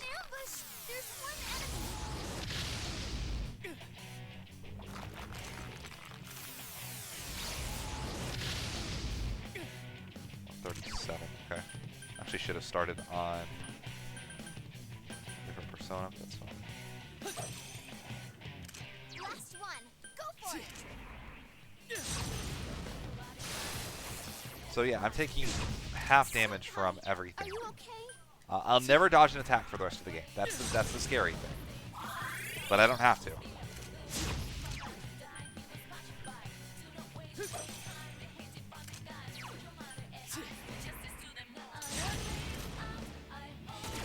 Oh, that's right. I have to use physical here.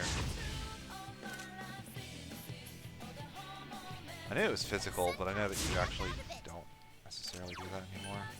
So where is Siegfried?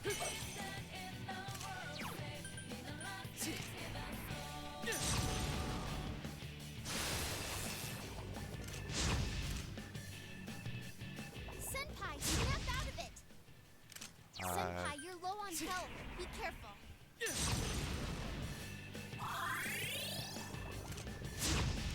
Last one.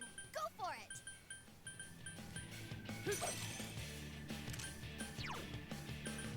Persona. Senpai, are you okay? Persona.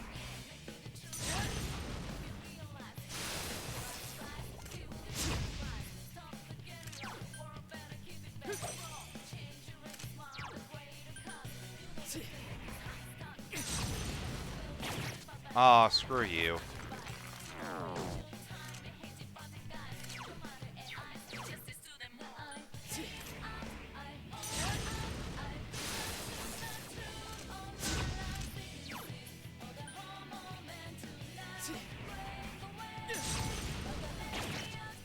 Oh my gosh. Really, game? Senpai, are you okay? Senpai, you're low on health. Be careful.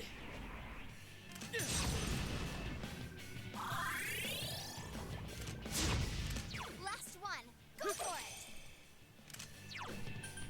Persona.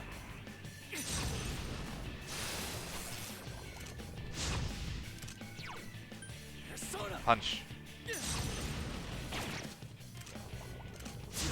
Senpai, are you okay?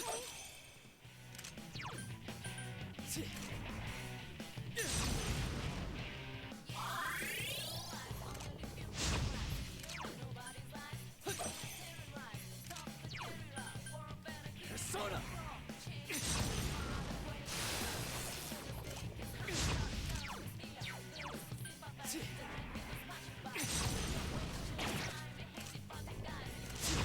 Senpai, are you okay? I want to yellow it, but it's not the right play. Senpai, you're low on health. Be careful.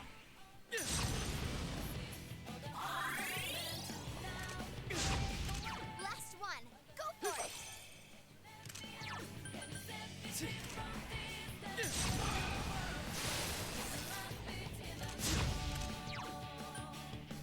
Persona.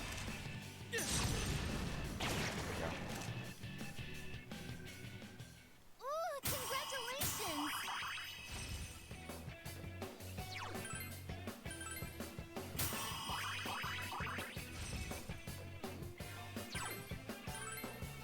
It's level up time.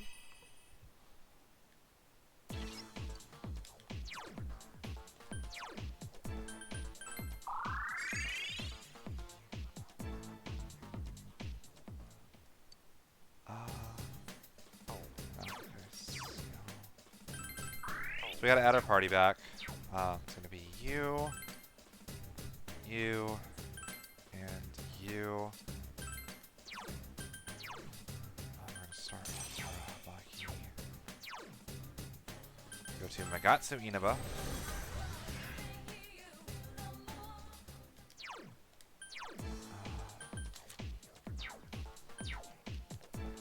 I can throw the bead now at the start of the fight. Fine.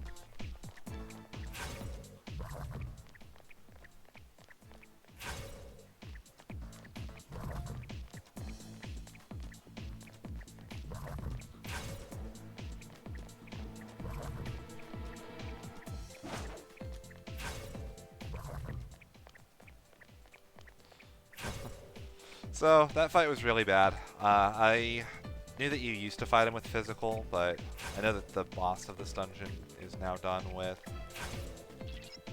Kaguya, so I just mentally made the connection to use Kaguya no matter what, which is unfortunate because it also wasted my buff durations,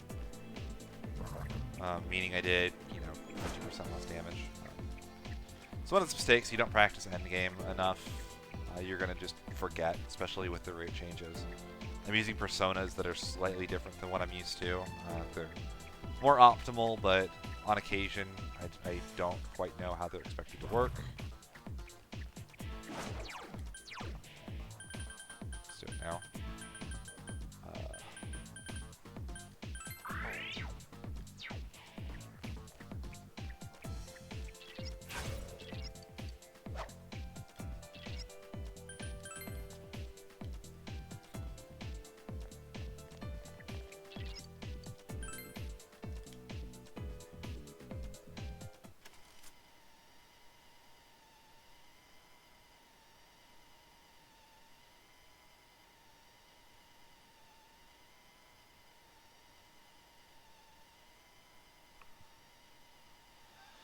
Alright, so here is Adachi. This is potentially one of the trolliest fights in the run. This can go really well or really badly.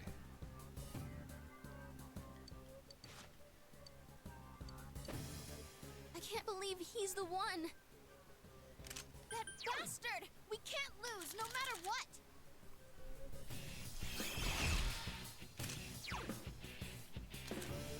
So, start of this fight is pretty simple. We're just getting set up.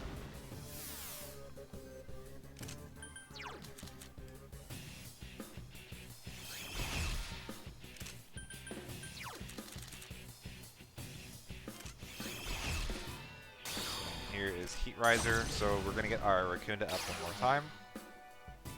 A persona? But that can't be!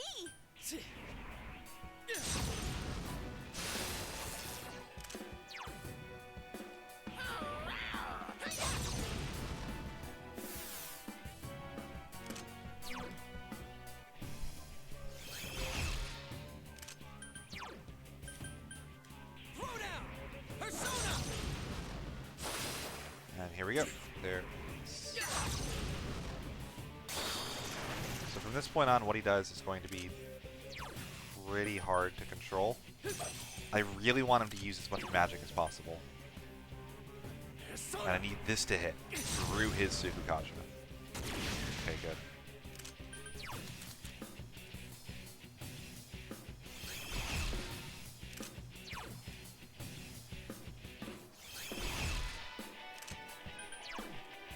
So lots of things can happen here. The main thing I really want him to do is I want him to do more magic.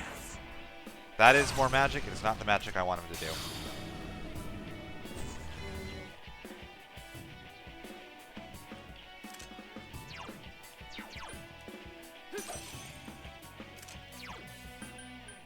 Persona!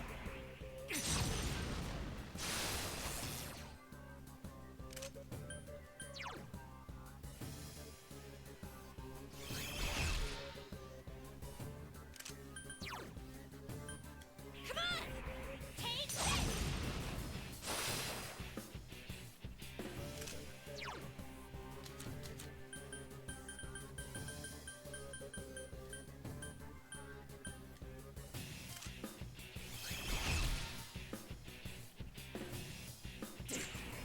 Oh, you... That's what I don't want him to do more than anything else.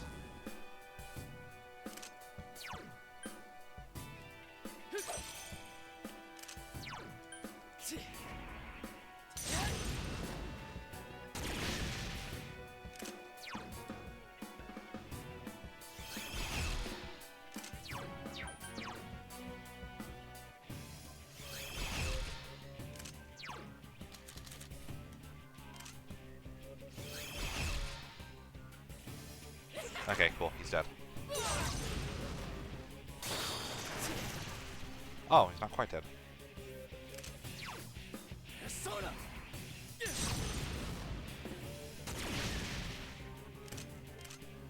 Oh, that does no damage.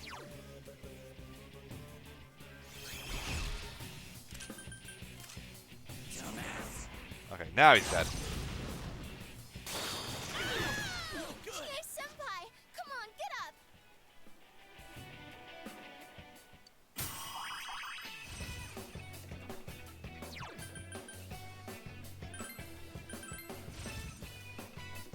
I climbed the stairway to maturity.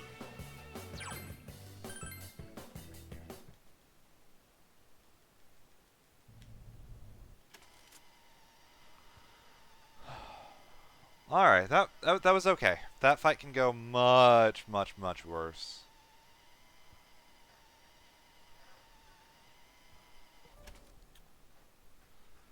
Here we go. So this, if you recall my run last year, this was the scariest fight in the run in the Gohan route. It is not as bad in a firm stance Guys, route. Chie-senpai's really hurt. Persona! Careful, guys. You're really low on health.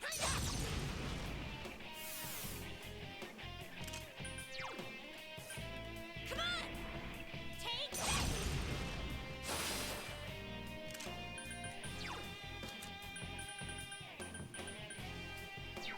One diamond shield. Throw down! Persona!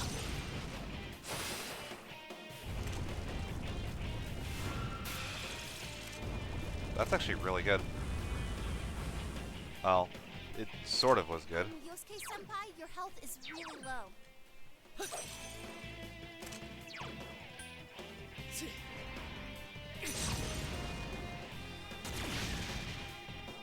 Poor Teddy's persona is sealed.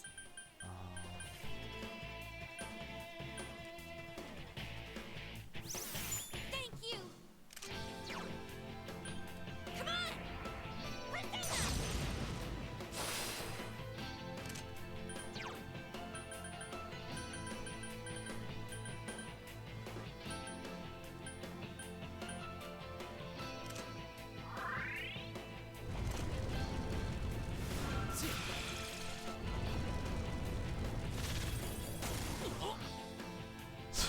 Persona.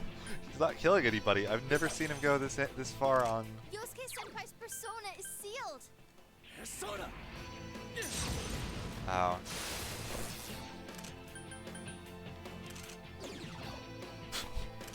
Careful, Teddy guys, didn't you're even really try. low on health.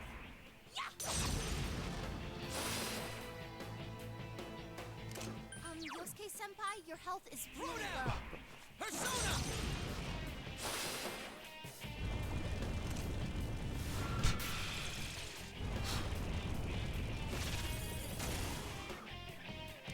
Careful, guys. You're really low on health.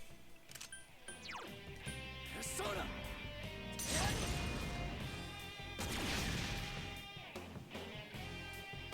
I'm still ticking. Okay, I'll mark into it again. Careful, guys. You're really low on health.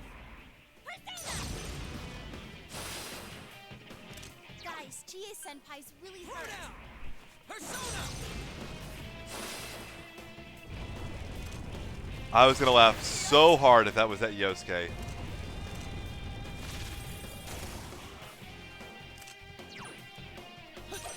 Oh, that would have been so funny. Persona!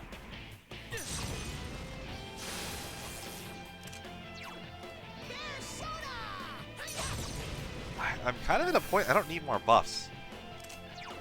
He's just gonna cleanse them at some point.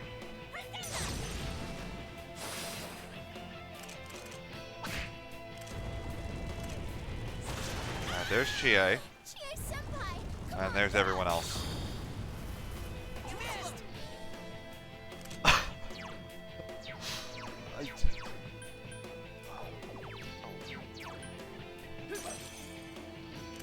Careful, guys. Teddy's health is pretty low. Careful, guys. You're really low on health. There we go. Now everybody's dead. Guys, Teddy! Someone heal him!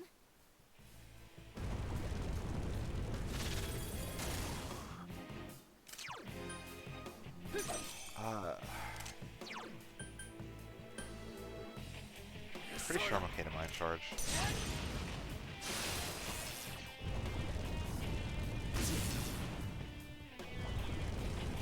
Okay. I probably should have healed.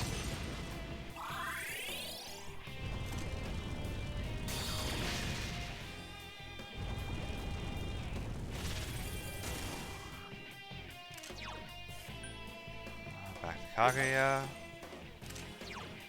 Persona.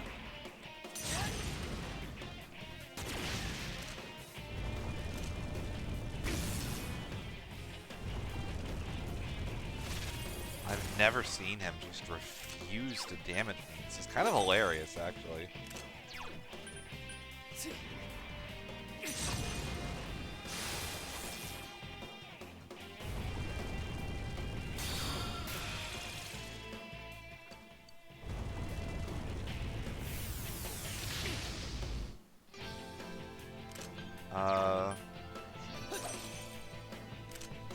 Pretty sure I can tank this. I'm playing a little riskier than I should. There's Bewildering Fog, that's what I was expecting.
So this is going to be Giant Eye Laser.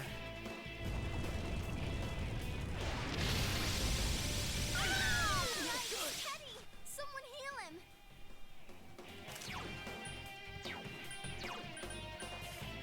Persona.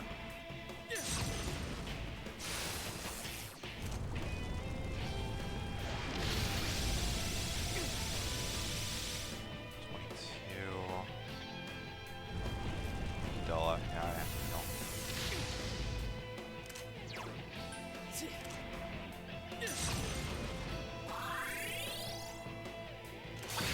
Oh, good. Oh man, sometimes he'll get into a loop and he'll attack twice. Usually when he attacks once. That always feels really good. Persona.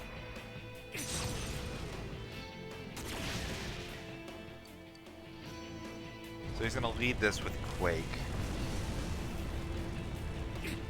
You okay, Senpai? Hang in there. Before doing the Bewildering Fog. This is nice because we're gonna have one turn where he's gonna dismiss the fog. Woo, you're up. Time for a counterattack.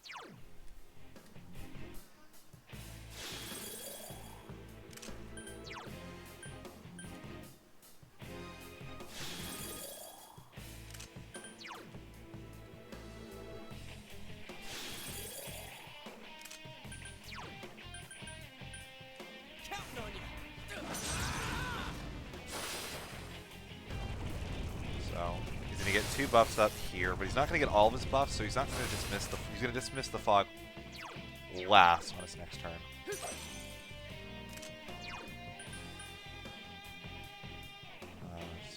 Persona.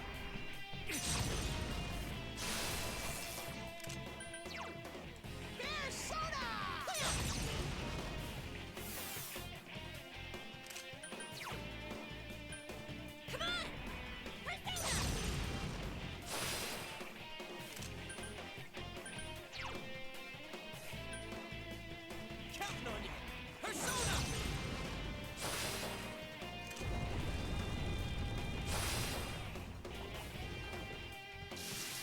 So here's the dismiss. I can't one-shot him from here.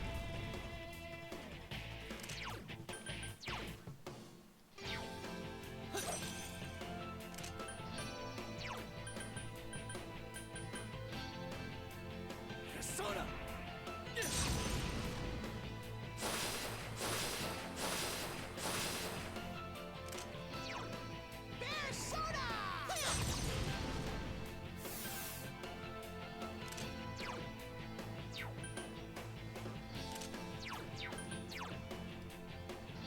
Alright.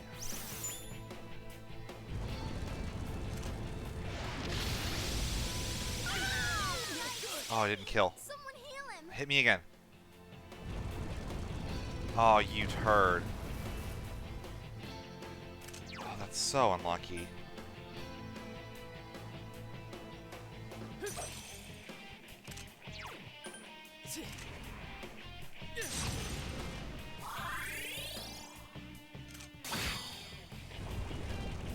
Well, he's letting me keep my buffs up. Normally this phase does not let you keep any buffs and Senpai, debuffs. Hang in there. Woo, you're up. Time for a counterattack. Persona. So, I was trying to use my Enduring Soul for a free heal. He decided to not cooperate. You okay, Senpai? Hang in there. There's that. Woo, you're up. Time for a counterattack.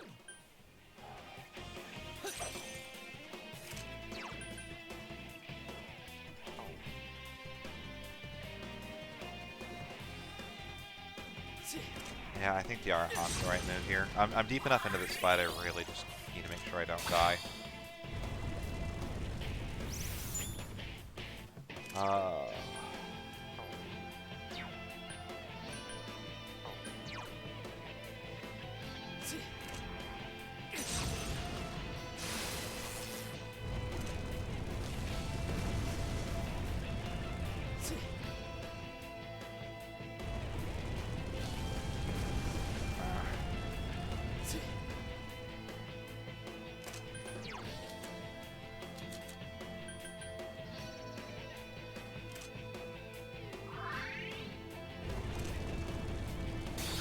Finish yourself off, come on.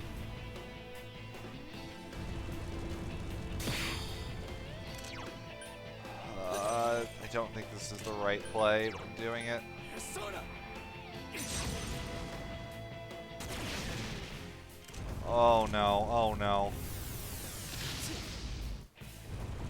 Oh, this is gonna be so close. Okay, we're good. Senpai, are you okay? Senpai, you're low on health. Be careful.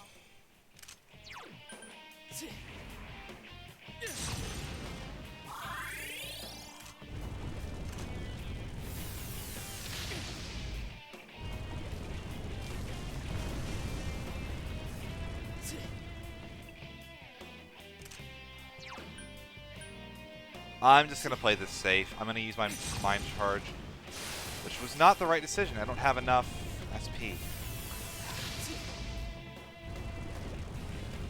Okay, he finished himself. We're good. I didn't keep an eye on my SP. Oh, I was just saving animations.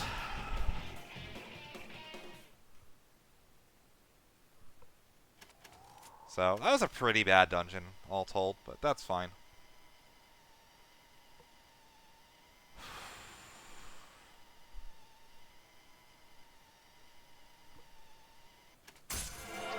So.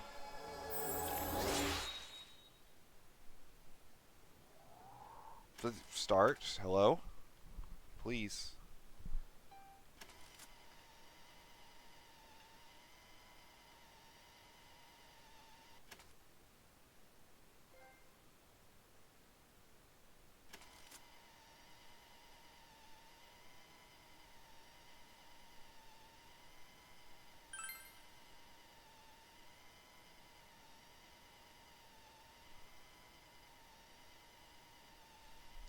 Alright, so thankfully this segment is actually very short. It's about 30 minutes.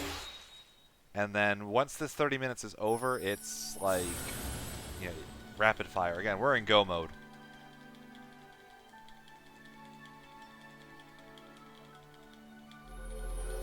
So because we fought him on the first day, it's going to skip us right to Christmas.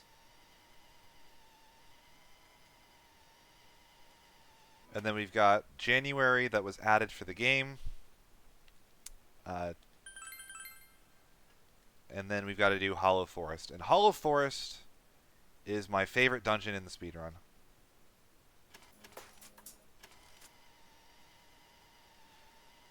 Oh, I wish you could do that in a run. Just like say, oh, hey, it is now Christmas.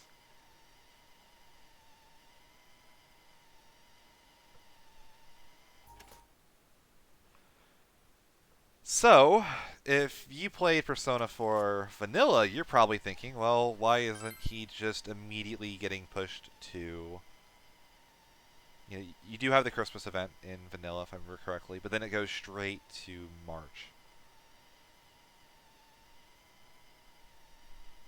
And you're probably wondering, okay, so that's what's next, right? Well, Golden added 2 social links, and their way of making sure that you could still get all the social links is they added another month to the game. So you play from about January to early February.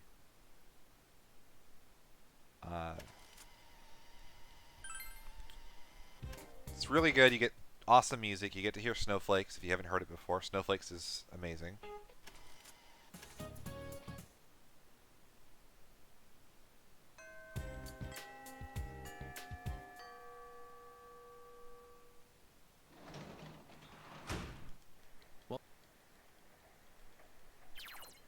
So basically this is saying, hey, it's going to get cold. When it's cold, you can't grow vegetables.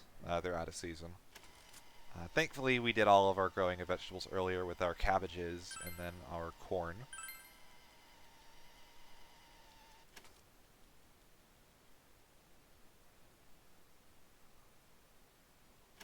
So here we are. We got our New Year's event. We don't have a girlfriend, so we're just going to be hanging out with the boys.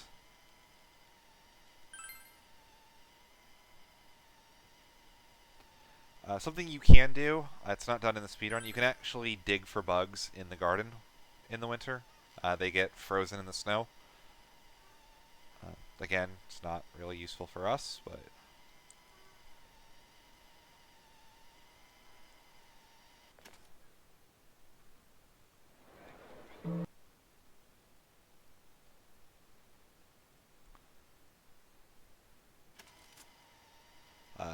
Another nice thing about the winter segment, you actually have winter outfits and winter clothes for everybody.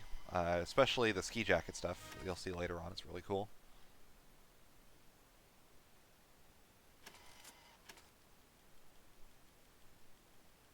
Yeah, and you hang with Nanako in Dojo. That's right.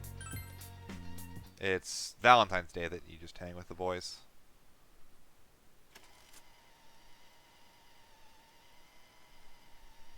So, it's the day after New Year's. We're going to make a snowman because it's all snowy. And Dojima's going to let us go give New Year's greetings to all of our friends.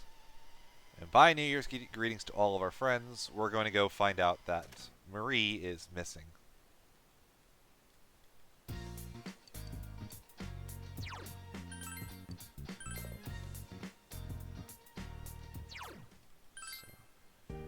This is going to set into motion the golden ending once I do this.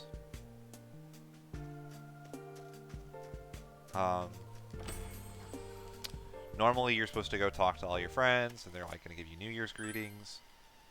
But and once you do that, the game gives you a prompt that says, hey, what about the Velvet Room?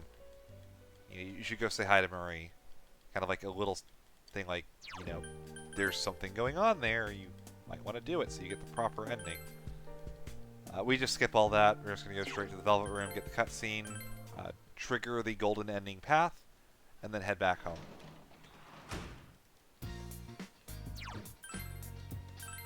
So we're going to go to our room, and we are going to immediately get sick, which is great because it's going to cut a week off of the run.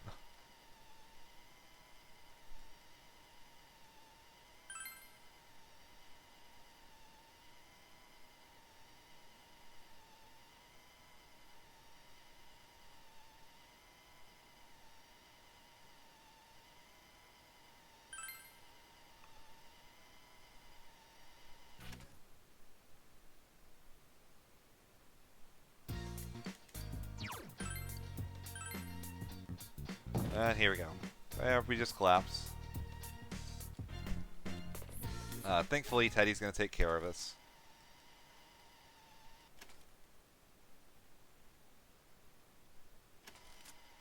As an aside, kotatsus are the best things ever.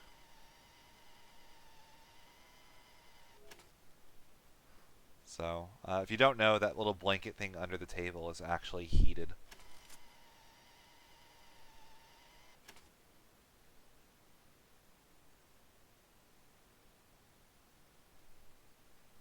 So, my college roommate, his parents were Japanese. So I actually visited Japan one time and got to actually stay with his grandparents and everything. And yeah, those things are awesome. So, actually right now I've got a blanket on because I am like...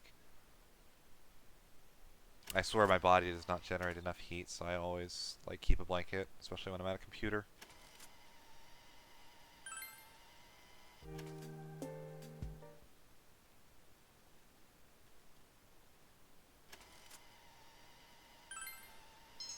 So, in our classes for January, we're going to be doing our continual A answer on our multiple choice strat. We have everything we need for the rest of the game. Money does not matter, so no more translating unless we have to.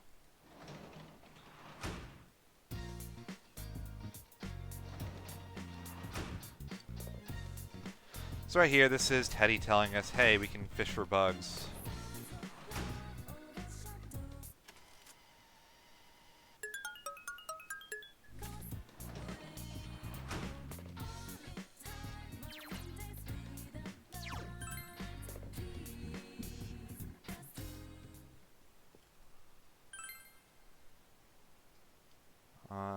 Yeah, we don't even buy anything from our boy Tanaka. It's just get to the end. We got our personas, we got our equipment, we got our levels.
Yeah, so during all this time, I guess I should talk a little bit what's going on in the story. Again, the gameplay purpose of this is that the game was originally balanced to get you through your 21 social links.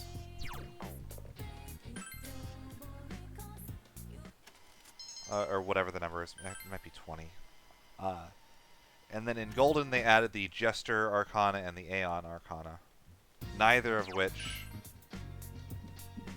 would be accounted for. So even though there was a fair amount of bonus time in Vanilla, again, Vanilla being PlayStation 2, it would be pretty much impossible to actually max 2 full social links more on a single pass. So they added this extra month to just kind of make everything tie in and work together. The story moment for what's happening is that Marie is missing, and Victoria, or sorry, Margaret. I'm tired. It's late. I'm thinking of the wrong thing. I don't even know where Victoria came from. Margaret is finding Marie for us. Ugh. How even? I've been up for almost 24 hours now. I'm not thinking properly. So, you guys should know now that I am really bad at this.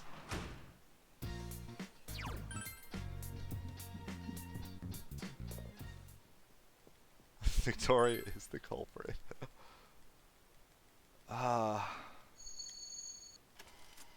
Been up for almost 24 hours. I do not do well on low sleep.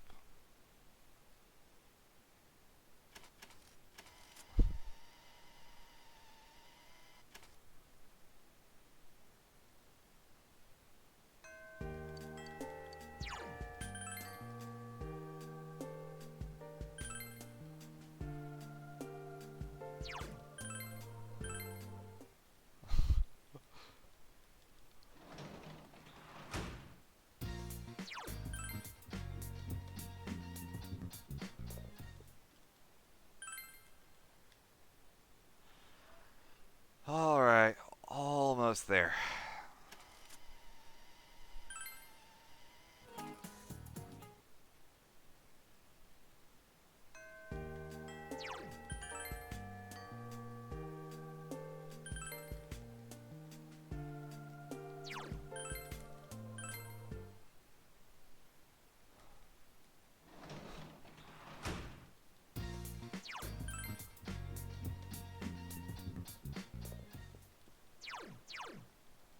Excuse me? Okay.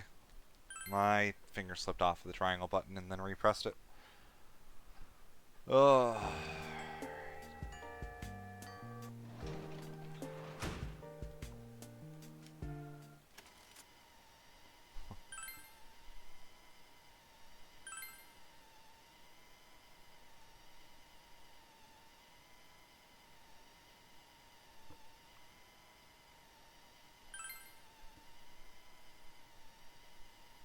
This segment's kind of nice and chill. After the kind of intensity of Amina Sagiri.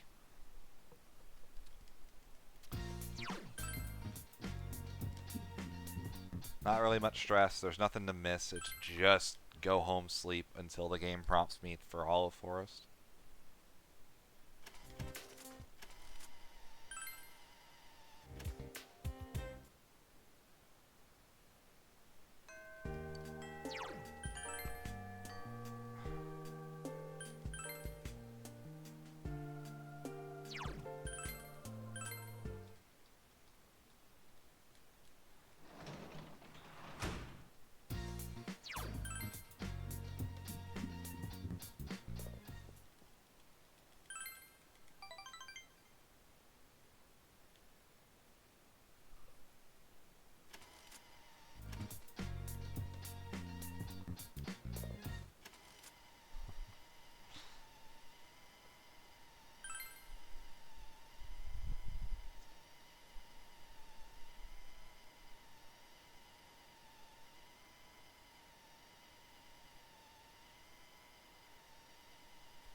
So the nice thing is this is the last of these segments because right after Hollow Forest, it's going to jump me into the end of the game.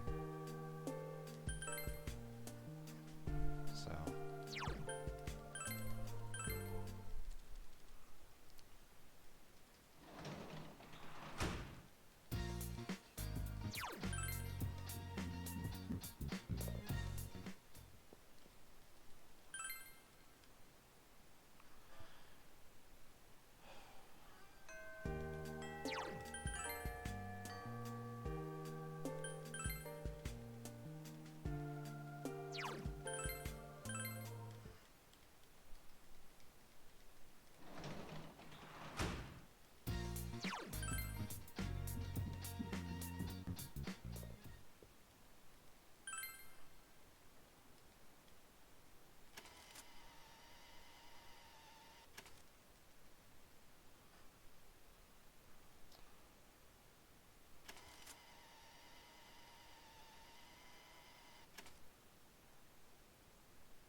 Alright, cool.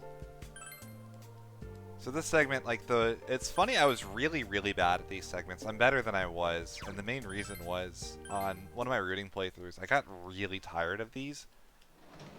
So I started playing another game, visual novel, on my main monitor and would go through these segments while playing another game, and it would force me to actually have my focus on, like, be able to do these close to optimally without having a lot of focus, because, like, ideally I could go at it the entire time, but personally I can't stay super focused for 12 hours. It's just not going to happen. There are points where mentally I kind of have to check out at least a little bit. You know, and not pay super close attention to what I'm doing, because it won't work that way. Not for a game like this, anyway.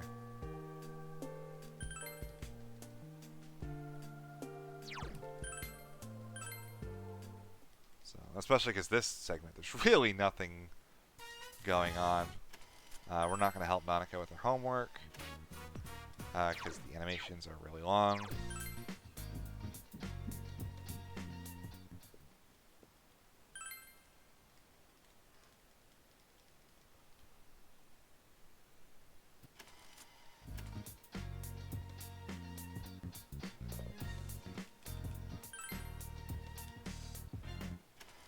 In an older route, there were a couple items we would buy here. We'd buy some armor. We get our armor from the chest manipulation now. We buy an item called Book of the Void in an old version of the route that made you immune to almost every status ailment. I believe like poison would still affect you, and maybe like panic or something. There weren't very many that you could get hit through Book of the Void. But since we use Divine Pillar, we have our accessory slot filled, we have our armor slot filled. We really don't need a better weapon than the shovel. Because at no point will we actually care about our physical attack damage.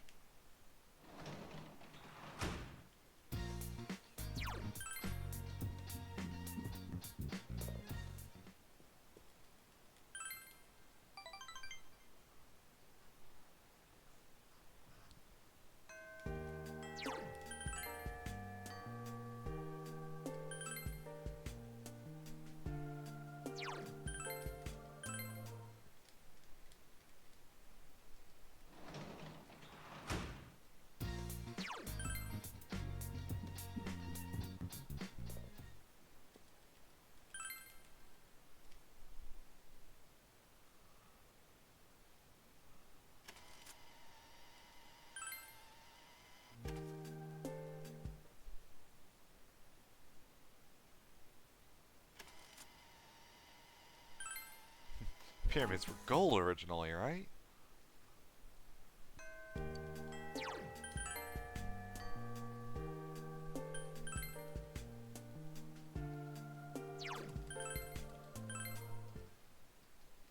So pretty soon here we're going to have our ski trip as our reward for a good school year.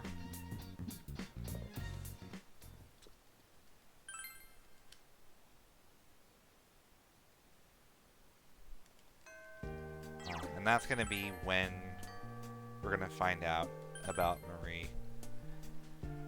So probably a decent time to give an introduction to Hollow Forest. Hollow Forest is not in the vanilla PlayStation 2 version of the game. It was added in the Vita version as a way of differentiating it and making it unique.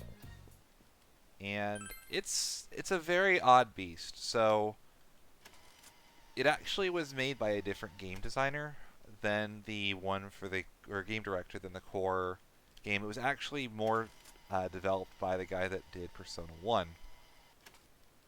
And it's interesting because it solves a conundrum that I think to a lot of players doesn't necessarily exist, and that creates a lot of frustration because they misunderstand a lot of its ideas, and it's really janky, and it has all kinds of issues there. But in a speedrun, it's one of the coolest things, or it's one of the coolest dungeons, and I think it's interesting. So the problem with adding a dungeon in like this, at least in a more traditional sense. They could have just put it in February, of course, but is that Persona dungeons are not intended to be done in a single day. And optimally, if you're playing to try to max social links and whatever else, you're going to do it in a day. That's just how it works. But the developers don't intend that. That's not the way that they're meant to be beaten.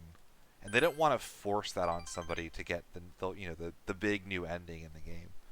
So they had to find a way to modify their dungeon format to where it would work as a one-day dungeon. And the way they did it is they decided to make a resourceless dungeon. So this is a dungeon where they needed a way to make sure you didn't just run out of SP and then not be able to clear it. So what happens is every time you get into a fight, your SP at the end of that fight is halved. And it takes away all of your armor, it takes away your items. It is essentially a mini roguelike for those like 9 floors or whatever it actually is.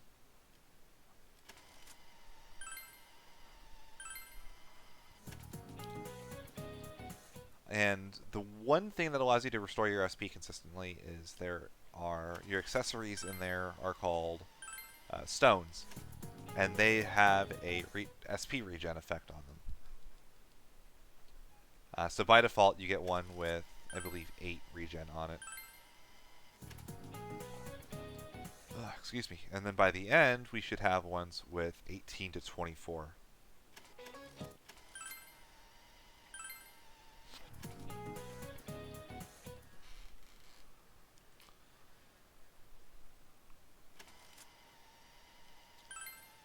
So the idea is that you go through the dungeon, your SP is essentially at 0 for the entirety of the run.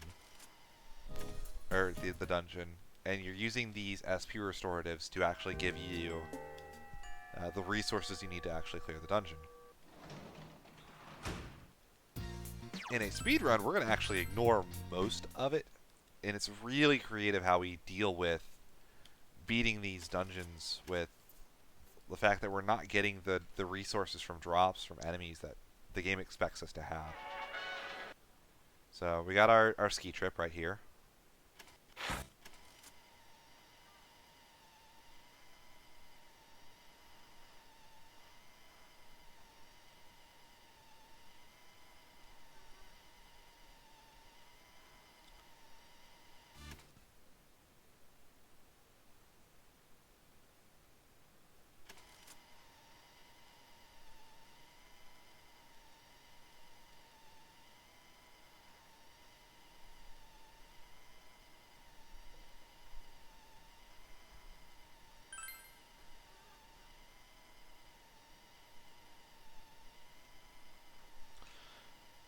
So we're chilling in the lodge. We're gonna all go skiing tomorrow. You know, it's a good old trip.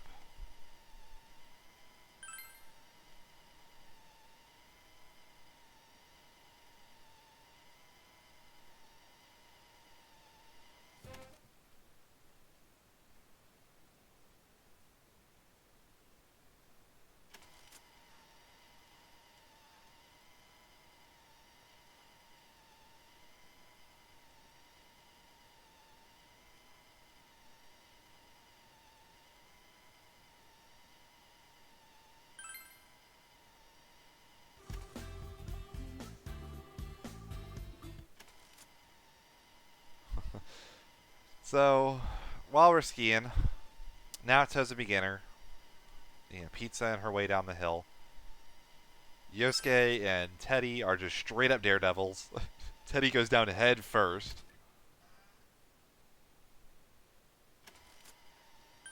So we're gonna go. We gotta pick a random person to go with. I'm just gonna mash and get Chie.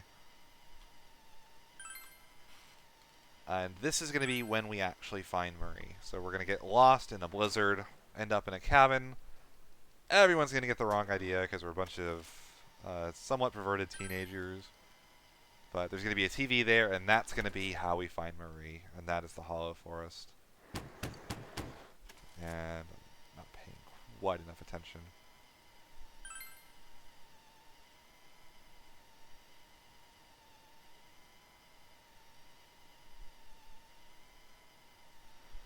So we're locked in this cabin. We start a fire. We're trying to get warm. And lo and behold, it's the Midnight Channel. Oh, nope. It's supposed to be somewhere around here. Oh, there it is. There's the TV.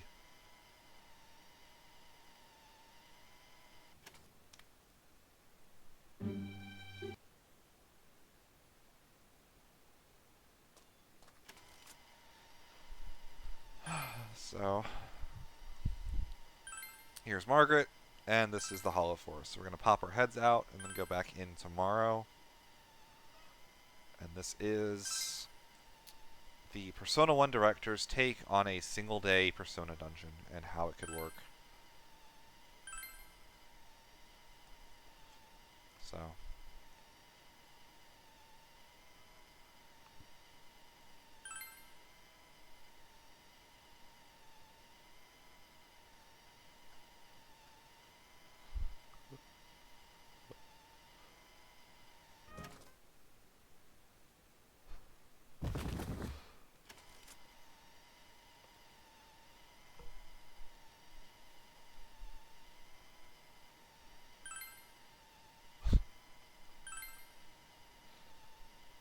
Oh, I hate you all. Just let it be known. I love you guys, but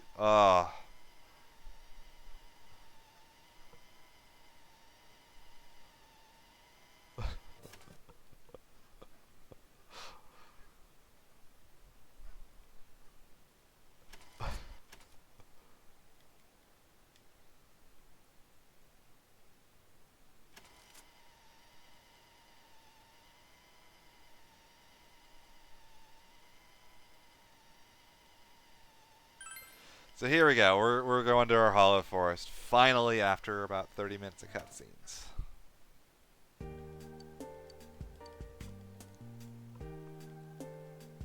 Oh, no, no. Enter TV.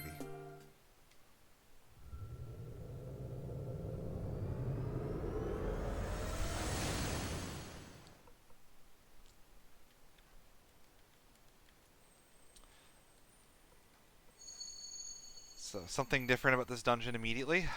We're taking a party in. Not you. It's you. No, not you either. Where... Oh, she's there. It's these three.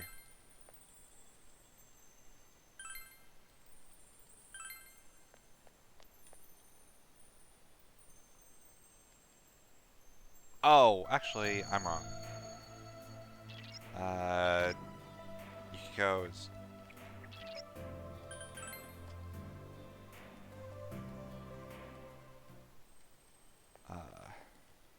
You're gone. You're in. Add Yukiko on the return.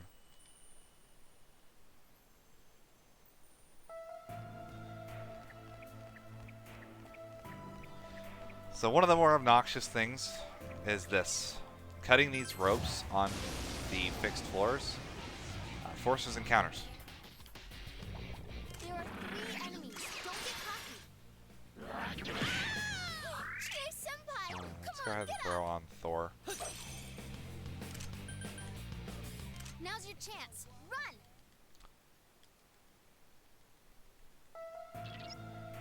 So don't have a choice. I have to get into fights. I have to This get my is SP too much. basically set to Can't go 0 on like this. by the end of this floor.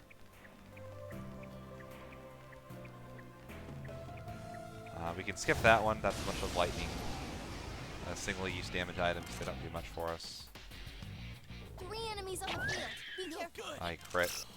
The enemy ran If you're away. gonna crit and There's run, 2 just left. run. Chase Sen- Now's your chance. Run!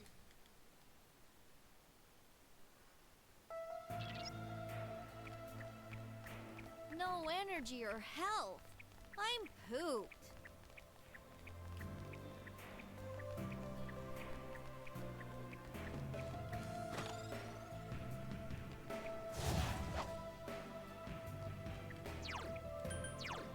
I'm gonna throw that on Bevo real quick.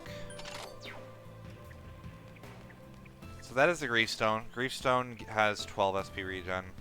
It's a little bit better than the default, which is 8.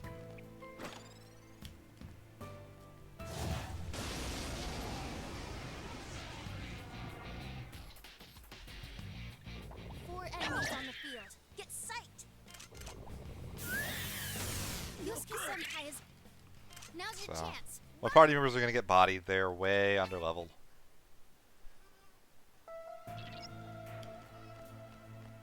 I can barely move. Do something.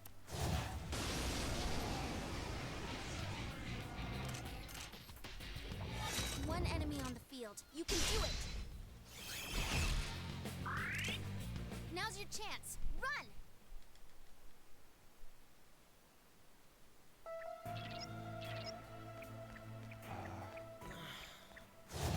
So you have to get this chest. That can have an encounter in it. It doesn't always, but you really need that Sacred Branch. So now it's a normal dungeon for a little bit. Is this gonna just dead end right? It is. Alright, fine. One enemy on the okay. field. You can do it. Yosuke Sen. Now's your chance. Run.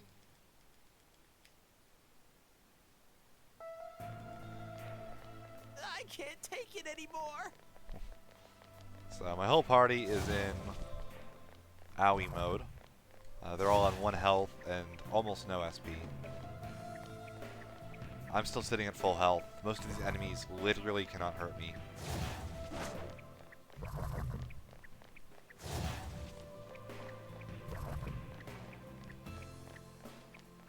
You'll notice that the enemies are a lot bigger now. They've caught up to me level a fair bit. I'm still probably stronger, but...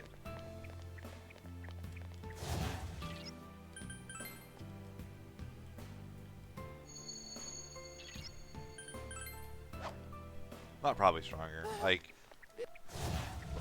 I'm over leveled for the area by a little bit, but screw you two. Enemies have been in really awkward spots, and I have not dodged them all today at all. No 3 good. enemies ambushed you.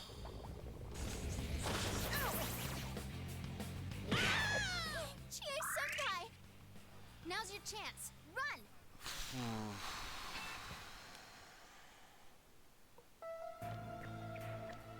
Can't walk another.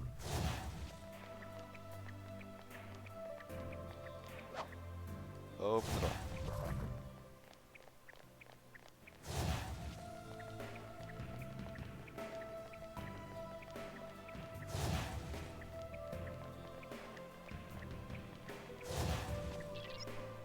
Oh, that's not stairs. That's really not stairs? I just, like, assumed it was stairs. Okay. Oh, this is an awful floor. This is an awful floor.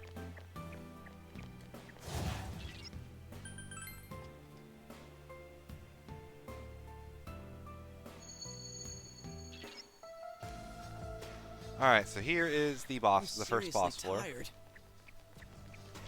This boss is obnoxious as heck. Oh my gosh, you have no idea. There are 4 enemies. Keep your guard up. Now's your chance. Run.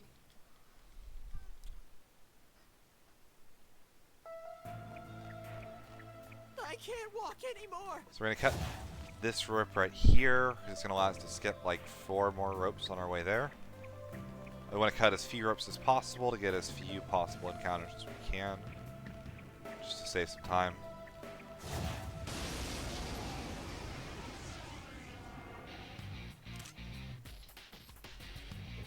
There are 4 enemies. Keep your guard up. Now's your chance. Run.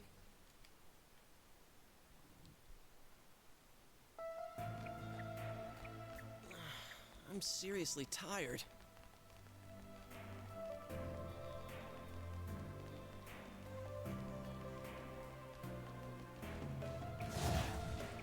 Alright, here we go. This is the boss.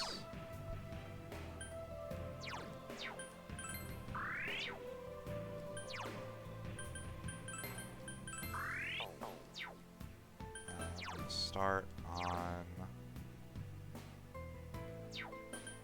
Start Thor?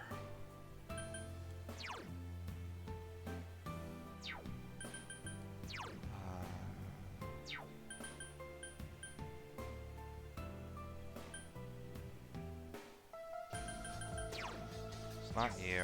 Yeah, we're gonna start with.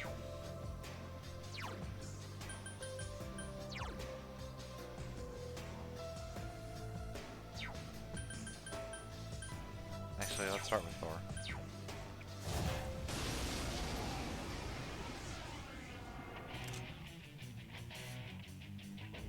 One enemy. It caught us off guard.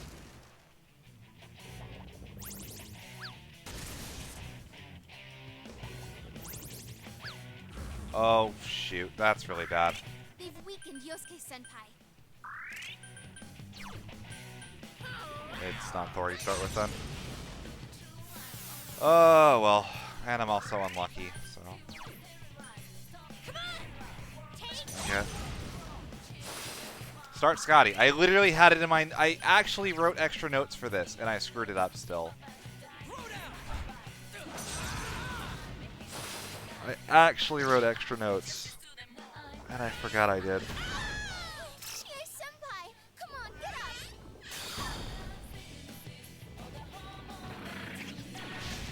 Yosuke-senpai is injured. This is bad.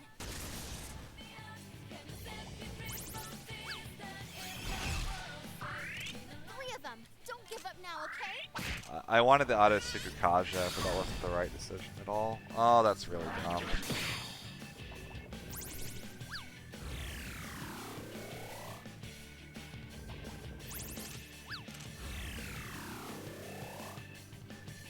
Alright.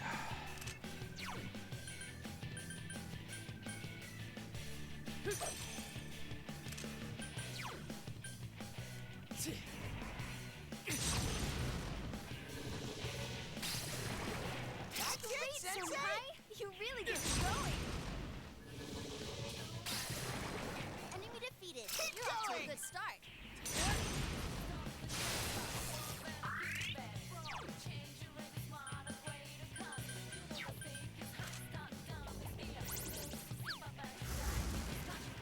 What? More of them? Gee! That's right. Can't silence me now. Persona! Enemy defeated. You're off to a good start. That's great, senpai! You really get me going.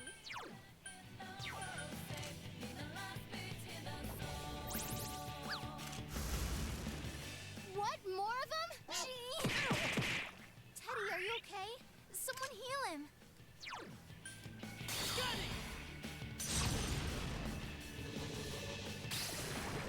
You're on a roll, senpai. Two defeated.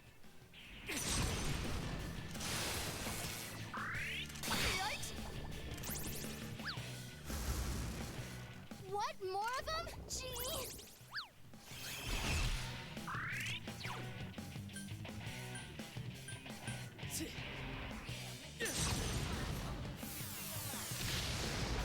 You're on a roll, senpai. Two defeated. Persona!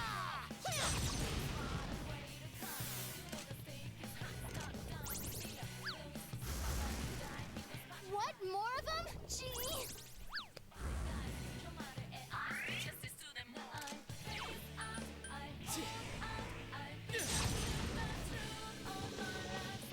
Oh, oops, those aren't me. Okay. Oh, yikes, Teddy! Someone heal him.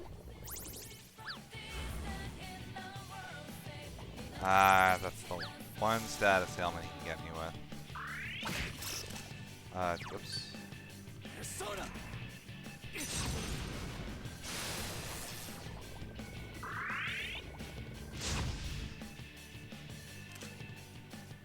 It got back up. Defeat it fast. No, don't get scared. I'm with you.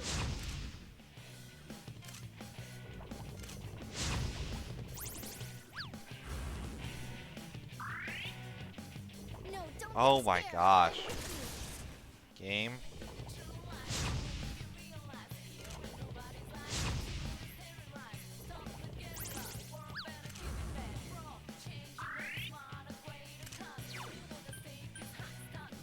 Persona! missed. Senpai, you rock! Actually incredible.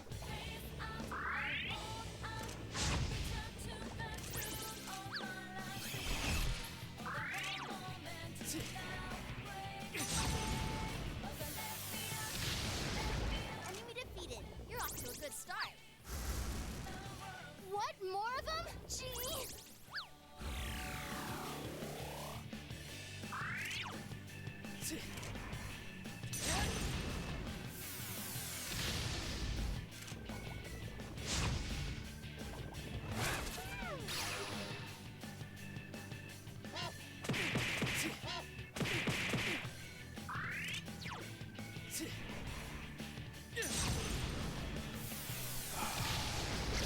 You're on a roll, Senpai. 2 defeated. What? More of them? Gee! This feels wrong. Hang in there, Senpai.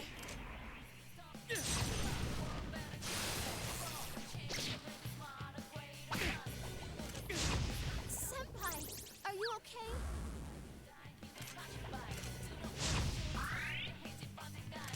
Senpai, you're low on health. Be careful. 3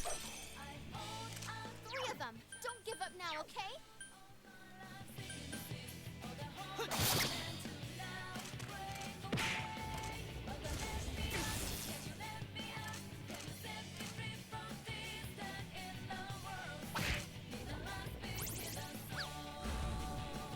Oh my gosh, he doesn't have null mute. Are you kidding me?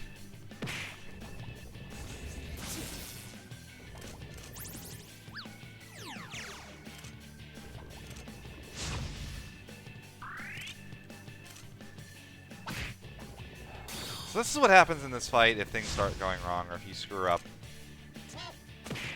I started with the wrong persona and this happened. That's just how this fight is. Persona! Go, Senpai, you rock! I am dead. I am actually dead. No, Senpais!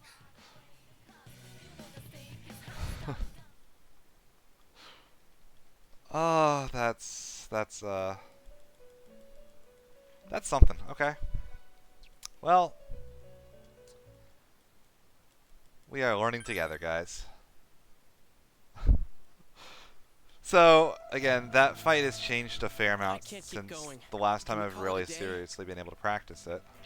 And I actually have, on my left monitor, a lovely set of notes that says King, start Scotty.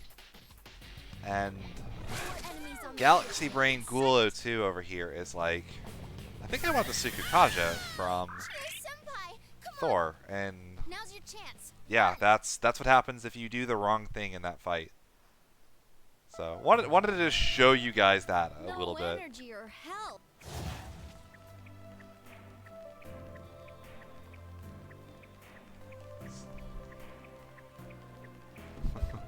So even with that, I got actually really unlucky as well.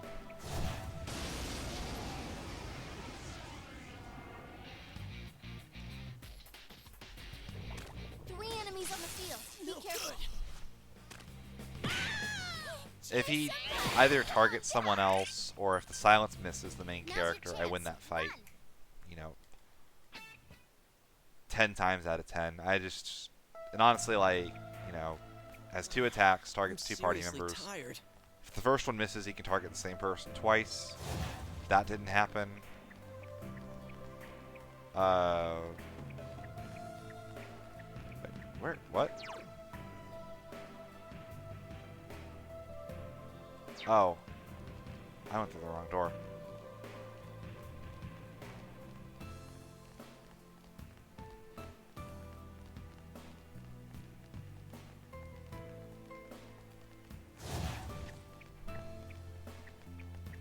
Alright. Round 2.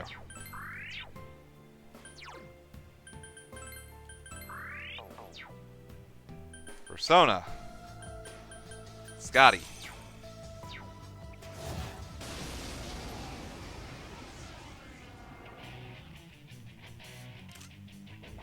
One enemy.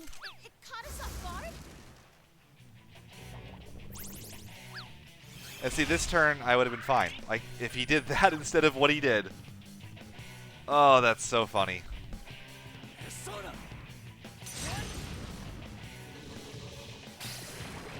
You're on a roll, That's how it's done. Senpai. 2 defeated. That's actually hilarious. Oh, video game, why do you do this to me? Persona!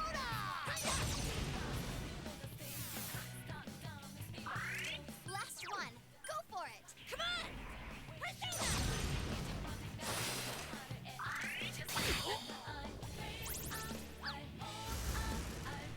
What? More of them? Gee!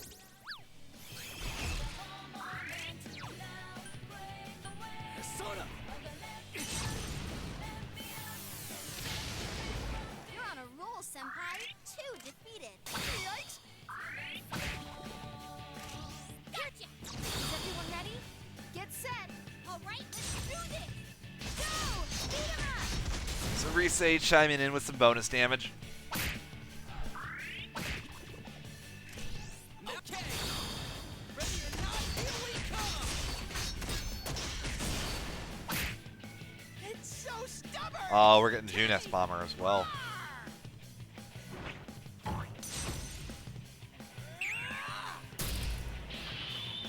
That should do it. What? More of them? Gee! 3 enemies left. You can win this. Persona.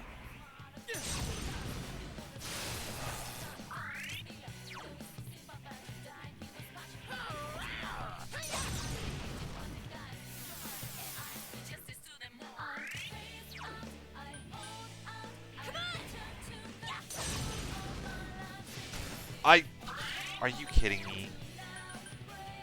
You're actually Hey,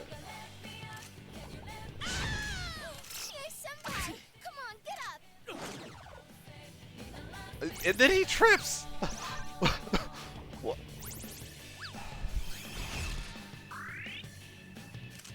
What?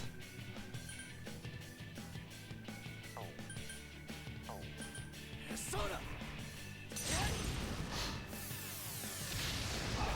You're on a roll, Senpai. 2 defeated.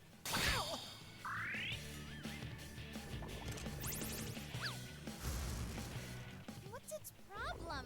More incoming.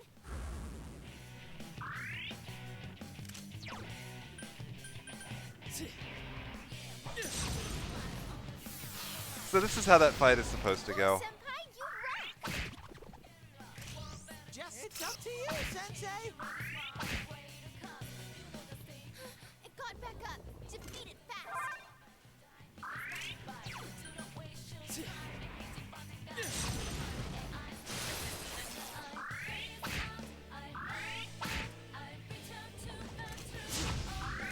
Last one. Go for it. Persona.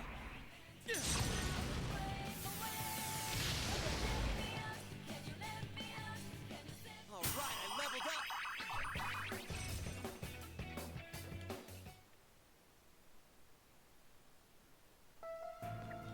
Alright.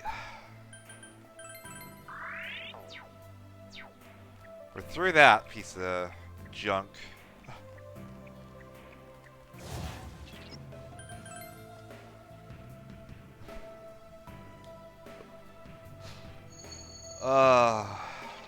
Gosh, what a disaster of a fight.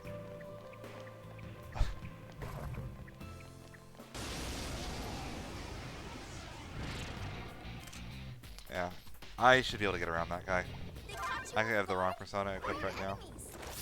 I'm fine regardless. Senpai, your offense has been lowered. Now's your chance. Run! Oh my god. I can't believe it. And the best part is, Scotty has Auto Sukukaja on her. I wasn't actually getting any benefit from starting with Thor. Like, I Galaxy Brained myself when there was no Galaxy Brain to be had.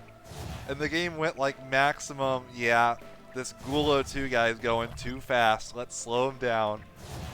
Oh, man.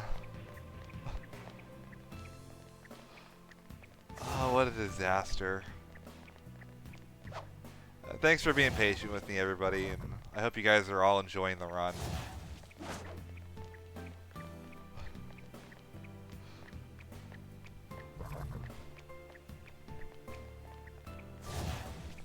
So we'll be underestimate, don't worry.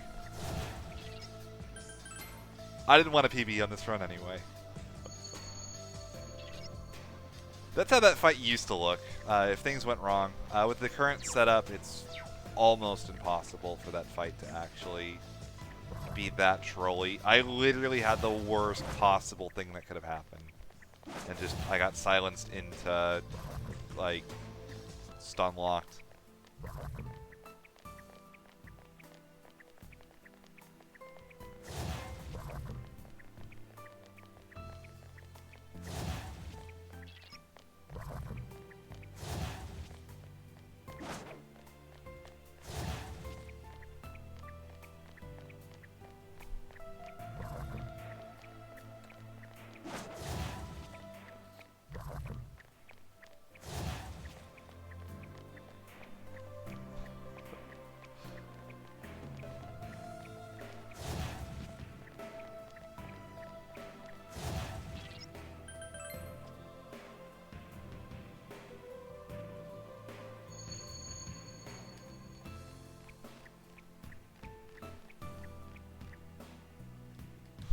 So the best part about this run and why I'm kind of getting tired, I managed to fix my sleep schedule literally 2 weeks ago from being like, you know, up all night, you know, sleeping during the day, up all night, sleeping during the day.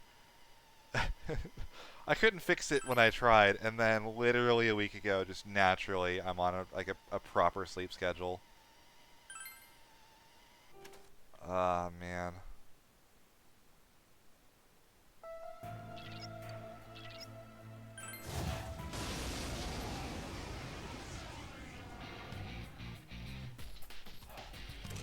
There are 3 enemies. Don't get cocky.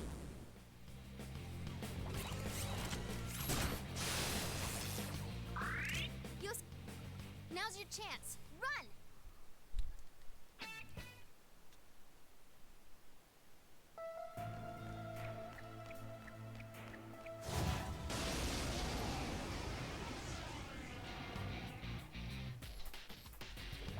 There's one I enemy. actually wasn't even processing what floor I was on. That's really funny.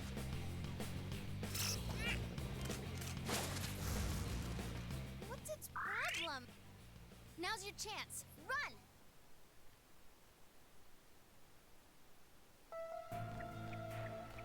Crap. I'm doomed if I go any further. I didn't even recognize I was on Memories of Anger. So this floor has the second boss on it.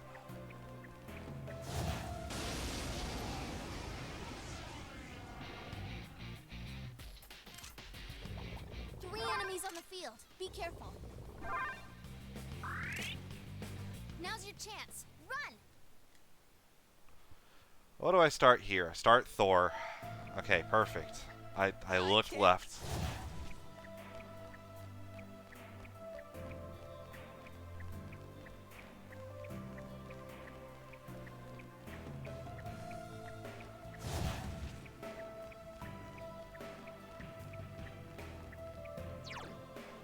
Pretty sure this is it. Alright, I have a Firebreaker. So this is the... Caught us off guard? Oh my gosh, what is your name again? I just called you Tokyo Tower. Heaven's Giant. Careful, guys. Teddy's health is pretty low.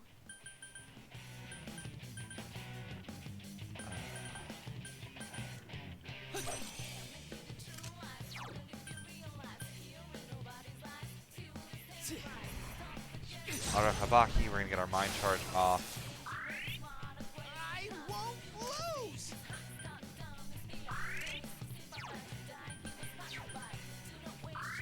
Last one. Go for it. Debilitate's good. There. Chie-senpai, your agility is down.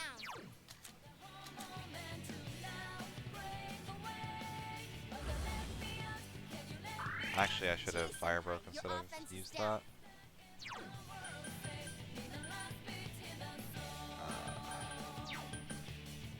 Teddy, keep guarding. You can throw a Tornakaja at me.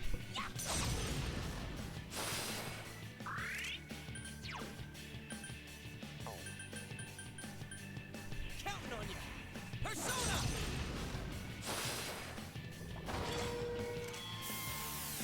Debilitating another dude. Okay.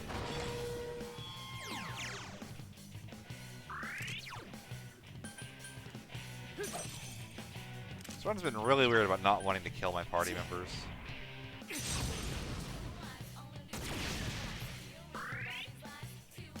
Chie-senpai, your defense is down.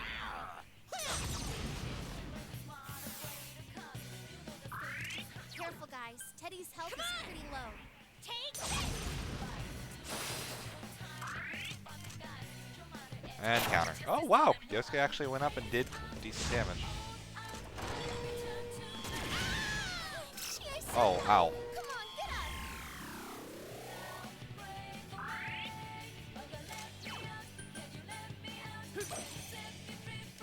Careful, guys. You're really low on health.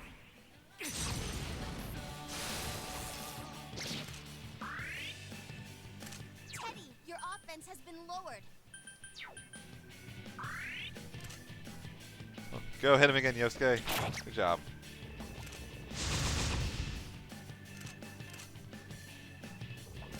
Oh! Yikes, Teddy! Someone heal him! Yosuke-senpai's lost it. Should still be vulnerable. Yeah, there we go. Cool. Ah, level up! Look at Yosuke getting levels.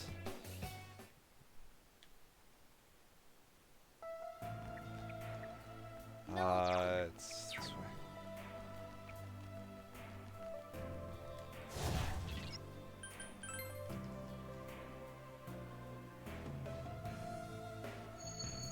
Everybody say bye to Yosuke. Yosuke's done.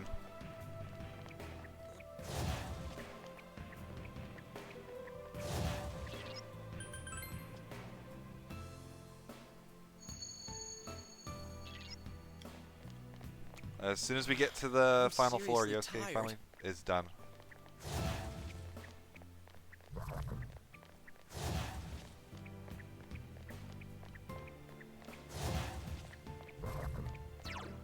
Ah, it's not that way.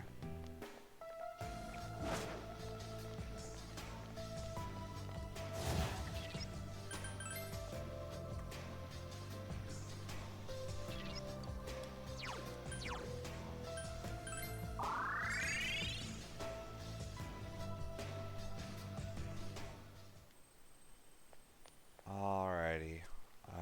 Yosuke. Let's see. Yukiko, you're in.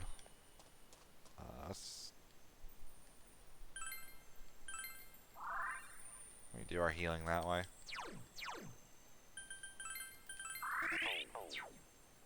Equip. Don't want to forget. Oh, wrong place. I gotta be inside of Hollow Forest to do this.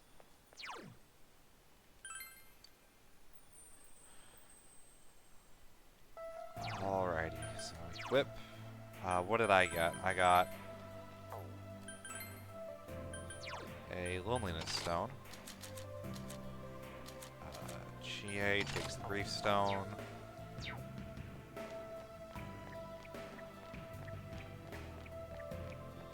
That's actually a pretty high value one.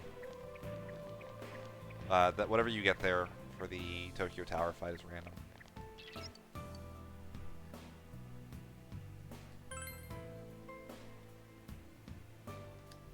Probably should have started with something with Auto Tarakash if I had it. I don't think I do.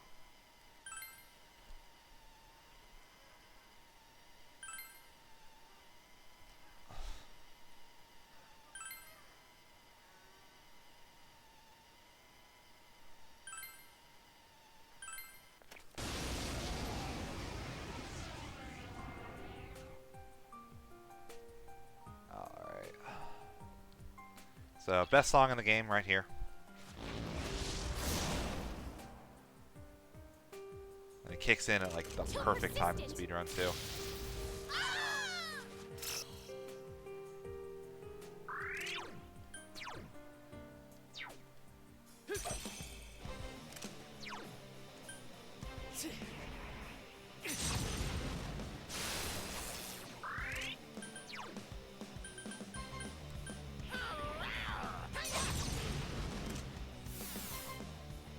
Here goes.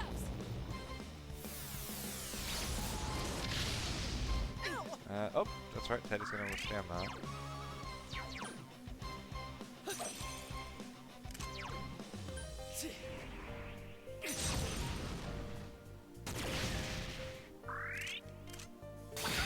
Oh, we'll see you, Teddy. Persona.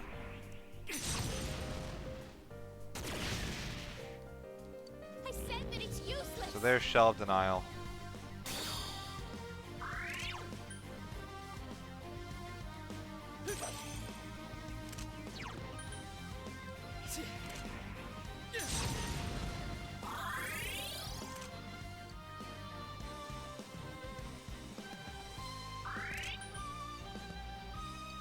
That ends the fight.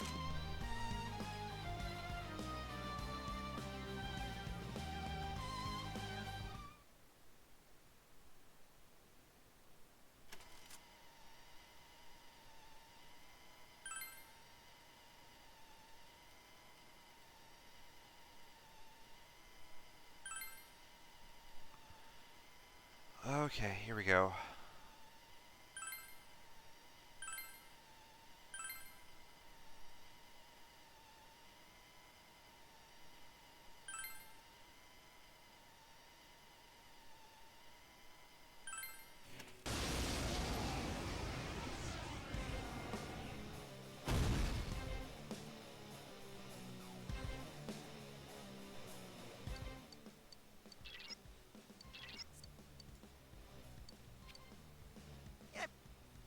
I don't want to see it.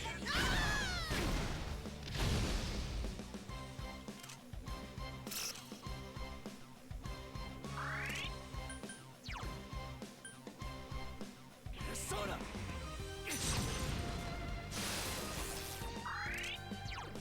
So this fight is completely scripted. Nico.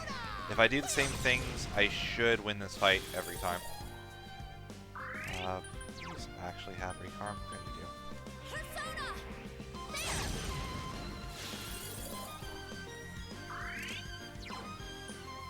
Come on! Take this! So at the beginning of this fight, she will not attack me until I attack her. It's Lilith has Walker Karm, yeah.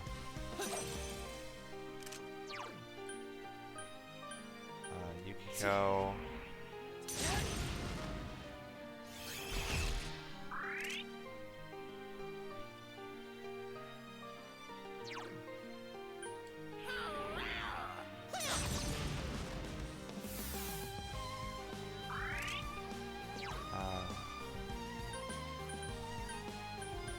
Persona! There!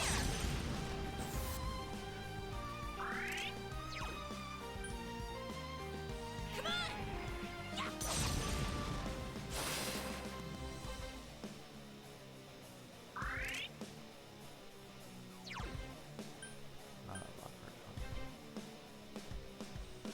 GA.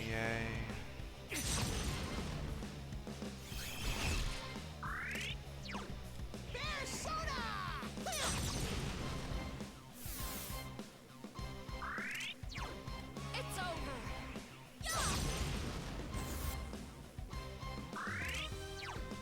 So this is the last turn. After this turn, she'll attack me no matter what I do, so I actually have to switch into offense mode. So right here, we are actually going to attack. We're going to pull out our Kaguya. Persona.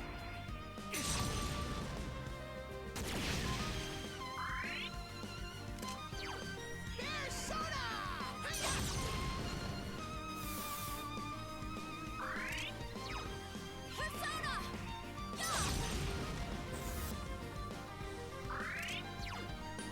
Come on! Take this! So there's the Meraki Dine. Now we go back to Arahabaki. And we get another Mind Charge off. Persona. These two are done.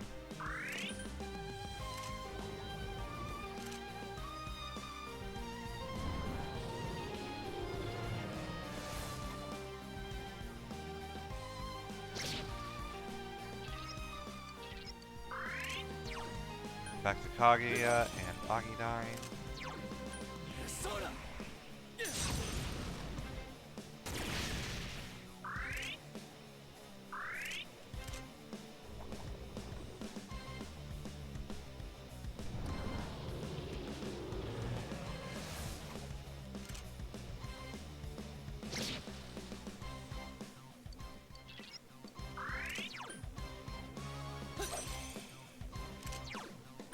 Soda.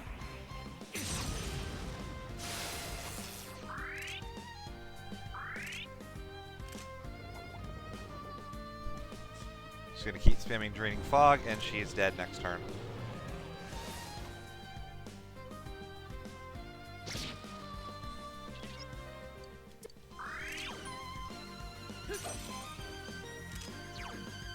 Soda. Oh, man.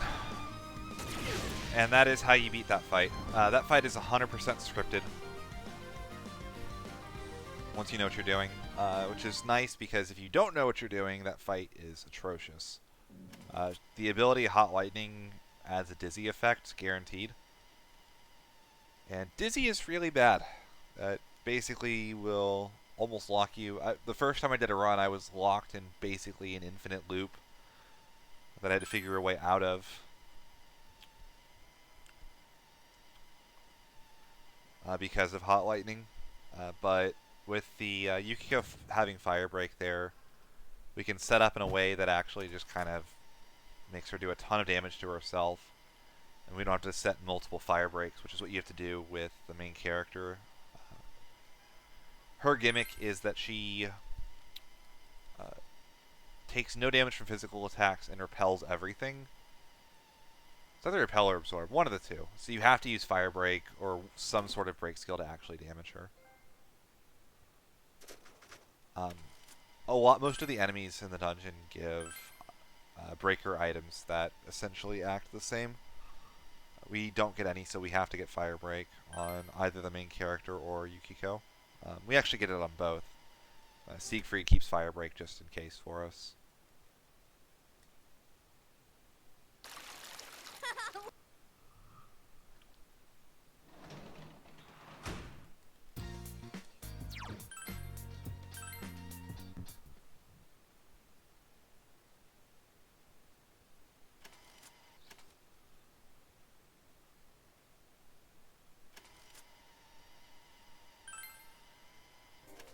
Alright, so that was awful, mostly because of the Gorgeous King.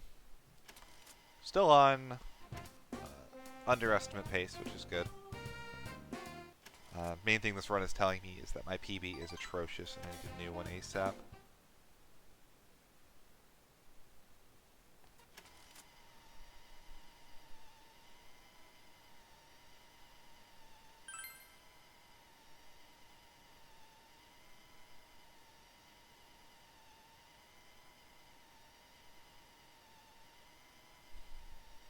So again, thank you guys all from the bottom of my heart for watching this and experiencing whatever you want to call this speedrun. We've sat pretty consistently over 1,000, and we've kind of climbed steadily from 1,100 to 1,400, which is absolutely incredible. Thank you guys so much.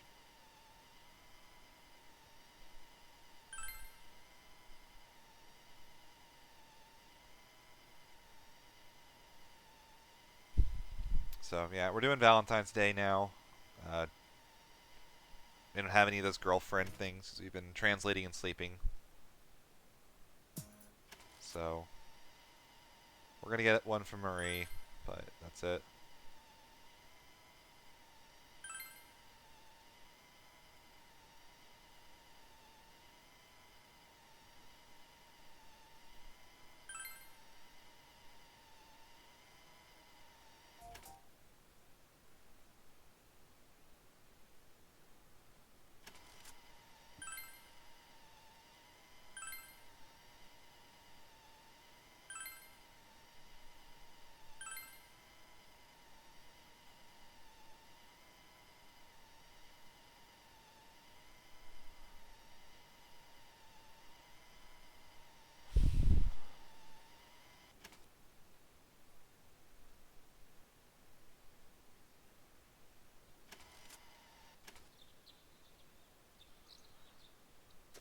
So right here, we're kind of doing our last little, like, hurrah in the game engine. And now the game is going to flash forward about a month.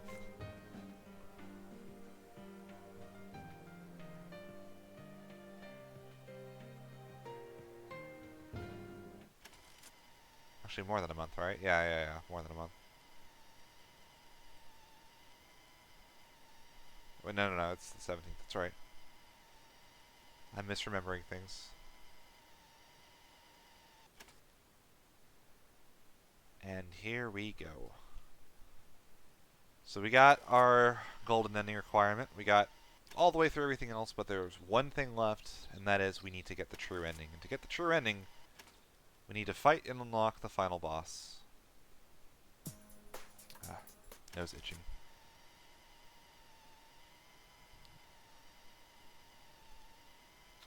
So all seems to be well. The fog is gone. Oh shoot.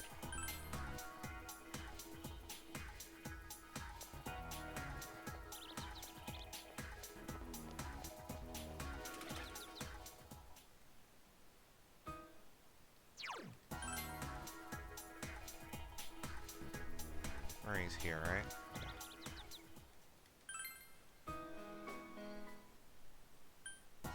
No, we do not go home. That would cancel the speedrun. We're not canceling. We go to gymnastics. Food court.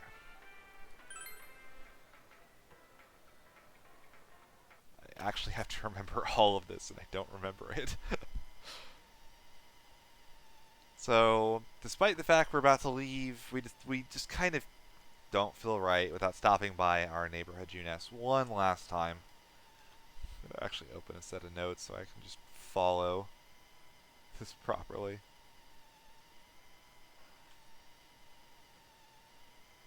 Oh, of course, it's not there.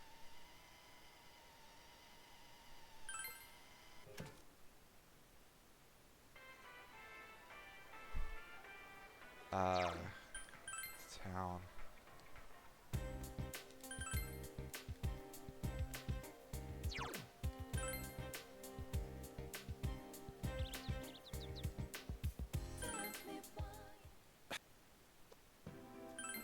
Alright, so we're finding out that there's some weirdness when we first got here. And the first place we went was the gas station. So we're going to go drop by there. But first, we need one last trip to the Velvet Room. Okay, I actually do remember the true ending path. I can close that now. So we're going to stop by. He's going to give us an Orb of Truth, I believe is what it's called. Orb of Sight. Okay. That's going to be very important. And it's now raining. And we're going to go talk to this gas station attendant. This cracks me up. You choose the second option over and over again.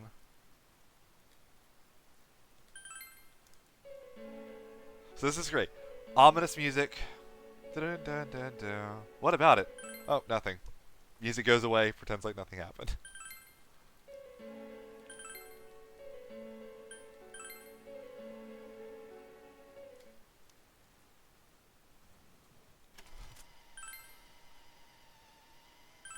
So, this is Izanami. And she is the true culprit.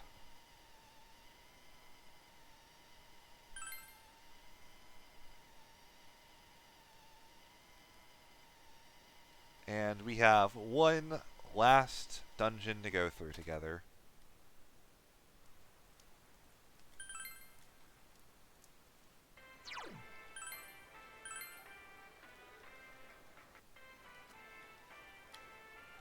And into the TV we go.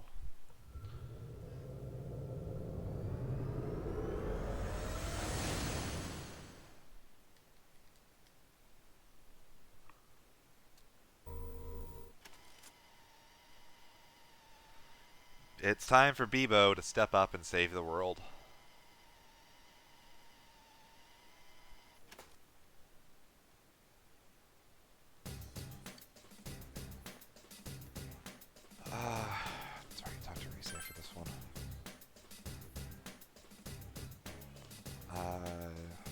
soloing the beginning of this.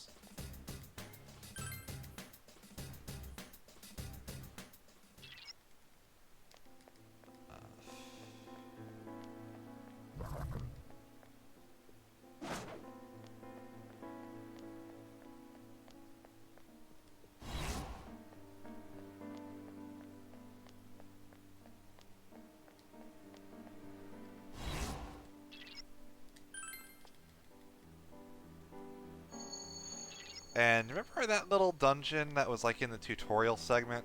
Yeah, this is it. I didn't realize that until I did like 4 runs. I was like, oh my god, that little tutorial segment that like is really annoying and you'd like mash to get through and all kinds of stuff is actually like the end game dungeon. Open the door.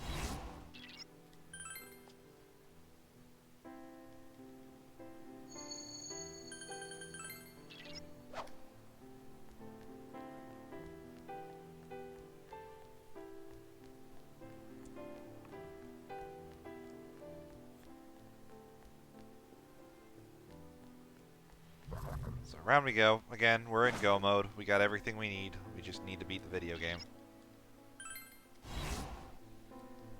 So this boss cracks me up. I'm going to use this to take a drink.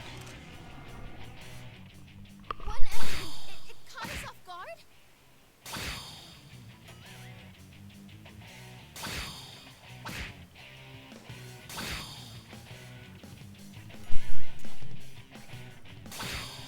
Alright, mini boss down.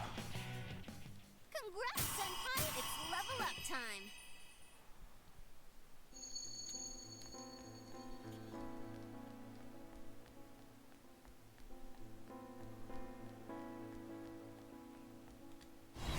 Yeah, that boss was not thought out very well.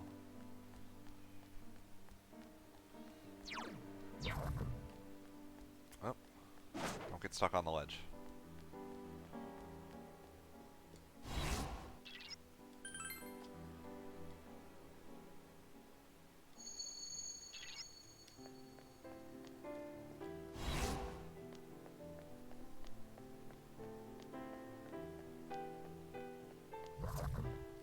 No, not that way.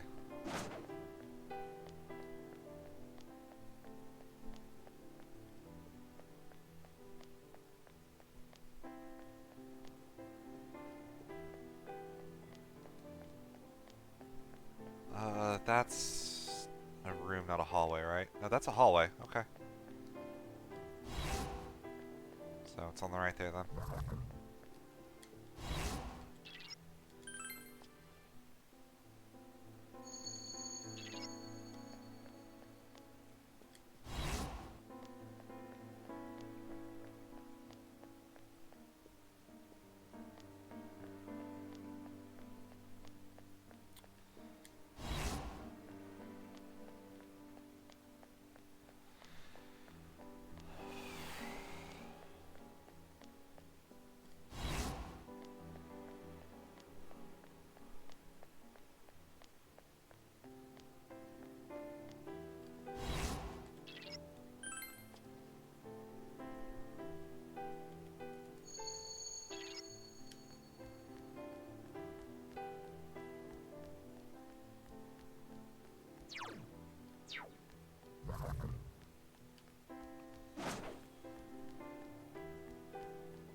Alright, so this is the sleeping table.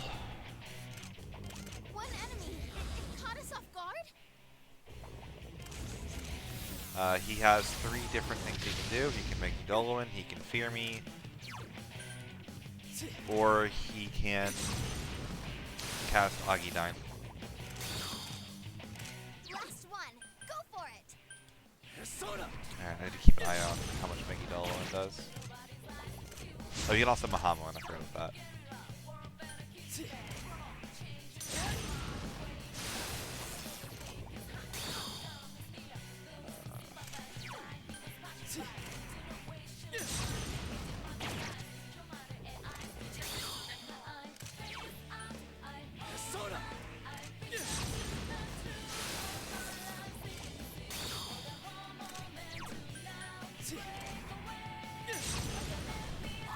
I want to punch him, but it's not a smart decision. Alright, now I can punch him again. Just in case I'd missed or something.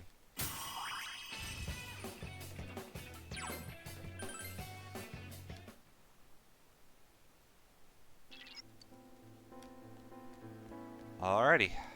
We have all of our mini-bosses done now. That is the last boss that we're going to straight up solo. Now there is only one thing left to do. Cancel the run and put on the next one.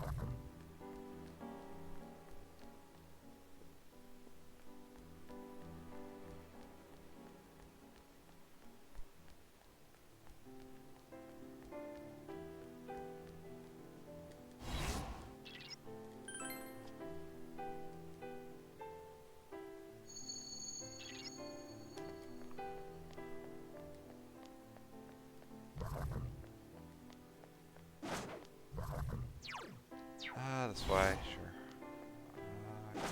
Go up.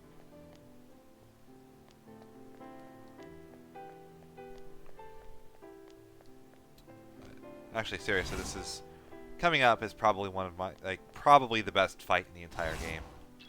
So if you just got here, you got here for the best part. So the final fight is the culmination of everything you've seen until now. We use every trick in the book.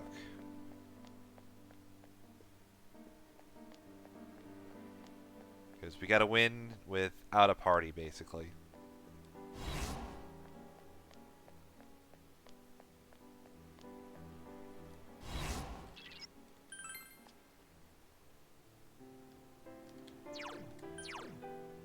Alright, so first we gotta get ourselves some friends. Our friends for this final fight are you, you, and you.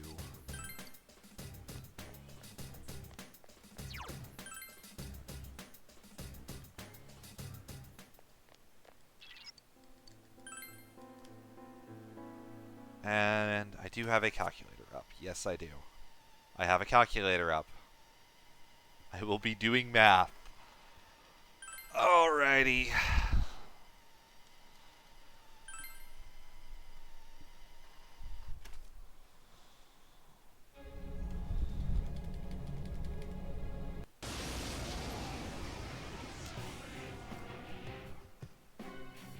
Wow, I made up a lot of time in that dungeon. Alright. So first things first, we're doing this. Miramara Kundaing.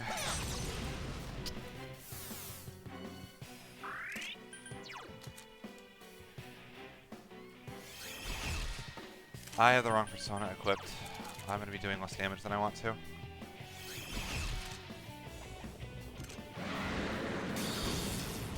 It's fine. Auto Habaki. That's why I should start Lilith.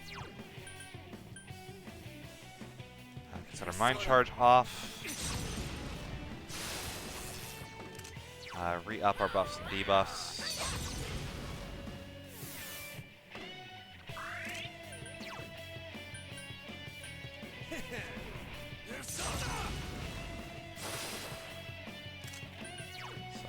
Still, hopefully, I should have done enough damage to make her mad. This next move should be a Megidolo. Yep, there we go. It's gonna kill everybody but me and Teddy. Hachi's injured. Come on, suck it up. I'm gonna revive you. I want to stall one turn. I want to see if I can get her to Mind Charge.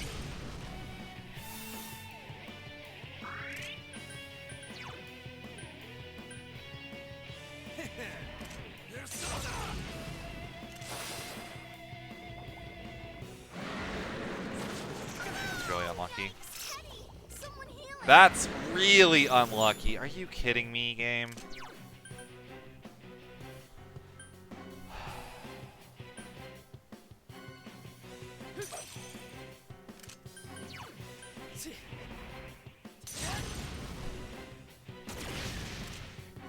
Well, it's going to be slow. We'll just have to do this the old-fashioned way. Senpai, are you okay? So there was some new stuff that I was Senpai, messing you're with, low on but health. I... Be careful.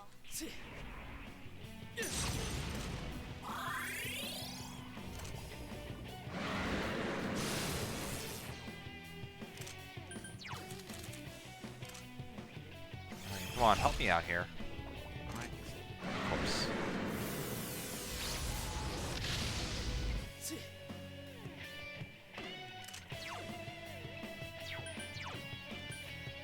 Persona. That's gonna consume that too. That's really...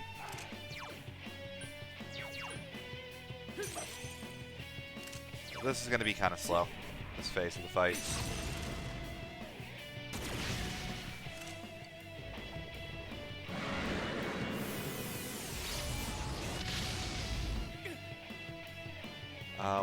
Oh, defense reverted. Yeah, we gotta heal.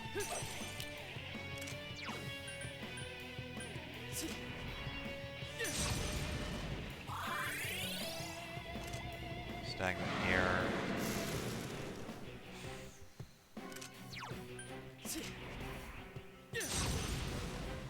This should be Foolish Whisper, yep. Back to Kaguya and nuke the crap out of her. Persona. Or just miss.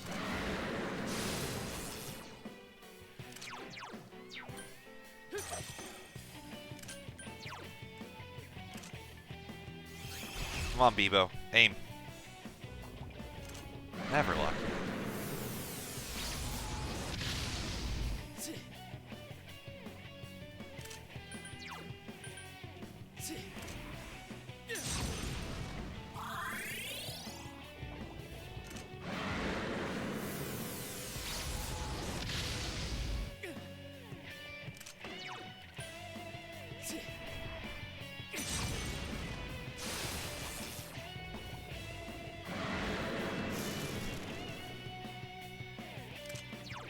I'm really glad I got that Soma now. I kind of need it.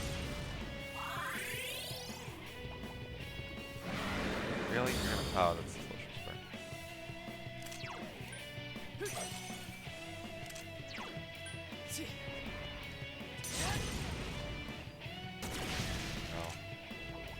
Oh, the juicy 320 damage at a time.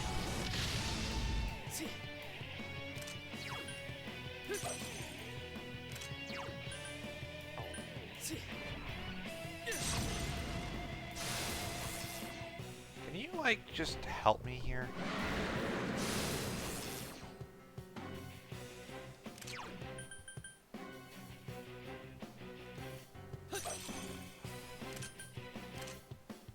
There we go. Thank you.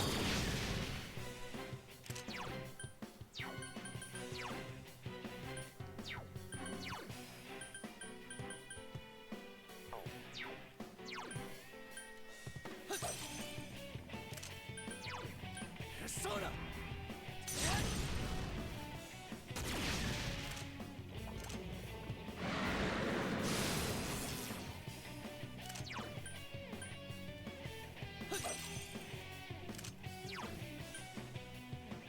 Persona. I meant to Diarahan. I'm actually dead. I'm dead. Okay.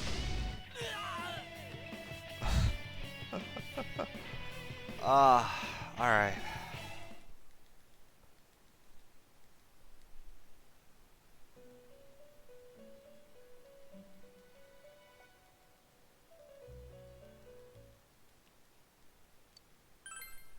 Alright, that was practice. Time for the real one.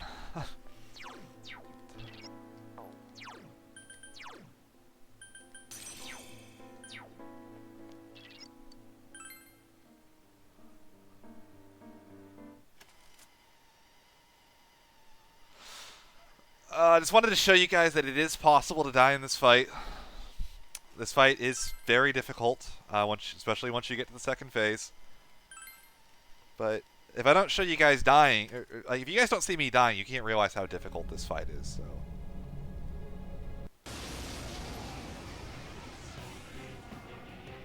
Yeah. If you do things wrong and don't actually like play the video game properly, you can die in this fight.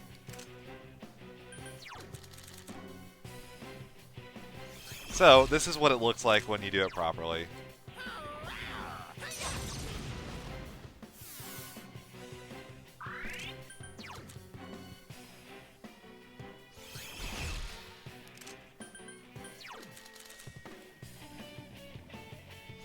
Get all our mirrors up. Interesting, I need to note that Kanji is faster than Chie right now.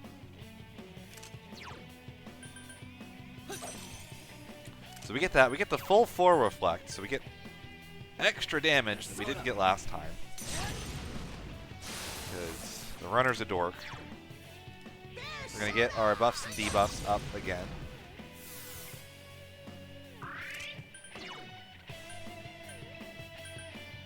Oh, that's actually really annoying. I'm so used to Chie being faster than Kanji.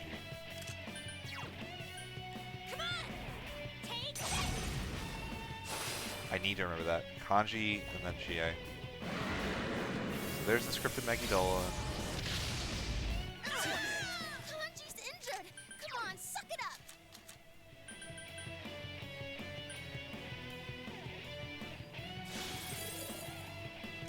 Careful, guys. Teddy's health is pretty low. Mind charge. Show me mind charge. It's not mind charge. Okay.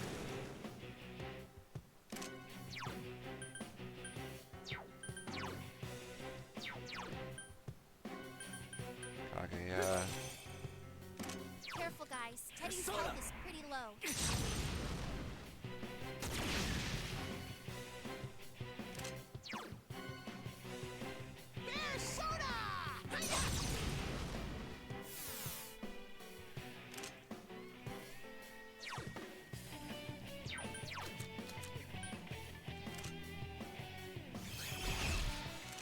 It's gonna force another Megidolo in out of her.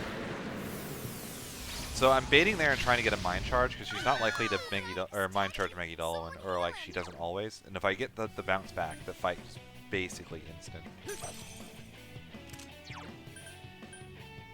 Persona.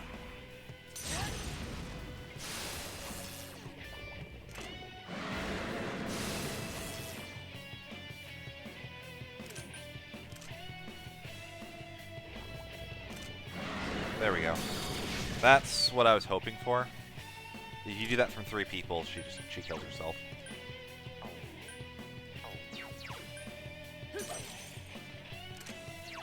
This should end the first phase. Almost. That'll end it. So I have a couple goals on this part right here. I have to get a mind charge up. I need to be at or near full health, and I really, really want to get a defense boost.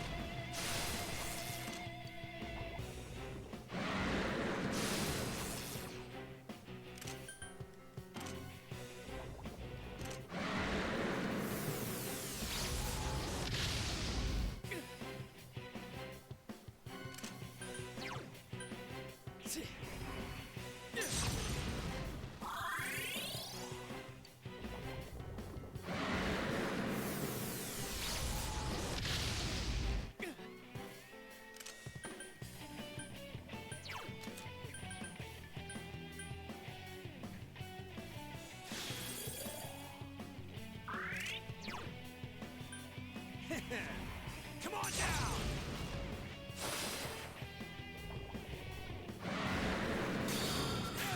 Kanji's injured. Come on, suck it up.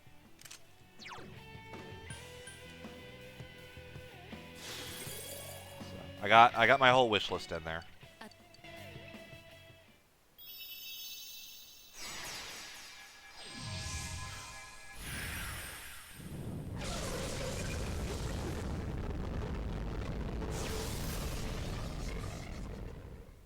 Alright, so here we go. This is the real thing. me to show you my full splendor.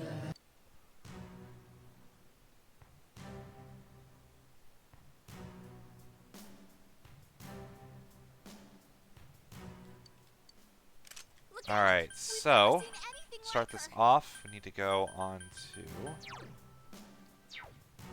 Lilith, and we gotta get an electric break up. Persona. Teddy's got to do a revival bead chain. So he's going to revive Kanji, he was going to revive Chie, he was going to throw a supersonic.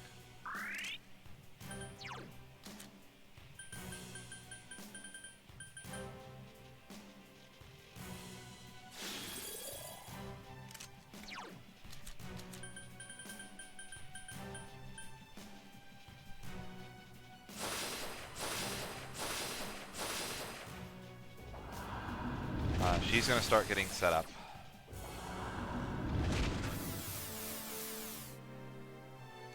Chie-senpai, your defense is down.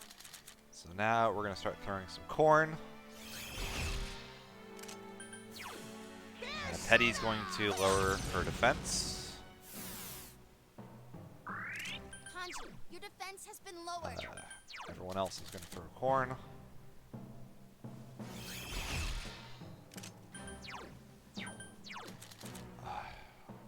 Reflexes. Here we go. 73, 81, 38, 55. The stage is already set for your demise. I'll end your lives here.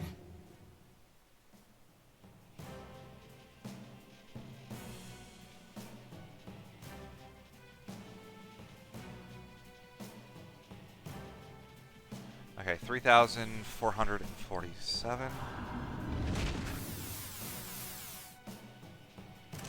So now we're going to take that mind charge we did earlier, we're going to pull out our Kaguya, and we're going to nuke her. And this needs to not miss. 11. Kanji, your defense has been lowered. Alright, cool. She's over 4,000 damage, barely. Now it's time for us to get as many buffs and debuffs up as we can. Come on down. Chie-senpai, your defense is down. Take it! Alright, she's going to pick a random party member and kill them. Yikes! Teddy, are She you picked okay? Teddy. Someone heal him. Yikes, Teddy! Teddy is Someone heal him. probably among the better ones she can pick. We're going to go get set up again. We need to get another mind charge up. Persona. That's a demonstration of what Summons to Yomi does. If you have a status ailment, it instant kills you. Persona. You cannot block it with a scapegoat eggplant either. It's just an instant kill. That's why this fight is so dangerous. If I get a status ailment, there is a chance that I get instant killed and the fight is over. Kanji's injured. Come on, suck it up.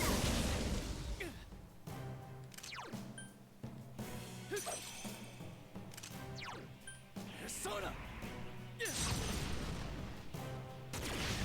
46.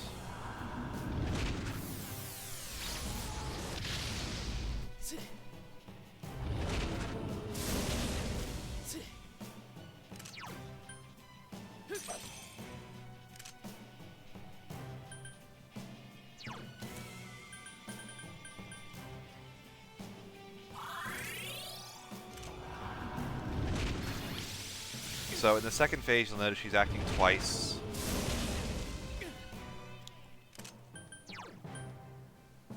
Persona. Gotta get another mind charge up. This should put her 352.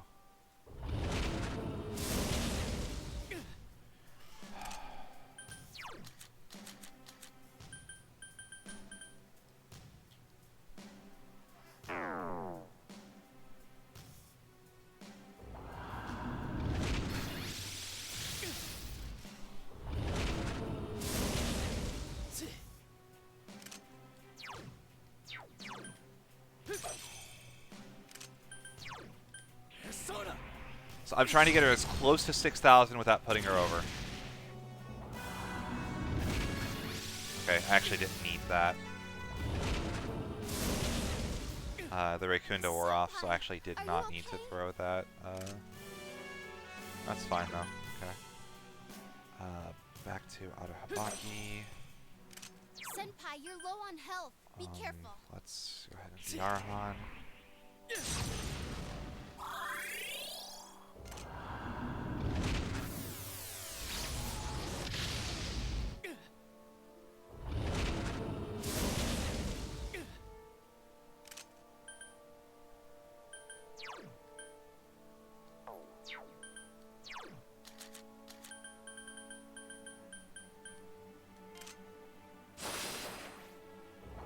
Of course.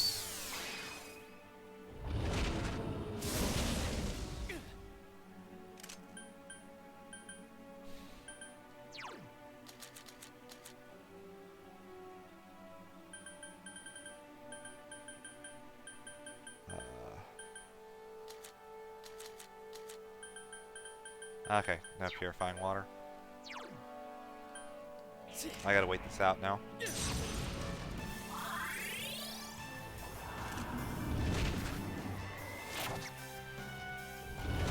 On the bright side, I do at least have regular defense, which is nice. Senpai, your agility has been lowered.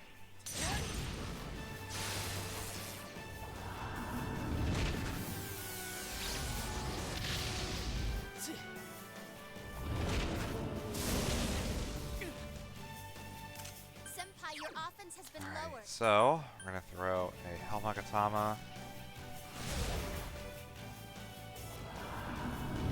Alright, so she is about 118 damage away from sliding into her next phase. I have my Mind Charge up. I just need to now heal back to full. I need her to not debilitate me.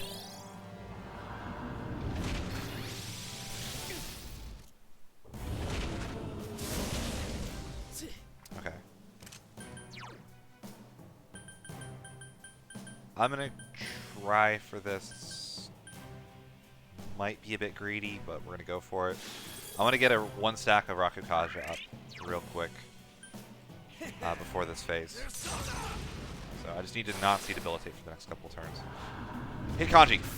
Yes! Jebaited! Kanji's injured.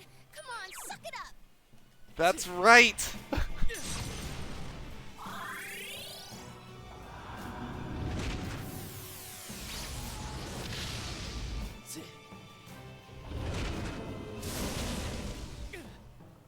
Alrighty. So now we need to do one more revival bead chain.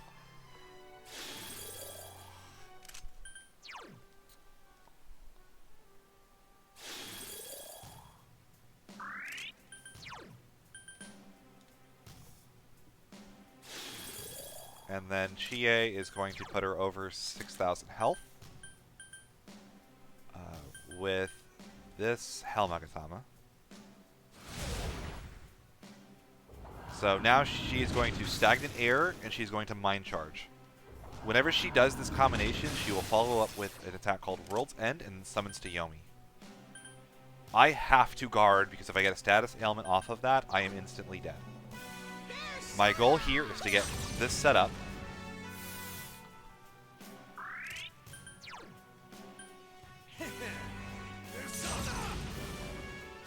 Because I need to kill her as fast as possible, because she can do this combination without telegraphing it. And there is a chance I get a status ailment and instantly die from this point on. Yikes, Teddy! Someone heal him.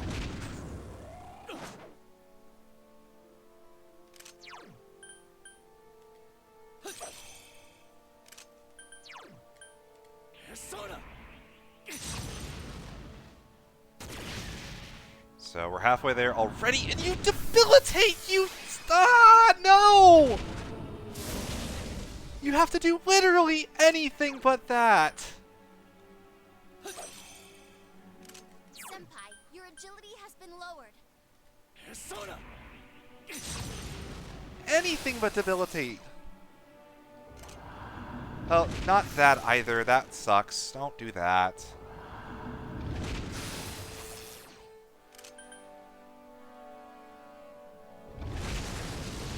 Alright, it should take 2 Mind Charge Agidines to kill from here.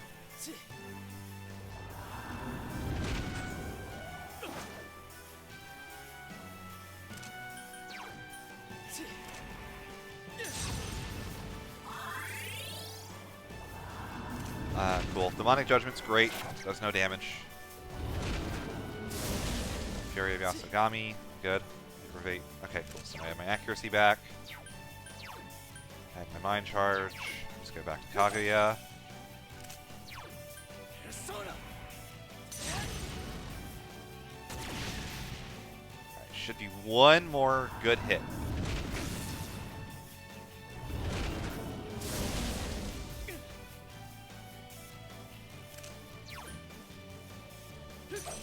I really want to... No, I'm going to play it safe. PB's already dead by a fair bit. I just need to beat the video game. That's annoying.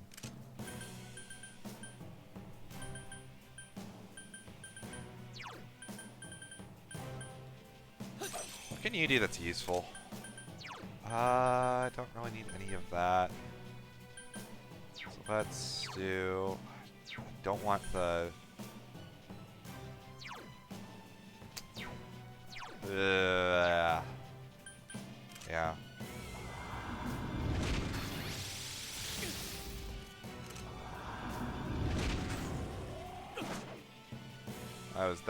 I had a really awkward health value. If she'd Mind Charge when I was lower health, I would switch to Siegfried, revive Kanji, get Rakukaja, and then just kill her. But standing here, there's summons to Yomi.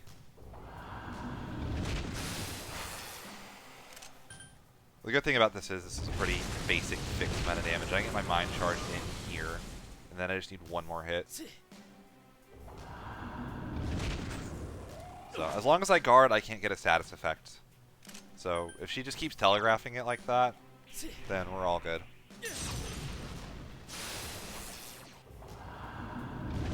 Wow, you're... Okay.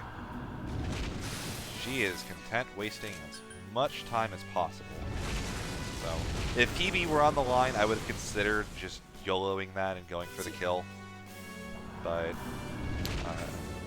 for the sake of staying under estimate, let's not go for it. Let's, now go for it. Persona.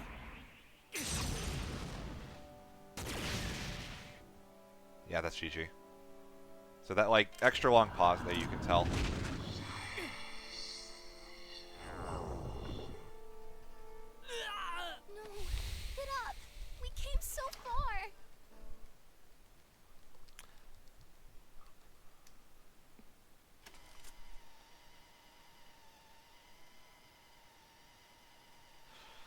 Alright, that was after the mishap at the beginning. Again, just sheer tiredness.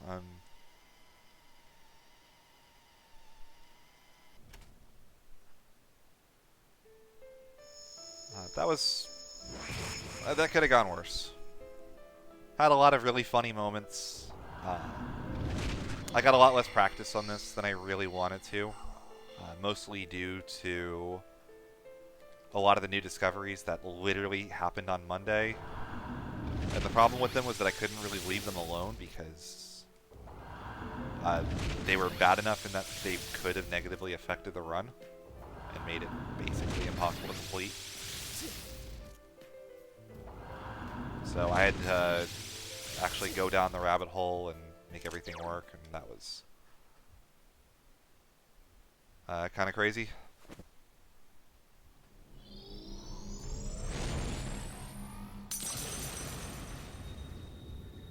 So lots of new stuff. It was a very different run than last year's. The quality was definitely, it was okay. Definitely could have been better. I had a blast doing it. I hope you guys all enjoyed it as well. listening to the ramblings of a tired guy just trying to beat a video game that's supposed to take 100 hours in under 11.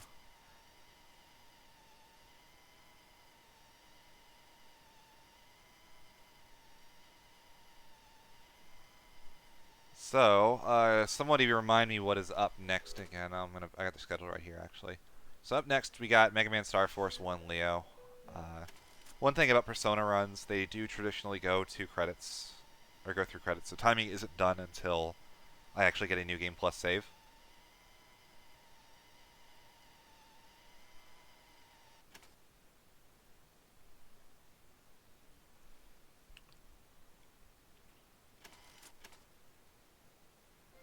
Man, considering how bad the start of this run was, I damaged ranged into messing up Shadow Yukiko. Teddy was awful. Striptease as a whole was terrible. I got like 4 consecutive single gold hands in Bathhouse. Like, my early part game was awful, and like my mid game was really strong and really solid. Here's this cutscene. And then like my end game was just awful. Well, see ya. Good luck over there, too. If anything happens on your end, we'll come running. Until we meet again, Senpai. Senpai, I'll be waiting for you. See ya. Take care. I'll be looking forward to seeing you again. Well, be careful. I'll see you, Big Bro. Bye-bye.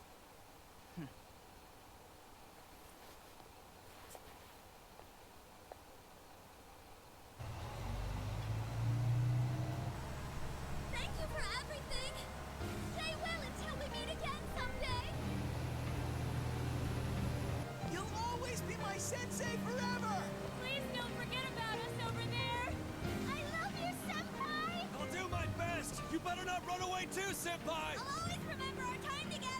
Distance doesn't matter to us! Even if we're separated, we're still friends!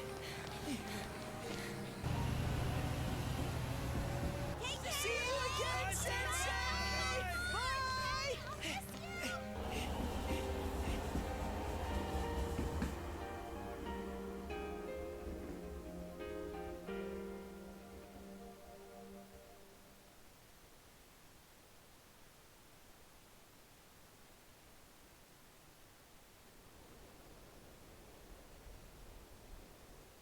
He's really gone. It's sad that he won't be around, but we will be okay, right guys? Doesn't matter how far apart we are. The bonds we've made will remain strong.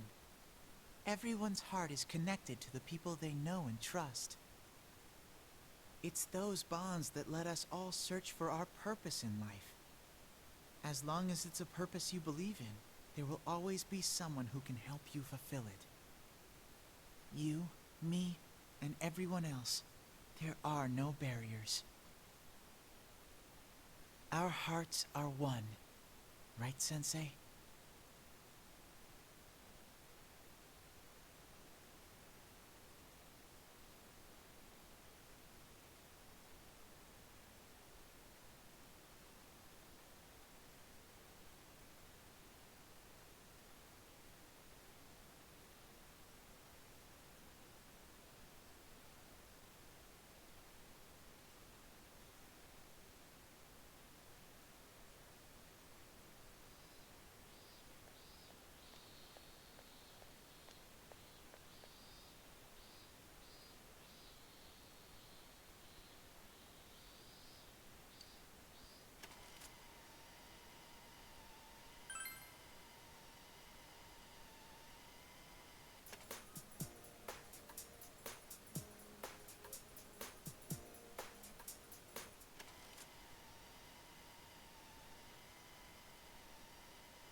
Got all that like drama, and we're back. like literally 3 months later or something like that. And everyone's totally different. Kanji dyed his hair back to normal. All the girls have longer hair. Yosuke's still a giant dork.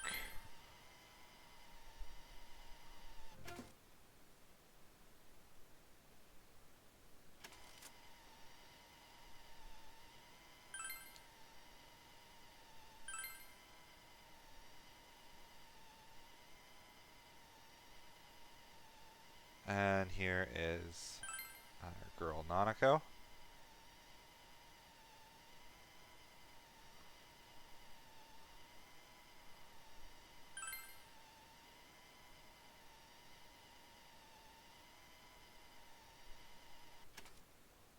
And this is the Your final cooking is cutscene. barely food, Chie. Hey, shut up! What about mine? That's cold, Yosuke. I could have made something too. Please don't. What was that? I can cook if I put my mind to it. So can I. That's. Gotcha. Got it? Hell yeah. Well then.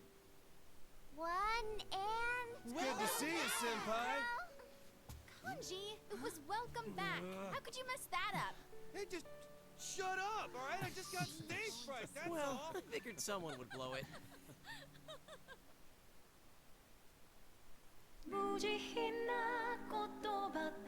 So that's the extra bonus from the golden ending, is just that entire little epilogue. Normally the game actually goes straight to Nevermore after the train ride.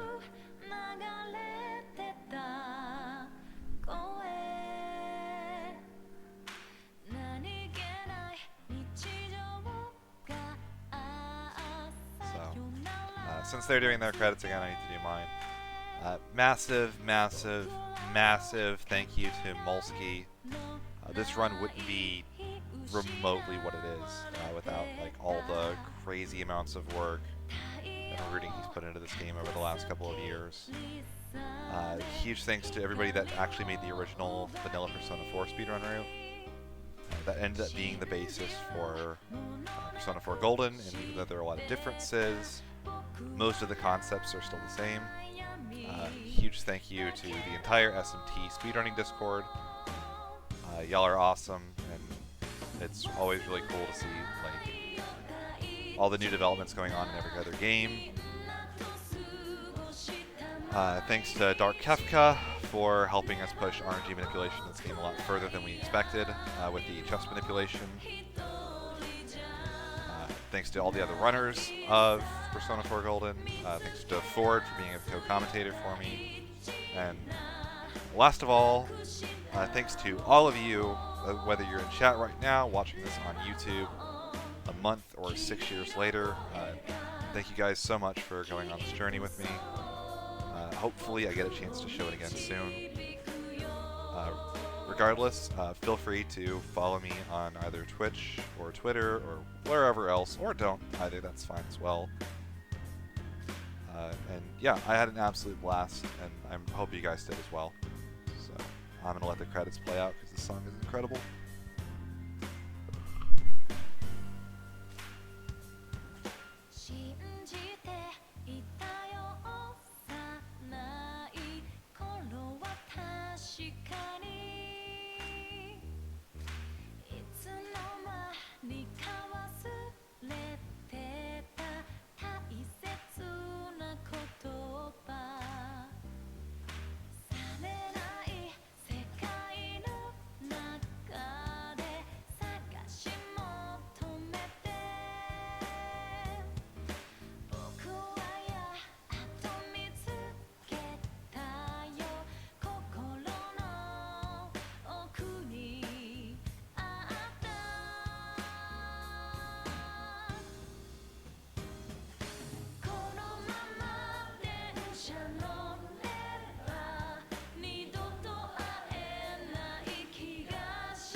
Man, that time is dookie. All right. God.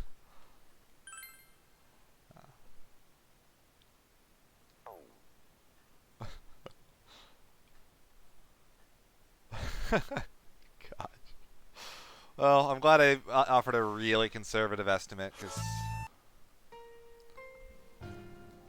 Alright, well, they're still getting set up, I think.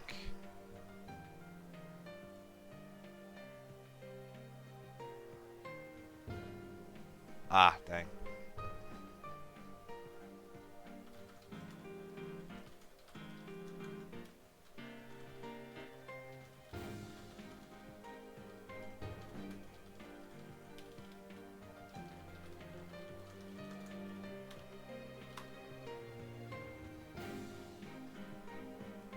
Oh. Checking real quick.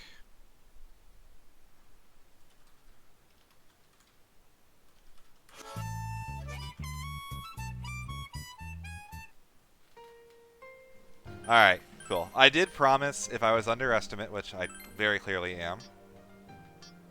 Let me see. Where is this? There we go. I promised I would Daily play percentage. True Story, so let me dig it up.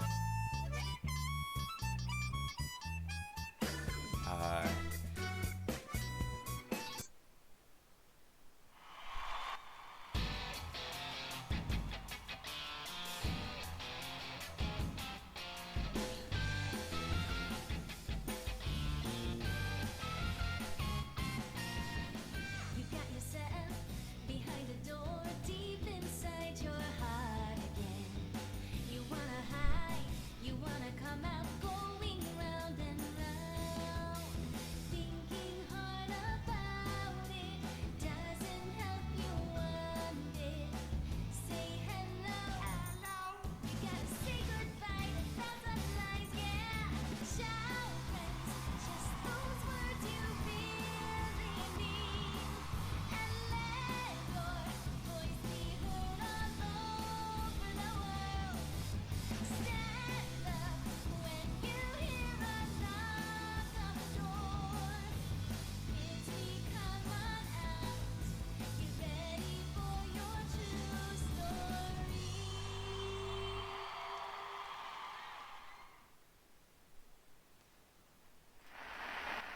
Alrighty.